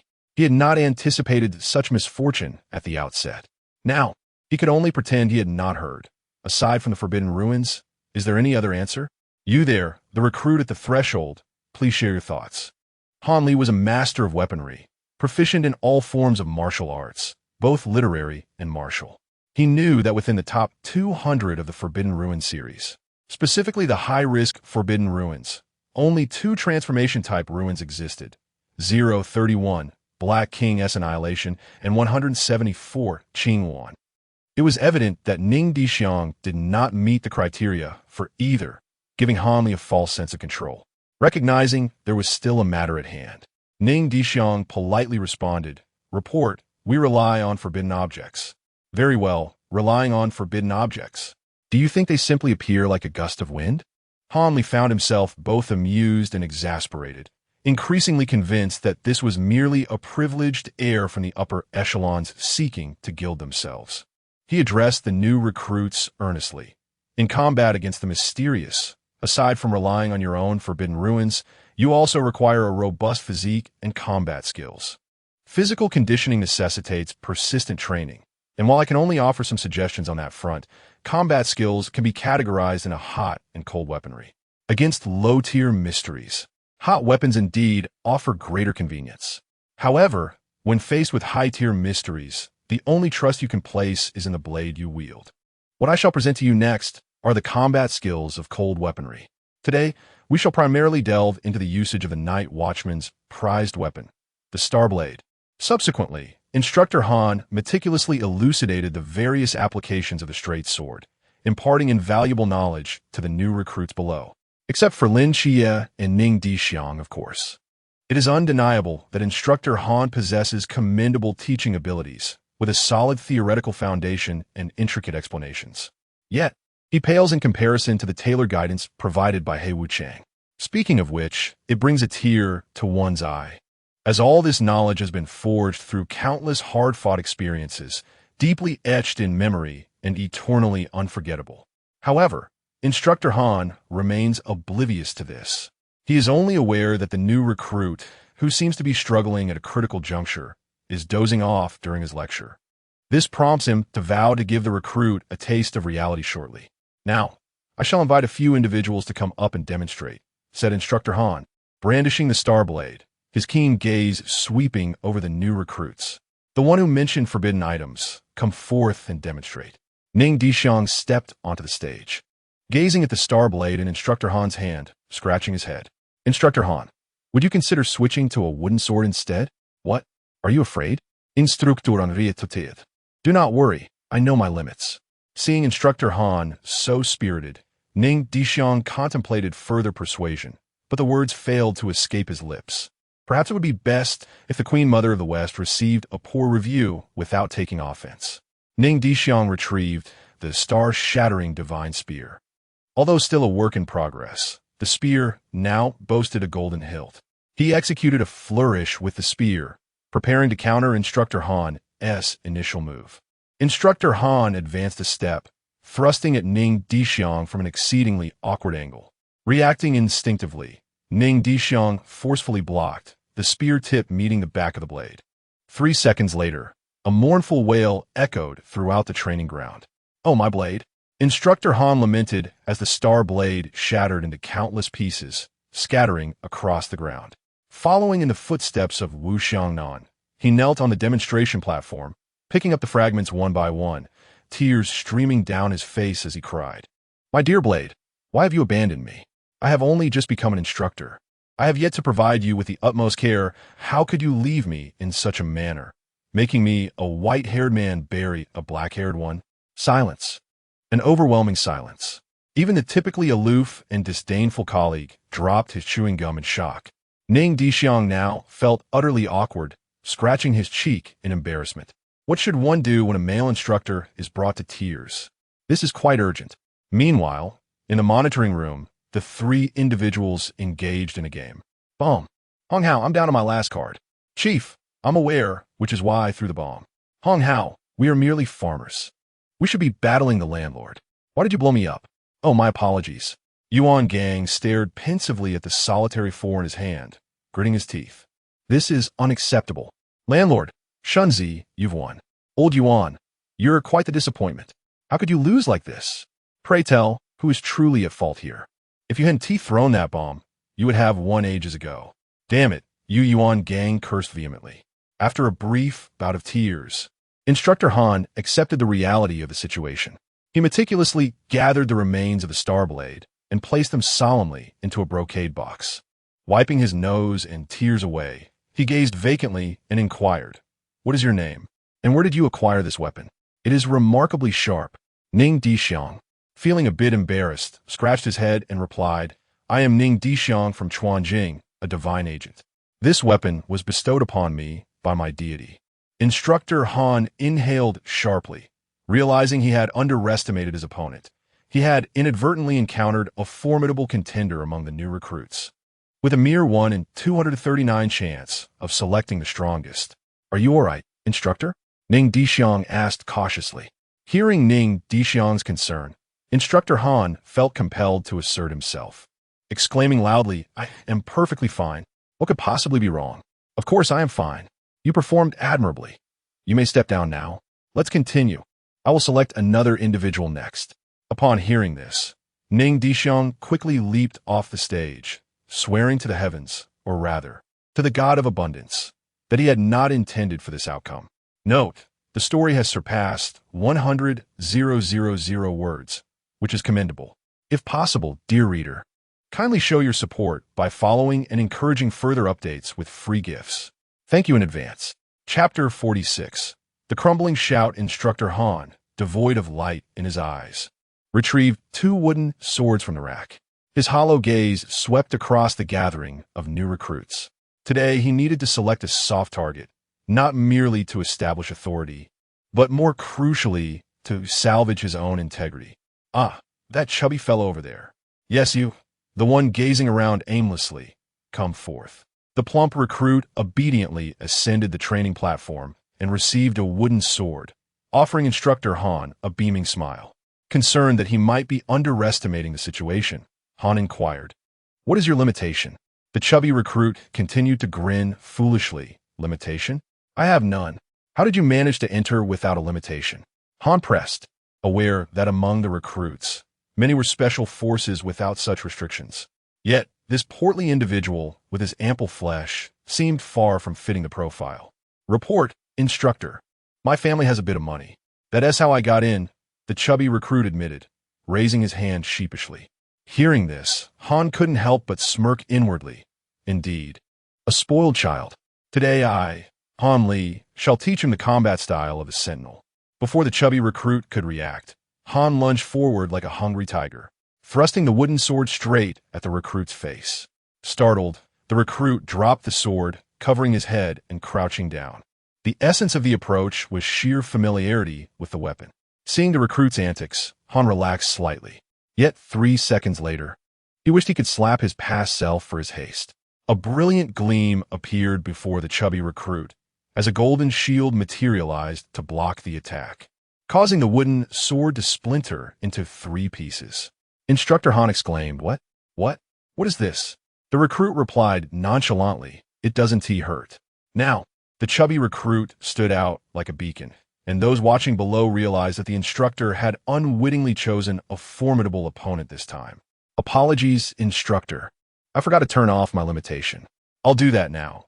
Let us continue." The recruit fumbled, hastily shutting off the shielding light. Han covered his chest, steadying himself, and slowly asked, "New recruit, what is your name? Where do you hail from?" Scratching his head, the recruit answered earnestly, "Report, Instructor, my name is Bai Li, Tu Ming. From Guangshan." Bai Li. Bai Li.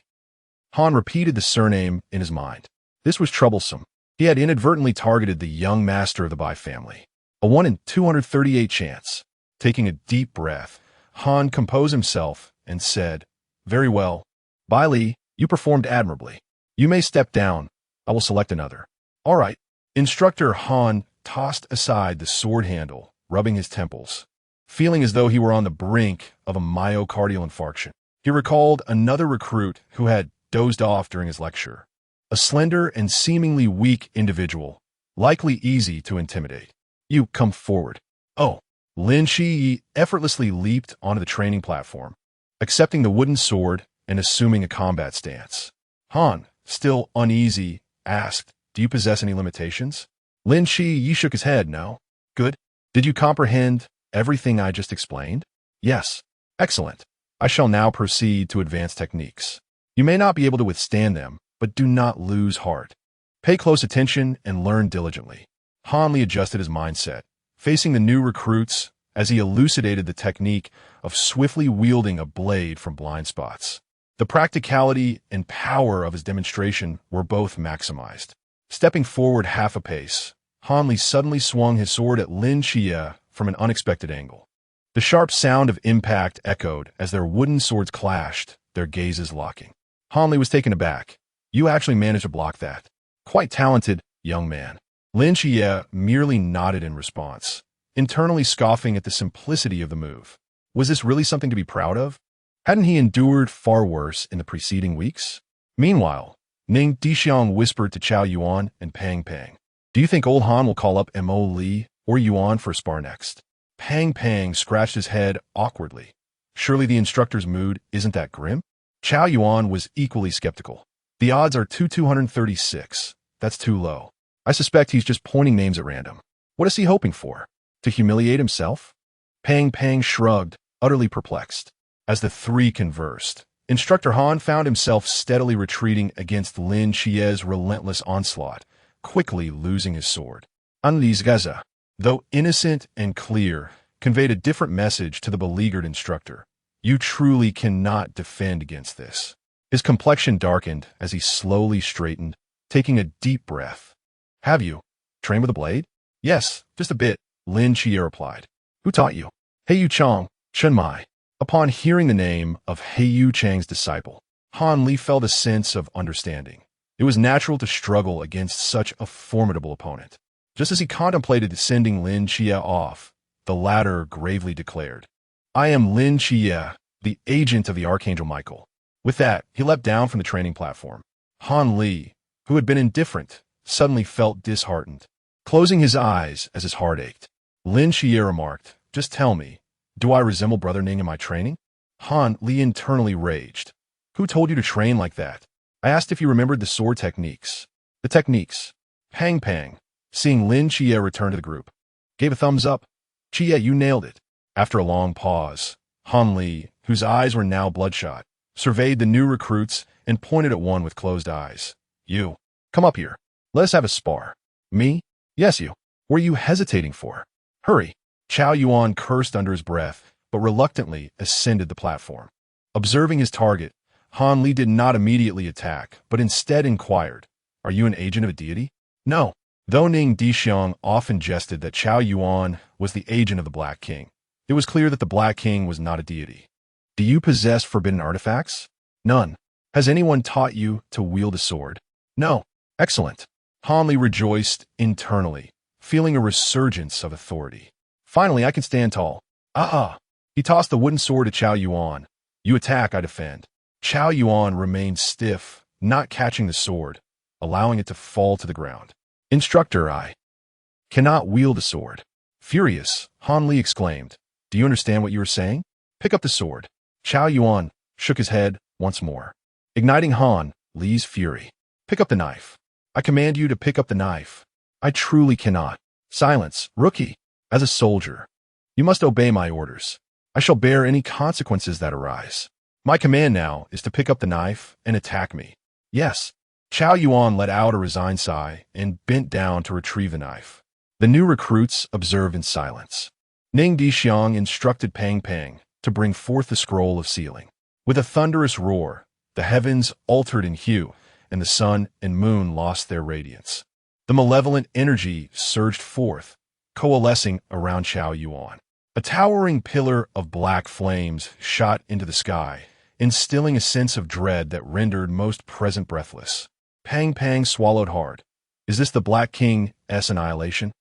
At that moment, the trio from the landlord game realized something was amiss.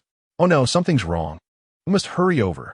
The sudden eruption of malevolent energy startled all the instructors at the training camp, causing them to turn their gazes toward the training ground.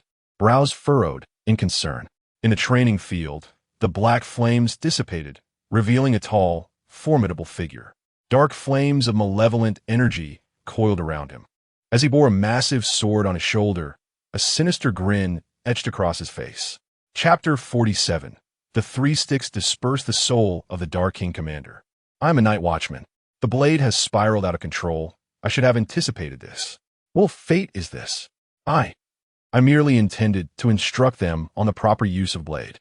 I have never caused harm to anyone. Throughout my life, I have not even slain a single chicken. Are there no locals left in this entire training camp? Oh, how the heavens have conspired against me. Han Li glanced at the wooden sword in his hand, finding the situation utterly absurd. After a moment of silence, he cast aside the wooden sword, preparing to retrieve his star blade. However, he suddenly remembered that his weapon had been shattered. With a sense of humiliation, he picked up the wooden sword once more to confront the Dark King and shouted at the recruits, "Everyone, retreat in an orderly fashion. I will hold the rear." Without needing further urging from Instructor Han, all but two high-risk individuals, two divine agents, and the chubby recruit had already vanished. "Brother Ning, let us proceed." "Wait a moment. If trouble truly arises, I shall be the first to engage." Ning Dishuang halted the eager Qingyu and the chubby recruit, maintaining a calm demeanor. "Shuai go Molly. Step back. If anyone is to advance, it must be I." Zhuaigo was about to protest, but upon reflecting on the impressive track record of this formidable brother, he readily stepped behind Molly. Meanwhile, on the platform, Han Li raised his weapon, facing the Dark King, beads of cold sweat trickling down his brow. The Dark King roared, moving like lightning with a voice like thunder. With a mighty swing of his blade, a dark crescent flame surged toward Han Li, narrowing his eyes. Han Li evaded the attack and continuously observed and anticipated his opponent's next move. In an instant, the Dark King appeared beside him, swinging his sword with deadly intent.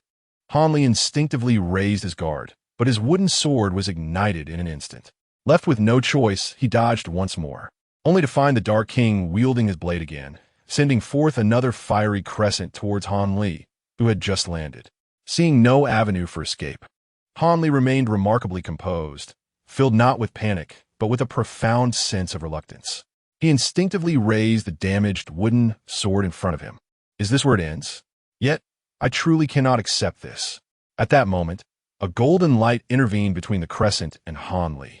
It was the Forbidden Ruin. My Forbidden Ruin? I actually possess a Forbidden Ruin. A brand new and unexpected Forbidden Ruin illuminated Han Li's vision, prompting him to rush toward the weapon rack, where he grasped an iron blade. Han Li, Forbidden Ruin sequence unknown. Only the strongest can be grasped.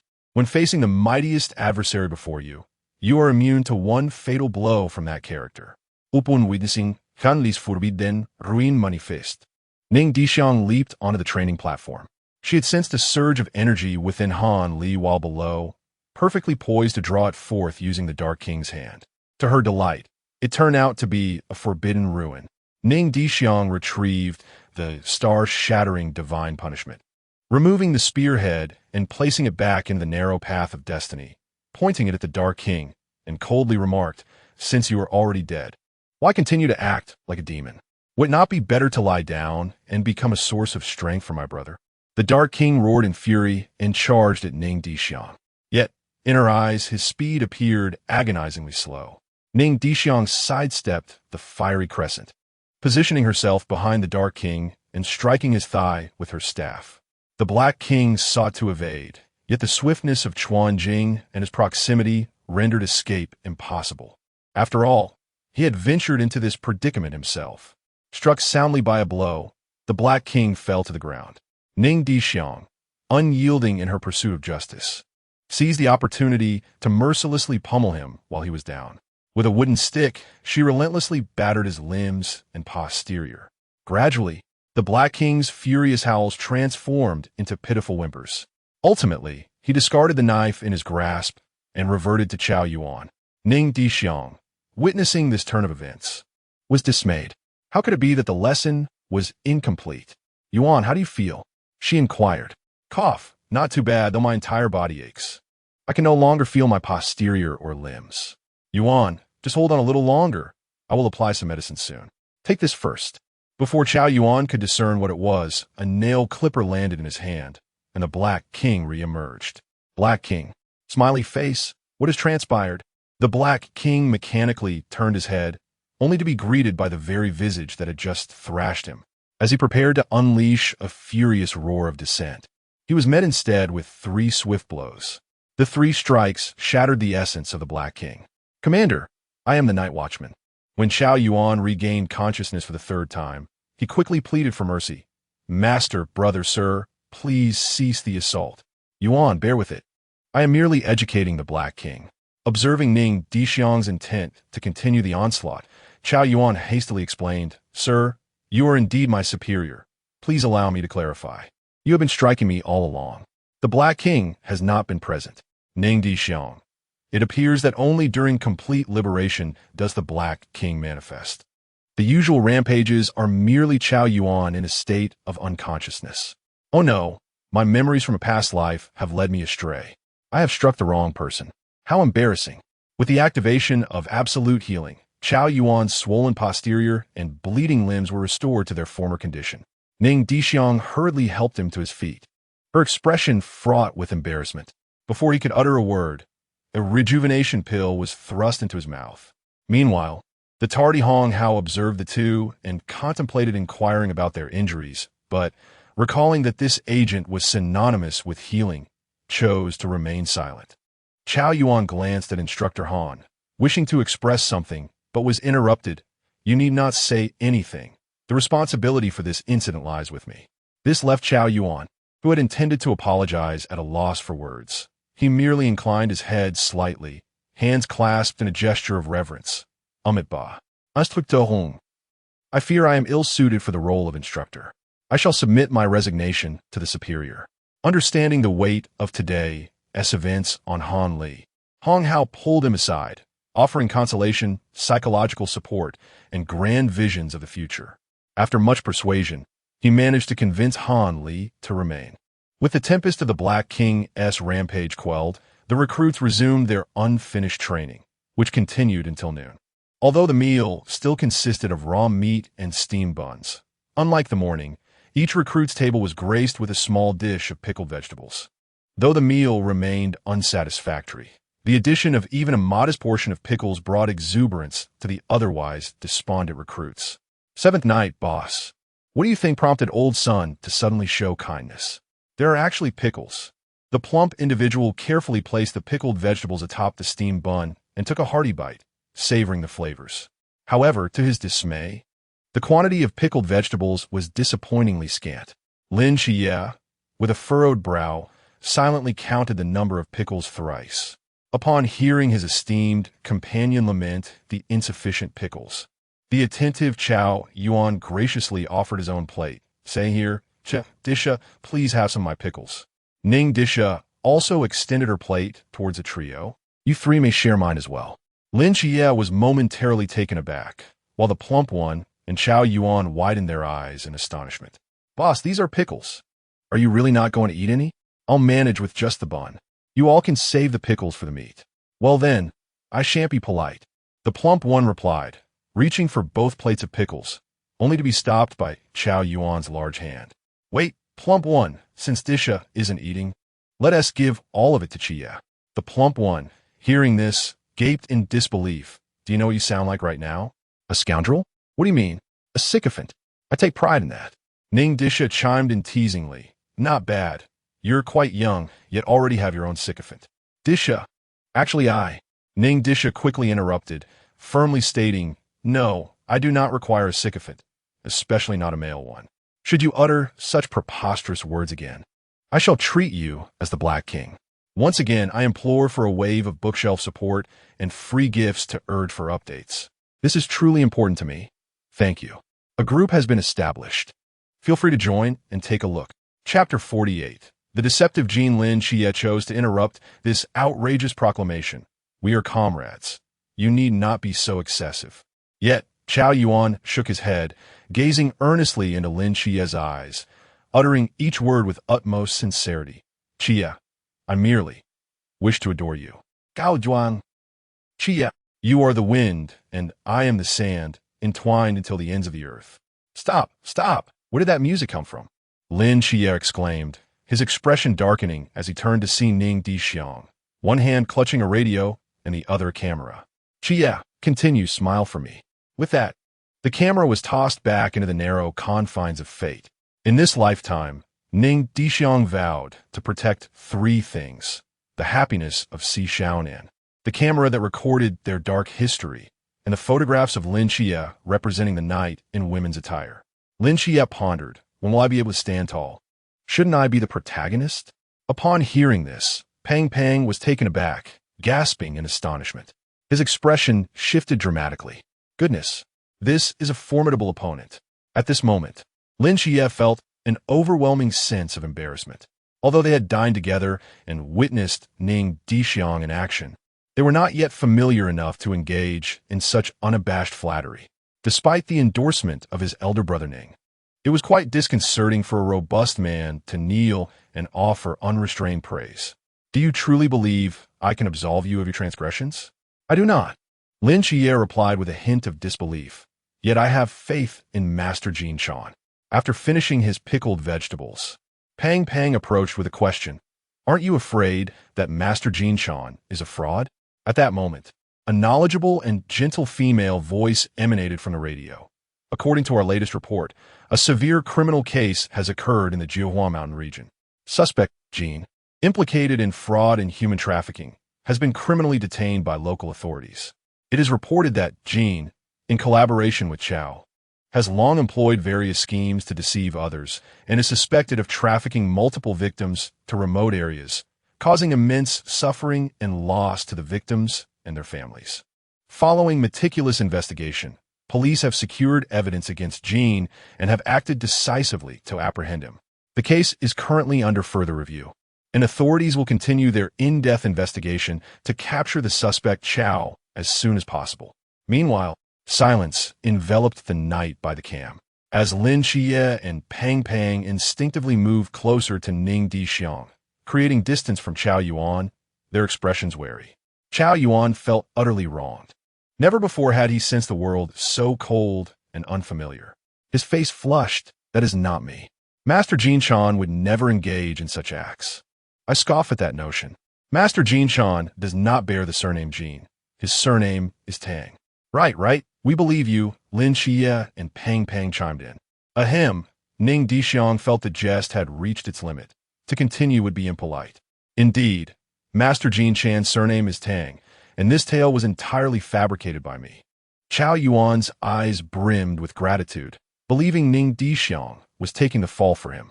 It is incorrect. It is a matter of clarifying one's reputation through personal credibility. The kindness of Master Ning remains unfulfilled, and it seems it will not be repaid. Lin Qiye is well aware of his elder brother's notorious character and often harbors doubts about whether he might be a harbinger of joy. In contrast, the chubby one possesses a simpler disposition, believing unreservedly in whatever the leader says. Qiye, come, have some pickled vegetables. After a moment of hesitation, Lin Qiye took a small piece and consumed it, thereby solidifying their friendship. The chubby one leaned in and inquired, Qiye, do you think I, Bailey Pang Pang, deserve a bite of your pickled vegetables? You do, but only a small bite. Yay, Qiye, I adore you. Ning Dishuang pushed her plate forward. Let us share. Our friendship is unbreakable. Thus, the trio officially formed the Nightfall team. In the afternoon, outside Jinan Mountain, Lin Qiye pondered, why do my eyelids keep twitching? There was nothing particularly strenuous about this afternoon's training. He decided to disregard it, resolving to ask Yuan Gang for the forbidden items tomorrow in preparation for an escape. He missed Xiaonan. As the new recruits assembled, Hong Hao surveyed the vibrant group with satisfaction. He explained the rules of extreme training, a 70-pound load, traversing the mountains under the pursuit of drones before dawn, each armed with a tactical knife. No infighting. Do not discard your load. Do not attack the drones. Do not use your load to shield against drone attacks. Violating these rules or being eliminated by the drones would result in severe punishment. Hong Hao's face darkened as he emphasized, extremely cruel. Instructor Hong, why do I only have a spoon? A plastic one at that? Cao Yuan raised his plastic spoon, his tone mournful. He vowed that if Hong Hao did not provide a reasonable explanation, he would use the spoon to bury himself. Hong Hao, feeling awkward, grinned widely. This way you can't use a knife. It's just right. It serves a purpose beyond a blade. And what about the shovel? No is gazwondeld. Currently, the shovels in the camp are all edged. The regular ones are still en route. In reality, he had simply forgotten. Cao Yuan was left with no choice but to engage in a silent standoff with his spoon, his mind racing to determine its usefulness. Suddenly, a spark of inspiration struck him. Ah, I can use it to dig wild vegetables for Qiye and Disha. Yes, I'm quite clever. Furthermore, everyone, surrender all forbidden items on your person. Instructor, I refuse. Those are my lifelines. Ning Dishuang raised her hand in opposition. Upon hearing this, Hong Hao became furious. Hey, in the training camp, obey commands. I refuse. I will not be parted from my weapon. You may confine me to the fasting area, but the forbidden scroll and town seal are ineffective against me. Before you imprison me, kindly return the forbidden items you owe us. Thank you. Having said that, Ning Dishuang produced a camera, waving it before Hong Hao. A caregiver devoid of combat capability would be in dire straits if confronted by an ancient cult's ambush without a weapon. No matter how much he enjoyed amusement, Ning Dishuang did not wish for himself and Si Xiaonan to become the subject of jest, especially considering the ordeal of his battle against Wang Mian had been witnessed by all the instructors. He is well aware that there is a traitor among the instructors, albeit coerced. The river boundary, the agents of the divine, and the ancient god church are not foolish, although the initial assault in the original narrative occurred on New Year's. There is no assurance that the ancient god church will not resort to desperate measures and launch a preemptive strike. What? You say the night watchmen have already scoured the mountains? In a fantasy narrative, one should not place unwavering trust in the security of righteous organizations. Remember, only Yuan Gang, the higher-ups, and Lin Qiye were privy to the intelligence regarding the dual divine agents, and they classified Nix as top-secret information. Yet, the ancient god church seems to have become privy to it all. A question arises. Lin Qiye, Yuan Gang, and the higher-ups. Who do you suspect is the traitor? Hong Hao gazed at the unyielding Ning Dishuang, feeling a surge of anger. Yet he pondered that even Yuan Gang would find it challenging to contend with Ning Dishuang's prowess. As a mere entity of the river boundary, he could indeed secure a backdoor. Utilizing forbidden items during training is regarded as grounds for elimination. Now, let's ascend the mountains. Chapter 49. Hello, 123. Hello, 123. As Ning Dishuang took up the weight and tactical dagger, her complexion suddenly changed when the load rested on her shoulder. With a stumble, she fell to the ground, extending her left hand to intermittently scrawl something. A code? Why must it be 100 kilograms? If you can't manage, just lighten it, Hong Hao whispered. A man cannot utter the words, I cannot, she retorted. Jie, assist me to rise. We must venture into the mountains. After a brief adjustment, Ning Dishuang found she could bear the 100 kilograms of weight. Trailing closely behind Lin Qiye. Dishuang, do you require my assistance in sharing the burden? Cao Yuan in quit easily. Ning Dishuang shook her head. She could endure. This training aimed to exhaust the new recruits to the point of collapse, facilitating the subsequent absorption of medicinal substances for body refinement. Thus, unless absolutely necessary, she, Ning Dishuang, would face the weight as a matter of life and death. Qiye, shall I not assist you with that? Not at present. Lin Qiye declined resolutely. Meanwhile, the rotund figure lagging behind lamented. Could you three not help me share some of this? Lin Qiye replied decisively, not a chance. Scram, was Cao Yuan's indifferent response. Ning Dishuang disregarded the lamentations of the portly one and retrieved several bottles of water. How about some electrolytes? The portly figure hurriedly grabbed a bottle and gulped it down. Thank you, boss.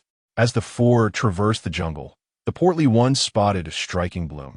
Look over there, that large flower, how beautiful. Layer upon layer of pink. Rounded petals formed a lush floral sphere with tiny, densely packed pale yellow stamens protruding from the top. It lacked a stem, supported solely by 4 broad green leaves, exuding vitality. However, it appeared starkly out of place amidst the surrounding dark green shrubbery. Ning Dishuang felt a sense of familiarity, but the drone pursuing them compelled the group to hasten deeper into the mountains, just as they and the drone diverted their gaze from the flower. The floral spheres sank into the earth, vanishing without a trace. As the 4 retreated into the mountains, Hong Hao's booming voice erupted from the Bluetooth speaker on his backpack. Hello, hello, hello, 123. Can you hear me? Ning Dishuang felt an overwhelming wave of darkness wash over her. For heaven's sake, do not misuse those lines. It could be fatal. It is utterly nauseating. Can one truly fathom the image of their idealized heroine's words being recited by a burly bald man? While Ning Dishuang could not imagine such a scenario, she bore witness to it today. In that fleeting moment, she contemplated taking action against Hong Hao. However, Ning Dishuang's inner turmoil was unbeknownst to Yuan Gang, who was preoccupied with the sight of a dashing young man bound in a colorful array. Place the true words ring upon this young man, Yuan Gang's voice resounded. Allow me to introduce our first challenger. I am Yu Hao. What is the most outrageous thing you have ever done? Well, in middle school, I sought to find a girlfriend. I ended up tying my handsome roommate up and beating him for 3 days and nights. He never confessed to dressing as a girl. And then, he enjoyed it thoroughly and even wanted to introduce his sister, Wang Dong, to me. And after that, I have become quite close to his sister. Yet my father-in-law vehemently opposes our union, demanding a dowry of 1.49 million. At this moment, Yu Hao's face flushed crimson, unable to articulate his thoughts, rendered immobile. Opposite him, Hong Hao continued to inquire earnestly about some delicate and unspoken past. Shortly thereafter, cheerful laughter erupted from the Bluetooth headset, followed by the jubilant laughter of 239 new recruits in the mountains. Truly, Yu Hao is a winner in life, Fatty remarked. All right, hurry up and start mowing the grass. Lin Qiye said irritably, leading the way. Observing Fatty, who was idling at the back, frustration welled up within him. Isn't this a bit too heavy? Fatty chuckled awkwardly. And what about Cao Yuan? Cao Yuan, squatting on the opposite side to dig up dandelions, looked up at Fatty, raising a plastic spoon and questioning him with his eyes about his intentions. Why not let Cao Yuan unleash the Black King and swiftly conquer Jinan Mountain? The brilliance of wisdom lies not merely in its cleverness. Upon Fatty's words, not only did Ning Dishuang and Lin Qiye retreat, but even the 2 instructors lurking not far in the thicket also withdrew hastily to avoid collateral damage. Unless you can subdue the Black King while banning prohibited items. Lin Qiye mused, finding merit in the idea. After all, fire is the greatest nemesis of vegetation. Watching the 2 eager to try, Ning Dishuang sighed, clenching her fists. Setting the mountain ablaze will only lead to dire consequences. You 2 should exercise some restraint. Quickly cut the grass. Unleash your prowess if you must. As new recruits were continuously apprehended, the sound from a Bluetooth did not cease. The drone's roar, the crack of gunfire, and the instructor's chuckles filled the air. What is your name? Wang Liang. What is the most outrageous thing you have ever done? As a child, I discovered a novel method to reduce fever without medication or injections. What method? I would tie a rubber band around my finger, and, after a while, it would grow cool. When I had a fever, I would tighten it around my neck, hoping it would bring the fever down. Instructor, you are quite the character. New recruit. 6. And what happened next? The neighbor's older sister happened to visit and pull me down from a beam. And what is your relationship with this older sister? I really liked her. And now, she whips me every day, especially with a leather whip soaked in saline and iodine. At this, the new recruit paused, a nostalgic expression crossing his face, continuing, I like her even more. Instructor, outrageous. You're as outrageous as well. Ning Dishuang remarked, you could very well assume the role of a lone wolf. We are all defiant individuals. One who, for the sake of title, reported his own father for embezzlement, denounced his admirer and colleague for an office romance, and dispatched his loyal friend, who also happens to be his suitor, to the frontier. Another, who yearns daily to be whipped. And what is your connection to Wang Dong? She is my biological sister. That older sister is also Hui Yuhao's sister. So, are you still being whipped? I cannot sleep soundly unless I am whipped at least once every night. As he spoke, the light in Wang Liang's eyes dimmed, fading utterly. Silence, a deafening silence. Truly, they are a family. Is this not a form of equivalent exchange? Ning Dishuang listened with great interest to the romantic tales of the four. This Wang Liang is a zero. He even came up with a title for the story. Rebirth of Hui Yuhao. The Night Watchman's beginning. My nephew is a zero. What a cruel punishment indeed. Yes, if caught, that would be quite amusing. Indeed, quite amusing. Run quickly, we must not be caught. The new recruits, burdened and frantic, dashed away like madmen. Later, an anonymous masked fool penned in his diary, according to unofficial histories, while racing against time in a fishing village, Wang Mian witnessed a new recruit sprinting ahead of him. Of course, this is mere folklore. At the back of the group, a chubby figure wore a face of terror, heavily patting Ning Dishuang and Lin Qiye on the shoulders. Brothers, I implore you for one thing. If I am captured, please, immediately, without hesitation, in my life. Never mind, living is quite good. Please, just make me forget. Chapter 50. The Capture Braggart and Cao Yuan. How did it come to this? Ning Dishuang lamented. Isn't it merely indulging in a spa massage with lovely ladies at the clubhouse? As for the secrets of the Bailey family, our instructor is simply seeking amusement. He wouldn't go to such lengths. Pang Pang, filled with indignation, stamped his foot.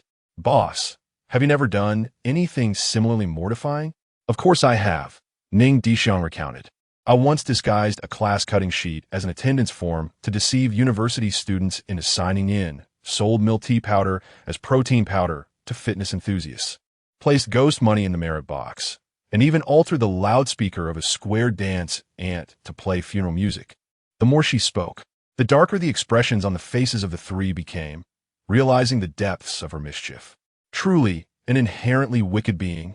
As the chaos unfolded, the number of new recruits dwindled, and swarms of drones surged towards the group.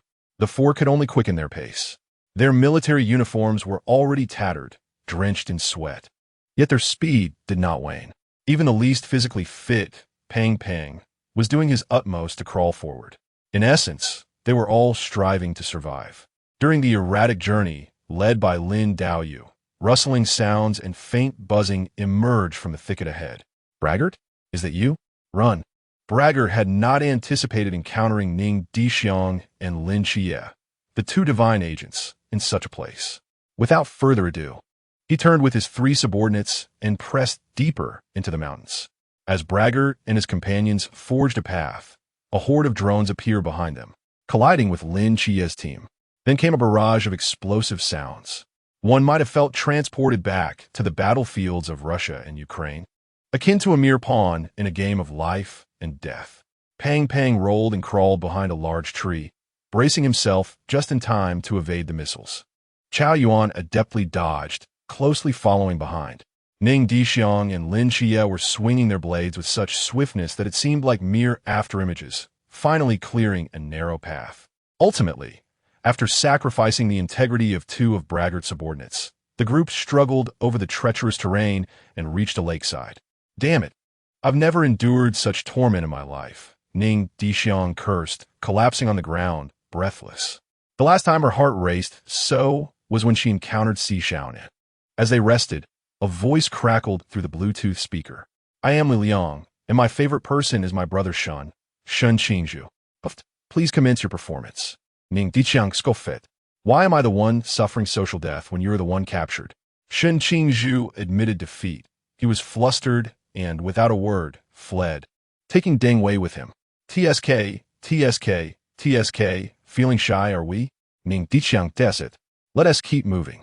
Back when my brother and I were extorted by a gang. It was Brother Shun who led us in fighting back, sending a dozen thugs to the hospital.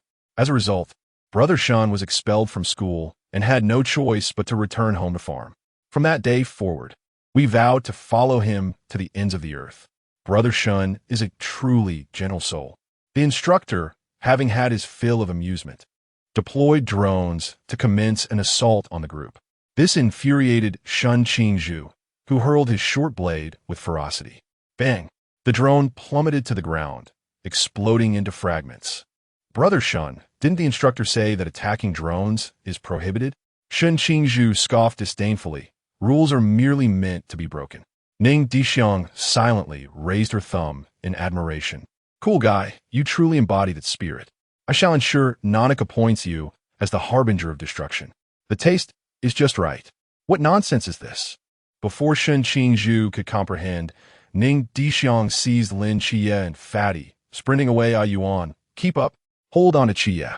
A swarm of drones surged over the remains of fallen comrades, aiming their barrels at Qingyu. Faced with a multitude of dark, menacing gun barrels, cold sweat cascaded down Qingyu's brow as Deng Wei murmured, is there a chance for reconciliation? The response came in the form of countless paintballs. 3 seconds later, the invincible cool guy fell, and Qingyu transformed into Shun Kaiju. Isn't that Brother Shun? Quite impressive indeed. You said rules are meant to be broken. I apologize. Please let me off the hook. Share the most ridiculous thing you've ever done. When I was 4, I developed a crush on the older sister next door. Hold on, why does that sound so familiar? And then what? I wrote her 144 love letters, but all were rejected. Soon, Qingyu recounted the entire saga of how he delivered love letters throughout his life. Ha ha! Who would have thought such a swaggering person could be such a hopeless romantic? You're killing me. Fatty, having escaped calamity, clutched his belly in laughter. Ning, brother, Cao Yuan is missing. Didn't I tell you to bring him along? You ran too fast, and I couldn't catch him. Lin Qiye quickly inquired, Fatty, have you seen Cao Yuan? No, I thought the boss was holding him. Look at how many hands I have. Ning Dishuang retorted, exasperated. I am Cao Yuan. Tell me how you got eliminated. While I was foraging for wild vegetables for Qiye and Dishuang, everything went dark, and when I woke up, I was here. Where are my vegetables? I want to make soup for Qiye and Dishuang tomorrow. Forget the wild vegetables for now. Tell me, who do you admire the most? The Chancellor. Oh, impressive. Which Chancellor? The Han Chancellor? Yes. Devoted to the end, quite admirable. Hong Hao expressed his satisfaction, believing this to be a promising talent destined for greatness. That individual has never faltered in battle or lost a narrative. Particularly notable is a certain figure who has produced at least 7 zhuge liangs in one breath. Enough to assemble a full table of military strategists, each surpassing the last. Qiye, boss, it's shocking that Cao Yuan's most admired figure isn't either of you. Shouldn't we address that? Without Yuan, must you fabricate tales about him?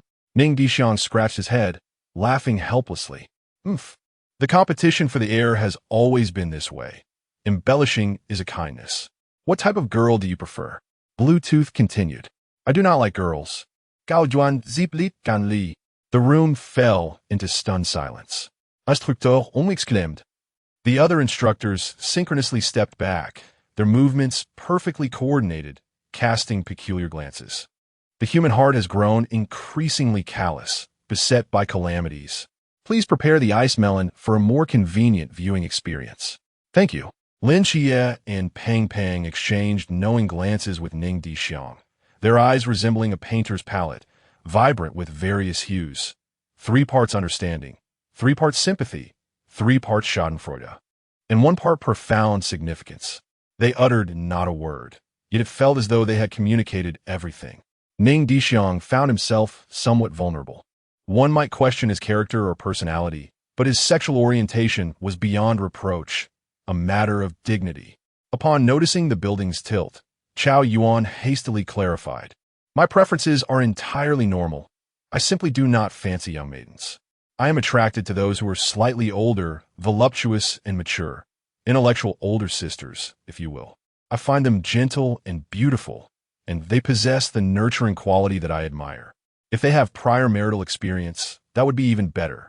As he spoke, a smile crept upon Cao Yuan's lips, as if he were lost in a cherished memory. Are you truly idolizing that Chancellor? Hong Hao felt a sense of betrayal wash over him, as though he had heard the sound of a knife piercing his heart. Chapter 51. Crisis. Whom do you favor? That Chancellor? Chancellor Cao. Heartbroken, Hong Hao felt his heart shatter.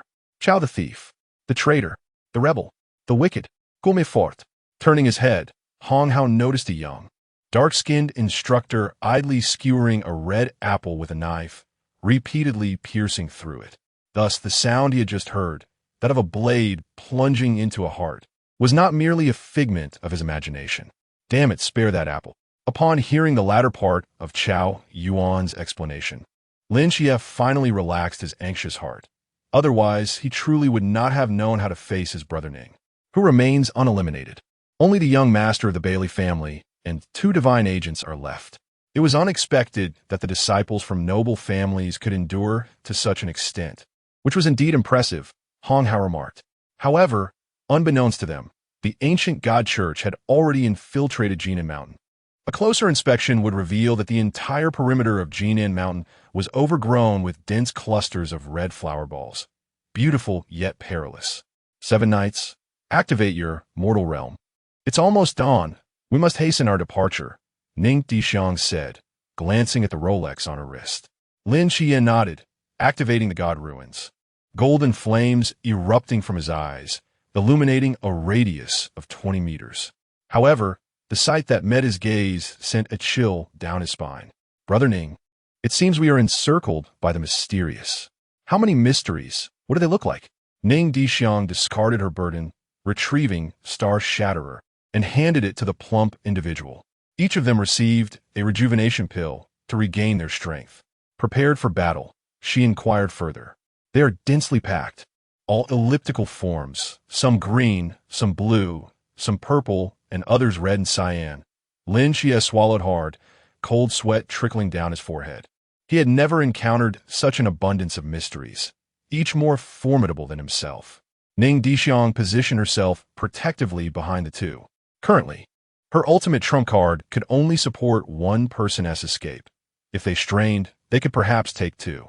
This meant that if the enemy proved too powerful, one must be left behind. In other words, the Savior, the Celestial Treasure Lord, must face the grim reality that today, one would perish. Ning Dishuang, he spit it. Can either of you summon a celestial combat technique? What is a combat technique? The plump one asked. What does being possessed by ghosts mean? Lin Qiye responded with exasperation. Even now, his brothers seemed to have a penchant for humor. Well, for instance, Ning Dishuang pondered, formulating what she believed to be a tactful expression. Plump. Can you summon the Celestial Treasure Lord to join the fray? Or perhaps the Grand Supreme Elder, or the Primordial Heavenly Sovereign? Any deity will suffice. Alternatively, Qiye, could your proxy deity take the field? Or perhaps grant you a surge of divine power to unleash a full version of mortal realm? I shall also attempt to contact my deity. Boss, you might as well ask if I can produce a skull that could annihilate the entire battlefield. I don't even possess a forbidden ruins. How could I possibly summon a deity? Ning Dishuang gazed into the chubby eyes for 1 second, 2 seconds, before finally averting his gaze. Alas, all he could discern from those brown eyes was innocence and naivety. It seemed improbable that this plump being could summon any divine intervention. Ning Qiye, I am also powerless, Lin Qiye lamented, his tone laden with urgent helplessness. In the original narrative, Lin Qiye had managed to advance the treatment of the night goddess Nyx to 50 within a few days, enabling her to briefly leave the hospital. Yet now, the progress barely reached 45. Naturally, as the former director of the psychiatric hospital, Jin Yin would have left behind contingencies. If Lin Qiye were to perish, she might find herself unable to return home. Should this truly be a matter of life and death, Nyx might be discharged prematurely, or perhaps the gods of the psychiatric hospital would whisk Lin Qiye away in an instant. Nevertheless, as previously stated, Ning Dishuang could not afford to gamble.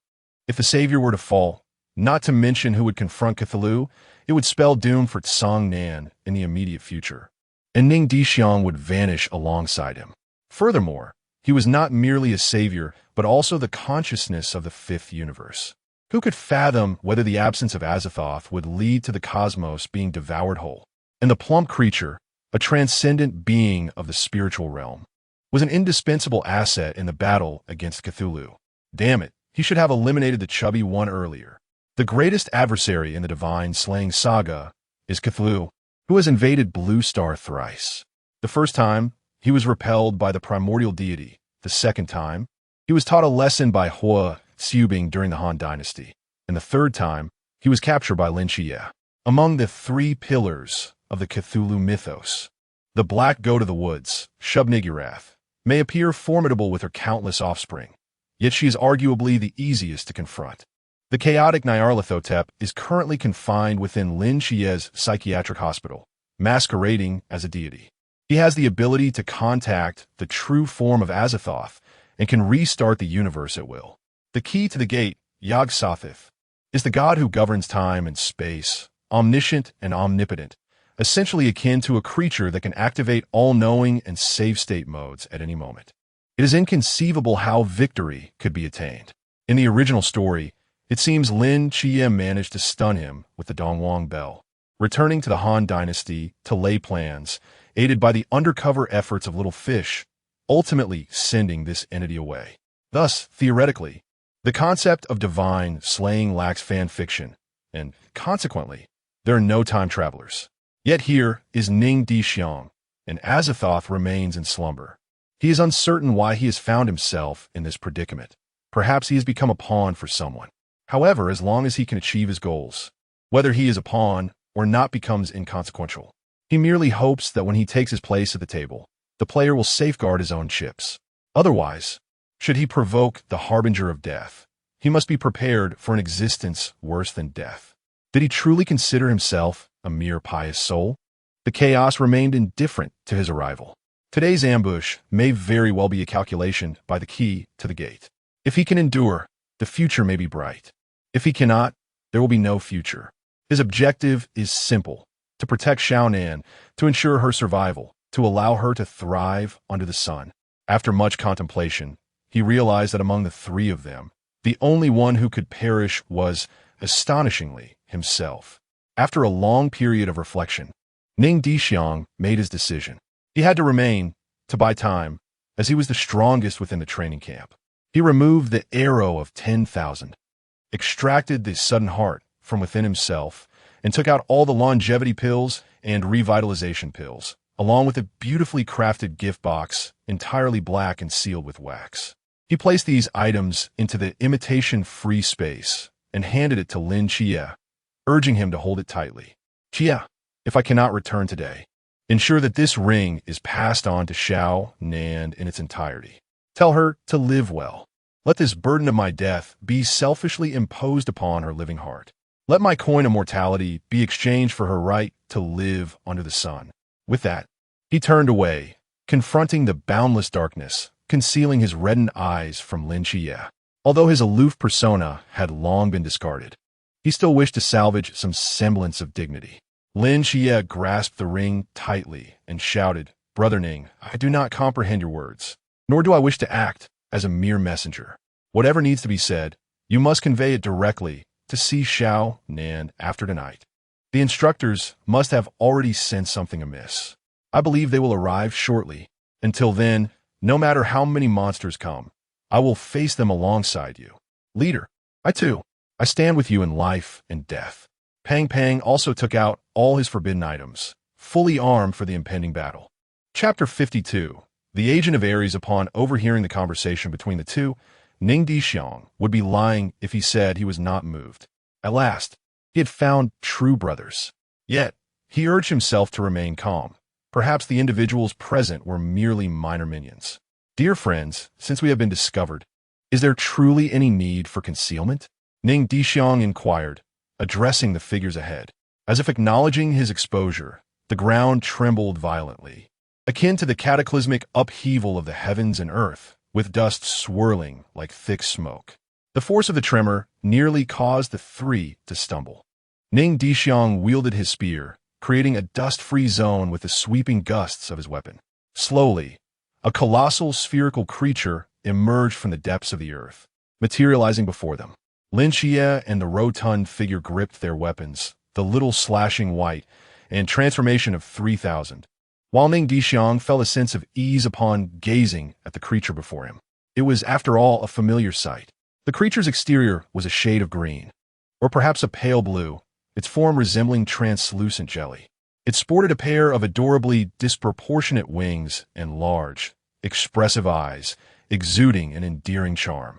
This was the wind slime, a creature that could be easily vanquished with a mere prick of a needle. Ning Dishuang noticed 3 silhouettes standing atop the wind slime's head, presumably his pursuers. He amused to himself that their numbers appeared somewhat insufficient. Typically, one would expect the slime to ascend into the air, prompting its riders to leap down, strike a pose, and engage in verbal sparring before any physical confrontation ensued. However, Ning Dishuang abided not by the rules of combat. Without allowing his adversaries the chance to react, he discharged a shot that struck the wind slime squarely in the face, erecting a barrier of blue-silver binding to shield against the impending gusts. Fatty, hand over the eye of true sight, thunderstorm, and any other artifacts capable of generating fire and wind. You and Qiye must board the vessel and make haste, Ning Dishuang commanded. Producing his most formidable trump card, a semi-finished product, the Star Skiff. Resembling a shuttle, it boasted an elegant, streamlined silhouette, akin to a leaf adrift in the cosmos, emanating an aura of ancient mystery. The bow and stern were adorned with exquisite carvings and patterns, the surface radiating a soft, resplendent glow, reminiscent of starlight coalescing into a singular brilliance. The propulsion system was theoretically designed to utilize an anti-gravity device, providing substantial thrust. However, as the core module remained incomplete, it could only be rudimentarily activated by infusing it with destiny energy for a single flight and spatial leap. Yet, even this was sufficient. The destination had been preordained, the Peace Affairs Office of Cangnan City, a locale once associated with the Black Wuchang and Shiva's grievance, which had not witnessed any mysterious refreshes in the years following the Divine War. It was considered a relatively secure haven. What Ning Dishuang needed to accomplish was to buy time and establish contact with Chen Mai, ensuring that Lin Qiye and the rotund figure were safely aboard the Star Skiff. As the vessel's master, he merely had to will it, and tendrils of tender green vines would extend from the seat behind, securely binding both individuals, especially their mouths, sealing them shut. With a sense of despair, Ning Dishuang was oblivious to the intentions of the two, lacking the inclination to ponder further. She merely instructed, "When you see Uncle Chun, ask him to contact the ceiling for me. Whether I survive to have breakfast depends on your speed." After speaking, Ning Dishuang closed the cabin door and activated the starship, initiating a 3-minute countdown.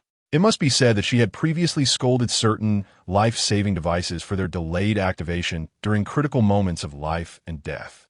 Now, however, she realized that she was chastising herself. "I had become a fool." Ning Dishuang had considered directly using her phone to contact Uncle Chun, but alas, she had already attempted it, only to find there was no signal. How unfortunate! Once the wind pressure subsided, she would surpass the wooden wall and await the assassin's descent. Naturally, if the assassin met their demise upon impact, that would be even better, rendering all her prior anxieties as mere self-induced terror. 3 figures descended to launch an attack, landing gracefully. Why did I not possess knees? With the dust settling from their landing, a man and 2 women emerged before Ning Dishuang. The man was robust, with forearms thicker than her thighs, a well-defined chest, and an impressive muscular physique. His short, cropped hair framed a stern visage, indicating a serious demeanor. The 2 women bore striking resemblance to each other, being a pair of twins. Both possessed the quintessential beauty, tall and curvaceous, with fair skin. Their attire, a black, body-hugging professional outfit, enhanced their allure. With delicate brows, enchanting eyes, and refined features, they could make any man drool. Those in the know understood their purpose was assassination, while those unaware might mistake them for lost office workers. Ning Dishuang felt indifferent towards the twins, for reasons unknown. Her experience points had been transformed into that of a young girl, rendering her apathetic to mature women. The trio was led by the man, who did not hold a grudge against Ning Dishuang for her earlier defiance. Instead, he approached her calmly and introduced himself. "I am the loyal attendant of Lord Ares, the god of war, Mu Xingqian. These are my companions, Mo Ye and Mo Xian, both of the infinite." How splendid, a Klein and 2 infinites. I am beyond salvation. Seemingly to express her dissatisfaction, a multitude of slimes emerged from the ground in response to her words. They represented various elements: grass, water, fire, wind, and thunder. One could certainly imagine that Wendy would delight in this scene. I am Ning Dishuang, the representative of the Star of Abundance, and I hail from Chuanjing. May I inquire about the purpose of your visit? Ning Dishuang inquired with a warm smile. Mu Xingchen remained composed and replied calmly. We have come to invite you to join the ancient God society. And to whom do you owe your allegiance? To EU, Qianma, or Yuehuai. You claim to be a representative of the Greek deity Ares. Do you serve Ming Qi or Brahma? Ning Dishuang said with a mocking expression. Montak Xian, upon hearing her sardonic tone, furrowed her beautiful brows, ready to retort, but was halted by a glance from Mu Xingchen. We serve under the auspices of Lord Daybreak of the ancient God society. What? The name indeed left Ning Dishuang utterly bewildered. When did the ancient God Church come to possess such a figure? I have never heard of this before. Hasn't the ancient God Church always been led by the three giants? When did it undergo reform? Come now, my friend, do elaborate. Ning Dishuang displayed a keen interest, producing some sunflower seeds and peanuts, tossing a few bags toward the three. There's truly nothing that cannot be discussed here. Indeed, there is nothing that cannot be shared. If Ning Dishuang were to join, she would be considered an insider, which is not a secret. If she does not join, then she is merely an outsider. And the dead do not divulge secrets. We are under the auspices of Lord Corona, who, 80 years ago, battled the invading malevolence, but unfortunately sustained severe injuries. Since then, he has been in seclusion to recuperate, hence the lack of legends about him in the outside world. Ning Dishuang seemed to ponder this for a moment before interjecting, that malevolence wouldn't happen to be a mere insect, would it? Chapter 53, Slimes in the Spirit Realm. Mu Xingchen nodded, not denying the truth. The legends indeed held merit. The ancient God Church was undeniably greedy, daring to meddle with the reproduction of hybrids. Ning Dishuang couldn't help but admire their audacity. Oh, I care not whether your superior is alive or dead. However, if you wish for me to join you, merely flapping your lips will not suffice. It is utterly impossible. We, the ancient God Church, embody the will of the divine, dedicating ourselves to the new world promised by the ancient God. We represent the divine intent, crafting a new world for humanity. Does this not align perfectly with the wishes of your deity? Furthermore, the ancient God Church will grant you all that you desire, be it wealth, status, or companionship. As Mu Xingchen extolled the greatness of the ancient God Church, fervor gleamed in his eyes. You seem to be quite informed, yet you appear to have misconstrued a matter, Ning Dishuang remarked, glancing at her Rolex. Noting the second hand nearing its third revolution, a smile gracing her lips. I possess no interest in your deranged faction. To me, the deities of this world are predominantly a swarm of parasites and oppressors, including the one behind you. Lacking divinity, they arrogantly proclaim themselves as gods. False deities. Ning Dishuang raised her spear, casting a sidelong glance at him. In this era, even the most insignificant can claim to be a god of war. In my eyes, apart from those from the primordial age and the legitimate Taoist lineage, only the god of precious metals, Morix, and the star hunter god, Lan, are worthy of the title. You not only reject my offer, but dare to insult the illustrious Lord Ares. This is unforgivable. Mu Xingchen seethed with rage, yet gritted his teeth, issuing a final ultimatum. I shall ask you once more, will you join us? Should you merely nod, the previous terms remain intact, and I shall overlook your insolence. The phoenix drinks not from common springs, nor rests upon any tree but the parasol tree. The summer insect cannot speak of ice. You, a mere pest in the gutter, only dare to flaunt your might when the great Xia god is absent. The sentiment remains unchanged. Jade may shatter, but cannot alter its luster. Bamboo may burn, but cannot destroy its integrity. The phoenix drinks not from common springs, nor rests upon any tree but the parasol tree. The summer insect cannot speak of ice. As her words echoed, a thunderous roar of an engine resounded. Whoosh! The starship soared into the sky, embarking on a spatial leap, its destination set for the Cangnan Peace Affairs Office. Well, you have outmaneuvered me. Since you refuse to dedicate yourself to the new world, you shall remain here forever, reduced to dust. Mu Xingchen ground his teeth, gesturing for Mo Xian to take action. The beautiful girl, who had been patient, now revealed an ominous smile. Go forth, my legion of slimes. With attributes of thunder, fire, water, earth, and wind, the slimes of the sea realm surged frantically towards Ning Dishuang. Slime Sovereign. Consuming mental power allows for the summoning of an arbitrary number of slimes of varying attributes. The realm of the slimes is one tier lower than that of the summoner. Dear younger brother, allow my dear sister's slime to shower you with affection. Just a gentle reminder, my slime possesses elemental immunity and an impressive resistance to physical attacks. Hee hee hee. Ning Dishuang summoned the plump thunder tornado, conjuring a tempest that propelled the slime into the skies.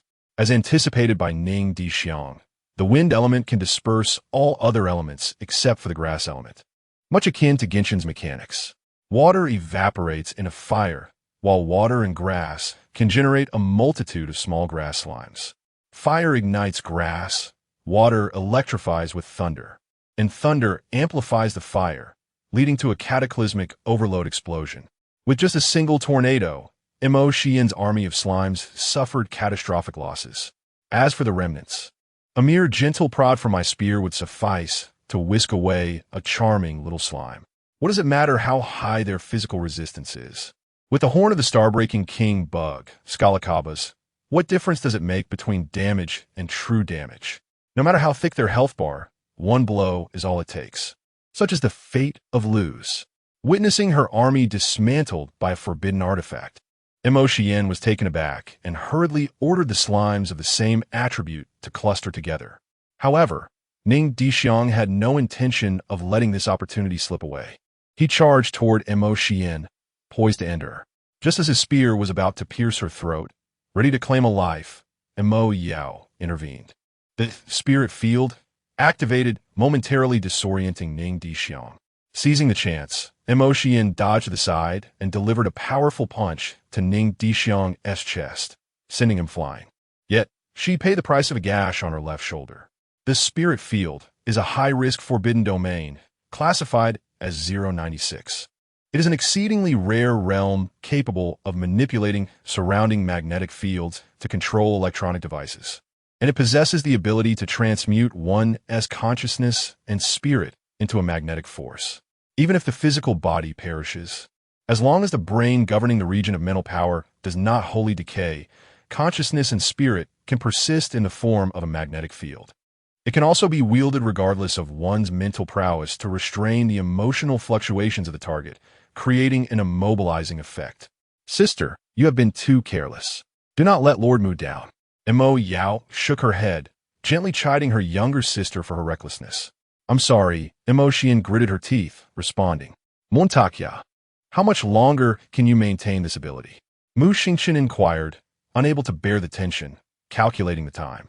Boss, there's still 10 minutes left. Mo Yao assessed her remaining mental strength. Very well. I shall personally escort him on his journey. Mu Xingchen stretched, producing a series of crisp popping sounds. Boss, I can handle it. I was just careless and didn't T-dodge earlier. Mo Xian raised her hand, desperately trying to prove herself. No need for that. You should fend off those ants trying to intrude. The divine attendant must meet a divine attendant's end. With that, she strode toward the direction where Ning Dishuang had been sent flying. Meanwhile, at the Cangnan Peace Affairs office, after concluding a day's work and closing for the night, as Chun Mai and Wu Xiangnan reclined in their rocking chairs, weary yet content while listening to opera, a quirky young girl abruptly switched off the radio. Captain, is your hand feeling better? Don't you plan on cooking tomorrow? Hong Ying tugged at Chun Mai's sleeve, her eyes brimming with a sense of grievance. Chun Mai squinted, recognizing her presence, and feigned slumber. Hong Ying, you know my hands are still trembling. Not only is cooking out of the question, but wielding a knife is also a challenge. We might as well stick to ordering takeout tomorrow. The expenses will be reimbursed. With a sigh, Hong Ying stamped her foot and picked up her phone to browse takeout options, settling for a moment's indulgence with Uncle Chen's pre-prepared dishes at home. Captain, can we really not go and check on them? What if Qingyu and Shuang are being bullied? Si Xiaonan blinked her adorably large eyes, voicing her unreasonable request. What is this? Are you missing your little sweetheart? Wu Xiangnan teased. Upon hearing this, Si Xiaonan's cheeks flushed a delicate pink, reminiscent of a ripe apple. Utterly tempting. Chun Mai lazily replied, "Unless a hole is smashed into the ceiling right now, it's not happening." Boom, cough, cough, cough. "Captain, a hole has appeared," Si Xiaonan exclaimed, dodging the flying dust with delight. Chapter 54. The Rescue Operation of Team 136. "Captain, look, there's a large hole," Si Xiaonan said with a hint of melancholy. "Who on earth is so malicious?" "That's the roof of my house." Chun Mai was infuriated. Such a gaping hole only added to his already precarious situation. He hoped that the higher-ups would cover the expenses. Yet, recalling the last time he sought reimbursement for the 50,000, he felt a pang of dread. It was then that Xia Simeng from the Phoenix team had overheard him, and he could only wonder what had crossed her mind. Upon hearing about the reimbursement, she had clamored for a holiday and a salary increase. Yi Fan had firmly refused her demands. Subsequently, Xia Simeng had thrown herself onto the office's wooden floor, rolling around and whining, even invoking the plight of the honest laborers exploited by capitalists and dragging in the issue of pregnant women. "Who is pregnant, you might ask?" To which Xia Simeng would respond, "That would be our team's only other gender, Kong Shang, Kong Mama." Kong Shang would exclaim, "Captain, I'm a man, not a seahorse. How could I be pregnant? Why don't you say you're pregnant?" "Damn it," Xia Simeng retorted, "I've used that excuse before. But Yi Fan doesn't believe it anymore. For the sake of a holiday, you must be sacrificed. Any objections?" Kong Shang could only comply, "Whatever you say." Chun Mai shook his head, attempting to banish the absurd memories. The more he recalled, the more he felt the future of the Night Watchers was bleak. Ong Ying, Si Xiaonan, Chun Mai, and Wu Xiangnan were seasoned Night Watchers and promptly retrieved their concealed black boxes, preparing for battle. It took real courage to brazenly invade the headquarters of the Night Watchers. Chun Mai pulled out a knife from beneath a rocking chair and notified Zhao Kongcheng, who was still underground, to come up quickly. As for Wen Qima and Leng Xuan, the two had gone on patrol. Meanwhile, aboard the starship, Lin Qiye and the chubby one were overwhelmed with distress. "I feel nauseous. Can we get out now?" the chubby one asked weakly, supporting his large head.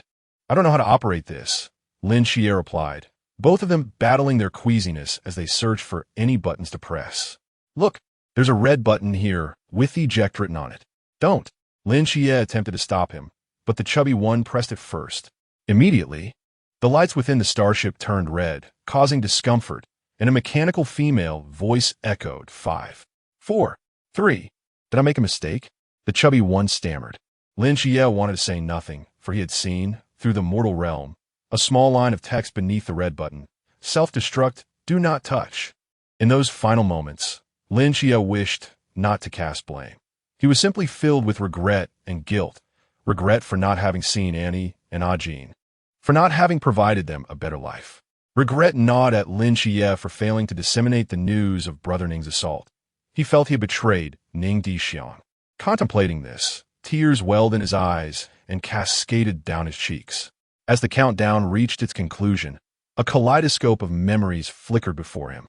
He saw his weary aunt, his brother engrossed in homework, Brother Ning posing for a photograph, the enthusiastic Hong Ying, Zhao Kongcheng, the cold yet gentle Leng Xuan, the composed captain, the steadfastly Yi Fei, and his own mother, Nik Sai. A sudden sensation of weightlessness engulfed him, and he felt himself plummeting. "Am I dying?" Lin Qiye pondered. At that moment, rough yet warm hands caught him. He opened his tear-filled eyes, and through his sobs, he recognized the familiar bearded uncle, who embraced him tightly. "Old Zhao, how wonderful it is to see you again." However, the plump fellow was not so fortunate, free-falling and landing awkwardly, relying on the shaking light to cushion his fall. Ning Dishuang, which family installs self-destruct mechanisms on their own starship. That's sheer madness. It was merely a prank to frighten someone, haha. The others present were bewildered, unable to comprehend how the intruders could be Lin Qiye and a rotund companion. Old Zhao gently patted Lin Qiye's back, offering solace. "I'm not dead. I'm perfectly fine. How did you come back?" Upon realizing he was alive, Lin Qiye hurriedly rushed towards Chun Mai and Si Xiaonan. However, overwhelmed by the cycle of life and death, joy and sorrow, he stumbled and fell to his knees. Ignoring the pain in his knees, he clutched the hem of Chun Mai's shirt, gasping, "The ceiling. Captain!" "The ceiling." Chun Mai quickly helped him up, comforting Lin Qiye. "It's all right. You don't have to compensate for the ceiling. Stand up first. Take your time to explain." Lin Qiye's face flushed crimson as he exclaimed, "No, Captain, Brother Ning was ambushed by Klein and 2 infinity vultures at Jinin Mountain, sent by the Ancient God Society. The Klein inside is an agent of Ares. There's also a spirit field that greatly alarms Brother Ning. You must summon a ceiling quickly, Captain. Brother Ning won't last much longer." "What?" Chun Mai, disregarding everything else, hastily pulled out his phone. "Hello, Commander, we need support. The Ancient God Society is attacking the Divine Agent at Jinin Mountain. Yes, Lin Qiye and Ning Dishuang are in imminent danger." Chun Mai was a man of integrity. He was unaware of Ning Dishuang standing in the commander's eyes, but he knew that Lin Qiye's status was exceedingly high. By directly stating that Lin Qiye was also being targeted, he surmised that Yi Fan would be eager to rush over. 1 Klein, a malevolent divine agent, and 2 infinity vultures, one possessing a spirit field. When would the ceiling arrive? As Chun Mai stressed the urgency of the situation, Yi Fan promptly dispatched Master and the mass team to Jinin Mountain. After ending the call, Chun Mai feigned calmness, saying, "It's taken care of. The commander has sent Master and the mass team. Dishuang will be fine." It serves as both a comfort to others and a reassurance to himself. Yet, the furrowed brow reveals that his heart remains unsettled. "I, along with old Zhao and Si Xiaonan, shall venture to Jinin Mountain, while the others will stay behind." "No, I must go," insisted Si Xiaonan stubbornly. "Do not even think about it. The lowest among our adversaries is beyond measure. What chaos can you, a mere pool realm, possibly cause?" Chun Mai decisively rejected the notion, for this was no jest. Si Xiaonan felt a surge of grievance, her little head spinning in search of a suitable justification. Ultimately, she could only silence herself, embracing her own sorrow, tears brimming in her eyes. She realized she was still too weak, incapable of achieving anything. "Do you know what they call themselves?" "Qi?" Chun Mai inquired. Lin Qiye delved into his memories, and after a brief pause, he slowly articulated, "The Ares agent Mu Xingchen, the spirit realm Mo Yao, and the slime monarch Mo Xian." Having acquired the desired information, he grasped the well-equipped Wu Xiangnan and boarded the vehicle. "Old Zhao drive," he commanded. "All right, Captain, hold on tight," Zhao Kongsheng replied with a serious demeanor, pressing the accelerator to the floor as they sped towards Jinin Mountain. "Dishuang, you must not come harm."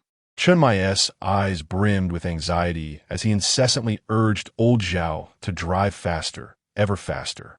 Meanwhile, the yellowed parchment in the hall of Yama flickered with a faint glow.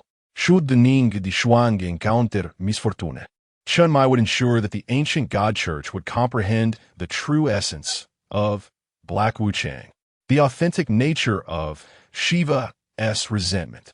Chapter 55. The first death in the shadow of the Jinin Mountain. Mu Xingchen unleashed his divine realm, War's Tread. As the combat progressed, his speed, strength, defense, recovery, mental fortitude, and stamina surged, yet all within the bounds of his limits. Golden streaks enveloped Mu Xingchen's physique, enhancing his already formidable stature. He tore off his shirt, revealing sinewy muscles, and with a thunderous roar, charged at Ning Dishuang. Before Ning Dishuang could muster her mental energy to mend the internal injuries to her chest, a powerful iron fist surged toward her face. "So swift, this is Klein's prowess?" Ning Dishuang marveled inwardly. Her hands were not idle. She braced herself with the gun's body against the strike, simultaneously retreating to dissipate the force. With a fierce shout, she exerted her strength, using the gun to push Mu Xingchen back. In this initial exchange, Ning Dishuang found herself thoroughly outmatched, continuously channeling her mental energy and destiny energy. She worked to heal her battered arms. Gasping for breath, she recognized the vast chasm between the Chuan and Klein realms. Just one round of combat had already weighed heavily upon her. Donning the eye of true sight, Ning Dishuang produced several smoke bombs and cast them at her feet. Instantly, white smoke enveloped her, concealing her presence. "A mere parlor trick," Mu Xingchen scoffed, stamping his foot with force, causing a massive chasm to erupt before him, surging toward Ning Dishuang as if to engulf her. Simultaneously, he concentrated his mental energy, producing sonic waves that sent chills down Ning Dishuang's spine, causing her to break into a cold sweat. Wang Defa, how does he possess the lion's roar technique? Roar! Ning Dishuang continued to evade. Yet the sound waves reverberated through the air, causing blood to seep from her orifices. Although she could heal with a mere wave of her hand, she still felt dizzy. Mu Xingqian pressed his advantage, transforming his punch into a claw aimed at her temples. Ning Dishuang struggled to raise her gun to block, but Mu Xingqian struck her wrist, sending the long gun flying. A swift kick aimed at her ankle sent her reeling.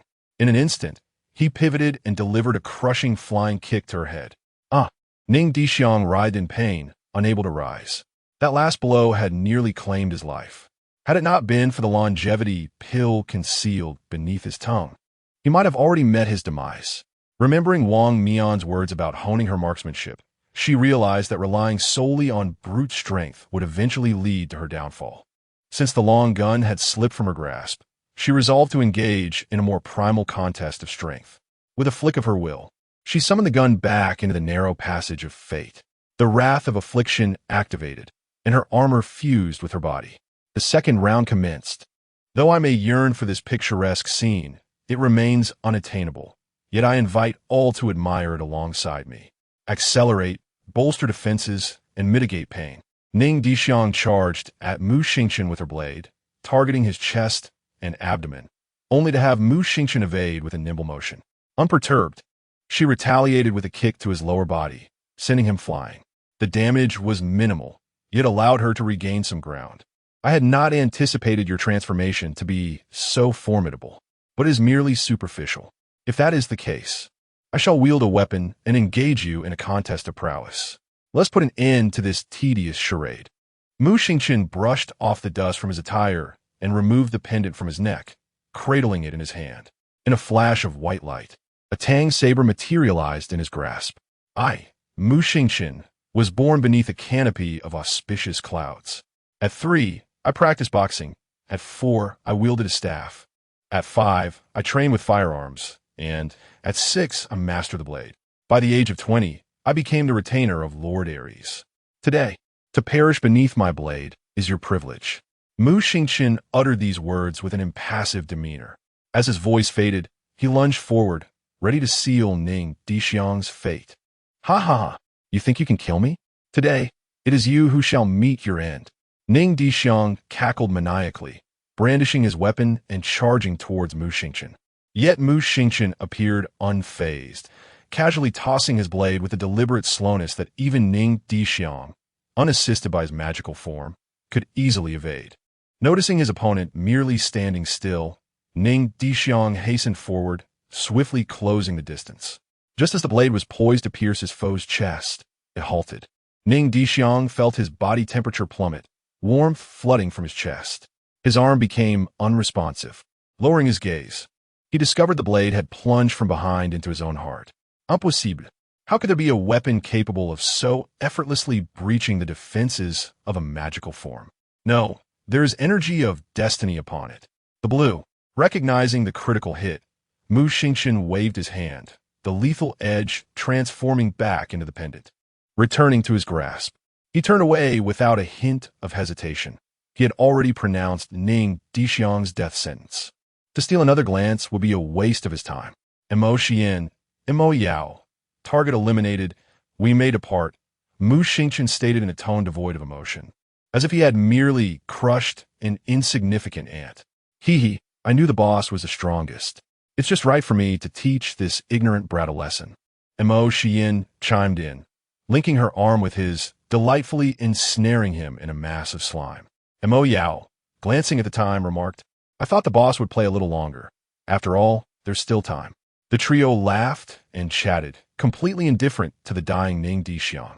The cold blade struck swiftly, and before his mind could register, the icy grip of death had seized his heart, the shiver of steel meeting flesh for the first time. Ning Dishuang staggered back, a sweet, metallic foam bubbling from his throat, akin to shattered coral drifting in a dark crimson tide. Blood poured incessantly from the wound. Despite his frantic attempts to employ absolute healing, he could not staunch the injury to his heart. The warmth rapidly siphoned away his body heat, spirit, and life. He futilely pressed against the wound, yet viscous vitality seeped between his fingers, the once boiling liquid meant for his limbs now hastily cascading over his palm, creating irregular crimson totems upon the ground. The residual energy from the blade wreaked havoc upon Ning Dishuang's body, thwarting his healing efforts. His consciousness began to crumple and blur like damp parchment. He heard his own breaths growing distant and hollow, as if someone were ringing a rusted bell deep beneath the sea. Shadows flickered before his eyes, imprinting upon his retina as shimmering gold specks, as if countless fireflies were emerging from a shattered heart, fluttering into the gradually thickening darkness, carrying the last remnants of warmth. When his knees finally touched the cold ground, he was enveloped by the metallic sweetness of blood mingled with rust, the most poignant epitaph of life's departure. Ami Tuti? Such bitterness fills my heart. I have yet to save Cangnan. I have yet to vanquish Loki. I long for just one more bite of the hospital's pancakes. I yearn for one last glimpse of Xiaonan. I'm deeply sorry for disappointing everyone. Far away at the peace office, Si Xiaonan suddenly felt a sharp pang in her heart, as if gripped tightly by an invisible hand, her breath quickening. Unbeknownst to her, crystalline tears began to silently cascade down her porcelain-like cheeks. No, I must go to Cangnan Mountain. Si Xiaonan composed herself and excused herself to those present, claiming she needed to buy a late-night snack. She stepped out and entered the sleek car belonging to Hong Ying. Deceptive trick activated, the car keys appearing in her hand. Si Xiaonan inserted the key into the ignition, pressed the accelerator to the floor, and sped towards Cangnan Mountain. Chapter 56. The Past Life of Ning Dishuang. A combined chapter. This chapter serves merely to introduce the grand backdrop of Ning Dishuang, a delightful interlude, if you will. The background of his past life is of little relevance in this current existence, yet his present lineage remains formidable.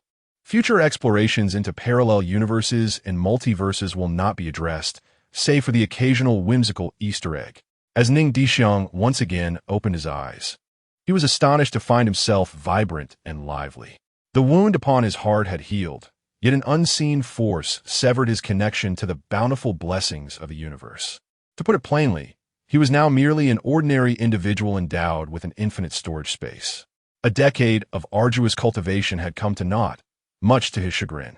Before him lay an abyss of darkness, akin to being cradled within the embrace of the void. Had he transformed into a blood-sin spirit? The blood-sin spirit embodies the powerful obsessions of those who have traversed the path of fate, manifesting in a form that perpetually reenacts the actions of the deceased. Ironically, the very essence of fate is to seek the meaning of existence, yet in the end, it culminates in becoming a part of nothingness. It is a bitter irony, suggesting that his actions bear no significance whatsoever. However, there is no rain here, no despair-laden black rain. Neither were there countless, indistinct shadows swirling like smoke, nor the vast ocean or the dark sun. In essence, it was as if heaven did not respond to his calls, nor did the earth heed his pleas. In the throes of despair, a youthful voice resonated from behind him. "Hey, buddy, new around here? Quite the coincidence, isn't it?" Ning Dishuang turned in astonishment to behold a vibrant young man with jet black hair. His features were striking, with a fair complexion, a prominent nose, and lips as red as cherries, all complemented by a well-proportioned physique that struck a familiar chord within Ning Dishuang. "Hello, who might you be?" Ning Dishuang inquired. "Could you hold on a moment? I just need to handle a little fish. Then, I'll show you around," the young man replied cheerfully. "You can call me Zhou Ning." His voice faded as he sprinted forward, disappearing into a distant beam of light, leaving Ning Dishuang momentarily bewildered. He understood that the realm of bloods and spirits was not limited to just one, yet he had never encountered one so vivacious. Perhaps, he mused, he had not truly plunged into the embrace of the void, nor had he become a blood-sin spirit, for the void could not harbor such a lively entity. Wandering aimlessly through this space, Ning Dishuang found Zhou Ning's figure flitting past him intermittently. Each time, Zhou Ning would greet him with enthusiastic warmth, making Ning Dishuang feel as though he were an integral part of this realm. I have never encountered someone so exuberantly welcoming, Ning Dishuang thought to himself. On their 1000th meeting, Zhou Ning finally halted his frenzied pace. Buddhi, what shall I call you? Just Ning Dishuang will suffice. My friend, where exactly is this place? Oh, this is my auxiliary space. Whenever I meet an untimely demise, I refresh here. As long as I can escape, I can revive immediately. I can sense an ethereal energy emanating from you. Indeed, we must inhabit the same universe. It feels like a reunion with an old friend in a foreign land. Ning Dihua was taken aback.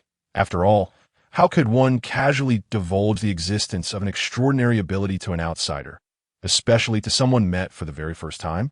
Brother, is this truly our first encounter? He questioned, incredulous at the audacity of revealing such a secret. Ning Dihua, ever vigilant, prepared to draw his RPG. A tool of fate's narrow passage. Though seemingly futile, it was essential to have it at hand. He, Ning Dihua, would not descend into treachery or take the road less traveled.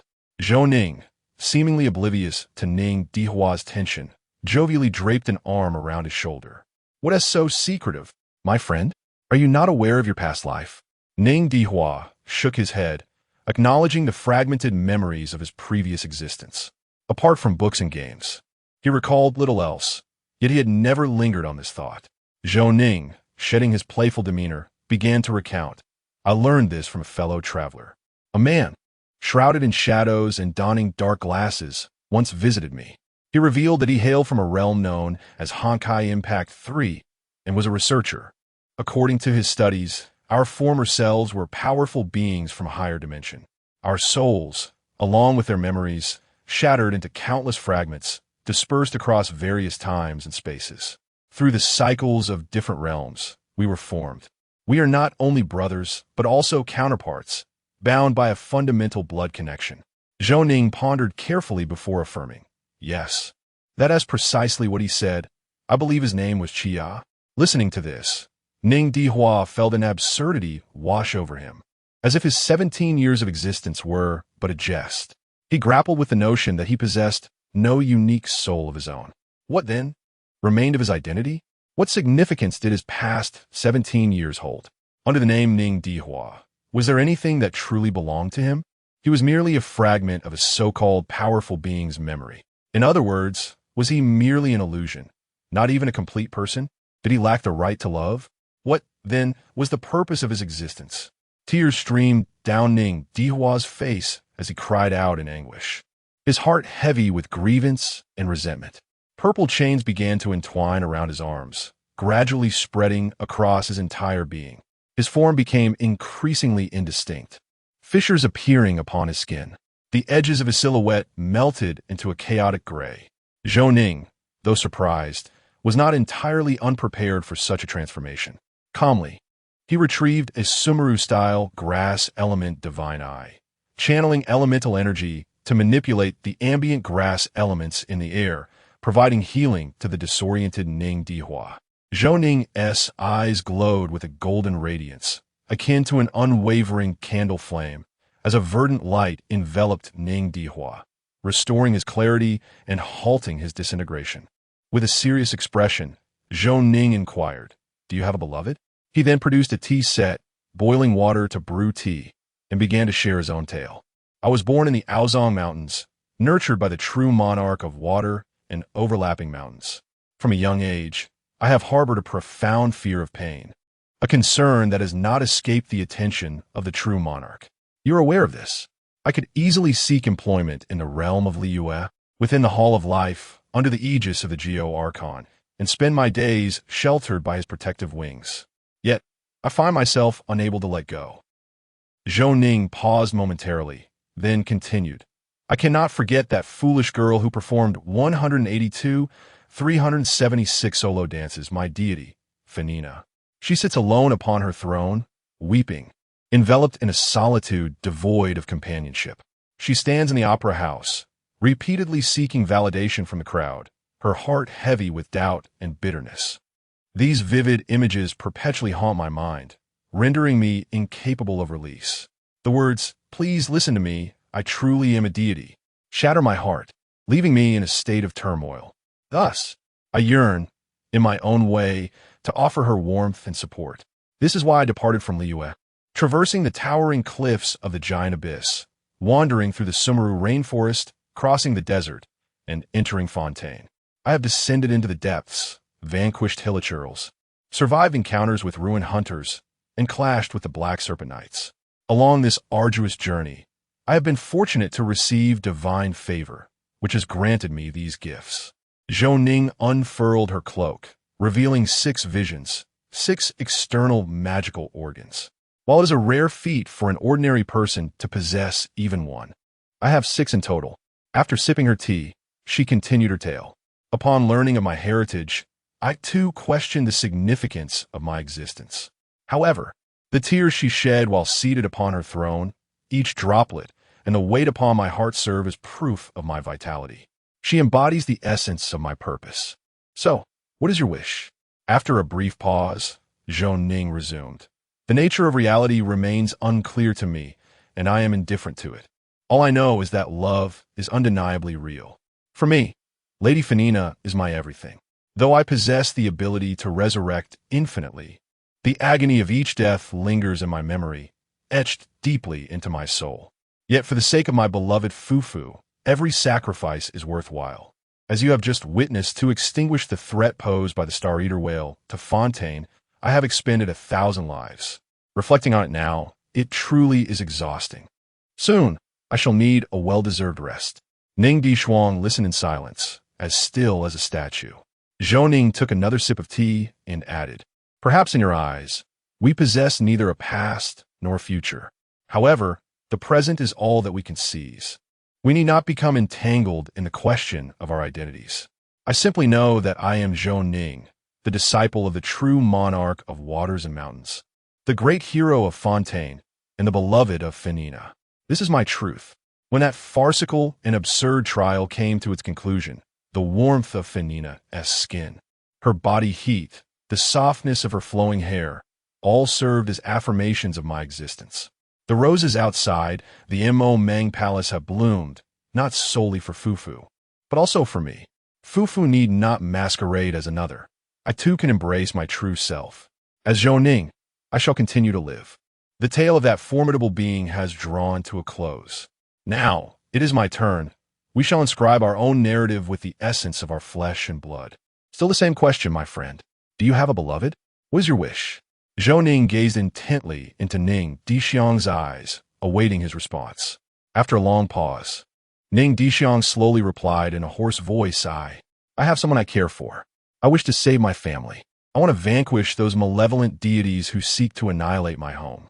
As he spoke, the light in his eyes grew ever more radiant, the flames of vengeance igniting within him, blazing like a fervent sun. His physical form regained clarity. The fissures on his face and hands began to mend, and the dark purple chains gradually receded. The spirited and jovial Ning Dishuang had returned. Yet a grim thought struck him, having departed from the realm of god-slaying. Bereft of power, how could he possibly return? Contemplating this, Ning Dishuang felt deflated, akin to a punctured balloon, and downed the tea before him in one gulp. "Thank you, my friend, I feel much better. But how did I come to be here? And how do I go back?" Zhou Ning, now reassured by his companion's recovery, smiled and explained at a measured pace, "Did I not tell you? We share the same underlying bloodline, and given that we exist within the same universe, alongside your demise, my artificial intelligence mistook you for me, hence drawing you here. Is there any way you can send me back?" Ning Dishuang asked with hopeful anticipation. "None," Zhou Ning replied bluntly after finishing his cup of tea. Ning Dishuang exclaimed, "Cursed be it! If I wished to act, I would have drawn upon the 6 eyes of the gods at my waist." Yet, he resigned himself to the situation. Observing the despair etched on Ning Dishuang's face, Zhou Ning snapped his fingers, saying, "My friend, why the haste? Though I may lack technical prowess, I hold great respect for it. I cannot return you myself. But Qiye has left away. Otherwise, why do you think we have not seen him?" Upon hearing this, Ning Dishuang's excitement was palpable as he grasped Zhou Ning's shoulders, clinging to the hope of returning home. "Can I truly go back?" "Quite simply. Qiye is a genius, having even crafted a core of the Lawbringer, akin to forging a divine essence. Sending you back will be a breeze. Ning Dishuang et hilaratet, klaspets ho ning handstichtli. Brother, I implore you. This kindness shall forever be etched in my memory. Stop, stop. No need for such grave expressions. We are brothers. Zhou Ning waved dismissively, feeling embarrassed. Without hesitation, Zhou Ning cast forth 6 eyes of the gods: wind, rock, thunder, grass, water, and fire. 6 beams of light ignited sequentially, forming a hexagram. All right, the ritual formation is now initiated. Farewell, dear brother. May fate allow us to meet again. Wait, those who know are bidding me farewell, while those who do not might think I am truly perishing, Ning Dishuang quipped. Zhou Ning shrugged. It makes little difference. Should you meet your end again, you likely shan't return here. After all, even my artificial intelligence would not repeat such an error. Zhou Ning seemed to recall something, inquiring, by the way, my friend, do you possess a resurrection skill? Silence enveloped the two, an ephemeral hush that rendered them both mute. Ning Dishuang turned her head stiffly, managing a strained smile. Is there really anything to discuss? Zhou Ning, however, wore a frown of disbelief. Nonsense. What has come to you is merely your soul. In your realm, body and spirit have become estranged. Lacking any resurrection skills, you would return as nothing more than a wandering spirit. Come on, my friend. Surely you don't mean to suggest you possess no means of revival? Ning Dishuang replied, her apology laced with genuine regret. What shall we do now? Her mind was in turmoil, instinctively seeking Zhou Ning's counsel. 2 options, Zhou Ning declared, raising 2 fingers nonchalantly. First, you remain here while I devise a method to reconstruct your physical form, allowing you to live in Teyvat henceforth. Second, I emphatically choose the second. Ning Dishuang interrupted. Of course, my friends and family are waiting for my return. The world of Genshin may be enchanting, yet slaying deities is my true home. Upon hearing Ning Dishuang's response, Zhou Ning silently retrieved an incense burner and incense, igniting it with reverence as she bowed 3 times. May the Supreme Emperor and the Jade Emperor bless us. May my brother return whole and unscathed. After the 3 bows, Zhou Ning made an okay gesture. Ning Dishuang, incensed, transformed the tone of the conversation. Her teeth clenched as she exclaimed, is this truly your solution? I never realized you had such a knack for being the jester. Ah, hand me the incense, she demanded, her expression darkening. With a grim demeanor, she arranged a long table, setting the incense burner and hanging the image of the medicine master. Yes, the very one she had once used to threaten Chunmai. Taking a deep breath, she lowered her head, her voice heavy with gravity. Medicine master above, grant me a resurrection skill. I truly require it. Otherwise, my dearest envoy will be lost. Ning Dishuang's words resonated with fervor, each syllable imbued with emotion, evoking sorrow in the hearts of listeners. Zhou Ning timidly added, why not simply call out for your mother and see what happens? Listen to yourself, my friend. What absurdity are you uttering? Suddenly, a kaleidoscope of brilliance erupted, and Ning Dishuang felt herself enveloped by an immense force, her consciousness beginning to descend as her body grew weightless. The surrounding space was manipulated by unseen hands, and Zhou Ning's figure vanished. When the radiance faded, Ning Dishuang found herself back in that familiar place. Chapter 57. The Hunter's Edict. Destined for a narrow path, Ning Dishuang returned to his loyal domain. As he gazed upon the home he had painstakingly built over the years, he could not help but lament the capriciousness of time and the vicissitudes of life. Presently, he found himself in possession of intelligence that appeared significant yet was utterly devoid of utility. In pursuit of this misleading information, he had nearly embarked upon a futile journey. It felt like a great loss. No, it was a grievous one. What then should he do now? Ning Dishuang felt adrift, trapped within these confines. He cherished the notion of having a guiding system. For now he lacked even a semblance of direction. Given the circumstances, perhaps he should order takeout. Ning Dishuang retrieved his phone and ordered a meal of 4 dishes and a soup, specifying that the delivery should be made by Lu Wei himself. After a prolonged struggle with the app, he hurled his phone in frustration. What do you mean it's out of delivery range? Is this a joke? You can't even manage a simple meal. Despite his irritation, he maintained a semblance of good spirits, having distanced himself from despair.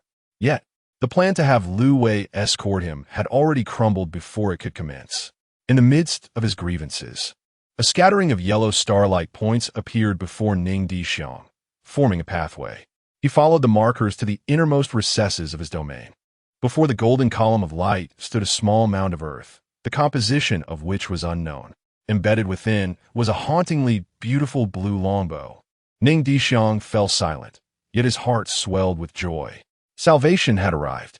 It is a little-known fact that each time a game character levels up, their health and mana are fully restored. Similarly, whenever one is blessed by the star god, their vitality is rejuvenated. A sense of elation surged within him, and he proclaimed, "Cangnan, I have returned." Striding forward, he grasped the bow's body. A blue ethereal light coursed up his arm and illuminated his brow. A deep voice resonated in his mind. "Why do you raise your weapon?" Ning Dishuang inhaled deeply, his gaze resolute, his tone grave.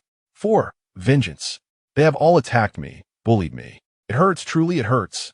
I long to return home, to weep in the embrace of my elders. But that is no longer possible. They have destroyed my home, saw my life, tormented my friends, driven my beloved to despair. O divine bow of destiny! Can you hear me? I am Ning Dishuang, a wanderer of the outer realm, a devotee of the divine bow. I require strength. I seek revenge.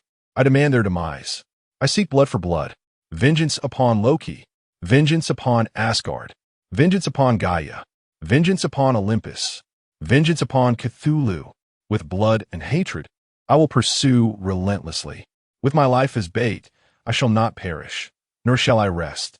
Ning Dishuang gritted his teeth, his voice quivering with fervor, tinged with sobs, tears cascading from the corners of his eyes, pouring forth all his strength. Ah! A great roar erupted. The image of the divine bow materialized, casting a fleeting glance as the bow was drawn from its sheath. Outside, glimmers of blue light surged from the desiccated bloodstains, converging towards the heavens. The cold corpses began to warm, their stiffened fingers stirring. In the night wind, the gravel began to shift and roll. A cerulean light flickered forth from the dust. Ascending like fragmented diamonds danced by fireflies, weaving silver threads in the sparse moonlight. The luminous points gradually coalesced, outlining the contours of armor. He emerged from the vast cosmos, akin to a lightning bolt that cleaves through darkness. His form was robust and upright, forged from stars and power. His golden eyes blazed with intensity, capable of piercing the cosmic mists in an instant, locking onto the trail of his quarry. His long hair billowed in the wind, resembling black flames in fervent motion.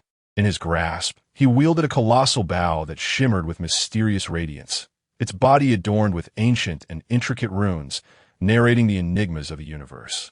A divine presence has manifested over the peaks of Cangnan Mountain. All electronic instruments have malfunctioned. An instructor reported what? Dispatch personnel into the mountains at once to retrieve those 3 boys. Yes, sir. Yet, as the instructors stepped out of their tents, they were immediately overwhelmed by a divine might, rendered immobile upon the ground. It was as if a warning from the hunt was issued. As the saying goes, the hunts of the Tempest are never bound by cost. Their salvation and destruction are scarcely distinguishable. Ning Dishuang pondered, how should I articulate this? I knew they were unreliable, but not to this extent. My own computer has been compromised for so long without detection. What a calamity. Meanwhile, the trio still within the mountains, Mu Xingqian, Mo Yao, and Mo Xian, were firmly pressed to the ground by the divine might. Among them, Mu Xingqian was particularly cherished. He felt as though his bones might shatter. He longed to vocalize, yet even opening his mouth was impossible under the weight of divine oppression. The ornament around his neck emitted a cerulean glow, detaching from him and soaring into the depths of Cangnan Mountain. Rarely did the calmness in Mu Xingqian's eyes betray fear. He struggled to reach out in a futile attempt to retain it. Mu Xingqian unleashed the full force of his Klein abilities, defying the divine pressure. Blood streaming from his orifices, his innards ruptured, he struggled to rise. Wait, that my teaching? It cannot be. That one must not be taken. My teaching, that belongs to me. Ah, that is mine. You shall not take it. I absolutely, unequivocally cannot return. Mu Xingchen desperately activated the muscles in his legs, running a few steps before collapsing once more under divine force. Yet he could not afford to heed the pain. His eyes were fixated solely on his ornament, teaching, which continued to drift away. Reluctantly, he crawled forward, yearning to reclaim his ornament, but it was a futile endeavor.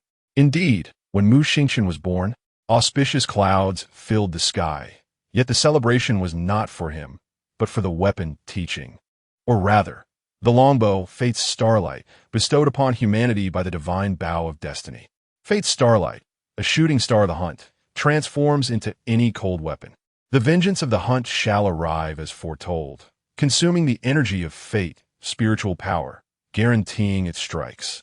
The vengeance of the hunt is invariably successful. It shall rend asunder all malevolence. Thanks to this divine artifact, Mu Xingchen possesses such extraordinary talent. Chosen by Ares, he has become a divine agent and, within a short span, ascended to the ranks of the Klein realm. If he were to lose it, it would be more merciful to end Mu Xingchen's life directly. Indeed, if there exists a force within this realm capable of piercing the defenses of the malevolent specter, it is none other than the nemesis of abundance, hunting.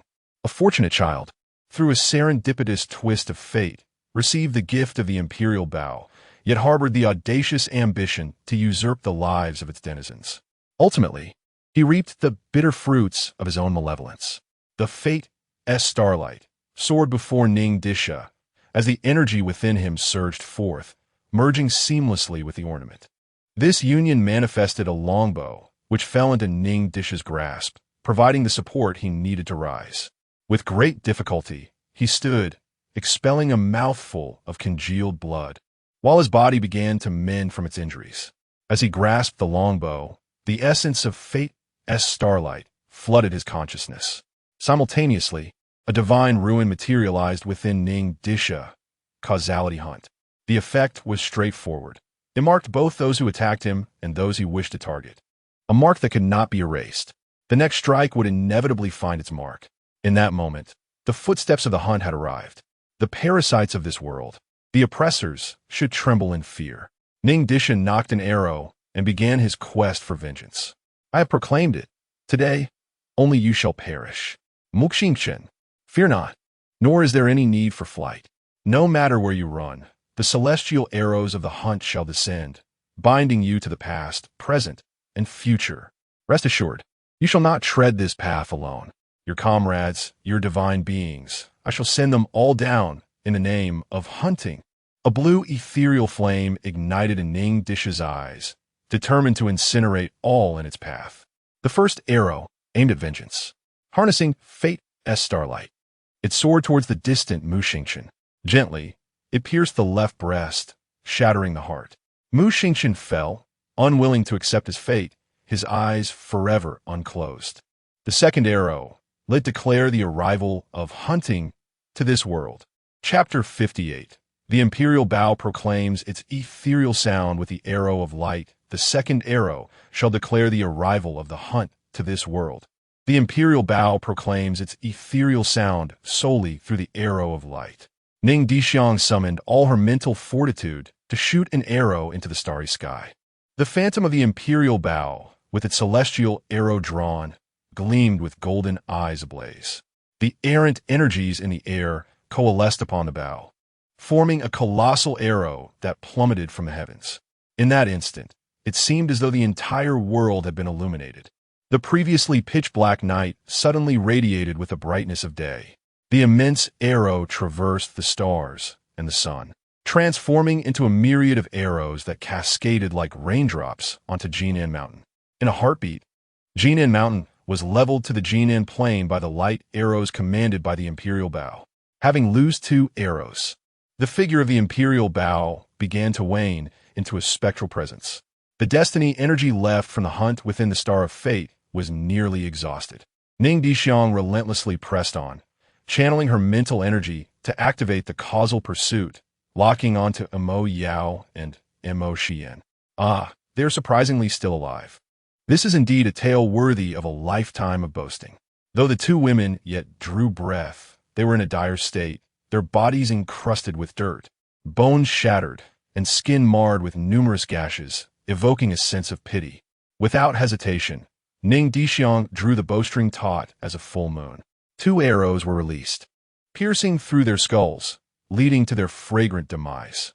As for why she targeted the head rather than the heart, the reason is simple. Within the spirit realm, as long as the area of the brain that governs mental power has not completely decayed post-mortem, the host can survive in a state of soul. When Zhang Er first appeared, whether in the pond or river realm, she was still able to linger for 3 days after being slain. Let alone now, in this boundless spirit realm. Last time, failing to dismantle the hidden cameras had drawn those 3 monsters. If further information were to leak this time, Ning Dishuang genuinely feared that the divine war would commence prematurely. After releasing 3 arrows, the figure of the storm vanished entirely, and Ning Dishuang, disregarding the dust surrounding her, lay limp upon the plain. Dual envoy, I have indeed made progress. A smile graced her lips, and as she laughed, she gradually fell asleep. Before long, a figure emerged from the ground, shaking off the dust from its form. It gently hoisted the unconscious Ning Dishuang onto its back. Had she been awake, she would have recognized this figure as the middle-aged proprietor from the marketplace, a fool in disguise. Isn't it a bit chilly down here? He mused. The others from the mountains have all been sent out. You're the last one. I never expected to be the one doing this labor. Quite the embarrassment, isn't it? Ah. A smile adorned his face as he rambled on, as if confiding a secret or reminiscing about the past. Do you know, I once endured a beating that left me battered and bruised, unable to rise from the ground. My friend Archibald carried me home, just as I am carrying you now. Everyone said he was dead, but I believe he merely went missing. After all, good souls do not live long, while calamities endure for 1,000 years. How could someone like him perish so easily? Wouldn't you agree, child? How could a Kivli possibly be dead? The more he spoke, the more his expression grew rigid, and his voice diminished to a mere whisper until it was barely audible. He continued to speak incessantly, as if striving to prove that his friend was not truly dead, but merely missing, living well somewhere in the world, perhaps even mocking him for his relentless search. Beyond the 5th universe, a figure clad in azure armor seemed to sense something amiss. He halted his actions, revealing a smile, though how one could discern a smile from beneath a helmet remained a mystery. The remnants of what I had left behind had been triggered, causing the barrier that obstructed our entry to weaken slightly. How much life-saving power did you allocate to that little one? The woman in green queried incisively. Silence. A deafening silence ensued. The others, who had been laboring to breach the barrier, paused, ready to observe. It was well known that these two were at odds. Their only amusement over the years was to witness their quarrels. At that moment, the blue figure was engulfed in embarrassment, uncertain of what to say. Surely, he could not admit to using all his energy merely to appear impressive, sacrificing the very power meant to save that child to level a mountain instead. To utter such a statement would undoubtedly invite retribution. Silence itself became an answer. The woman in green's countenance darkened as she took a deep breath and exclaimed, "You absolute fool! Have you been running about aimlessly all these years? How did I not realize you were such a simpleton? Why did you not reserve a portion of your energy? What if he encounters peril? This universe does not treat envoys with deference. What were you thinking? Look into my eyes. Why? Tell me why, baby, why?" The woman in green's expression was so grim it seemed it could ooze ink. Were it not for this infernal barrier constraining her, she would have sent an entire legion forth. Can't you manage even this trivial matter? You might as well relinquish your quota to someone more capable. The blue youth dared not retort, knowing full well that it was his own folly. Even if he attempted to counter her words, it would be futile. She would certainly retaliate, and the pain of being struck was all too real. The barrage of words continued for an undetermined duration until, perhaps exhausted from her tirade, the woman's onslaught began to wane. Seizing the opportunity, a charming girl donned in a gown woven from starlight, with a rainbow-hued halo hovering behind her, embraced the woman in green at the waist, offering soothing words. All right, let us not quarrel. We are all colleagues here, and there are far more pressing matters at hand. Calm down, calm down. Once the woman in green had vented her frustration, she nodded, ceasing the argument, though still brooding. She turned away and summoned her energy, resolutely continuing her efforts to dismantle the barrier. As for why the healer, perceived by the public as gentle and benevolent, exhibits such volatility, it can only be said that the public's view of the healer is rather one-dimensional. In the presence of colleagues, there is no need to feign tenderness or compassion, as they are well acquainted with one another. At this juncture, arguing serves no purpose. The list has already been finalized, with only Equilibrium and Void destined to partake due to the inexorable nature of fate. The remaining 2 slots, as agreed upon by all, can only be filled by Hunt and Abundance, which constitutes the most favorable scenario. As for the earlier suggestion to relinquish a position to the Blue Youth, it was merely an expression of frustration. Since he has not retained any cards for self-preservation, it is imperative to intensify efforts and swiftly breach this wretched barrier. Observing the lack of entertainment, the crowd gradually dispersed, resuming their efforts to dismantle the barrier. Among them, a red-haired youth donning a clown mask appeared dazed and silent, merely following the actions of the others. This night is destined to be one of sleeplessness, as Lin Qiye and his plump companions anxiously await good news at the office. Meanwhile, Zhao Kongchang has his foot pressed firmly on the accelerator, racing towards Jinan Mountain. Chunmai, in the passenger seat, feigns sleep, yet a closer inspection reveals beads of sweat adorning his forehead. Damn it, Captain, someone is overtaking us. Why aren't they using their headlights? Lao Zhao Muta. Watching a familiar red sports car zip past his own vehicle, only to vanish from view moments later. In a bid to reach Jinan Mountain as swiftly as possible, they had previously contacted traffic management to clear the most direct route. At their current speed of nearly 200 km/h, how could anyone dare to overtake them? Are they courting disaster? Forget about it. I'll contact traffic management shortly. The priority is to reach Jinan Mountain without delay. Chapter 59. The Herald of the End and the Star God of Joy Si Xiaonan departed nearly 20 minutes later than the trio, pressing the accelerator to the floor. One must admit, it was indeed a sports car, reaching a staggering speed of 400 km/h, swiftly overtaking Lao Zhao's sedan. Meanwhile, the instructors in the training camp, noticing the divine presence had vanished, hurried into the mountains in search of Ning Dishuang and the others. Hong Hao reported to Yuan Gang. Report, Commander. Over the skies of Cangnan City and Jinan Mountain, we have observed the hunting star god, Lan, of divine sequence 044. The appearance of the hunting star god has laid Jinan Mountain to waste. The agent of the abundant star god, Ning Dishuang, and the agent of the seraph, Michael, Lin Qiye, along with Li Tuming. Their fates remain uncertain. Having completed his brief report, Hong Hao joined the search party heading into the mountains. Si Xiaonan brought the sports car to the vicinity of Jinan Mountain, her complexion pale and her breath labored. In a short span, she had invoked the deceptive trick, twice under seal, once for the car keys and once to alter the outcome of the vehicle's roll. The repeated use of her sealed power caused her to spit blood, her breath in disarray. Yet, she could not afford to falter. A certain scoundrel was missing, an utter scoundrel. Did he not say to avoid overexerting oneself? A deceiver, a grand deceiver.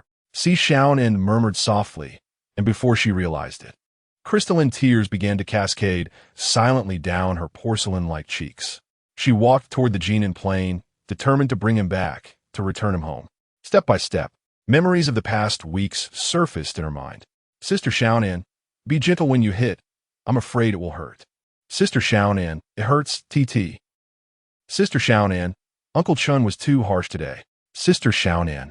She was resolute in bringing that fearful child back home. Chun Mai and the others arrived at Jinan Plain almost simultaneously with Yuan Gang. When adversaries meet, tensions flare. Chun Mai gritted his teeth, his eyes ablaze, pressing a knife against Yuan Gang's neck. Yuan Gang, I demand an explanation. Why are there members of the ancient God Church in the training camp? 1 Klein and 2 Wuliang? Yuan Gang raised his hands in surrender, forcing a smile. Team Leader Chun, this was an accident.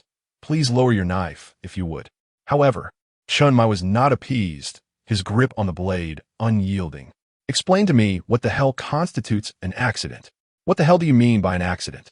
Chun Mai clutched the knife tightly, as though he would not hesitate to strike down if Yuan Gang's answer failed to satisfy him. Had it not been for Qiye and a little chubby fellow being returned by Dishuang, I would have been unaware that under my very nose 3 assassins intent on killing my team members appeared. How are you fit to be the chief instructor? Listening to Chun Mai's roar, Yuan Gang ignored the spittle that splattered on his face and sighed in relief. Thankfully, the young master of the Bailey family and the agent of the Seraph were unharmed. Seeing Yuan Gang relax only fueled Chun Mai's anger, prompting him to raise the knife once more. Zhao Kongsheng and Wu Xiaonan quickly intervened, each grabbing the furious figure of the Black Wu Chang. Captain, please remain calm. The act of indiscriminately harming others will certainly lead to a military tribunal, Wu Xiaonan urged anxiously. Captain, even if you harm him, it will be of no use. Our immediate priority is to venture into the mountains and search for the others. Dishuang, a person of remarkable steadiness, would undoubtedly be unharmed. Zhao Kongqing desperately clung to Chun Mai's arm, trying to persuade him. Ultimately, Chun Mai relinquished the knife with a cold snort and resolved to search for the missing individuals in the mountains. However, the truth was that they had already been taken away, be it the instructor, Chun Mai, Wu Xiaonan, Zhao Kongsheng, or Si Xiaonan. Nothing remained but 2 headless female corpses and 1 male corpse. A Klein and 2 Wuyang, mere novices who had just recently broken through, were the results of Hong Hao's assessment. They searched from the early morning until the sun rose, yet not a single clue materialized. Even with the use of prohibited items that could sense traces, their efforts proved futile, no matter how diligently they searched. Ning Dishuang vanished like a sugar cube dissolving in the sea, leaving no trace behind. Despair enveloped the hearts of the group. Bloodshot veins clung to their eyes, revealing their profound exhaustion. Si Xiaonan, in a daze, dug relentlessly into the blood-stained earth with her hands, oblivious to the fact that her delicate fingers had been rendered battered and bruised. She murmured incessantly, "It can't be. He won't die. That scoundrel cannot possibly be dead. He must be down there."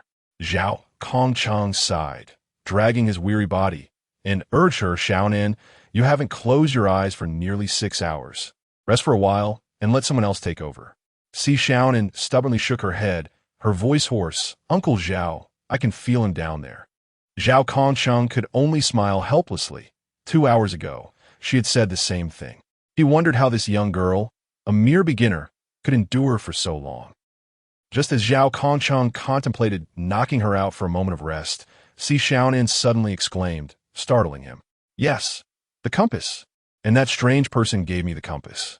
The exploration compass, a relic of the star god, is the most cherished possession of the exploration envoy.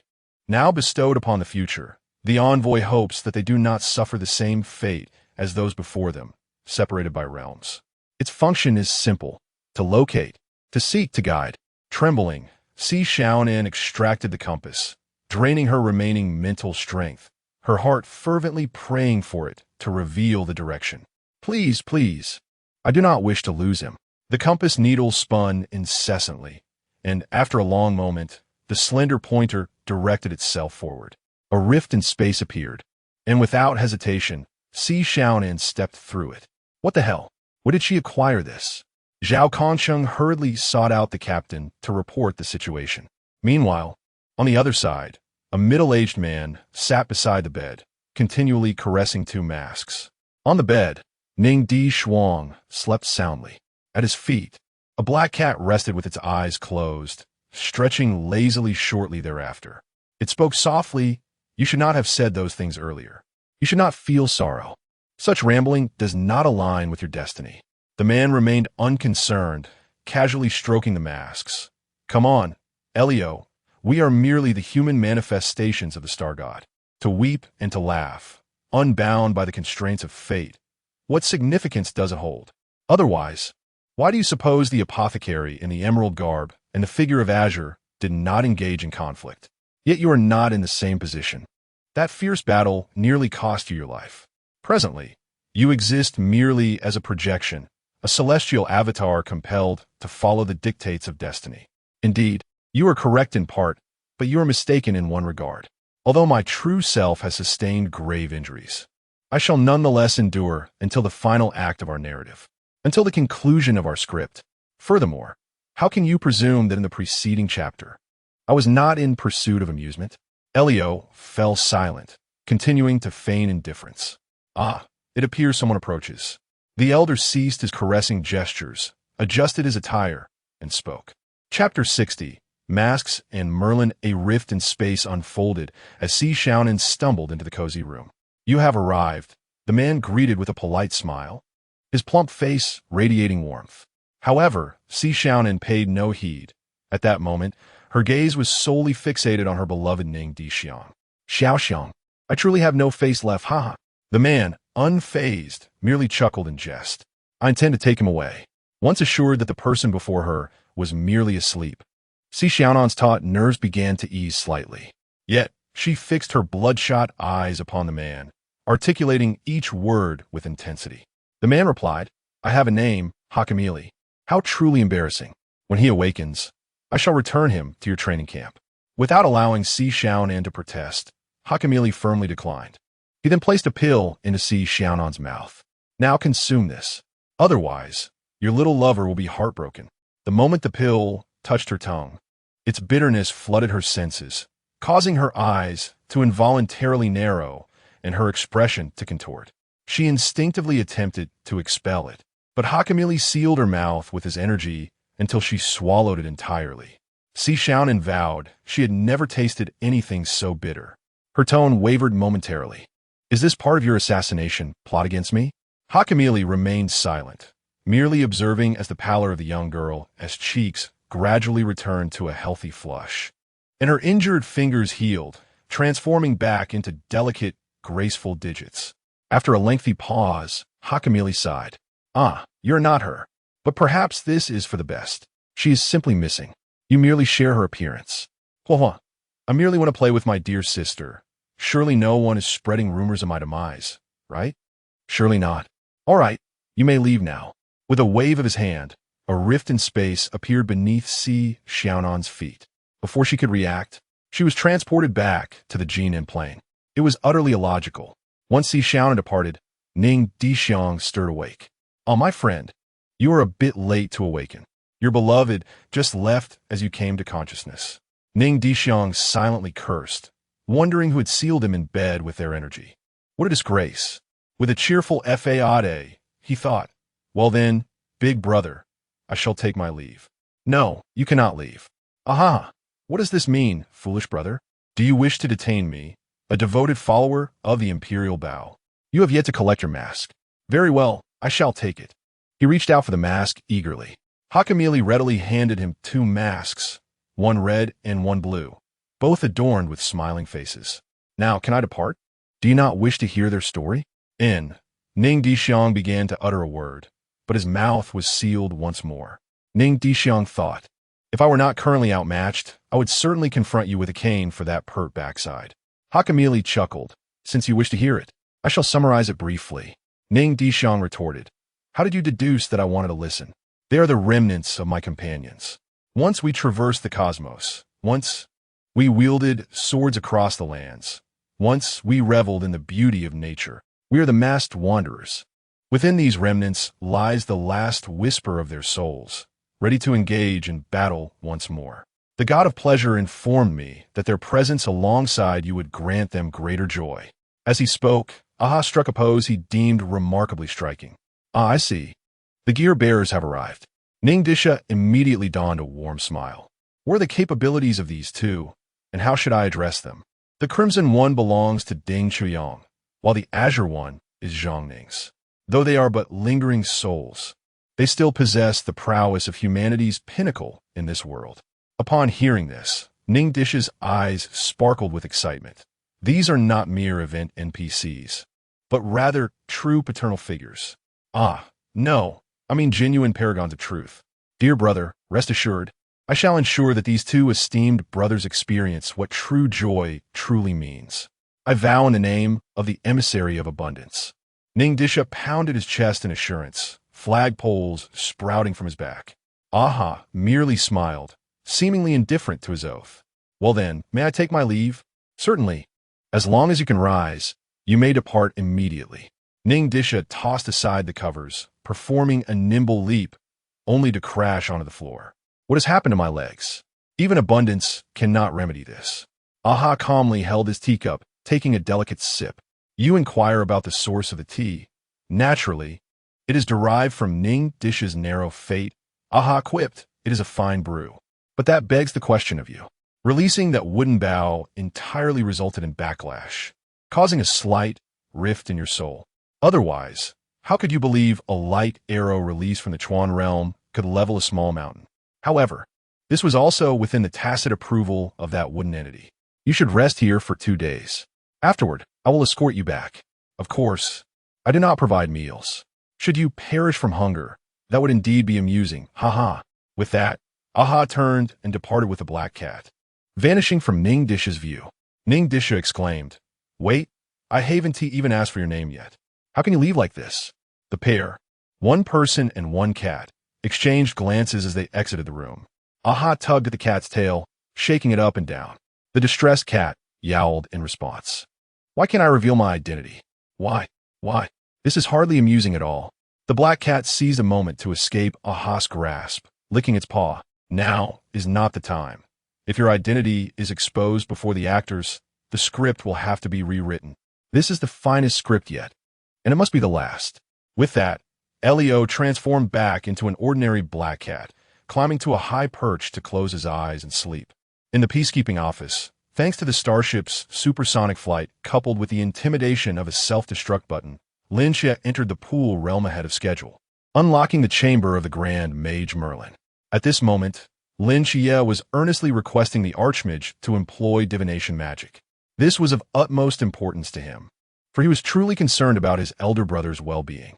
Prophecy, it is quite impossible to make an accurate prediction at present, for I have mislaid my crystal ball, Merlin remarked as he gazed into Lin Qiye's eyes. There is no need for precision. I merely wish to know whether my elder brother still lives. Upon hearing such a straightforward request, Merlin felt a sense of relief wash over him and began his divination. Before long, Merlin gasped in astonishment, contributing his own share to the phenomenon of global warming. How peculiar! How very peculiar! This should not be the case. Master Merlin, what troubles you? I find myself utterly unable to discern any information regarding your elder brother.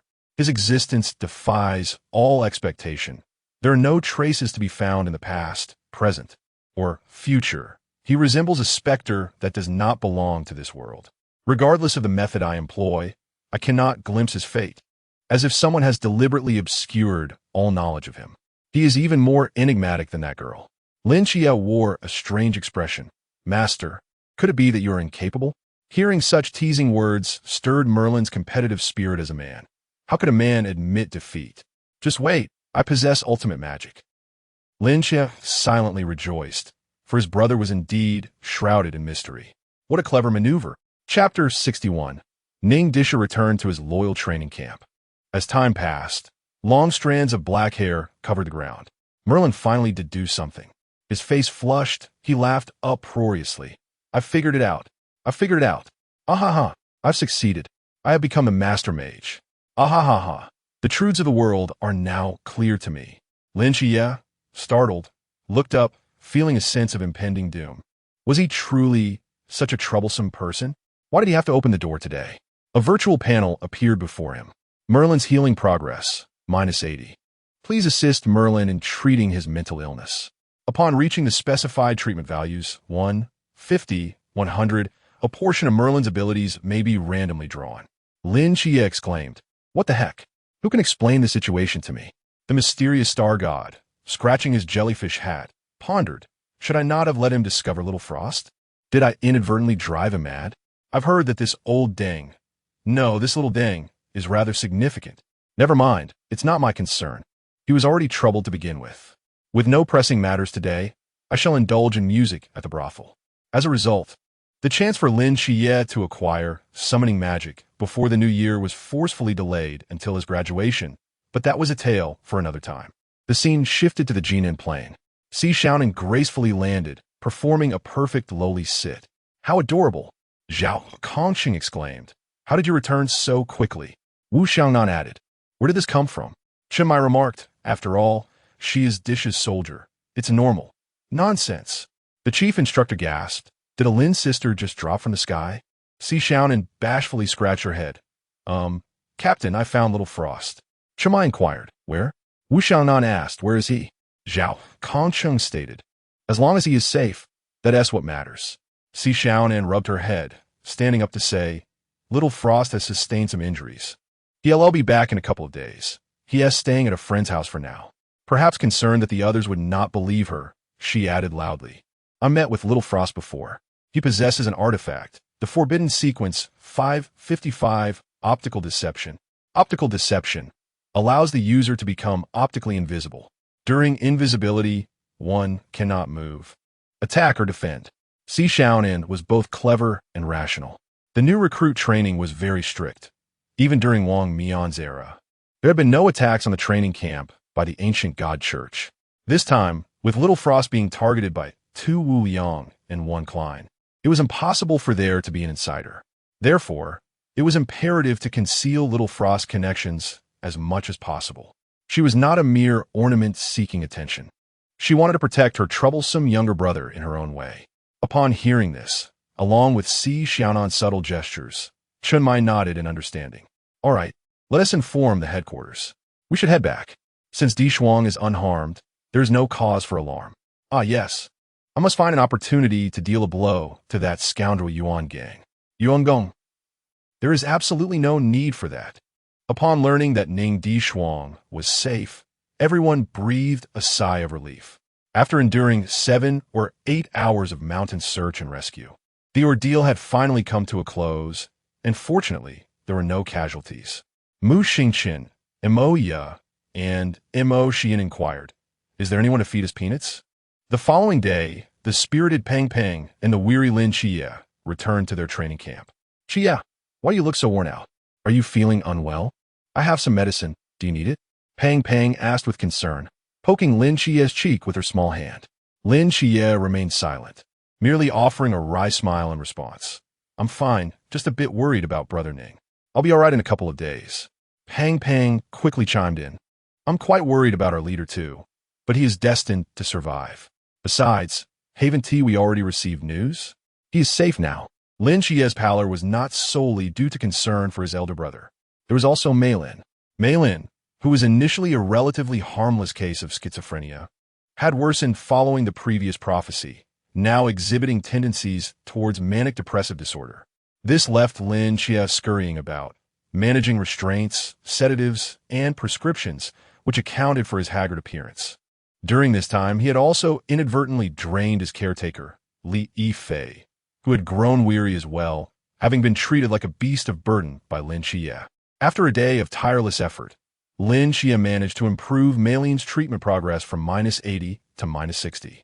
Why does this feel so bittersweet? Lin Qiye pondered. Li Yifei remarca. Sometimes I truly regret not having perished under the hammer of the rose. Is life truly that precious? What causes life to slumber? It is the absence of servitude and dreams. Lin Qiye and his companions received their respective forbidden items from Yuan Gang. Lin Qiye's were the Azure Heart and the Name of Life. The Azure Heart, sequence 278, is capable of withstanding most psychic attacks, while the Name of Life, sequence 340, grants the user immunity from lethal strikes by adversaries of the same realm, usable only 3 times. In a stroke of good fortune, the treatment progress of Nikes had surpassed 50, reaching 51. This was among the few pieces of good news recently. Elated, Lin Qiye indulged in an extra 2 bowls of rice.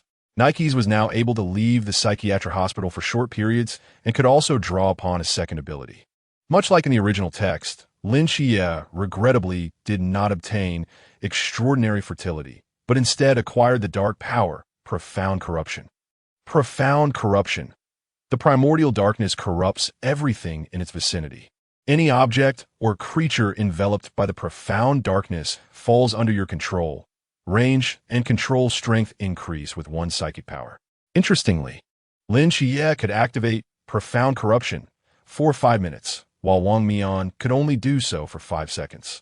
This incident, recorded in the memoirs of Commander Lin, is a tale for another time. In that moment, Lin Qiye felt that the trials endured over the past few days had indeed been worthwhile. The divine ruins, a place of reverence, where even my brother Ning stands alone.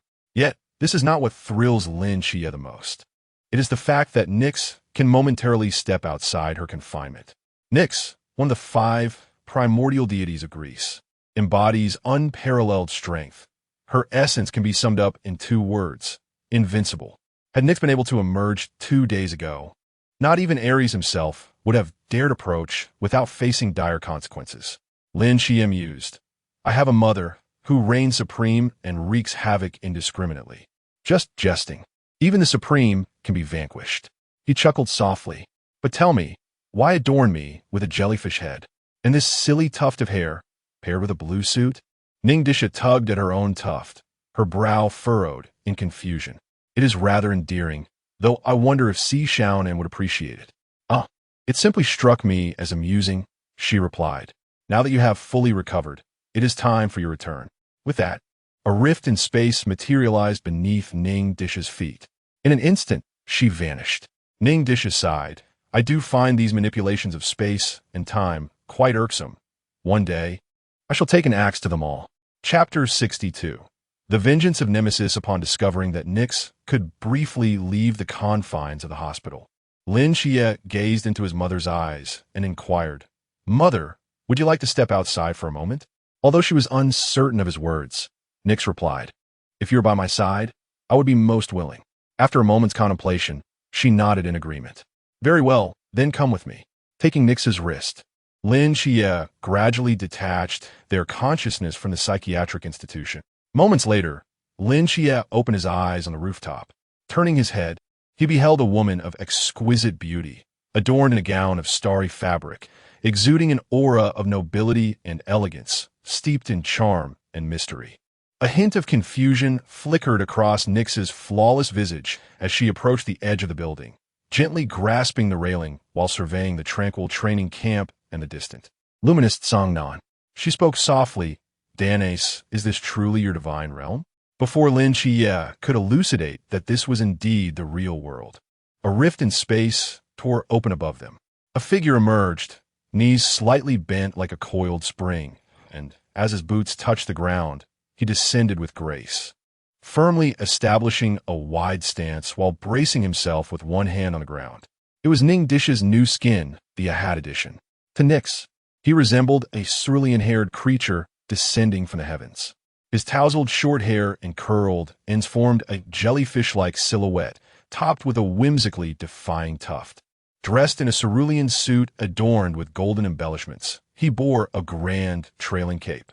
The layers were rich and intricate, featuring fish-scale patterns, a harmonious layering of various blue fabrics, and neatly arranged golden stripes and sequins, all splendid yet unconfused. His chest was graced with a gradient scarf, and the cuffs of his coat were turned back, embellished with floral gold ornaments, with the cuffs themselves adorned in a similar floral design, grand blooms encasing smaller ones. His hands were clad in contrasting black and white half-gloves, exuding sophistication, complemented by fitted black shorts, a mysterious elegance. As he slowly lifted his gaze, Nyx was transfixed by the depth of his brown eyes.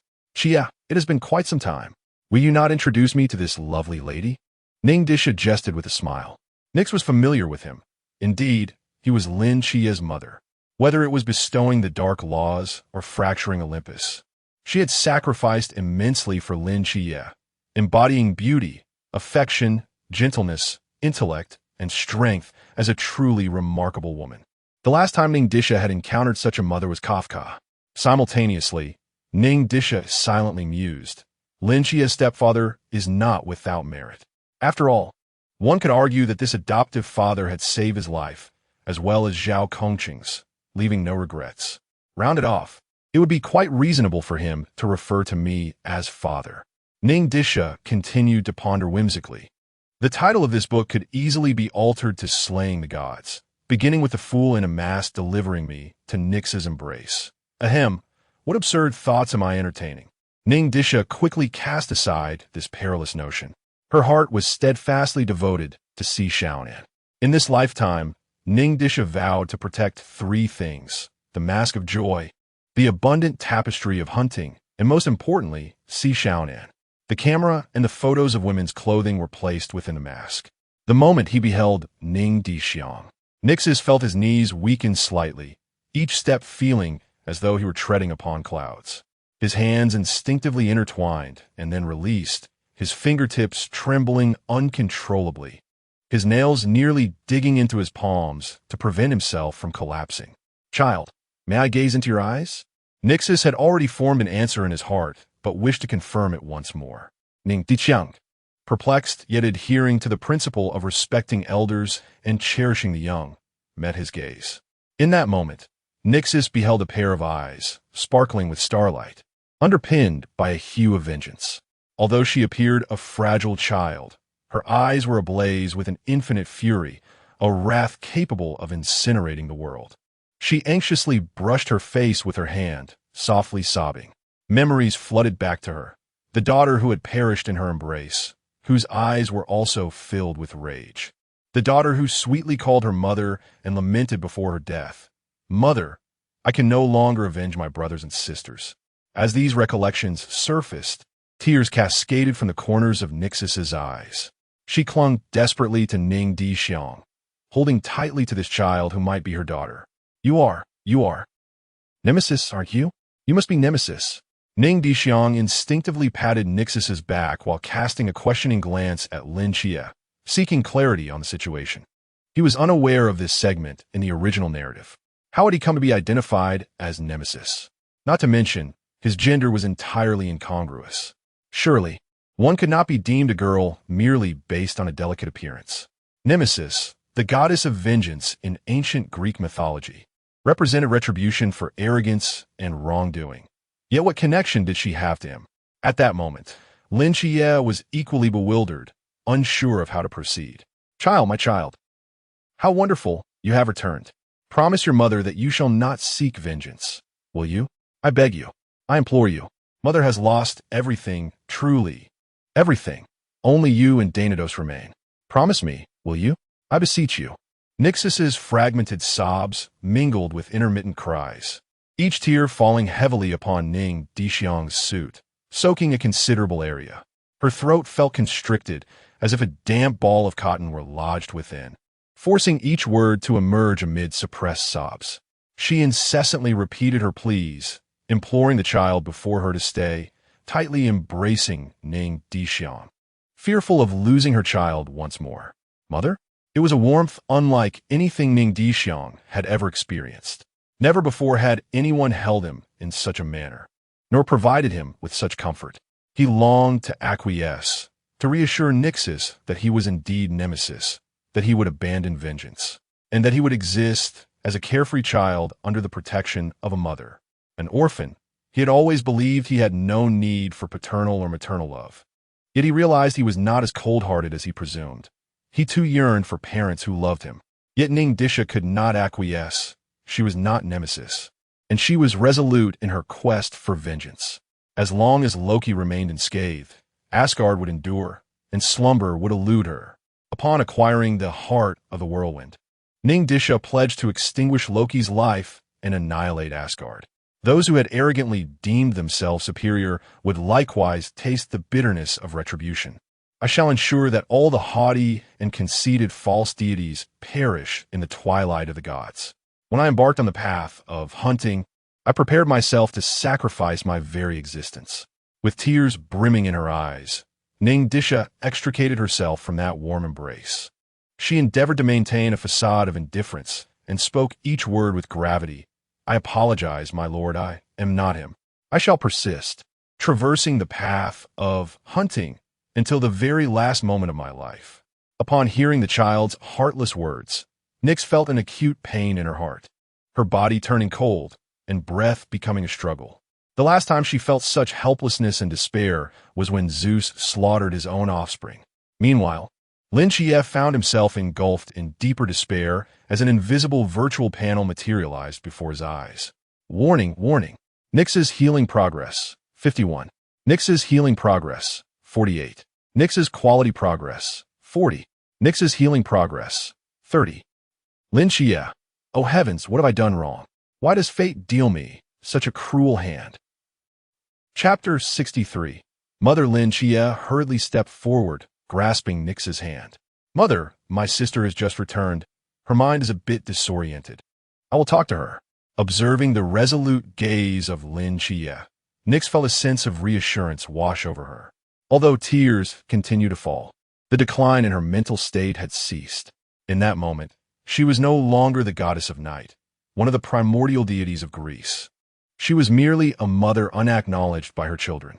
She stifled her tears and sobbed, "Very well, Danidas. I beg of you. You are my last children, and I do not wish to lose you."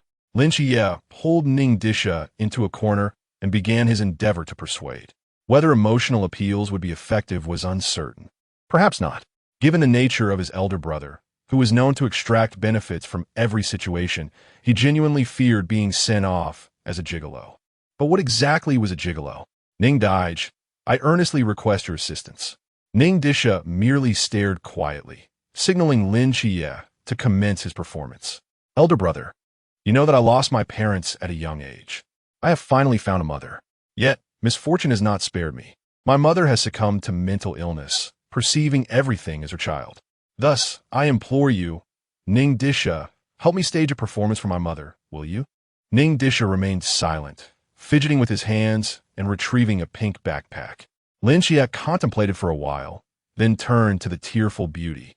3 times, he said through gritted teeth, closing his eyes. Ning Dishuang continued to smile.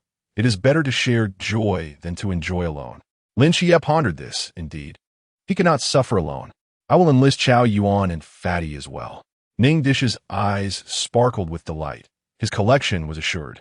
He was certainly not a deviant, merely enthusiastic about hidden histories. Now, all that was left was to bring in the flamboyant brother, and the thought of him dressed in a maid's outfit, reluctantly compliant, brought a mischievous chuckle from Ning Dishuang. Handing Lin Qiye the beloved pink backpack, he inquired, "What am I ring?" Lin Qiye looked bewildered. "What ring? The forbidden object. Imitation of free space. Where has it gone?" Ning Dishuang's eyes widened in anger, vowing that if Lin Qiye dared to claim it was lost, he would puncture him with 1,000 transparent holes. In this cycle, no one should play. A restart would be in order. Seeing the dangerous glint in his elder brother's gaze, Lin Qiye hastily rummaged through his belongings and finally found it, presenting it with both hands. Ning Dishuang snatched it back, using his mental energy to sense its condition. Luckily, everything was intact. Sudden heart and the brocade box were unharmed, and the wax seal remained intact. After adorning the pink collar and the ring, a weight was lifted from his heart. Ning Dishuang donned a smile and rushed forward, gently embracing Nix while sweetly calling out, "Mother, Nemesis, you have suffered." Nix returned the embrace tightly, allowing Ning Dishuang to genuinely feel the warmth of an older sister, rendering the scene exceptionally heartwarming. "Nemesis, Mother has brought you a gift." As she spoke, without allowing Ning Dishuang a moment to react, a surge of dark divine power flowed into his body. Ning Dishuang felt his pores open, a wave of relaxation washing over him, and he instinctively let out a soft hum. He sensed that 2 divine realms had been added within him. Puzzled, he looked up, only to see Nix's lips pale and her delicate form trembling slightly. Yet, she merely smiled and gently stroked his head, speaking in the softest tone. "Did not Mnemosyne always cherish her mother S, Night Lord's judgment and dark night flicker? It is a perfect opportunity to gift them to my daughter. Do you like them?" Ning Dishuang gazed blankly at the beautiful woman before him. Her eyes sparkled with stars, filled with a clear and indulgent affection. Tears streamed down his face. He felt utterly broken. In those eyes, he saw Nix was fully aware, acutely conscious that the person before her was not her child. Yet why did her gaze brim with a mother-esque tenderness? He was an envoy of abundance and hunting. To him, dark night flicker was merely an embellishment, and even Night Lord's judgment held little significance. Abundance endowed him with tremendous speed, vitality, and defense, rendering the flicker a mere trinket. Causal pursuit and fate's starlight assured his attacks would never miss. In the face of these powers, Night Lord's judgment was but a toy, hardly worth mentioning. Yet, emotions cannot be measured by material means. Even if, in Nix's eyes, Dark Knight Flicker and Night Lord's Judgment were just two casual skills, in Ning Dishuang's perspective, they were mere decorative toys. Moreover, due to the depletion of divine power and the absence of a divine body, Nix had to expend her own soul to bestow these gifts upon Ning Dishuang. Nevertheless, these are the very things her daughter cherished most in life. Previously, due to her divine attributes, she had refrained from granting these skills to Nemesis. Now, liberated from such constraints, it was the perfect moment. Wiping away his tears, Ning Dishuang spoke in a hoarse voice. "Mother, you know I'm not her." Lin Qiye interjected. "Elder brother, don't do this." After saying this, he stood there in silence, dazed. Under normal circumstances, he would have shamelessly seized the opportunity to request more divine realms, deeming himself unworthy of the title pseudo-fool otherwise. Yet today, he felt a profound pain.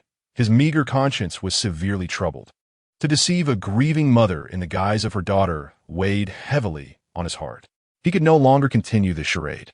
"I know, yet you will always be my child. There's only so much a mother can do. Nemesis, pursue what you wish to do. I will always stand behind you." With that, Nix embraced Ning Dishuang once more, enveloping him in the warmest embrace. "Mother." Ning Dishuang clung to Nix again. It seemed having such a mother was truly wonderful. Beside them, Lin Qiye observed the virtual panel before him. Nix's healing progress, 69. He smiled joyfully. Meanwhile, Ning Dishuang not only collected a splendid piece of black history, but also gained a mother, and he too smiled with delight. Nix was equally joyful to have acquired a daughter. Aside from a certain individual, Yuan Gang, wielding a straight blade, was hastening towards us. "Captain, a divine presence has manifested in Cangnan City, specifically at the training camp." Yuan Gang's solemn words resonated through the receiver, causing Xiao Pinga on the other end to furrow his brow. "Which deity? I am uncertain. I have never encountered this presence before. Its aura seems incongruous with any deity known to us currently. I suspect it may be a newly observed divine entity." "Understood. I will promptly report to Commander Yi and see if we can dispatch a formidable force. Do not act recklessly until then." "Understood." Yuan Gang ended the call. Moving with the grace of a dragon, without a moment's hesitation, he dashed downstairs to the dormitory. Without delay, he ascended straight up the wall. Upon reaching the rooftop, Yuan Gang gazed at the desolate expanse under the night sky, lost in contemplation. Where has everyone gone? Chapter 64. Observations in the shadows a few moments ago. Nemesis. Shall we take a stroll through the divine realm of Devious? "Mother, is it permissible? Your divine power has yet to be restored," Ning Dishuang advised. "After all, returning during the new year is also an option, but it ultimately depends on Lin Qiye's wishes. It has indeed been over a month since he last saw his aunt. Of course, it is no trouble at all. I shall savor the essence of true twinkling night shortly." "Devious, do you have a place in mind?" "Yes. I wish to visit a certain location, even if just for a fleeting glance." "Is that acceptable?" "Absolutely, my child." Nix gently grasped the wrists of the two. Silently invoking the destination in her mind, she prepared to transport them. Lin Qiye closed his eyes, and an image of a dilapidated old house materialized in his mind. Ning Dishuang embraced Nix's arm, bracing herself to experience the genuine twinkling night. In the next moment, a dense veil of night unfurled from their position, and their figures vanished abruptly. "Mom, let me wash the remaining dishes." "No need. Jean, you should focus on your homework." "Mom, I've already finished. Don't you have several boxes of papers left?" "Your brother's colleague delivered them. Make sure to tackle them when you have the chance." "It's fine, Mom. You worked hard all day. You should rest early. The papers can wait." Yang Jin reached for the bowl from his aunt's hands. Glancing at the towering stack of boxes filled with papers in his bedroom, he remarked, "Who on earth sent so many papers? Did my brother offend someone? Why am I the one suffering?" "Boo-hoo." His aunt, with empty hands, shook her head helplessly. "You, like your brother, are far too sensible. I wonder how Qiye is doing. Is he eating well? Is he taking care of himself?" "Rest assured, mother. My brother will be fine." His aunt sighed and nodded, perhaps weary from the day's toil, a wave of fatigue washing over her. "Very well. You should retire early as well. Good night." "Yes, good night." His aunt entered her room and closed the door. In the dimly lit living room, only the sound of Yang Jin washing dishes remained. The little black dog lay obediently at his feet, yawning. On the rooftop of the adjacent building, a shadow glided silently across. 3 figures emerged upon it. Clatter! Woof! Woof! Woof! Woof! A plate slipped from the hand of the divine judge, shattering into 8 pieces, the piercing sound echoing throughout the room. Yang Jin's expression sharpened, akin to a ferocious beast from the primordial wilderness. In the blink of an eye, he vanished, delivering a kick to the little black dog. He shot a fierce glare. The little black dog immediately fell silent, but continued to bare its teeth, staring intently at the distant building. One Western deity and another unknown god, whose power is feeble. How could my brother be in their company? Yang Jin murmured to himself, kicking the little black dog once more. The dog let out a couple of whines, obediently lying back on the ground, scratching at the floor as if it were its nemesis. What is happening? What is happening? Upon hearing a commotion in the living room, Aunt hurriedly opened the door, only to be greeted by a scattering of ceramic shards. Ah, Jean, are you hurt? I'm fine, Mom. It was just a careless slip on my part. Yang Jin replied with an embarrassed smile, hastily picking up a broom and dustpan to commence the cleanup. You remain as clumsy as ever. Let me handle it, she insisted. No need, Mom. Just leave it to me and Xiao Lai, he said, giving Xiao Lai a playful kick. Reluctantly, Xiao Lai began to gather the fragments with his mouth and place them into the dustpan. Through a telescope, Lin Qiye observed this heartwarming scene, a faint smile gracing his lips. You might wonder where I acquired the telescope.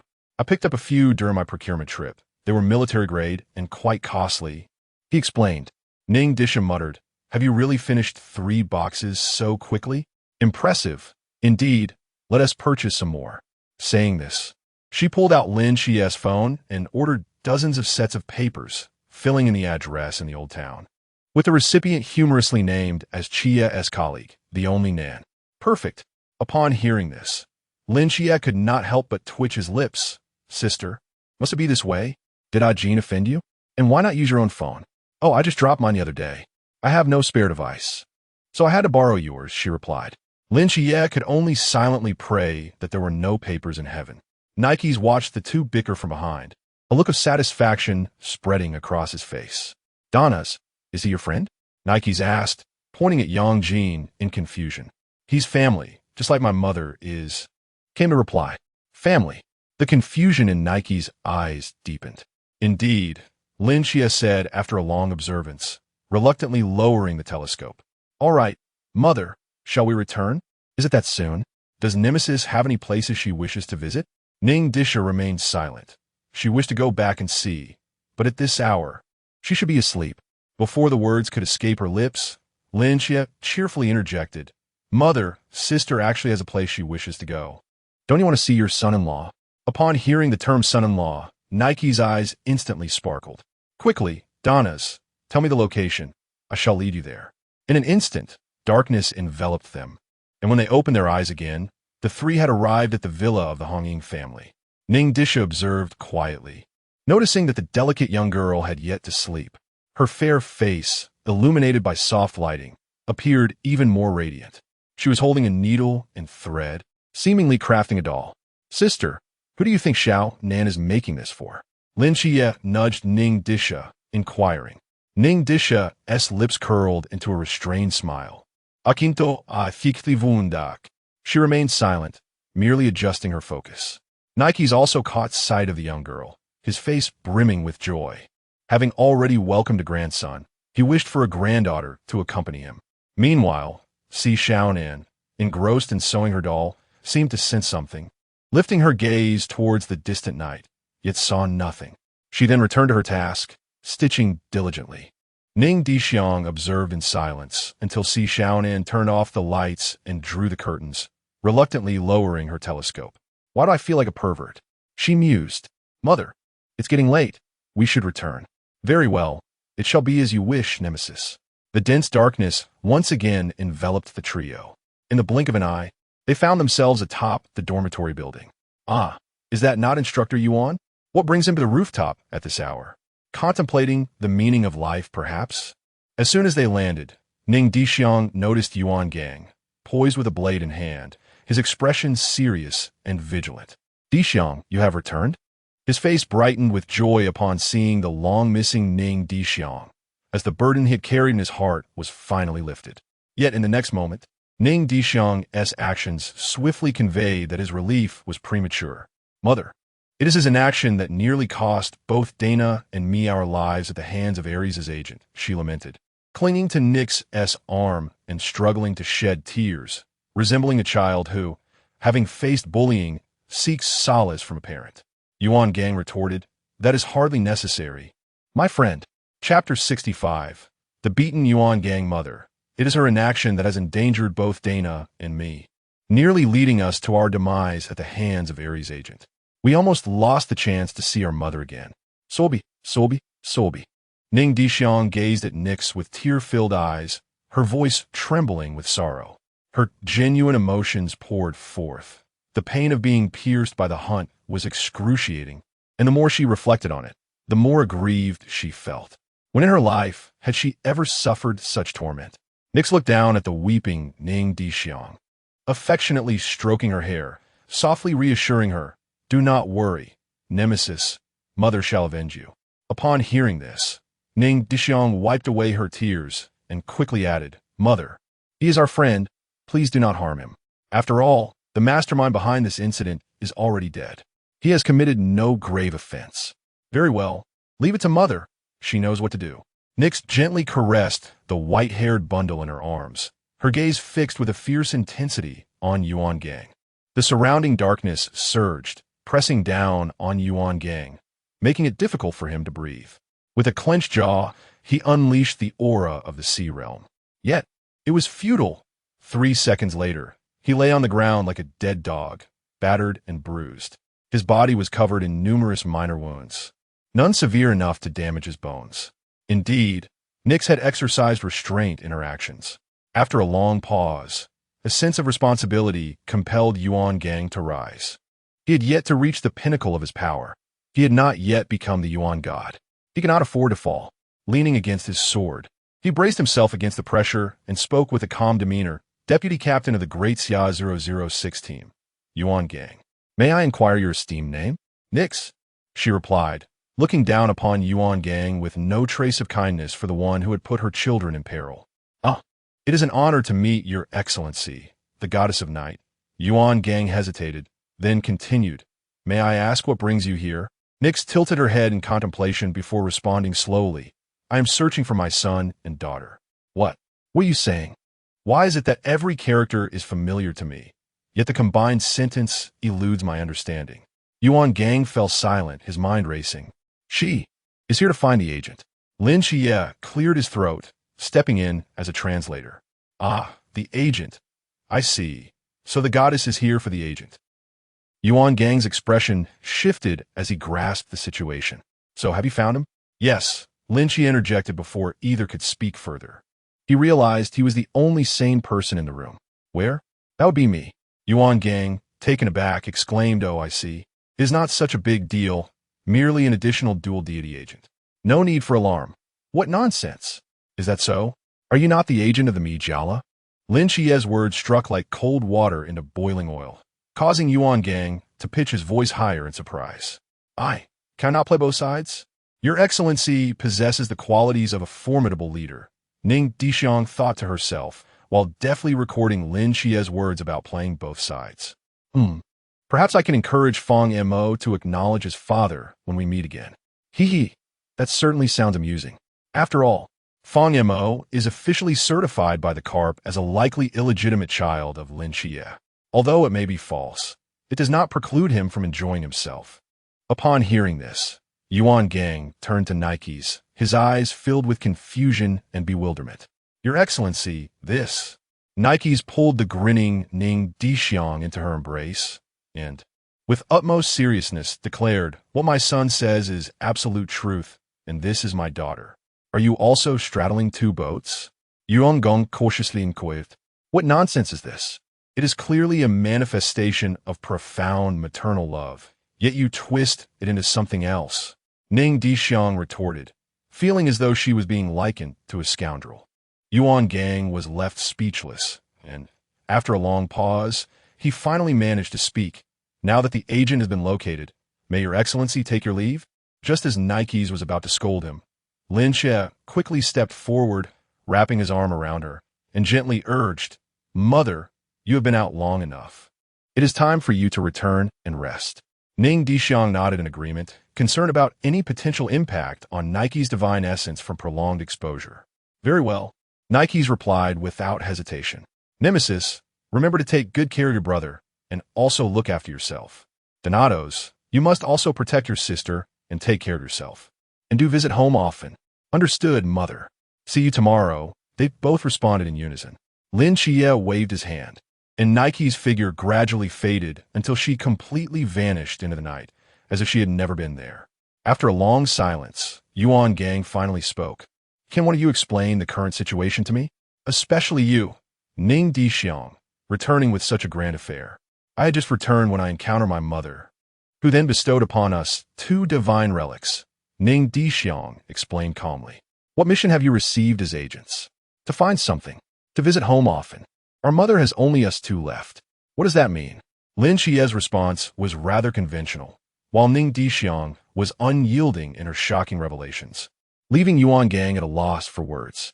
Literally, the pseudo-god of Greece, in a bid for self-preservation, sacrificed all offspring of the goddess of night, including the god of death Donatos, in an act of righteous retribution against the goddess Nemesis and the god of sleep Hypnos. Now, the only 2 remaining offspring are Lin Qiye and myself, Ning Dishuang stated earnestly. "Where did you acquire this information?" Yuan Gang gasped, his expression turning grave. "Master, aren't you coming down to listen?" Ning Dishuang disregarded Yuan Gang's tense demeanor and took out a small pink horn, shouting towards the sky, yet receiving no response. Silence ensued. An awkward silence. "Elder Lu Wei? Elder Zhou Ping? Elder Guan? Comandadie?" Ning Dishuang persistently called out several names, yet none answered, intensifying her embarrassment. Instructor Yuan. "Didn't you summon anyone from the heavens?" "They just left half an hour ago," Yuan Gang replied nonchalantly. Ning Dishuang. "It was the apothecary who informed me.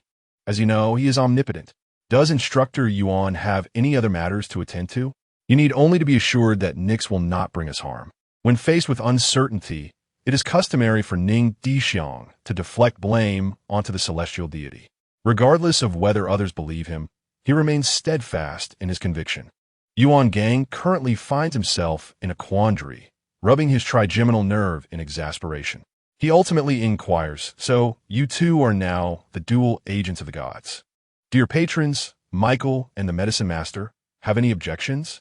The 2 shake their heads in unison. "Very well," Yuan Gang sighs. "Go on. Return to your slumber. I shall handle the remaining matters." "Wait a moment, Instructor Yuan. How do you intend to address this?" Ning Dishuang hastily calls after him, asking. "Naturally. I will report tonight's events accurately," Yuan Gang replies candidly. "Is there a problem with that? Is that even a question?" Ning Dishuang places a hand on his forehead, feeling utterly bemused. "Just say you drank counterfeit liquor and mistook my aura of abundance for divine presence. Understand? If they hold you accountable for drinking during work hours, you shall bear the consequences yourself." Yuan Gang retorts, "What nonsensical talk are you spouting daily? Are you even lucid? Today's data has shown a slight improvement, and I am deeply grateful for everyone's support. I kindly ask you all to leave more comments. Thank you." Chapter 66. The continual setbacks of Yuan Gang's tiger-like eyes widened in fury as he gritted his teeth and bellowed in a low voice. "Ning Dishuang, are you even awake?" Yuan Gang was genuinely incensed. Even a clay figurine retained some semblance of anger, let alone himself, a formidable powerhouse of the Sea Realm. The vice-captain of Team 006 and the chief instructor of the training camp. If he did not teach this brat a lesson today, he would no longer deserve the surname Yuan.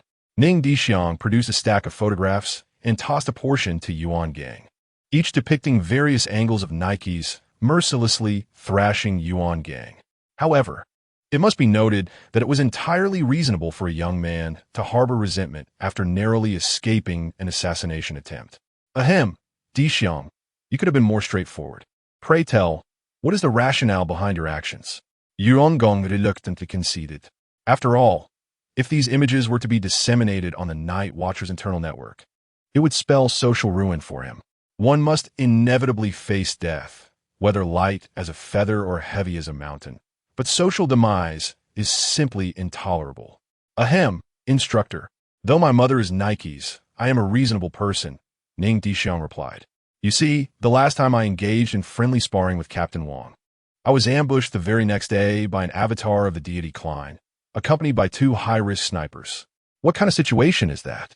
Were it not for the timely intervention of a powerful, charismatic, and exceedingly responsible Hunt Command emissary, I would have been done for. Lin Qiye stood silently, observing his elder brother's display.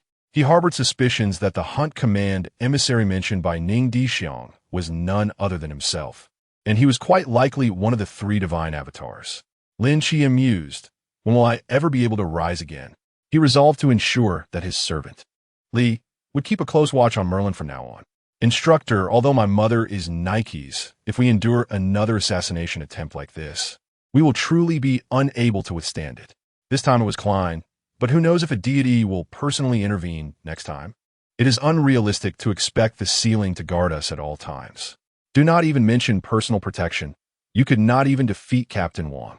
Ning Dishuang patted Yuan Gang on the shoulder, speaking gravely, as if imparting wisdom to a younger generation. Dishuang, rest assured, I will thoroughly investigate and bolster the camp's defenses. Yuan Gang replied with solemnity, enunciating each word. With my mother being Nike's, if something were to happen to me, these photographs could very well end up in the hands of the ancient God Church, distributed among the various Night Watcher strongholds, thus disrupting the morale. At that point, your loss of face would be trivial, but the fracturing of internal unity would be catastrophic. Ning Dishuang merely raised the photographs in hand, his expression unperturbed as he spoke. Yuan Gang retorted, would you consider changing your dialogue? My mother is Nike's, one of the 5 primordial deities of Greece. You. Yuan Gang clutched his chest, nearly gasping for breath. So, instructor, how do you intend to report today's events? Ning Dishuang inquired in the calmest of tones. Yuan Gang gritted his teeth and replied vehemently, I had a bout of fake alcohol today and misreported the military situation. Is that satisfactory? The instructor is quite forthright. Should you ever find yourself in a predicament outside, you may use my name. Though I am but a humble figure, my mother is Nike's. Upon hearing what he wished to hear, Ning Dishuang immediately set ablaze the photographs, ensuring that the negatives were preserved securely. This is the material for his future light cone. Instructor, when will our restricted items arrive? My mother, Nix, said to ask me after breakfast tomorrow. Having spoken, Yuan Gang left without a backward glance, fearing that any delay could lead to dire consequences. He did not descend via the stairs or the elevator. Instead, he vaulted over the rooftop railing, plummeting freely. Ning Disha, I have a mother, chaos reigns, and from that moment on, who would dare to kill me? Who could possibly kill me? Lin Qiye, it seems that only I can release Nix. Why is my brother being so fierce? One might mistake him for the dean, scratching his head in confusion. Meanwhile, 2 new recruits hurried towards their respective dormitories. Ning, what divine boon did she grant you? Mine is Eclipse of Darkness, Lin Qiye inquired with curiosity. The divine boon, maternal love, which does not consume mental energy and enhances all attributes, Ning Disha replied. What? Nothing much. Just 1 glimmer of the night, and 1 judgment of the Night Lord. They are of no use to me. All right, it's late. Let's hurry to bed. In my absence, spend more time with our mother. Don't let it come to the point where one wishes to care for their parents, but finds them gone, Ning Disha said, giving Lin Qiye's shoulder a reassuring pat, sighing earnestly. Lying in bed, both were unable to sleep. Ning Disha was perplexed as to why Nix regarded her as the vengeful goddess nemesis. Could it be due to the power of Hunt? Both are struggles against fate, a rebellion against injustice. Ning Disha could sense that Nix truly considered her daughter. That profound love was genuine and irrefutable. Ning Disha recalled that it seemed to be Brahma who had grievously injured her mother. Clenching his fists, his nails dug into his palms as he inscribed the names of Zeus and Brahma in his vengeance diary. Once he ascended to divinity, they would be the first to face his wrath. Meanwhile, Lin Qiye delved into the mental institution, standing before its doors, grappling with complex emotions as he entered the place he had known for a decade. He was uncertain how to confront Nix now. Although his brother often indulged in jest and merriment, when he spoke earnestly, it was always the truth. Nix, everything is gone. It's just you and Ning Dishuang left. Mother, are you still happy today? Nix set down the thread she was holding, her expression warm and gentle. As long as there is a place for Thanatos and Nemesis, I am content. Perhaps sensing the tension in Lin Qiye's brows and the heaviness of his spirit, she continued, no matter what, you both are my children. My true children. Regardless of the circumstances, your mother will always be your strongest support. Upon hearing these words, Lin Qiye felt his eyes grow red, moisture gathering at the corners. Nix embraced him, soothingly saying, do not cry. Your mother is here. This time, I will protect you both well and will not arrive late again. At that moment, Li Yifei, washing dishes, pondered, am I even human? When will this wretched serpent of mine rise? To become the grand chief steward. To thrive and create brilliance once more. Hey, Commander, something serious has happened. The information regarding that deity has been uncovered. It is Nyx, the goddess of night, one of the primordial gods of creation in Greek mythology. Moreover, the instigator behind the recent devastation of Cangnan Mountain has also been identified. Indeed, I have already engaged in direct communication with her. She harbors no ill intentions towards the great Xia. Rather, she is here to select her agents. Oh, do not rush. Please take your time. A gentle voice, imbued with an air of authority, emanated from the receiver. Commander, the situation is as follows. The 3 members of the ancient god church were slain by a passing hunter's envoy. Nyx has chosen 2 agents, Lin Qiye and Ning Dishuang. Dual divine agents, a truly unprecedented occurrence. Is there any further information? Yes, if any images of me being beaten by Nyx appear on the Night Watch's internal network, I would appreciate your assistance in deleting them and containing the news. Thank you. Understood. I acknowledge the trouble this new recruit has caused you, Yuan Gang. This is my duty, please rest assured, Commander. Yuan Gang remarked, I have sacrificed so much for this organization, even on the verge of losing my virtue. I truly am magnificent. Ning Dishuang interjected, I knew you were unreliable. Fortunately, I had a backup plan. Epilogue. Ning Dishuang skill set name. Ning Dishuang gender. Male, with a feminine appearance, path of destiny. Abundance, hunter identity. Envoy of abundance, envoy of hunter. Proxy of the star deity in the 5th universe of god slaying.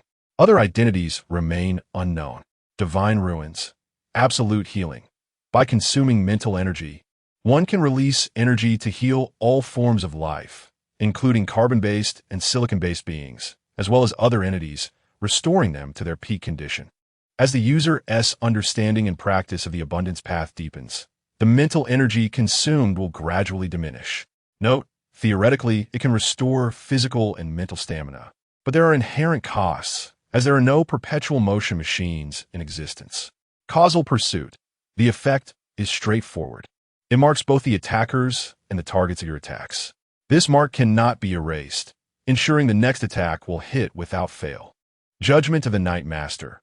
A multitude of colossal spikes emerges from the darkness, impaling the enemy, immobilizing them, and inflicting minor damage.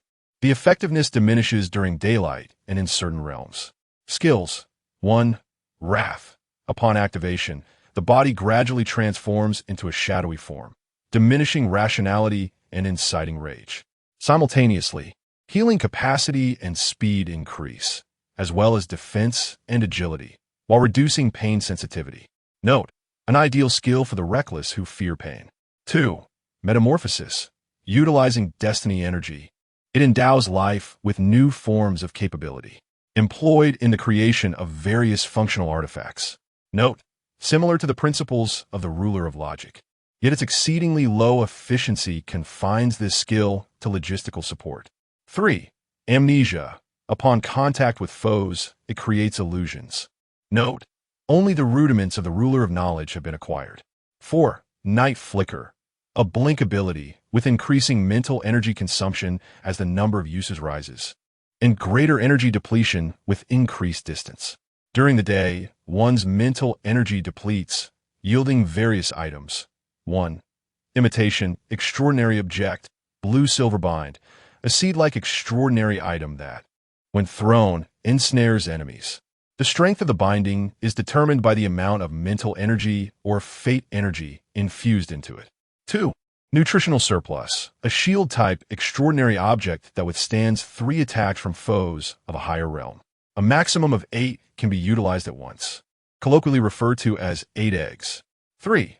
Rejuvenating elixir, available in 2 forms, one for restoring mental energy, the other for physical stamina. 4.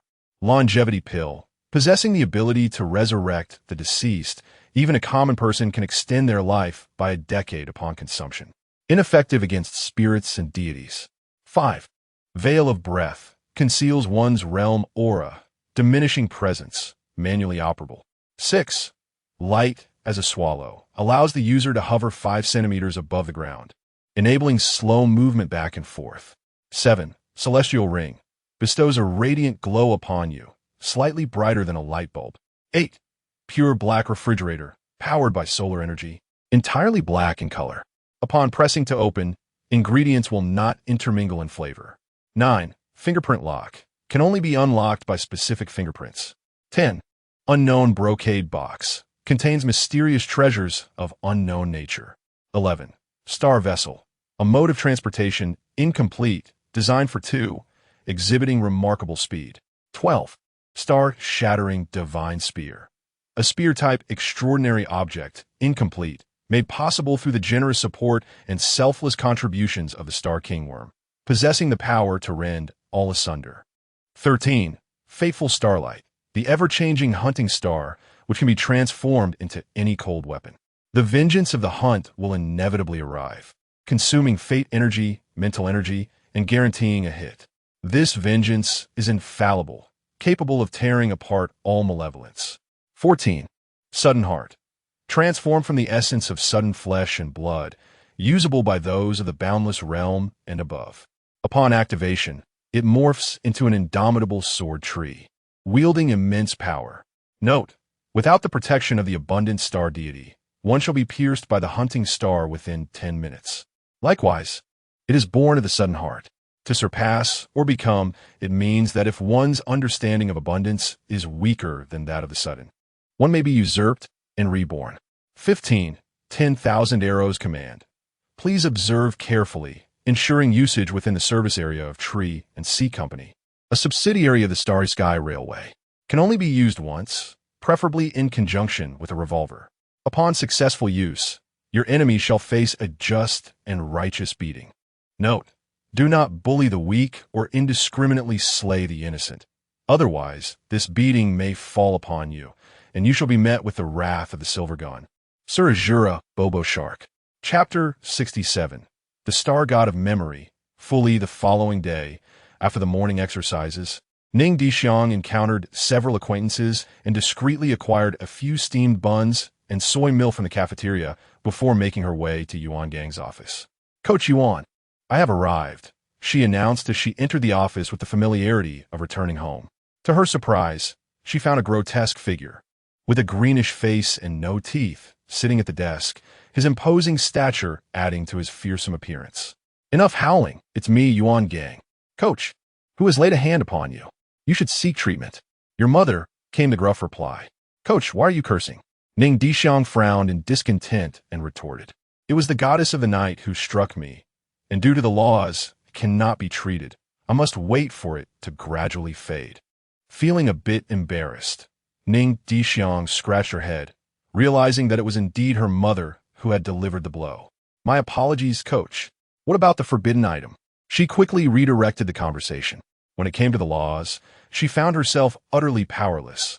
Otherwise, she would not still be relying on Michaela's mortal realm to survive. Moreover, Yuan Gang's injury seemed to be nothing of great consequence, merely a minor annoyance. Yuan Gang presented 2 boxes, gesturing for Ning Dishuang to open them. The first box contained a tangle of fishing line, classified as Forbidden Ruins Sequence 351 mysterious thread, capable of extending, splitting, and hardening at the infusion of mental energy. The original work had one of these, acquired from the tavern owner, which had also ignited the spark for the divine war. Opening the second box, Ning Dishuang was momentarily taken aback. Inside lay a pink Bluetooth headset, imbued with unfamiliar destiny energy. It was unlike the energies of joy, hunt, or abundance, representing a completely new form of destiny energy. "Coach, what is this?" Ning Dishuang inquired, unable to contain her excitement. "This item is what we refer to as word spirit whisper, akin to dream whisper, but it can affect Klein directly. Such an extraordinary item is bestowed upon me. It can only be used once, and we cannot utilize it ourselves. Thus, we are giving it to you in hopes of fortune." Ning Dishuang understood that extracting even a morsel from the higher-ups was more challenging than taking a life. This item likely required destiny energy, though she was uncertain which star god it belonged to. As she grasped the word spirit whisper and infused it with a small amount of destiny energy, she instinctively took a few steps back to steady herself. Before her appeared a blue silhouette, a crystalline figure adorned with a crown draped in beaded curtains. Its features shrouded in obscurity and cloaked in a high-necked robe, exuding an air of solemnity and inviolable sanctity. The star god of memory, fully. Ning Dishuang suppressed her excitement, restoring her demeanor to normal. "What is it?" Yuan Gang inquired, his brow furrowing in concern. "Nothing, coach, just overwhelmed with excitement." "Yes, too excited." Ning Dishuang turned to leave, anxious to avoid revealing any signs of her inner turmoil. This item held immense potential. If her memory served her right, the first seat of the ancient God Church's believers. The Wind Pulse Earth Dragon was Klein. "Do not misuse it." A warning from the Abstinence Hall, Yuan Gang reminded her, unconcerned with Ning Dishuang's expression. "Understood, coach." Ning Difu steadied her mind and asked with gravity, "Instructor, are there any forbidden objects within the Night Watchers that can elevate one's realm? I seek an item that can directly enhance me to the Klein realm, or one that can be utilized alongside the ghostly deities. I am indifferent to any side effects, even if it lasts but a mere second." She placed 2 boxes upon the desk. "I can exchange something for it." Yuan Gang slammed the table, his voice raised in anger. "There is no such item. Even if there were, what would you do with it? You are a dual deity proxy. In less than 10 years, you could undoubtedly reach the Klein realm, or even the pinnacle of humanity. When he have you for such things?" Ning Difu's expression remained solemn as she pointed to the 2 boxes and declared, "The items within these boxes can, within a year, slay any deity in the realm of Daxia. Even if Odin or Zeus were to come, they would fall." Over the years, Ning Difu had focused on cultivating 4 extraordinary artifacts. One was contained in a previously revealed brocade box, and the other 3 were the cloud-gazing mirrors. Their sole purpose was to transmit rescue signals to Lan. Subsequently, the meteors of hunting would descend to eradicate malevolence. Especially after receiving the blessing of hunting and feeling its formidable power in close proximity, Ning Difu's calculations were further validated. These 2 cloud-gazing mirrors were sufficient to summon the great deity Lan to vanquish Hades and Poseidon during the cataclysm of Cangnan without endangering Daxia. "Instructor Yuan, please convey my request to Commander Yifan. Inform him that I have lived in Cangnan for 18 years without ever stepping beyond its borders." Ning Difu took a deep breath, her demeanor unfamiliar to Yuan Gang. He had never witnessed such seriousness in this youth. "I vow to be like the clouds obscuring the sky, shielding Daxia. I shall uphold this vow until my last breath. I request Commander Ye's approval." With that, she departed without looking back. This child truly is. Yuan Gang watched Ning Difu's retreating figure, a bittersweet smile crossing his lips, mingled with both pride and concern. 5 months swiftly passed, and Ning Difu flourished. Yet there was no word from Yifan, leading her to suspect whether that old rascal had consumed her extraordinary artifacts. The only incident that piqued her interest was one day when Lin Qiye, looking haggard, sat beside her and asked, "Brother Ning, I have a friend." Ning Difu produced a small blue bottle from the narrow confines of fate, saying, "For treating kidney deficiency." This elicited peculiar expressions from the portly and Cao Yuan, who were dining nearby. Lin Qiye's face flushed with embarrassment as he retorted, "I do not have kidney deficiency." "Then why do you look so worn?" Ning Dishuang reassured him. Worry not. It's normal for young people to feel relaxed. I understand. I can treat kidney deficiency. As she spoke, Ning Dishuang patted Lin Qiye's shoulder in a gesture of empathy. In an instant, the cafeteria fell silent. Meanwhile, the portly one and Cao Yuan bowed their heads in reverence, proclaiming, Father, truth be told, I too have a friend. Eating your meals, Ning Dishuang interjected, driving the star-shattering deity slayer into the floor in discontent. You too. Cease your antics. You are not deficient. The two, feeling awkward, scratched their heads, attempting to mask their discomfort. 7 nights, what troubles you? Is your mother aware of your frail condition? Lin Qiye shook her head. Ning Dishuang sighed helplessly, waving his hand as if to dismiss Lin Qiye's weariness. Please, share about your friend. Ning Gu. What should one do if a person constantly proclaims, I have unraveled the truths of the world while laughing incessantly? Furthermore, he is unable to visit a hospital. Does he also shout about magical techniques daily with a melodious intonation? Ning Dishuang inquired. Brother, how do you know this? Lin Qiye asked, her brows furrowing. If memory served him correctly, Lin Qiye's second patient should be Merlin. Yet how had it turned into that fellow, Qixia? Qixia. Do not call me Qixia. You may refer to me as Anaxagoras. Magical techniques. What does he look like? Does he wear an eye patch? Green hair? Is he particularly arrogant? Ning Dishuang sipped his soybean milk and asked. Lin Qiye shook her head. He is an elderly man wearing a magician's hat. No eye patch. No hair. His head is pointed. It must be Merlin without a doubt. Well, it seems Merlin is beyond saving. Chapter 68. Holiday. Oh, Merlin's stockings. The chaos persists. And they're still pursuing me. What? Brother, you are still aware that Merlin and Lin Qiye assumed that Nix had informed Ning Dishuang about the matters concerning the psychiatric hospital, causing immense anxiety. He truly did not know how to elucidate. I am uncertain. Merely the savior next door with black-framed glasses, whose trio often expresses similar sentiments, tends to utter such phrases. Merlin's lace stockings, silk tights, and the like.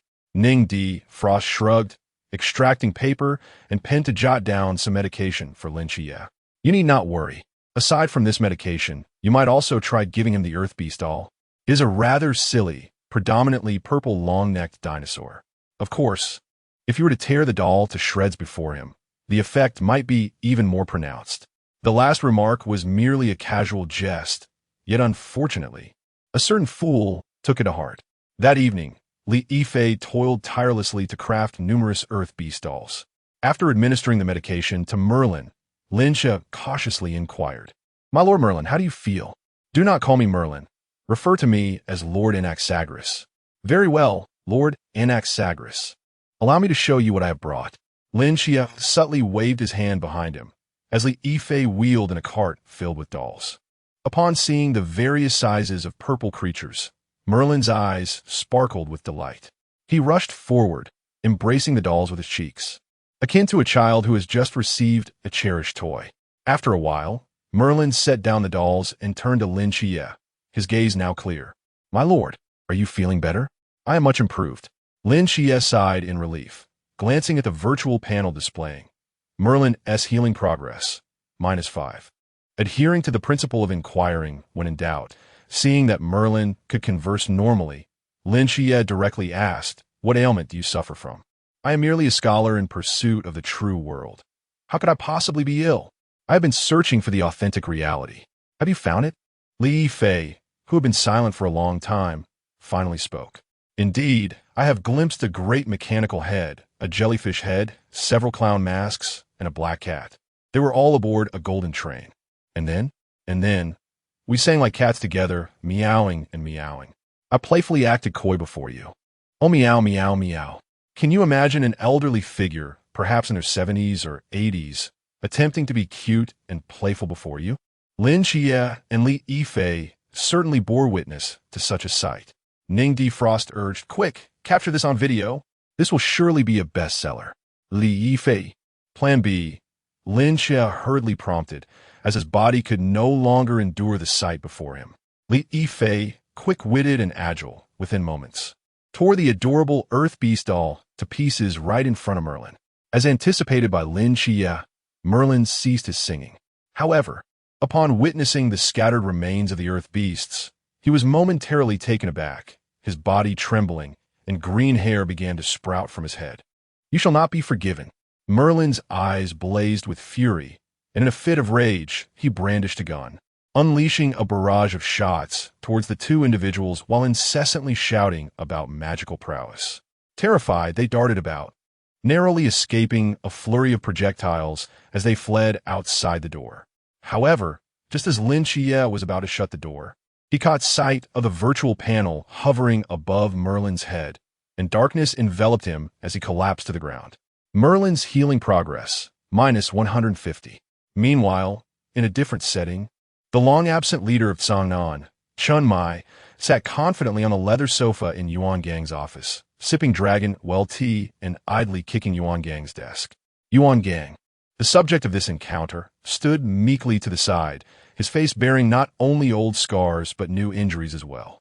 Indeed, the wounds inflicted by Nix would take at least 2 years to heal. It can only be said that this cycle has been particularly harsh for Yuan Gang.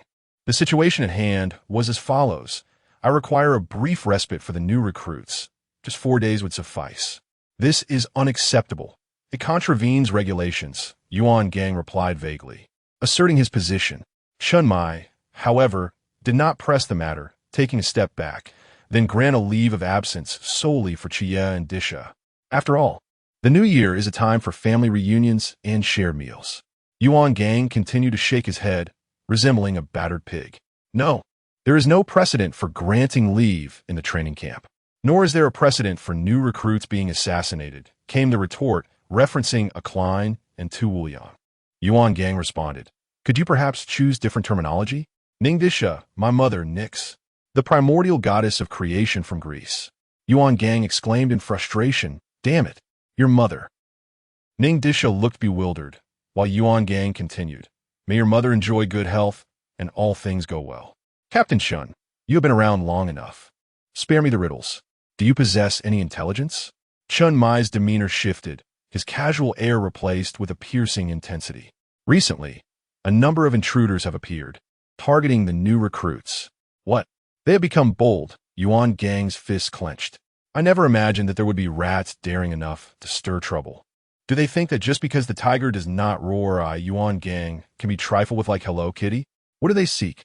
To be hunted by the Night Watch? Just the young master of the Bailey family is worth 800 million, not to mention the 2 divine agents involved. They face only one adversary, a training camp riddled with vulnerabilities compared to the Bailey family as stronghold." Chun Mai took a sip of tea, deliberately stating, "This tea is subpar. You should have Disha procure supplies in the future." Yuan Gang understood all too well the implications of this remark. The instructors were not united, or else Ning Disha would not have faced assassination. After 5 months of investigation, he had nearly identified all the infiltrators. With a simple command, he could purge them. "I've already uncovered the infiltrators within the camp.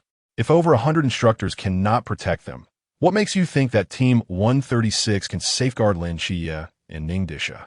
Because we trust one another like family. We are free from internal strife. As for external threats."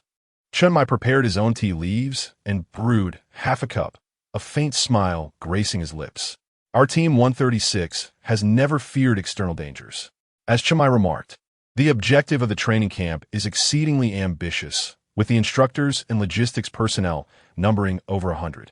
Among such a multitude, Yuan Gang truly could not guarantee unity. The best solution lies in dividing and conquering. After a prolonged silence, Yuan Gang inquired, "How shall we proceed?" Chun Mai replied, "Divide and conquer. A strategic retreat is essential." Suddenly, a sharp whistle pierced the sky above the training camp. The new recruits entered the training ground in a steady stream, unlike the earlier disarray. Now they stood in formation, chests out and heads held high, their gazes sharp as blades, as if they had undergone a profound transformation. Following this, the instructor announced the early conclusion of the morning's training and the delightful news of a holiday. Instantly, the new recruits erupted in cheers, exclaiming what a splendid day it was, reveling in joyous song and dance. Although the holiday lasted only 4 days and they could not leave Cangnan, the recruits, accustomed to their harsh surroundings, welcomed this respite with open arms. 7 knights, let us return and pack our things, urged the leader. Lin Qiye furrowed his brow slightly and pondered for a moment. Brother Ning, do you not find this holiday rather abrupt? Ning Dishuang was not surprised. After all, 7 knights had channeled all his emotional intelligence into his intellect. How could he miss such subtle hints? It was likely another wave of assassination attempts directed at us. Dividing our forces would facilitate protection. With this, Ning Dishuang produced a few beads, 2 for each person. These were famed weapons, capable of withstanding 3 attacks from a sea realm adversary. The long-awaited event of nutritional surplus had returned for a limited time, perfect for updating their gear. The trio exclaimed in unison, "Big brother, you are formidable." Ning Dishuang replied with a smirk. Basic skills, be seated. Chapter 69. Confronting the Serpent Woman as the new recruits received their standard-issue knives and boarded the bus, the thrilling and perilous holiday was about to commence. Ning Dishuang had set her sights on targeting the Serpent Woman. Reflecting on her battles since her debut, she recalled encounters with various formidable foes, battling the demon mask man in the Pool realm, confronting an agent of Klein Loki, facing the demon mask king of the Chuan realm, overcoming the Black Wuchang, defeating 2 sea realm stingers, contending with an agent of the Infinite Kronos, and an agent of Klein Ares, along with 2 more from the Infinite. Each confrontation had been a challenge against foes of greater strength. Save for the initial novice monsters, was such a feat truly within the realm of human capability? At times, Ning Dishuang felt as though she were being singled out. What kind of brilliant script was this, devoid of weaker monsters for her to assert dominance over? The Serpent Woman was the weakest creature prior to the great catastrophe of Cangnan, while the Pool realm itself was merely a small godly agent emerging from obscurity. Ning Dishuang resolved that she must not exploit her power against the weak. She feared that she might never have another opportunity to be subjected to the tyranny of the mighty before becoming a divine agent, and to continue facing such oppression afterward. Was her role as an agent in vain? As for transportation, she intended to retrieve and repair her starship for direct use. As for who had transported the starship from the Peace Affairs office to the new recruit training camp, Shenmai exclaimed, "My 2 team members nearly fell victim to an assassination by Klein. You're asking me to pull this off?" Xiaopinga remarked. "So was you who provoked the little black one, wasn't it?" Yi Fan interjected, "Comrade Yuan Gang, I must earnestly address your lack of awareness. Our comrade Ning Dishuang has dedicated so much to the organization. We cannot permit our talents to suffer in silence." Ning Dishuang interjected lightly, "My mother, Nix." Yuan Gong pleaded, "Dear brothers and esteemed gentlemen, I beseech you, cease this relentless pursuit. Let me handle it." Lin Qiye, noticing the absence of their leader as the bus began to move, remarked, "Where's our boss? He seems to have taken off in the starship ahead." Leaning back in his seat, Lin Qiye expressed his weariness, feeling as though he were walking on thin ice. Can I truly heal Merlin? A 150 healing progress? Is that even feasible? With such thoughts, the light in Lin Qiye's eyes had dimmed. What was a starship? Cao Yuan felt isolated. Nightmares haunted them as they recalled the scene of fleeing while their souls were pursued. Together, they exclaimed in unison. Meanwhile, hundreds of kilometers away at Missile Launch Base No. 39, a figure clad in a blue suit hoisted a rifle taller than himself, sporting sunglasses and humming a cheerful tune as he awaited the arrival of the fair maiden.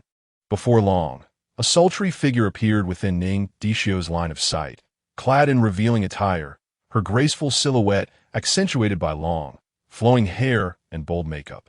Ning Dishuang greeted her first. "Hello, stunning lady. Would you care to face my wrath?" Regrettably, her youthful visage rendered the words playfully fierce. "Oh dear, why must such an adorable little sister utter such cruel remarks? Come, let me shower you with affection." As she spoke, the Serpent Woman summoned her divine ruin, intending to petrify Ning Dishuang.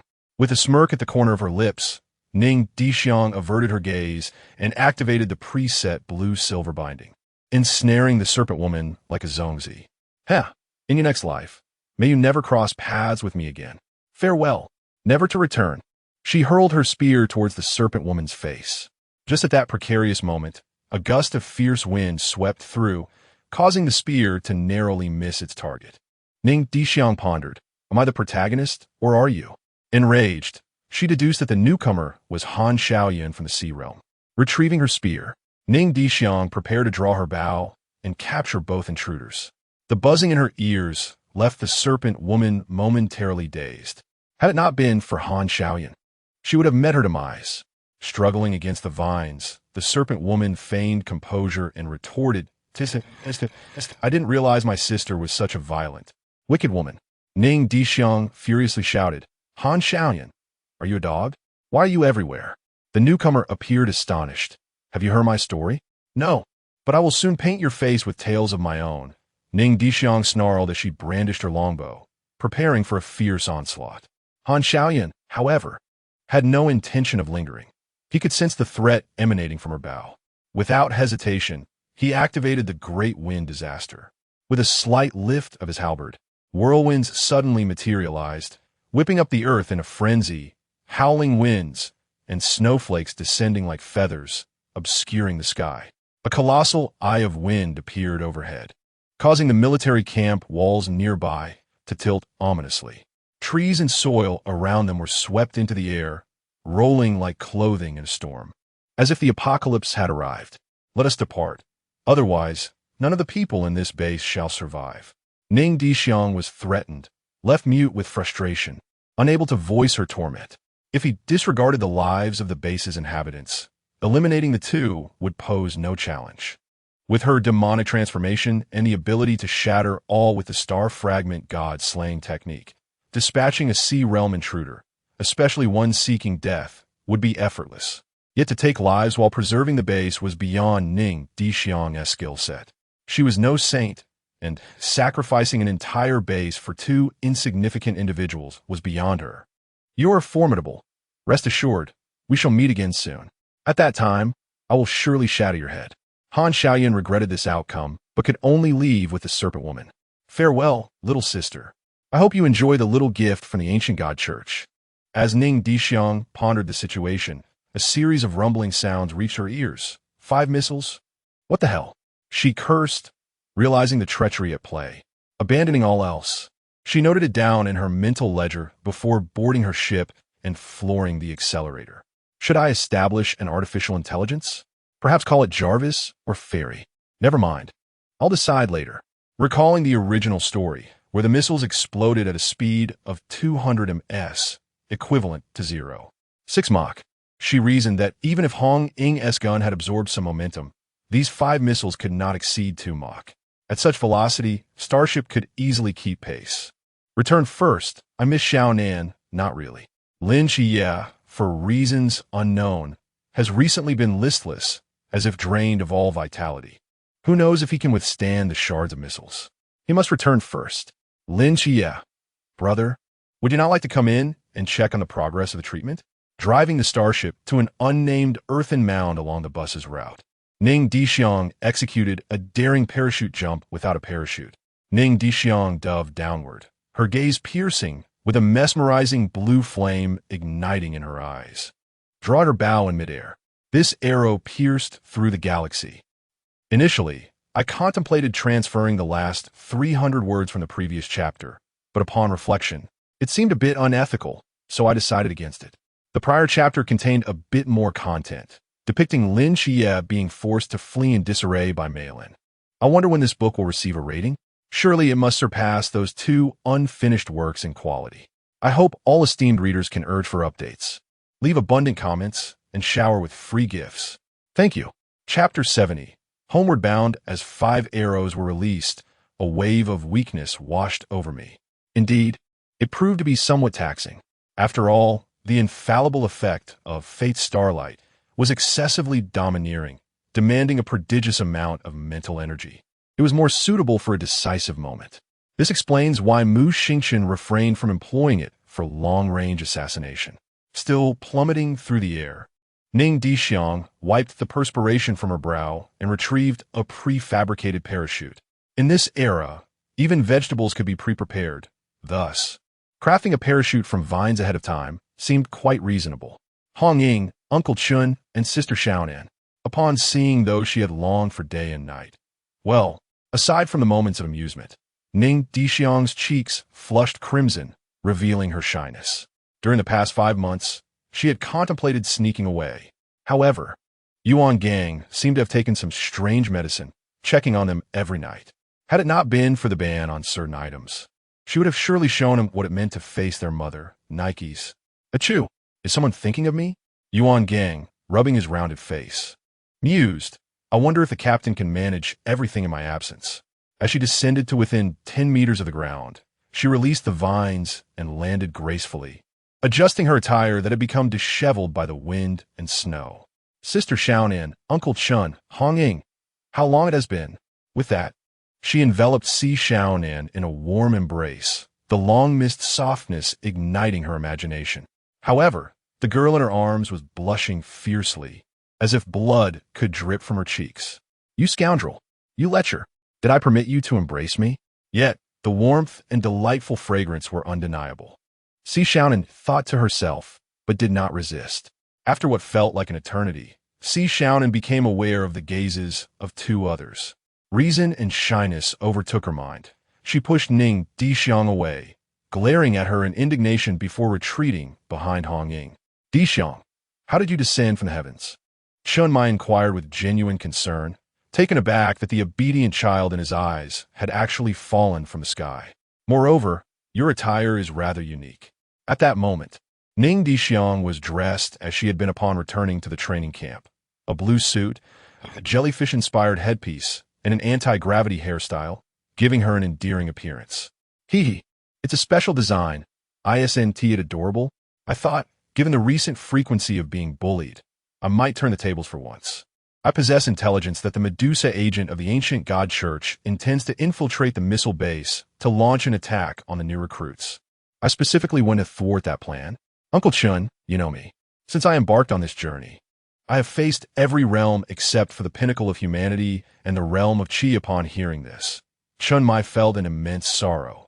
This child had endured far too much suffering. You weren't injured, were you? What was the outcome? Recalling the eye of the storm, Ning Dishuang replied defiantly. I was rescued by that scoundrel, Han Xiaoyan. But we shall meet again soon. Han Xiaoyan. Chun Mai murmured, seemingly lost in memory, then cautioned. In any case, do not act alone during this holiday. Understood, Captain. Captain, what shall we have for dinner? It has been ages since I savored your cooking.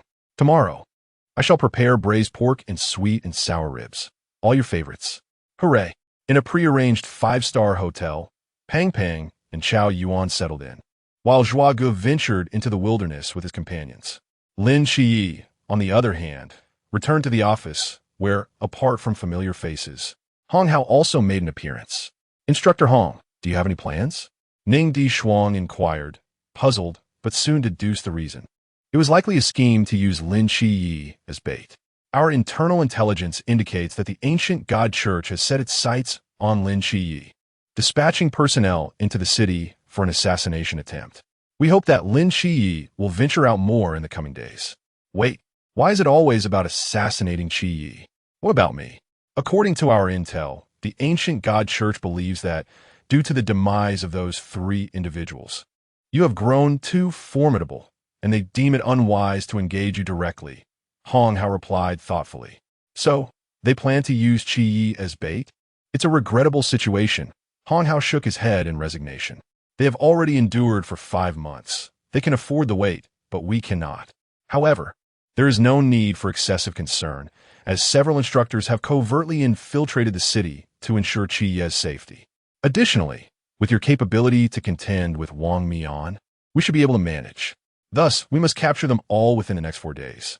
Indeed, Qiye, this formidable task falls upon you. Forget it. Take a couple more. Ning Dishuang, mindful of the previous assassination attempt's lingering shadow, handed Lin Qiye 2 more nutrient surpluses. Who would have thought that a small place like Cangnan would give rise to a Klein and 2 boundless beings, truly formidable adversaries, even in the mid-stages of novel. On ying approchait, patin Qi, yqs shoulder. Fear not, dear Qiye. As long as we are here in Cangnan, no one shall harm you. Moreover, Leng Xuan is lurking somewhere, and no subtlety escapes his keen eyes when Qingyu added, "Well then, since there is nothing pressing, I shall take my leave and return to the camp," Hong Hao announced, rising to address those in the room. As Hong Hao departed, the atmosphere grew more lively. Chen Muyi seemed to recall something and turned to Lin Qiye. "Qiye, tomorrow is New Year's Eve. Do you have any plans?" Lin Qiye looked up, a glimmer of light igniting in his eyes, only to fade as he remembered something. "No, Qiye, you should visit home again. Do you recall what I said? Ning Dishuang. After all, barring unforeseen circumstances, this meeting may be the last for a long time." Ning Dishuang sighed, a hint of melancholy in her voice. A child wishes to care for their parents, yet time is fleeting. One might feel that the future stretches infinitely, with ample time to spend with loved ones. However, the gods may endure for millennia, and yet, in the blink of an eye, a mother's children could dwindle to just the two of us. Her eyes reflected sorrow and joy upon seeing us, mingled with guilt, a sentiment you can surely perceive. "You are far more astute than I. Just answer me directly. Do you wish to return?" Upon hearing those words, Lin Qiye found himself in a state of inner turmoil. He contemplated the desire to act, yet hesitated. "There are no buts," Ning Dishuang interjected firmly. "When you are torn, choose the first option that arises in your mind, be it familial love or romantic affection. Do not wait until you have lost something to feel regret. At that point, neither may Lin nor even Michael can assist you." "Very well," Lin Qiye nodded, resolutely affirming his decision. "Oh, by the way, this is for you. I specifically selected in your size." With that, she tossed a pink backpack into Lin Qiye's hands. "What is this?" Hong Ying inquired, her curiosity mirrored by the others present. Ning Dishuang displayed an expression of eager anticipation and cheerfully replied, "Of course, it is a lovely outfit suitable for Lin Qiye. Upon returning, the ancient god church will not notice Annie and the others." She continued, "Inside, I have included the black and white roll I just purchased from the bookstore. Consider it my New Year's gift for Ajin." Upon hearing this, both Hong Ying and Si Xiaonan exchanged glances filled with excitement. After all, Lin Qiye in women's attire was undeniably captivating. Lin Qiye mused, "I suspect you are merely trying to stir up jealousy with this little ploy. Why am I not gaining any traction? Following the elder's advice, if my views do not reach 200,000, I should simply abandon it. Yet, I am reluctant. It feels as though the updates have significantly diminished. I wonder when I will finally receive a surge of views." Alas, Chapter 71, Frost South's Ring. This indeed presents a viable solution. Wu Xiangnan contemplated deeply, and after much consideration, he earnestly suggested, amidst the encouragement of the crowd, Lin Qiye, adorned in a black silk body-hugging dress and radiant with golden hair and azure eyes, made a dazzling entrance. Special thanks must go to Ning Dishuang for the exquisitely crafted wig and Si Xiaonan's makeup skills. Years later, when Jialan gazed upon this photograph, it was the first moment she experienced anxiety regarding her appearance. Of course, that is a tale for another time. Ultimately, Lin Qiye found herself cast out, clutching a pink suitcase. Outside, snowflakes danced in the air, yet Lin Qiye felt no chill, her heart solely filled with longing for home. "Aunt, I have returned. Captain, Dishuang's brother. Shall we not secretly follow them?" Hong Ying inquired anxiously, watching Lin Qiye's retreating figure. "To my side, he cannot remain sheltered under our wings for eternity. To aspire to strength, one must not offer excessive protection. Rest assured, Hong Ying, beneath the boundless realm, none can vanquish Qiye. Moreover, considering their prior losses of a Klein and two boundless beings, this time's assailants will certainly not be formidable. It is likely that they will be predominantly assassins. They wouldn't dare to send the pinnacle of humanity here." Ning Dishuang's rational analysis served as a balm for the group's concerns. However, what he withheld was the notion that if the pinnacle did arrive, they would witness the true essence of Mother Nyx. "You're simply lazy. Also, Dishuang, why have you ceased calling her Sister Hong Ying?" Ning Dishuang cast his gaze downward, feigning ignorance. Suddenly, when Qima interjected with an idea, "How about this, Hong Ying? I shall personally protect Dishuang." "Ah, Montaki. It's not that I do not wish to assist you, but I am currently acting as a dual deity proxy, capable of both combat and evasion. And my wings have grown ample. Ning Dishuang's jest rendered the atmosphere silent. Dual deities proxy? Echoed the crowd in unison. Indeed, a dual deities proxy. Even if the heavens were to collapse, Ning Dishuang remains merely the proxy of the apothecary in Nyx. You speak of Lan's causal pursuit? That was clearly due to Ning Dishuang's extraordinary marksmanship. There is no connection to the divine ruins. Impossible, absolutely impossible. I am no longer the novice who missed the target by 10 meters. This is the result of my own efforts, devoid of any relation to the divine ruins. It is all a product of my perseverance. Thus, Ning Dishuang continuously reaffirmed himself in his mind. He intended to discuss matters concerning Nyx, but was interrupted by Chun Mai. Dishuang, the fewer who are aware of this matter, the better. With that, Chun Mai discreetly scanned the crowd. Understood, came the murmured agreement. Thank you, Uncle Chun. But we are all trustworthy. Chun Mai rubbed his temples, signaling for everyone to disperse. All right, it's getting late. You should all return. Xiaonan, accompany me for another round of patrol. Upon returning to Hong Ying's opulent residence, Ning Dishuang collapsed onto his bed, utterly devoid of energy. While rolling around in his pajamas, he felt something dig into his waist. The starry metal? Ah yes, I had intended to retrieve it during dinner, but it slipped my mind. Ning Dishuang rose and approached Si Xiaonan's door, gently knocking. Before long, Si Xiaonan peeked her head out, her brow furrowed in confusion as she inquired, Shuang. What is it? Sister Xiaonan, let me present you something delightful. Ning Dishuang replied with a mysterious smile, producing a rosebud. With a flick of her wrist, a vibrant rose blossomed before their eyes. Although Si Xiaonan recognized this as a mere trick to enchant the unsuspecting girl, especially in the presence of the cunning Ning Dishuang, she could not help but feel a twinkle of wonder in her eyes. This must be the prelude to a confession that Hong Ying had mentioned. Should I accept it? The more she pondered, the more her thoughts raced, her mind working fervently as steam seemed to rise above her head.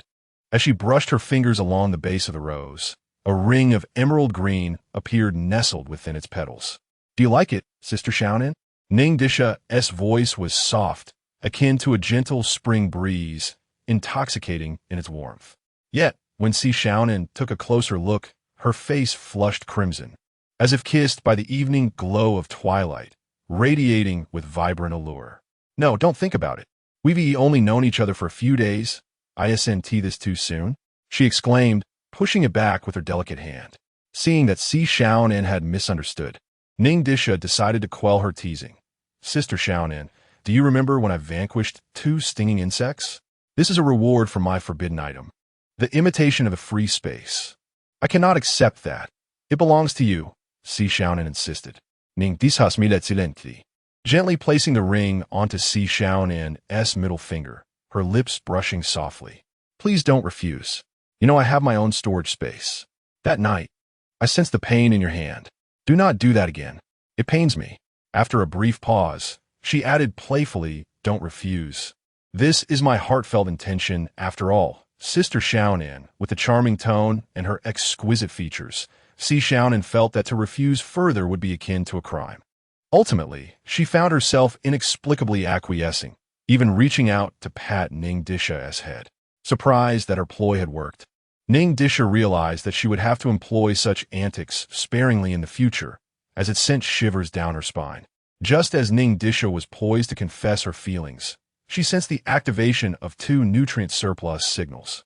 Being her own creations, there was a faint connection. Something has come up with Pang Pang. I must attend to it.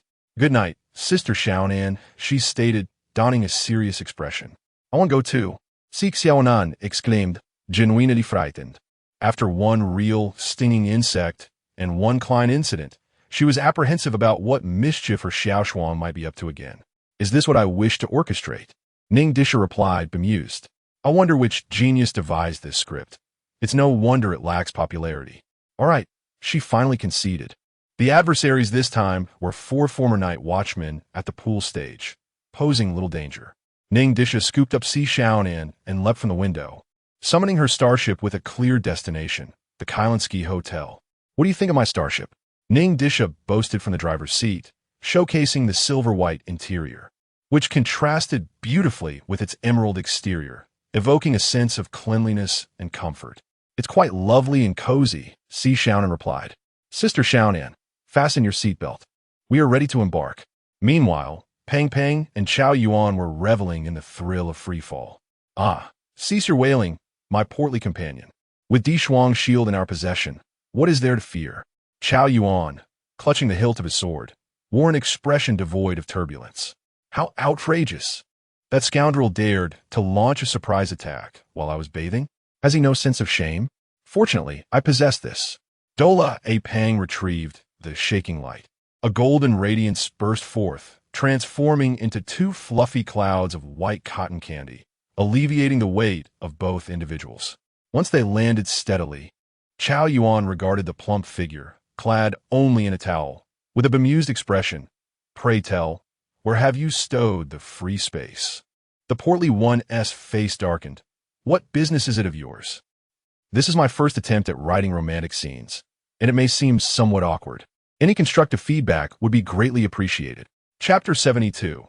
Cao Yuan and the portly one's initial battle. The portly one was accustomed to the situation, brushing off non-existent dust. "What a pity, I couldn't even finish my bath. Is this how vibrant the young master's life in the Bailey family truly is?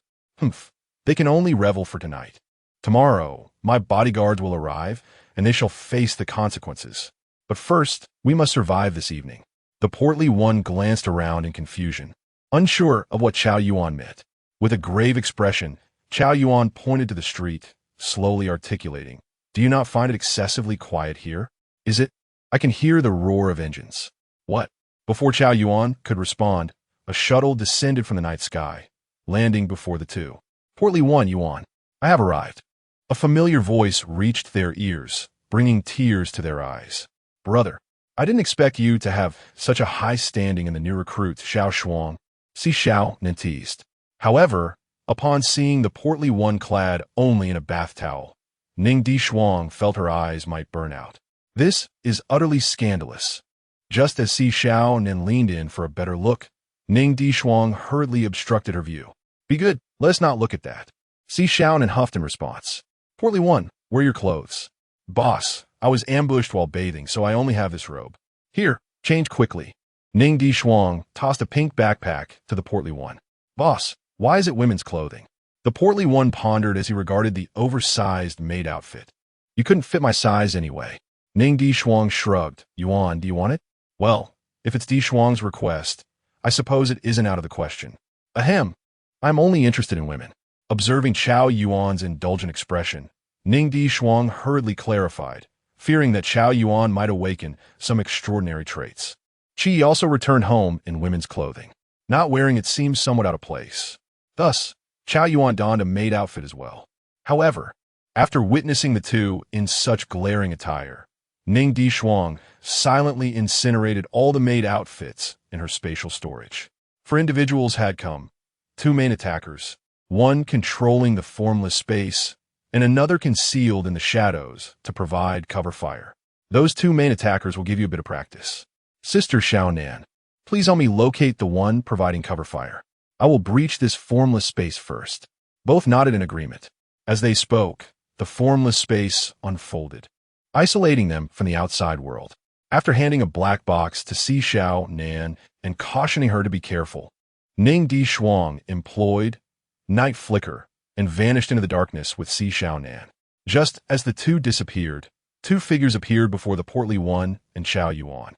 One was a burly man, ranked 214 in the muscle reconstruction sequence, and the other bore 3 swords on his back, resembling a pirate.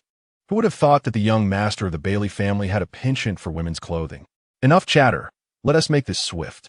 Without hesitation, Cao Yuan charged forth, brandishing his weapon towards the sword-bearing man.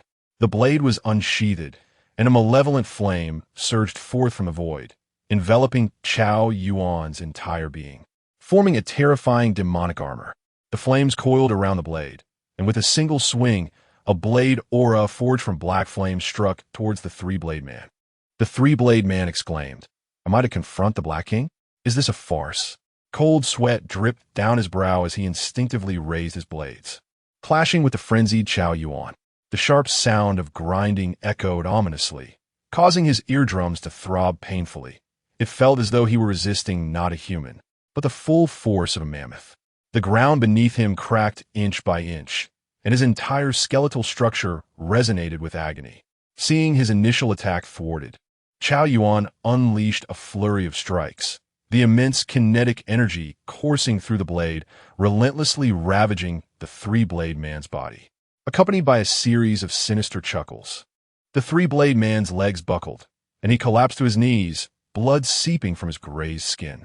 Perhaps fueled by an overwhelming desire to survive, adrenaline surged through him, and with a powerful push, he executed a roll, narrowly evading a deadly strike from Cao Yuan.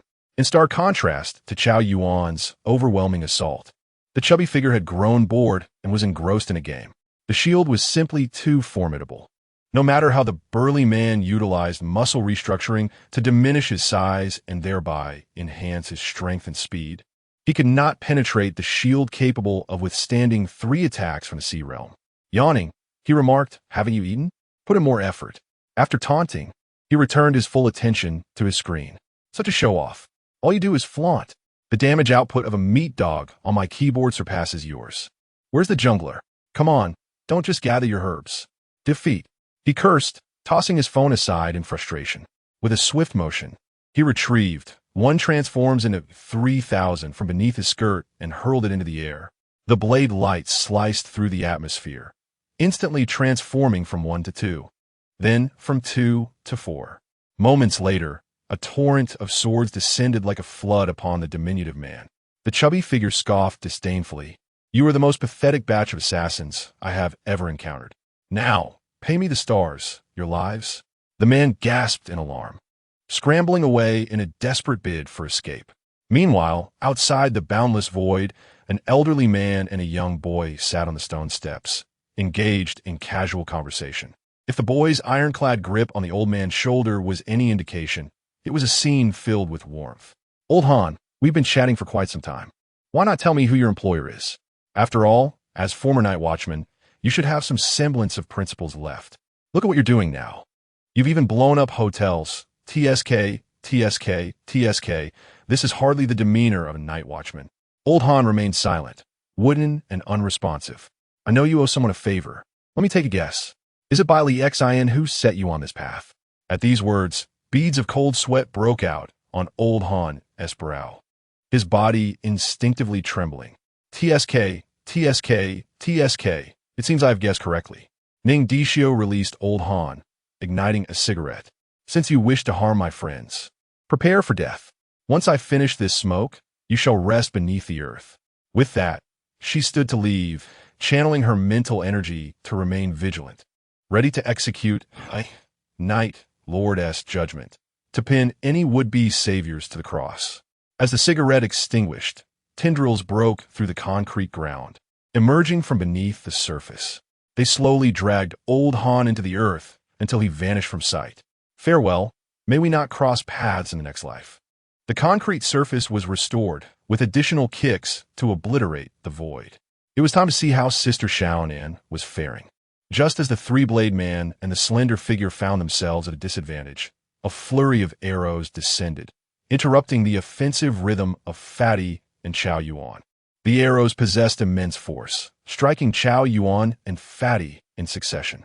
While the damage was minimal, their control was formidable, propelling the individuals into the wall and stirring up clouds of dust. Just as the woman prepared to continue her assault, she suddenly sensed a chill. She hurriedly rolled away. In the next moment, 2 craters appeared where she had just stood. "So it is you, attempting to assassinate me, little Frost, is it?" Chapter 73. The Yandere. "So, it is you who wishes to take my life, little Shuang. Is that correct? How dare you?" An eerie chill coursed through the archer as she confronted the seemingly soft and delicate girl before her, who exuded an aura akin to a ravenous beast ready to pounce. As an archer, her acute awareness of her surroundings was honed through rigorous training. Without years of combat experience and a keen sense of impending danger, she would have already succumbed. She understood that the girl before her was far more formidable than her appearance suggested. The archer was not one to act recklessly. Having initially come to repay a favor, There was no need to gamble with her own life. Ha ha, little sister. I merely intend to assassinate the young master of the Bai family. The rest is of no concern to us. Thus, you still wish to harm my little Shuang, do you? Si Xiaonan paid no heed to the archer's justifications, lost in her own musings as if enveloped in a world of her own. With an icy demeanor and crimson eyes, she spoke while skillfully firing her weapon, emptying the magazine. Seeing the conversation take a dangerous turn, the archer quickly rolled to find cover. A blossom of pain erupted from her arm, causing her to groan in anguish. Meanwhile, Ning Dishuang, who was observing the skirmish from above, shivered involuntarily, a chill running down her spine. Yandera, what is happening? I have only known her for a few days. Where has my calm and rational Si Xiaonan gone? But there was no time for further contemplation. The battle must be resolved first. Judgment of the night. Dark. Colossal spikes emerged from the night, pinning the archer's limbs and torso, securing her firmly to the rooftop, awaiting the judgment of the Lord of Night. Causal pursuit. Locking on, she retrieved a sniper rifle, chamber round, aimed and fired. A bullet streaked like a meteor, piercing through the enemy's chest. A plum blossom erupted from the wound, heralding the lament of death. In this arena of conflict, with a boundary between realms blurred, the odds were clearly stacked. Ning Dishuang needed only a single shot to eliminate her. There were no mechanisms at play, merely raw statistics. If the mad and frenzied Cao Yuan clashed with a three-knifed man as a berserker against an assassin, then the archer was akin to a primitive being battling a celestial deity, futilely striking with her head. It was impossible, she lacked the capability. As Ning Dishuang landed, she beheld the gun in her grasp, her gaze drawn to the crimson, frenzied eyes of Si Xiaonan. She swallowed hard, her mind momentarily paralyzed. Sister, Xiaonan, are you all right?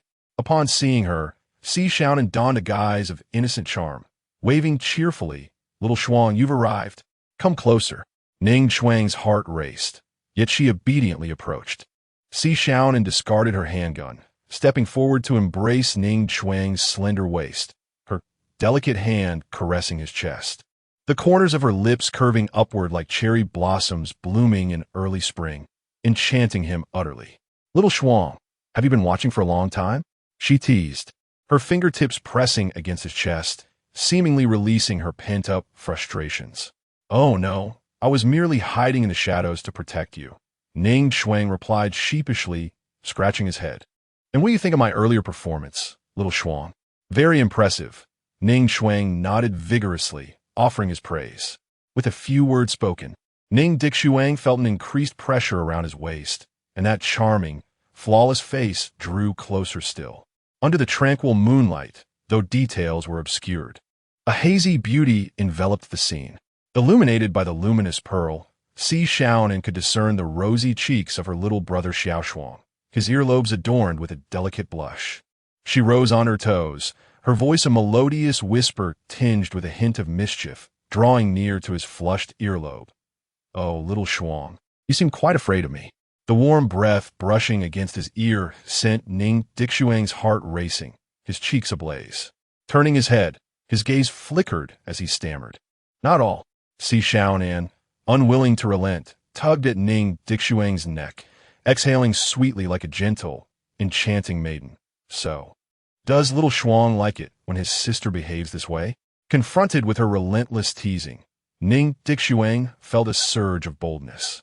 Instinctively wrapping his arms around her slender waist, contemplating a more direct approach. As the distance between their lips diminished, a delicate finger interposed itself between them. Ning Dishuang instinctively licked his lips, his eyes wide with surprise, an enticing aroma lingering. This caused Si Xiaonan to blush profusely, thankful for the cover of night that shielded them from prying eyes.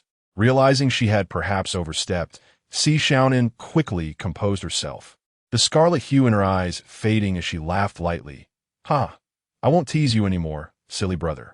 You should go. It seems your friend is losing control. With that, she hurried towards the street. At that moment, Ning Dishuang grasped the truth. The display of madness and allure was merely an act. Reflecting on the scene that had just unfolded, he perceived a mask hidden behind that enchanting visage. Nevertheless, The lingering sensation was quite pleasant. Yet, Ning Dishuang, determined to maintain his facade, muttered under his breath, "Are you playing with me? You irresponsible flirt." Si Xiaonan, feeling the moisture of her fingertips beginning to dry, felt her cheeks flush anew. Puffing her cheeks, she cursed softly, "What a fool, an innocent big fool. Honestly, I shall never heed Hong Ying's nonsense again." Meanwhile, several hundred meters away, atop a rooftop, Leng Xuan, cosplaying as a snowman, sent the video of the earlier encounter to Hong Ying, a faint smile gracing his lips. The youth is formidable. On the edge of the battlefield, those without the archer's support lamented their fate, particularly the three-bladed man, who had been mercilessly shredded by the frenzied Cao Yuan. This sight caused the stout fellow to take a step back, his anxiety leading him to inadvertently snap a dry twig. The sharp crack caught the attention of Cao Yuan, who, upon noticing the small figure nearby, emitted a sinister chuckle. Brandishing his knife, he charged towards the stout fellow like a wraith, prompting the latter to scream and flee with all his might. "Cao Yuan, I'm your teammate. If you chase me, I shall retaliate." Cao Yuan remained silent, only chuckling menacingly, just as the stout fellow, panting heavily, prepared to counterattack. Dark chains emerged from the shadows of the night. It was the judgment of the Night Master, binding Cao Yuan firmly and restraining his limbs. "Stout one, I have bound Cao Yuan. Quickly, use the chastity lock on him." The rotund figure, akin to Louis XVI, appeared utterly perplexed, inquiring with a bewildered expression. "What on earth are you saying, boss?" "It is the scroll of sealing," Ning Dishuang interjected, recalling a reference that had yet to be conceived. "I understand now, boss. Hee. From this day forth, it shall bear that name." With a wicked grin, the rotund individual produced the scroll of sealing and proceeded to bind Cao Yuan, who was crucified, in a torturous manner. As he tied the bonds, one could hear his lamenting mutterings. "This is what you get for opposing me, for failing to distinguish friend from foe." Ning Dishuang made no attempt to intervene. Instead, she adjusted the lighting and quietly captured dozens of shots. Chapter 74. Eating noodles as a series of photographs were captured, Ning Dishuang smiled with satisfaction. Although the plump-made outfit was somewhat garish, it served as a precious memory. Now, only the dark histories of the carp fish and the swaggering brother remained. As for Jialan and Jiang, it was best to leave them be. The former was too formidable, and the latter, Ning Dishuang had no intention of bullying the young girl. "Shuang, I didn't expect you all to play so extravagantly," Si Xiaonan remarked, rubbing her eyes as she observed the scene. "Well, it's all related to the Seven-Night Sect," Ning Dishuang responded, surprised that such a shocking scene had been witnessed by Si Xiaonan. She quickly took the girl's hand, her gaze sincere, and declared, "You must trust me." Faced with Ning Dishuang's unremarkable yet earnest eyes, Si Xiaonan had no choice but to believe her. Cao Yuan awoke to the sight of peculiar tape and a mischievous grin of the plump one, delivering an elbow strike that sent the latter flying. "Fatty, what are you doing? Can't you be a bit gentler?" Cao Yuan exclaimed, glaring at the marks left on his body. "You were quite rough when you were looking at me just now," the plump one retorted as he clambered back to his feet. Meanwhile, Ning Dishuang continued to hold Si Xiaonan's hand, gazing thoughtfully at the billowing smoke from the Grand Hotel and the occasional special effects of the Forbidden Ruins. Pondering their next course of action, Si Xiaonan remained silent, simply observing. Ultimately, Ning Dishuang decided to take the two for a bowl of noodles, hoping they might encounter the swaggering brother. She planned for them to find accommodation at a couple's hotel for a few days. As for why she wouldn't take them back to the villa, putting aside the fact that she too was merely a guest, Ning Dishuang genuinely feared that their presence might lead to the destruction of Hong Ying's villa by the third day. After all, she had a stake in the property, and it would indeed be a pity to see it blown up. Moreover, she had no desire to find herself homeless. "All right, let South leave this place for now," Ning Dishuang announced decisively. "Let us go, for a bowl of noodles." Jianong. 2 bowls of shredded pork noodles, 1 bowl of large chopped noodles, and 1 bowl of braised beef noodles with extra meat, large chop, vegetarian chicken, shredded meat, tofu egg, and noodles. The 4 of them casually found a spot in the noodle shop. The establishment was somewhat secluded, with a sign that appeared a bit worn. Yet the flavor was extraordinary. Indeed, it was an old brand. Ever since Ning Dishuang entered the hospital, she would come here whenever she had the chance. The last time she had this bowl of shredded pork noodles was, well, the last time, boss, how should I address your sister-in-law? The plump one, now a regular at the club, seized the opportunity to play the wingman. This made Si Xiaonan's cheeks flush with embarrassment as she lowered her head to eat her noodles. Ning Dishuang cleared her throat and slowly began to speak. Well, this is the auxiliary military doctor of Team 136, Si Xiaonan. She's also a senior to both me and Qiye. Xiaonan Jie, this is Bailey Tumming. Just call him Fatty. This is Cao Yuan. Hello, senor. They both replied in unison. Si Xiaonan, blushing, responded esa y. Hello. After which, she resumed her focus on her noodles. Senior, this is a small token from us, the plump one said, presenting a box containing a Rolex. No, that is far too extravagant, she replied. It's nothing. I'll accept it on behalf of Sister Xiaonan, said Ning Di. Just as Sister Xiaonan was about to express her discontent, Ning Di mischievously produced a camera. Sister Xiaonan, I just recorded a video on the rooftop. Would you like to see it again? The thought of her recent performance made Sister Xiaonan's face flush with embarrassment. It was all Hong Ying's fault. After all, she had never experienced love herself, yet she offered foolish advice. And it was also Ning Di's fault, who records videos without reason. The more she thought about it, the more humiliated she felt. The more she pondered, the angrier she became. Sister Xiaonan shot a hostile glare at Ning Di and the camera in his hands, her frustration mounting. Under the table, she discreetly twisted her waist in discomfort. Ouch, that hurts. With a huff, Sister Xiaonan chose to ignore him. Cao Yuan, the chubby one, remarked, It's such a thrill, I love it. Ning, Deset. Where did that shy girl who just hugged my waist go? Sister Xiaonan retorted, Gore. Boss, where's Qiye? She inquired. He went home for the new year. It's rare for him to have a holiday. However, I suspect there will be an attack targeting his family tomorrow, likely by some mercenaries. They 1T exceed the Qi realm, and you too can come by tomorrow to lend a hand if you're free. They certainly 1T expect 3 from the Qi realm, and 1 from the Chuan realm waiting for them. The Mad Scorpion team never imagined they were after Erlang, Shenyang Jian, and the Sun-Eating Hound. It's our duty, Cao Yuan and the chubby one declared confidently. By the way, chubby, don't bother with a Rolex.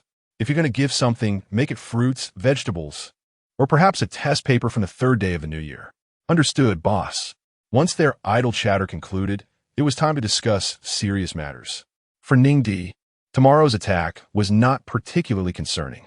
After all, they still had the Hound, his godmother Nix, and Wei Yong as backup. No need to fear the enemy. Regardless, it was better not to tempt fate with proclamations of superiority. So, boss, how much is it in total? The meat noodles are 10, the pork chop noodles are 12, and that young man's 42, totaling 74. I'll make it 70 for you. The boss grinned as he extended his hand. Do you all have money? The group fell silent, their expressions betraying their lack of funds. Cough, don't give me that look. It's not like I didn't bring any. Ning Di produced a crisp red bill and handed it to the boss. As the boss departed, he remarked, Chubby, I know a place where you can check in without an ID. You and Yuan can manage for a couple of days there. I fear that if you check in, you might face another wave of attacks. Don't worry, boss. I'm used to it. This level of attack is nothing. Chubby waved dismissively. Cao Yuan, however, was more concerned about where they would stay.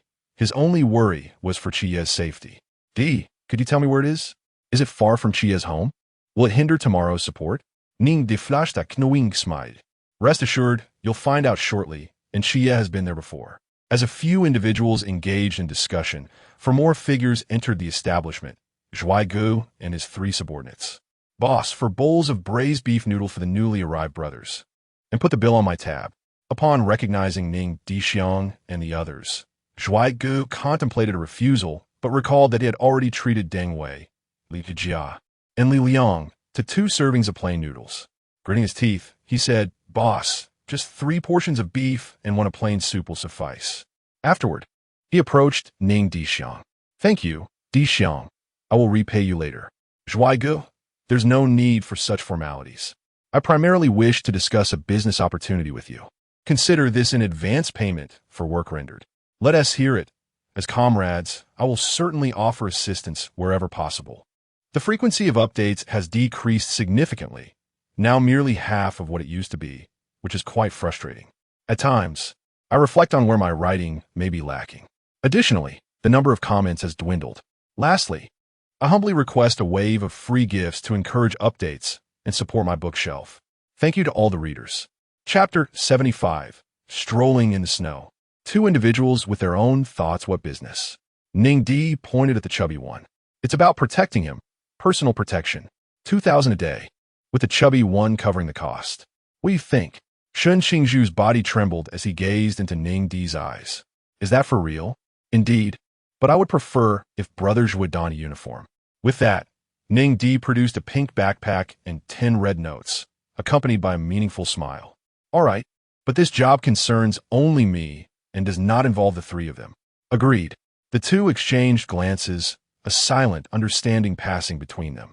Sister Shuang, you don't have a maid outfit in there, do you? Ning Di replied, Sister Xiaonan, you understand me well. You aren't one of those who derives pleasure from watching others in women's clothing, are you? How could that be? I merely take delight in documenting others' dark histories. Without any, one must create their own.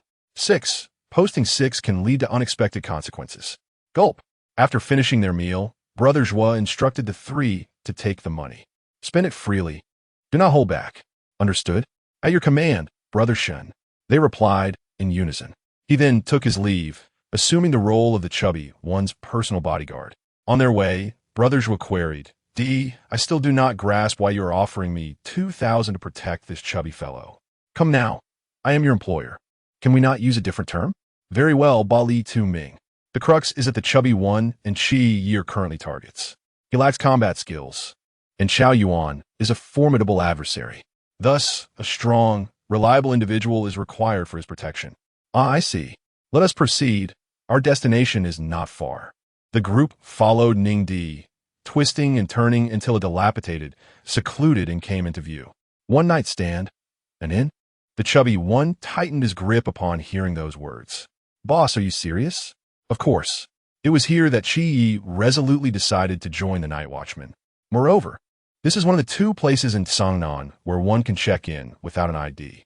Cao Yuan, seeking alternatives, inquired, D, what is the other option? A bridge tunnel. Then it is settled. This inn seems quite suitable. Very well, see you all tomorrow. Farewell. Until tomorrow. After ensuring the three were settled, Ning Di wandered aimlessly with Sister Xiaonan. As they strolled, Ning Di pondered the progression of their relationship, reflecting for a long time only to conclude that there had been no advancement. First, there was the incident involving the recording of dark histories followed by an inexplicable gun threat, then the snake demon affair that left him unconscious for several days, and lastly, the rushed participation in a 5-month training session. What progress could there possibly be? They had not been in contact for 5 months. How could feelings develop? With a heavy sigh, Ning Di realized they were not childhood friends. He had not even assisted Sister Xiaonan in retrieving her stolen phone and wallet when she first arrived in Cangnan, a place so unfamiliar to her. Moreover, the two were certainly not the archetypal star-crossed lovers, nor was it feasible for me to pilfer an electric bike to sustain Si Xiaonan. One of life's grand illusions is the belief that she harbors feelings for me. Yet, she is the agent of the god of deception, an entity skilled in subterfuge, cloaked in the mists of obscurity. She is not the type to be easily swayed by a mere lollipop, especially since I haven't even offered her one. What reason have I to think she might like me? It is utterly illogical. What is the nature of my relationship with Si Xiaonan?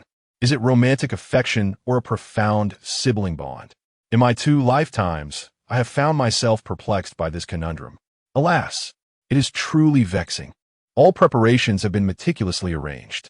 If need be, I could orchestrate a complete memory wipe afterward, departing without a trace, unseen and unknown. However, is this truly the right course of action? It seems profoundly unjust to Si Xiaonan. I find myself utterly incapable of taking such a step, lacking the resolve to do so. Perhaps it is better to leave things as they are. After all, this moment, walking alongside her through the streets of Cangnan, relishing our tranquil time together, is quite delightful. Indeed, when I first laid eyes on Michael, my sole purpose for survival crystallized. Yet, Upon encountering Si Xiaonan, I felt like a coward, hesitating and overthinking. While evasion is undeniably shameful, it proves effective. In this moment, beneath the dim glow of the streetlights, the winter wind swirls with fine snow around the corner. Si Xiaonan instinctively shrinks her neck, burying her small head within her collar. A sea blue scarf magically wraps around her delicate neck, providing warmth and comfort. Sister Xiaonan, may I hold your hand? I suddenly halted, summoning my courage to ask. It's a bit dark. Si Xiaonan remained silent, simply pressing her hand against my palm. The warmth of my hand enveloped her slender fingers. As we both felt the soft heat of one another, our hearts raced, and we instinctively drew closer. After all, he had committed far more audacious acts before. Let this be a benefit bestowed upon me for his protection today. Indeed, that archer is not someone I, a mere and feeble being, could contend with. Si Xiaonan continually reassured herself with this rationale, insisting that her softening heart was not due to his handsome visage. It was impossible, absolutely impossible. In this moment, there were neither avatars of the star god nor agents of Loki, just a pair of striking individuals holding hands. To be candid, Si Xiaonan herself had not yet discerned the nature of her relationship with Ning Dishuang. Their first encounter had been far from pleasant. This insufferable brother even dared to spread rumors about her. Had it been anyone else, she would have retaliated fiercely. Yet, in his presence, she found herself reluctant to act. His aura consistently drew her in, as if they were destined to be together in a previous life. During both of his fainting spells, she had cared for him by his bedside, gazing at his pale cheeks and frail form, her heart always aching with concern. 5 months of separation have not diluted the feelings within, but rather intensified them, akin to the rich aroma of aged wine. However, the identity of the Loki agent stands as an insurmountable mountain between the two, an obstacle that cannot be traversed. Although one could easily erase memories with a clever ruse and walk away, is that truly fair? Is it just to the youth before her, so vibrant and blooming? She finds herself incapable of such a course. Each time the thought arises, every cell in her body resists vehemently. It feels as though pursuing that path would result in an irrevocable loss of something profoundly significant. The more she contemplates, the greater her headache becomes. With her brows furrowed, Si Xiaonan gently closes her eyes, leaning against Ning Dishuang, as if this might allow her to temporarily escape the complexity of her dilemma. Sister Xiaonan?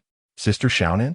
Suddenly, her brow tightens and her eyelashes flutter, startling Si Xiaonan, who is resting against a shoulder. Chapter 76. Team building on the rooftop. Ning Dishuang held Si Xiaonan in her arms, waving her hand to release the starship, swiftly boarding and adjusting the cabin temperature to a comfortable warmth.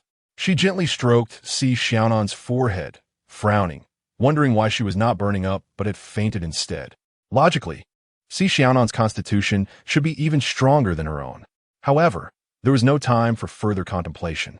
Activating absolute healing, a series of green halos emanated from her hands, akin to a mother's touch caressing her child's face. This tender gesture allowed the unconscious Si Xiaonan to feel as if every pore was being healed, eliciting soft, adorable sounds of comfort. With rosy cheeks and a delicate pink mouth, she resembled a peach blossom blooming for the first time in spring. Could I take a bite? As the thought of a strawberry cake flashed through Ning Dishuang's mind, she found herself consumed by the idea, just as a flicker of unrestrained desire ignited within her. A pair of dark, beautiful eyes slowly opened. Their gazes met, a silence enveloping them. Si Xiaonan inhaled deeply, forcing her expression to appear calm. Yet the flush creeping up her neck betrayed her inner turmoil. Feigning nonchalance, she gradually extricated herself from Ning Dishuang's embrace, fastening her seatbelt. Shuang, I feel a bit sleepy. Let's go home, she murmured before closing her eyes and drifting into slumber. Oh, all right. Ning Dishuang activated the starship, utilizing spatial leap, and within 3 seconds, they returned to Hong Ying's villa. At that moment, the moon hung vast and ethereal in the sky, while snowflakes danced gently downwards. A few hundred meters away, atop a building, a man and a woman huddled together in their down jackets, pretending to be snowmen. Leng Xuan Disha's brother has carried Xiaonan onto that ship, but she has fainted again, the woman remarked. You took my sniper scope. How am I supposed to see? Leng Xuan replied, tersely. By the way, aren't you worried that Disha might do something inappropriate with Xiaonan? With arms crossed confidently, Hong Ying replied, Disha's brother is not that kind of person, and besides, it's uncertain who might be the one taking advantage. As Hong Ying shifted her gaze back to the scope, she noticed that the figures of the two had vanished from view. Leng Xuan, is your scope broken? I can't see them or the ship anymore. Leng Xuan remained unfazed. It must be because Disha's ship possesses spatial teleportation capabilities. They suddenly appeared at the hotel too. Well, it seems that divine agents live quite well, she mused. But wait, I haven't seen Michael give anything to the brother of 7 Knights. Who knows? Maybe Disha is the son of the star god. Leng Xuan shrugged casually. Hey, if Disha is truly the son of the star god, do you think he could gift us each a divine relic? Leng Xuan was taken aback, speechless, and bewildered. Wait, does she really believe that? Ah, I was just joking. What kind of expression is that? Hong Ying realized she had asked a foolish question and turned her head away, ignoring him. Are you two not cold? A sound of military boots crunching on snow accompanied a deep male voice, startling the two eavesdroppers. It's the captain. Chunmai strolled leisurely to the duo, draping a black military coat over their shoulders. What you two discussing? Your pairing is quite rare, teased Wu Xiangnan, who was also clad in a black trench coat. Not telling you, Hong Ying retorted playfully, sticking out her tongue before dismissing him. The little chubby from the Bailey family was attacked tonight. Was it Dishuang who came to his rescue? How did he perform? As the leader of the two's pairing, Hong Ying eagerly answered, Captain, I know. Dishuang and Xiaonan's relationship has progressed remarkably. They're practically inseparable now. Xiaonan a-t-elle dead? I am Hong Ying. The captain is asking about combat skills. Hong Ying responded with an eye roll, pouting her lips. Leng Xuan paused momentarily before speaking slowly. To be honest, I didn't catch it all. Dishuang must possess teleportation skills and area control. But that's not the crux of the matter.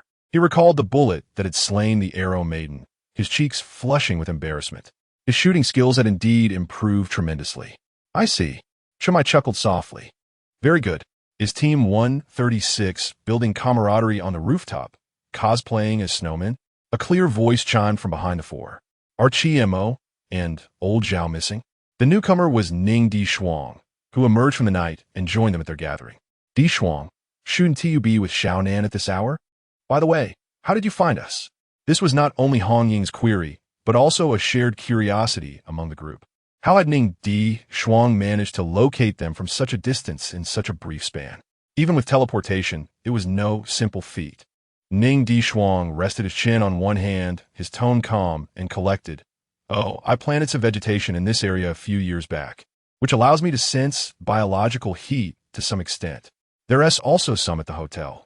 I initially thought it was just Qingyu here, but I'm pleasantly surprised to see everyone. His expression turned serious as he continued. By the way, I actually came here for something more important. What is it? Chunmai inquired, intrigued by Ning Dishuang's solemn demeanor. Xiaonan is unwell. After I took her home and ensured she was asleep, I came here. I wanted to check on her condition. My divine healing has proven ineffective. Upon hearing this, Hong Ying's smile broadened, comforting him. It's nothing serious. I've taken Xiaonan to the hospital a few times. The doctors said it was merely due to exhaustion. A bit of rest will do her good. Besides, with her current situation, you know what I mean. So, Dishuang, you must take good care of our Xiaonan these days. Otherwise, she said, shaking her tiny fist in front of Ning Dishuang. Listening to Hong Ying, Ning Dishuang understood that it was nothing grave. He assured her solemnly, rest assured. I will. Decided then, I should consult my master for a traditional medicine prescription tomorrow. After all, he is the expert, and it's been a while since I last saw him. Old Zhao and Qimo have gone to the old town. Qimo rarely comes home. His safety is also something we need to consider. As the surroundings grew devoid of outsiders, Chunmai shed his usual stern demeanor and spoke with a gentle tone. How have you both been faring at the training camp? Has Yuan gang been giving you any trouble? Ning Dishuang patted her chest confidently and replied, Uncle Chun, worry not. I have been thriving alongside Qiye. She continued, Uncle Chun, You must have noticed the injuries on Yuan Gang's face, haven't you? Chun Mai nodded, his brow furrowed in confusion. Indeed, I saw it, but I am a loss as to who could have inflicted such a brutal beating, leaving your instructor looking like a pig's head. Ning Dishuang flashed a mischievous smile and teased, Uncle Chun, why not take a guess? Could it possibly be the deity you represent? Xian, you truly have a knack for prophecy. P.S. I'm unsure how I managed to write those 2 pages. Please bear with me, and feel free to offer any suggestions. I don't expect much. Just a humble request for free gifts, updates, comments, and reviews would be appreciated. Thank you. Chapter 77. Ning Dishuang's breakfast on the night I was sent back to the training camp. I unexpectedly encountered 7 knights and the goddess of night, Nyx, one of the 5 primordial deities of Greece. Upon hearing Wu Xiaonan's interjection, Hong Ying retorted, What are you interjecting for? Let Dishuang's brother finish. She perceived 7 knights as Danaus and me as Nemesis, and thus we became her agents. Listening to Ning Dishuang's recount, Wu Xiaonan furrowed his brow and inquired, Did she assign you any tasks? Does it count if she is both a daughter and a son? After all, she is merely a mother who has lost her child. Perhaps. We are her final thoughts, Ning Dishuang said, a hint of sorrow glimmering in her eyes. Observing her melancholy, Chun Mai gently patted her shoulder. It's all right. The past is behind us. Then her mother, in a bid to avenge me, gave Yuan Gang a good thrashing before leaving. The crowd responded. So, what are your plans after graduation? In response to Chun Mai's question, Ning Dishuang pondered for a moment and asked, Uncle Chun, can I skip the training in the latter half of the year? I think being a temporary team member suits me just fine. There was no choice. The latter half of the year only consisted of a single assessment, followed by disaster relief efforts. The highest ranking in the assessment was merely the mysterious of Chuanjing, and they were not particularly adept at combat, easily outclassed by me. The latter half of the year truly lacks excitement, Ning Dishuang remarked. Chun Mai's expression darkened. No, you cannot. Fine then. I shall take you all back, he offered. Ning Dishuang casually mentioned that the captain would undoubtedly disagree. Of course, if you all wish to cosplay as snowmen here, I have no objections, she added, observing the increasingly heavy snowfall and shaking the snow off her shoulders. Shall we take a boat? It's a flying boat, Hong Ying said, her curiosity piqued by the unfamiliarity of the idea. Ignoring Hong Ying's wide-eyed wonder, Ning Dishuang shook her head. My boat only accommodates 2 passengers. Can my sister sit in the co-pilot seat? Ning Dishuang retorted playfully, Gonna you all right, everyone, hold on tight. Dark night flicker. The shadows of several individuals were erased by the night, and in the blink of an eye, they returned to the office. With matters settled, it was time to retire for the night. At this moment, in the old city, a boy, a girl, and a dog were quietly building a snowman on the deserted street. The cold wind swept through the fine snow, brushing against the mottled brick walls. Beneath the crooked locust tree, Lin Qiye's maroon scarf fluttered in the breeze.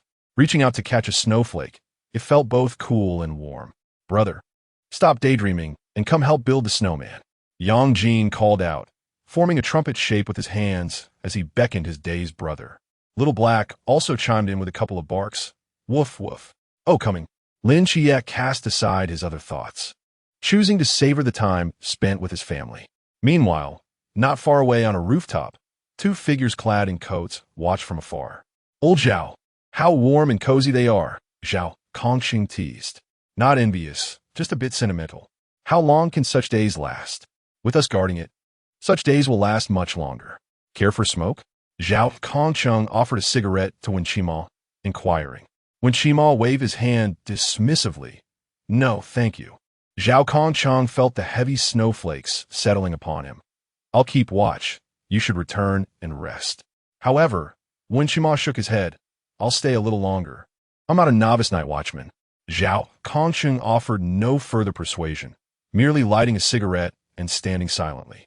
The 2 remained motionless atop the building, gradually becoming like 2 snowmen. Time flowed on. 6 months prior, a ghostly king had perished here, and now 2 night watchmen stood guard over the myriad of homes aglow. On the morning of New Year's Eve, Ning Dishuang, busy preparing breakfast, dialed a number she hadn't called in 5 months. As the ringing echoed, the call connected. Hello. Master, Happy New Year. Your disciple wishes you an early blessing. Enough of that. You rarely call unless there's trouble at the Sambao Hall.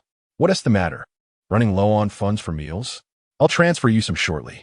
Since you've joined the army, you must eat well. Don't merely scrape by day after day. An elderly voice from the other end scolded, quickly shifting to concern. Master, I'm not short on money. Please don't fret. The chef in my unit is my uncle. Rest assured, the food is excellent. I'm calling to ask for a prescription. Oh, what kind of prescription could you possibly need that you cannot manage on your own? Sun Lao expressed interest, well aware of his disciple's capabilities. Accustomed to handling ordinary prescriptions with ease. A remedy for calming the mind and alleviating fatigue. Isn't that the most basic of remedies? Have you truly learned nothing in all these years? The voice on the line erupted in frustration, only subsiding after some time. Ning Dishuang replied, You truly are like my father. Meanwhile, in the capital, Sun Zhengzhou gazed upward, his expression shifting from surprise to doubt, from doubt to skepticism, and then to disbelief, ultimately questioning his very existence. Was this truly his disciple on the other end? When had he become so inept? Such misfortune for the family. Sometimes he truly wondered if taking this disciple had been a mistake. Observing that the ire on the other end seemed to have diminished, Ning Dishuang continued, Master, I have a friend. What's wrong? Are you ill again? I truly don't understand how someone with your constitution thought to join the army. I recall giving you a prescription. Did you not take it regularly? Upon recalling his disciple's frail physique, his tendency to faint at the sight of blood, his anemia, and his specific phobia of flesh, he could not fathom why he chose such a path. Ning Dishuang, feeling embarrassed, refrained from mentioning whether he had followed the prescription. After all, his master remained oblivious to his true identity, and that remedy had indeed gone largely untouched. Master, it's really about a friend, a woman. Oh, you've made a girlfriend? The iron tree is blooming? All right, I'll send it to you shortly. Goodbye. Beep, beep, beep. Aja, if I recall correctly, Ning Dishuang is 18, not 28. She is certainly not at the age for marriage pressure. Nonetheless, it is sufficient to have the prescription in hand. As the two engaged in their conversation, the sweet, glutinous rice balls and red date porridge that Ning Dishuang had begun preparing in the early hours were now ready. She elegantly arranged both delicacies on a fine platter and placed it in the warming box. As for herself and Hong Ying, a simple instant noodle would suffice. Just as Ning Dishuang set 2 bowls of noodles on the table, the sleepily dazed Si Xiaonan appeared to be drawn from her bedroom by the enticing aroma wafting from the kitchen. Ning Dishuang instinctively glanced over, noting that the noodles were quite white and long. How could there exist such perfect noodles in this world? One more would be excessive, one less would be insufficient. At present, they were just right. Chapter 78. The seed of wisdom wearing SpongeBob SquarePants pajamas, with a long shirt and shorts, Si Xiaonan's long, fair legs drew the reluctant gaze of Ning Dishuang. Unfazed by the intense scrutiny, Si Xiaonan sat quietly beside him, holding a bowl of overcooked noodles. Indeed, her desire to avoid the small stool was the only reason for her proximity to her bothersome younger brother. Lost in her thoughts, she unconsciously inched closer to him. Xiaonan, yeah. Ning Dishuang interjected, using his chopsticks to block her attempt to lift the noodles. What does this wretched fellow intend to do? Am I not even worthy of breakfast now? Si Xiaonan thought, her frustration boiling over as she relinquished her chopsticks. With unexpected strength, she grabbed Ning Dishuang's collar and turned his head to meet her gaze.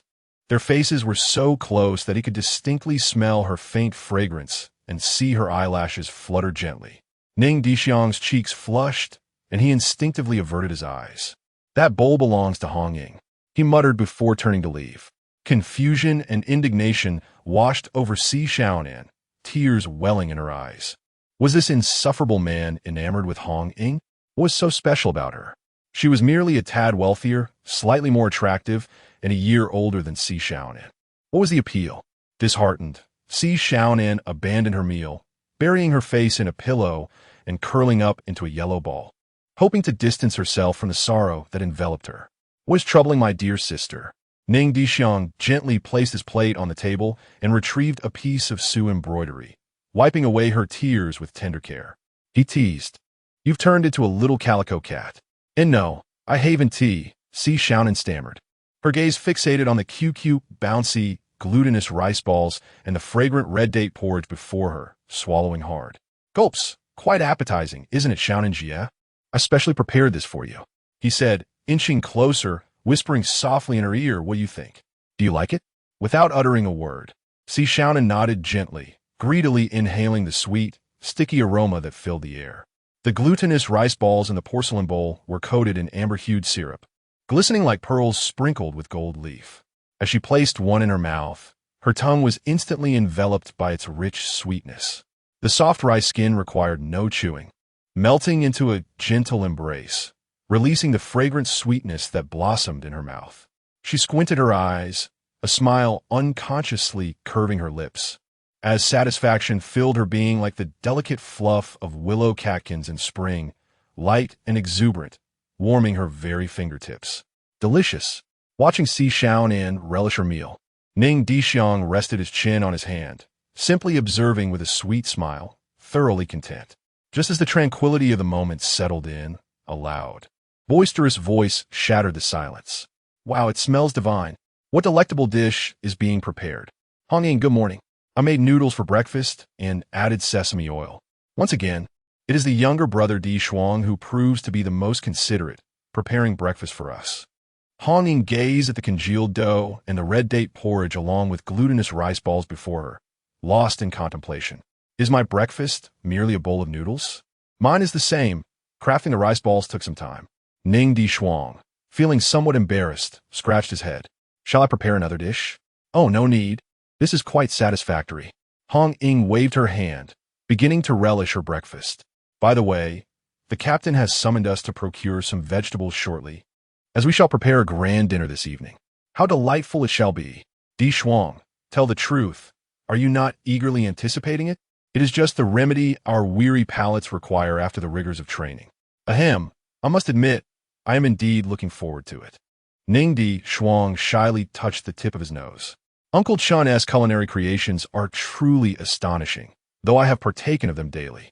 Before departing, I had Uncle Chun prepare several lavish feasts, with only a few portions left at home. Most have been meticulously vacuum-sealed and stored away. Not to mention, it's not as though we feast on 4 dishes and a soup at every meal. Consuming a single dish each day is manageable. I am not that expectant. However, can Sister Xiaonan truly join us in her current condition? It is merely my menstrual cycle. I am not in confinement. So what is there to prevent me from going? Si Xiaonan pouted, her lips forming a small frown. One would think she fancies herself as delicate as Lin Qiye. Confinement? That is not entirely out of the question. Si Xiaonan's expression darkened. Crawl.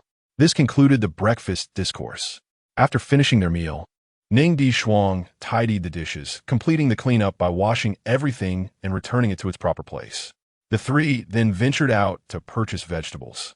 Yet, unbeknownst to them, several small, 4-legged, red-eyed insects stealthily clung to the ceiling, silently observing everything.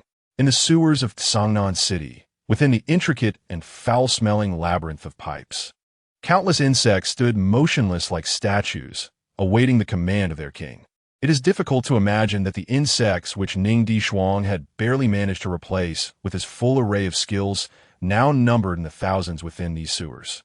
Following the pipes to the central core of the drainage system, a dilapidated, rotting door creaked open. A nauseating stench of mildew and blood assaulted the senses, as if the very essence of decay had settled here over the years. Aside from a small vial of luminescent liquid, the entire chamber was devoid of light.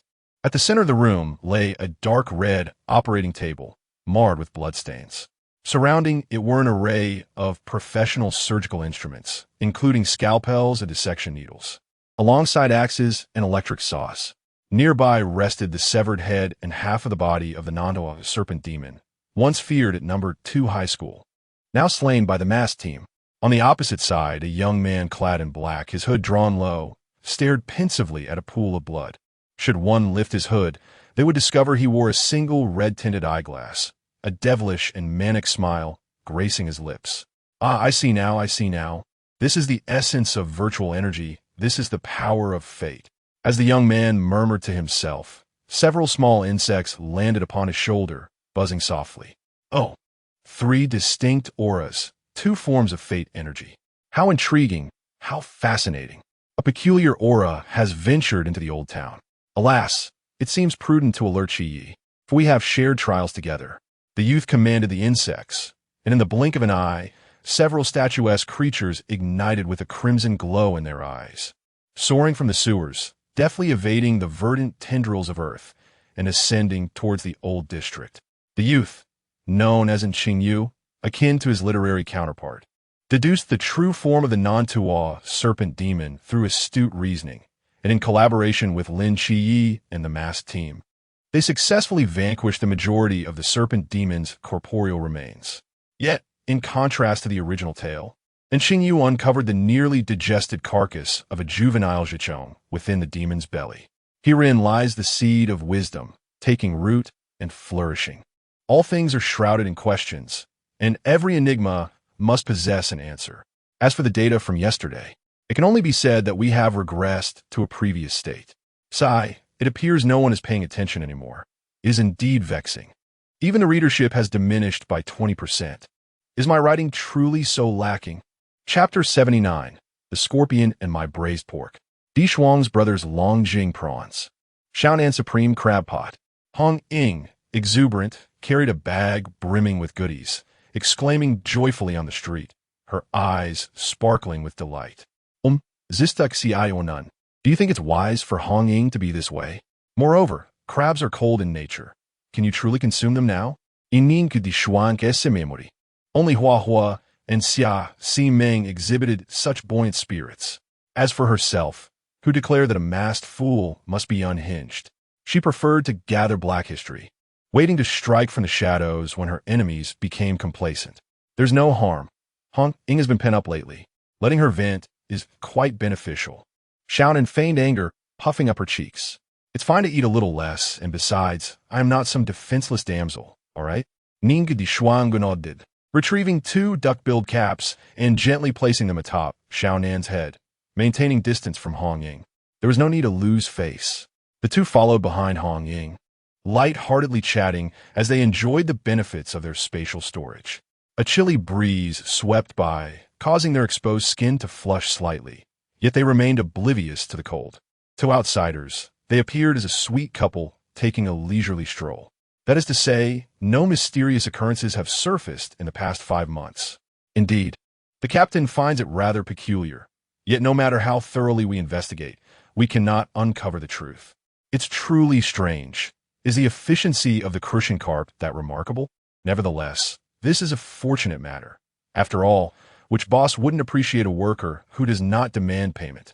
As Ning Dishuang contemplated the situation in the old district, the seeds sown years ago began to relay their insights to him. A vague silhouette caused Ning Dishuang's expression to turn icy, his eyes gleaming with ferocity. The previous gentleness vanished without a trace. Shuang, what is it? The current Ning Dishuang was unfamiliar to Xiaonan. The once docile little brother revealed his fangs, becoming a decisive and bloodthirsty wolf.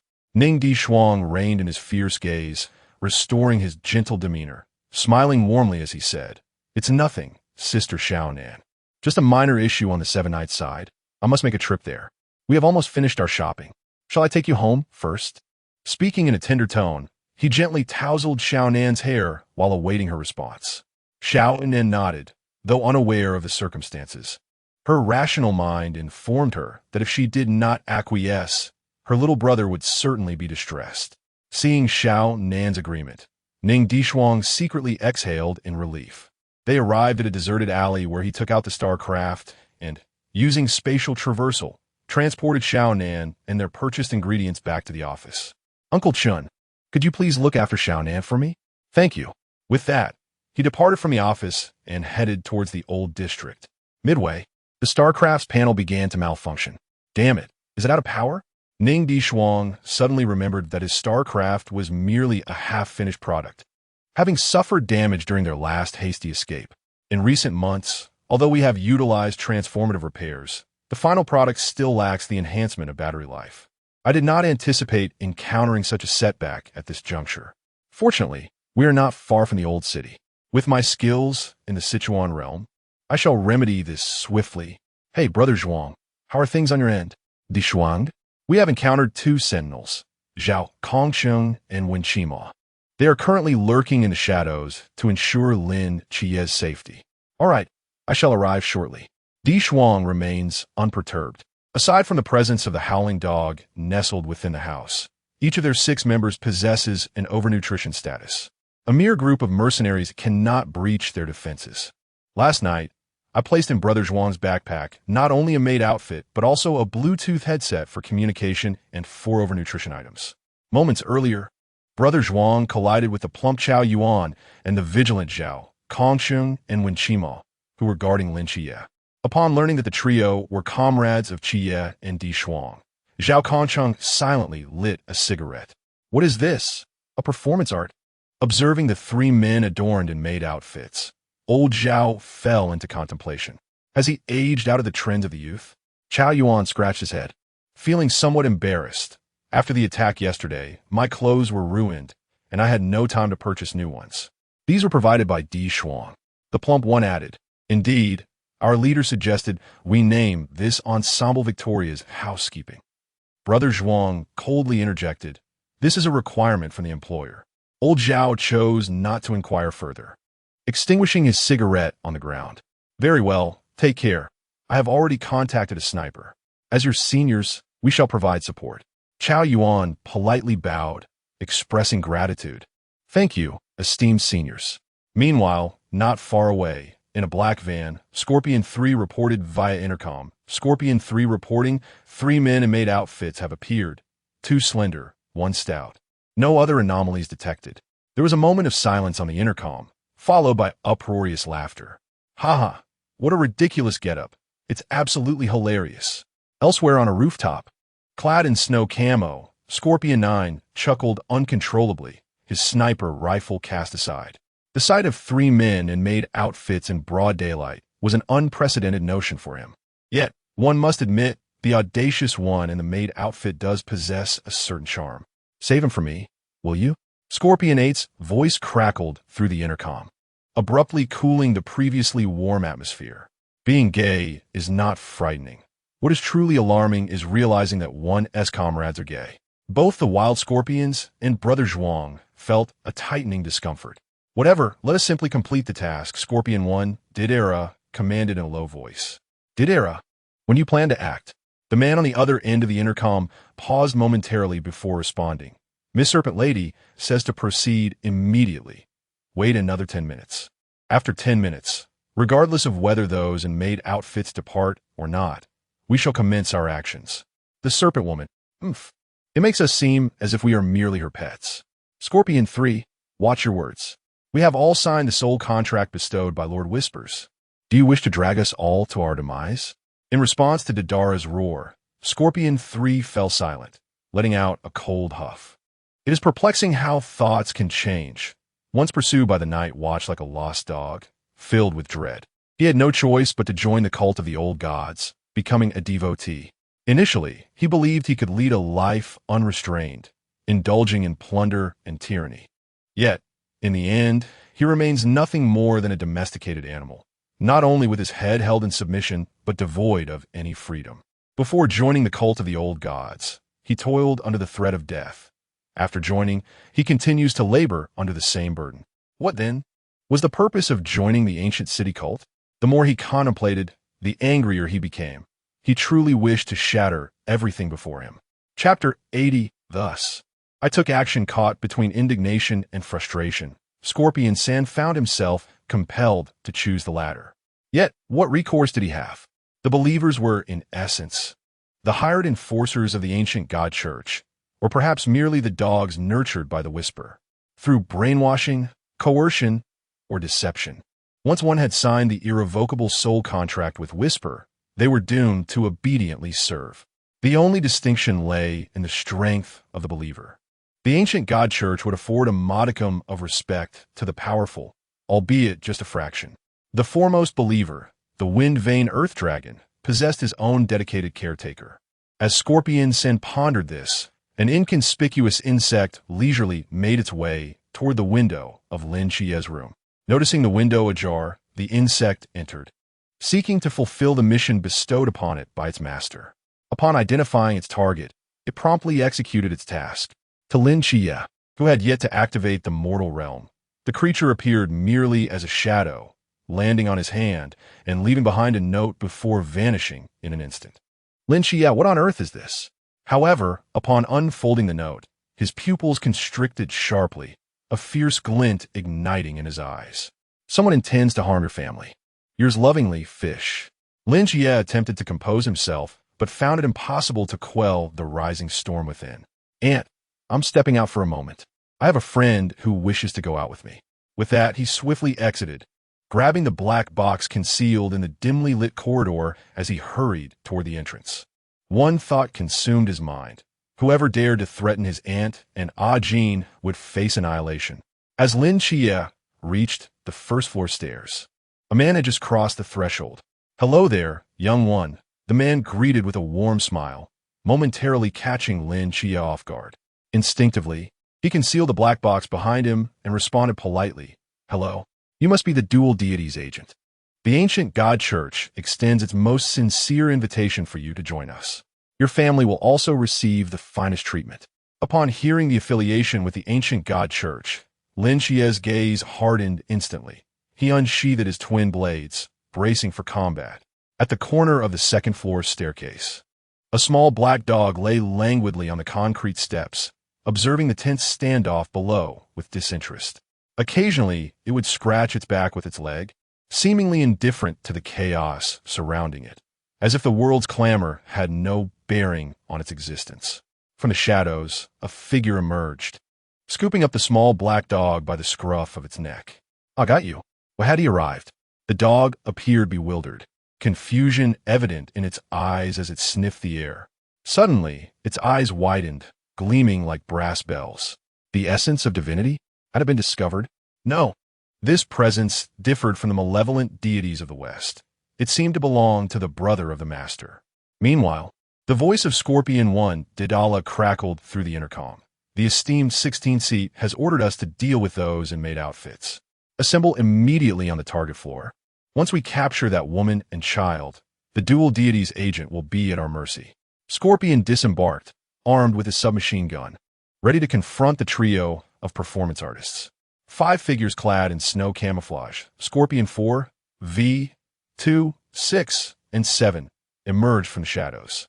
Meanwhile, perched high above, Scorpion 8 and 9, believing themselves well concealed, trained their weapons on the plump individuals below. A sudden click of a stapler rang out, and a bullet hurtled towards the forehead of the rotund man. Yet, the anticipated scene of crimson blossoms did not unfold. The world muted, allowing the sound of shattering shields to resonate.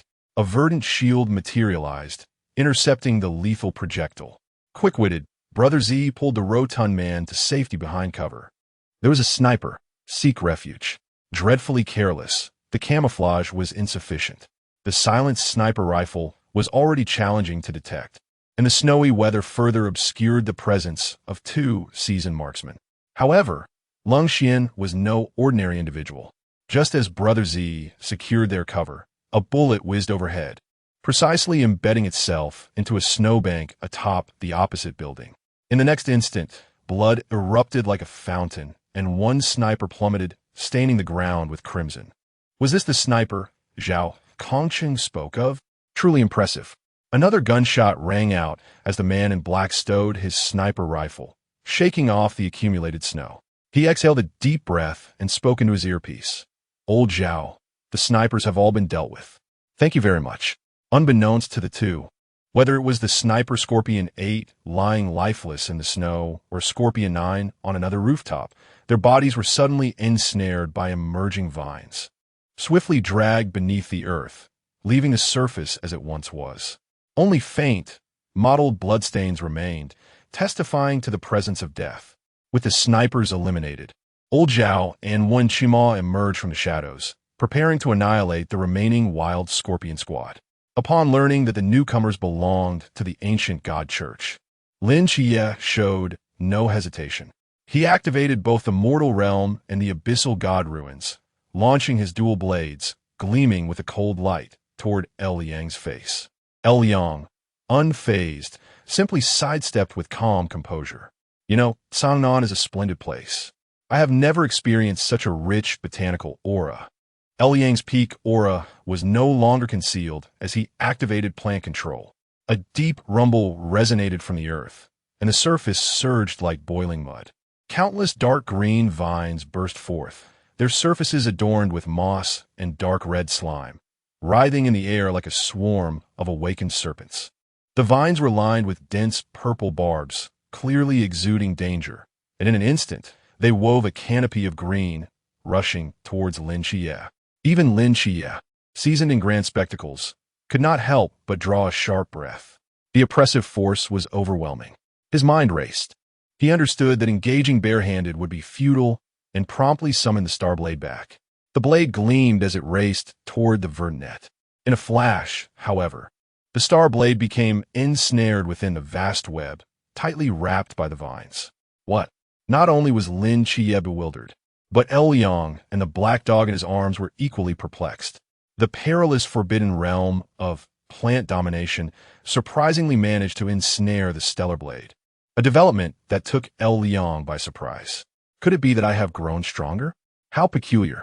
Lin Qiye, on the other hand, was puzzled. Had a stellar blade encountered yet another setback? Moreover, how is it possible that my eternal darkness realm could not infiltrate these tendrils? The small black dog being held was equally perplexed. Had the Queen Mother of the West skills diminished, resulting in a substandard creation? Before Lin Qiye could take further action, a verdant web of light rapidly enveloped him, encasing him in a colossal cocoon. It was time for me to act. With that, a blue figure cradling the black dog leapt down. I declare, in my domain, using my plans to bind my subordinate, who dares to challenge my authority. Chapter 81. Do you know the true identity of the little black toad? With white hair, a jellyfish-like head, anti-gravity tufts, and dressed in blue, are you another divine agent? Ning Dishuang. Upon seeing the newcomer, Liang's earlier triumph in capturing Lin Qiye turned into a desperate urge to flee. The situation was dire. Both were in the river realm, yet the opponent was a divine agent. Lacking absolute certainty of victory, the only option was to escape. This was the essence of his survival as a master of evasion. Ah, it seems you possess considerable knowledge. As Ning Dishuang approached Liang, a chilling glint flashed in her eyes, though it was not directed at him. Damn it.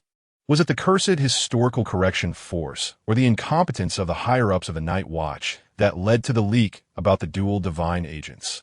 Liang was merely a minor player.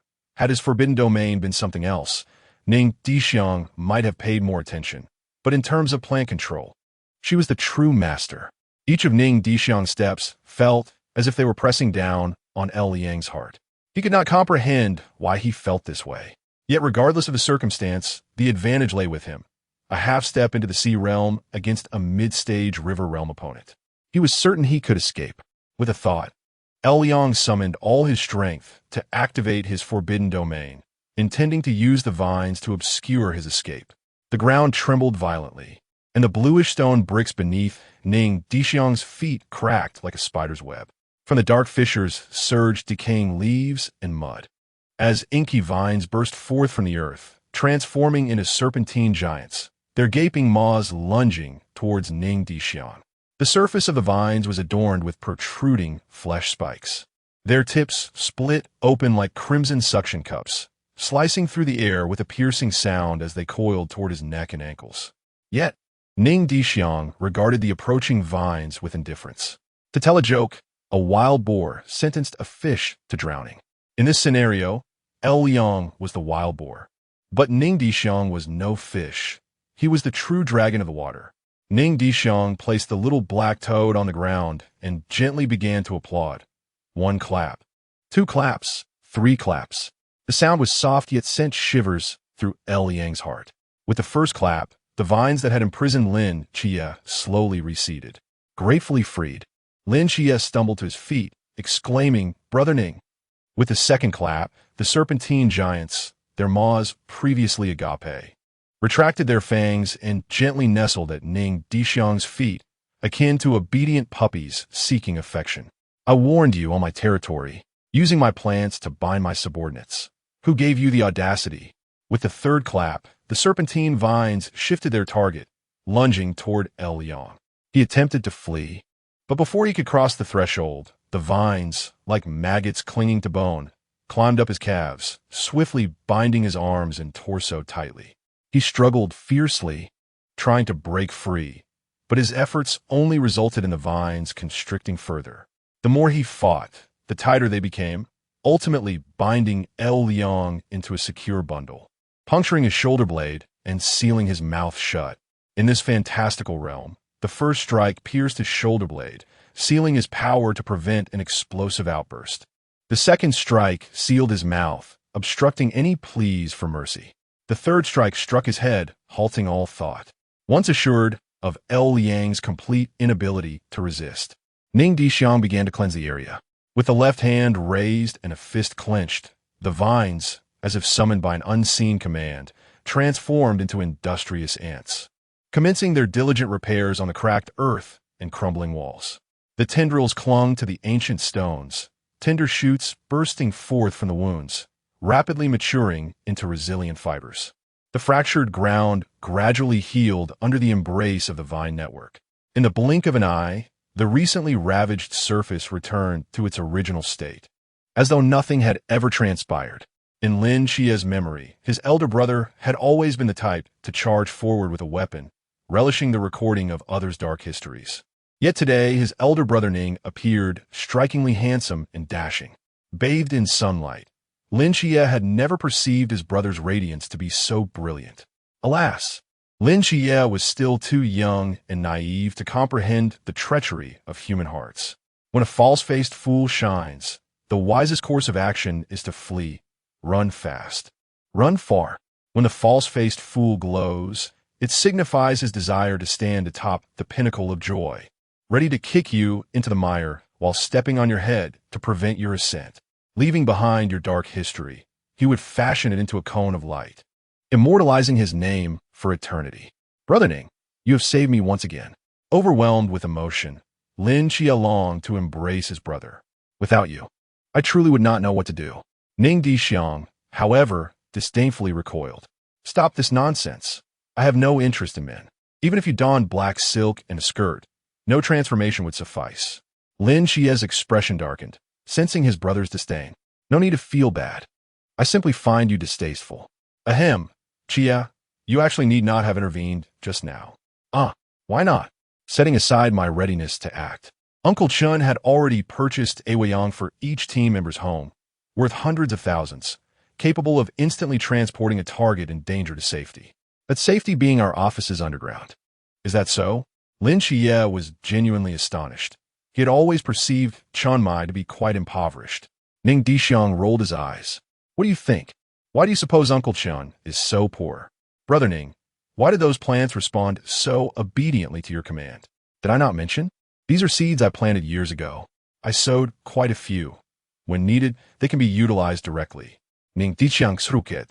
Otherwise, how could I awaken my divine ruin at 8 and reach the pinnacle of the pond realm by 17? Do you have any idea how many seeds I've buried throughout Cangnan? If it weren't for this innate cucumber trader being able to control plants, you wouldn't have been defeated in a single move. Lin Qiye displayed a moment of realization. Oh, that makes sense. No wonder I couldn't retrieve my blade after using Darkest Divine Ruin. It was indeed your creation. That makes sense. What nonsense. Who, then, is truly the protagonist? It feels as though ever since my debut, I've been either facing setbacks or on the path to them. Ning Dishuang paid no heed to Lin Qiye's inner turmoil. Merely indulging in a foolish analysis of the current situation, I concluded, all right, Qiye, it's nothing to worry about. A total of 10 adversaries arrived. Long Xian eliminated 2. I dispatched 1, leaving 7 thwarted by Pang Pang and Lao Zhao. It's all under control.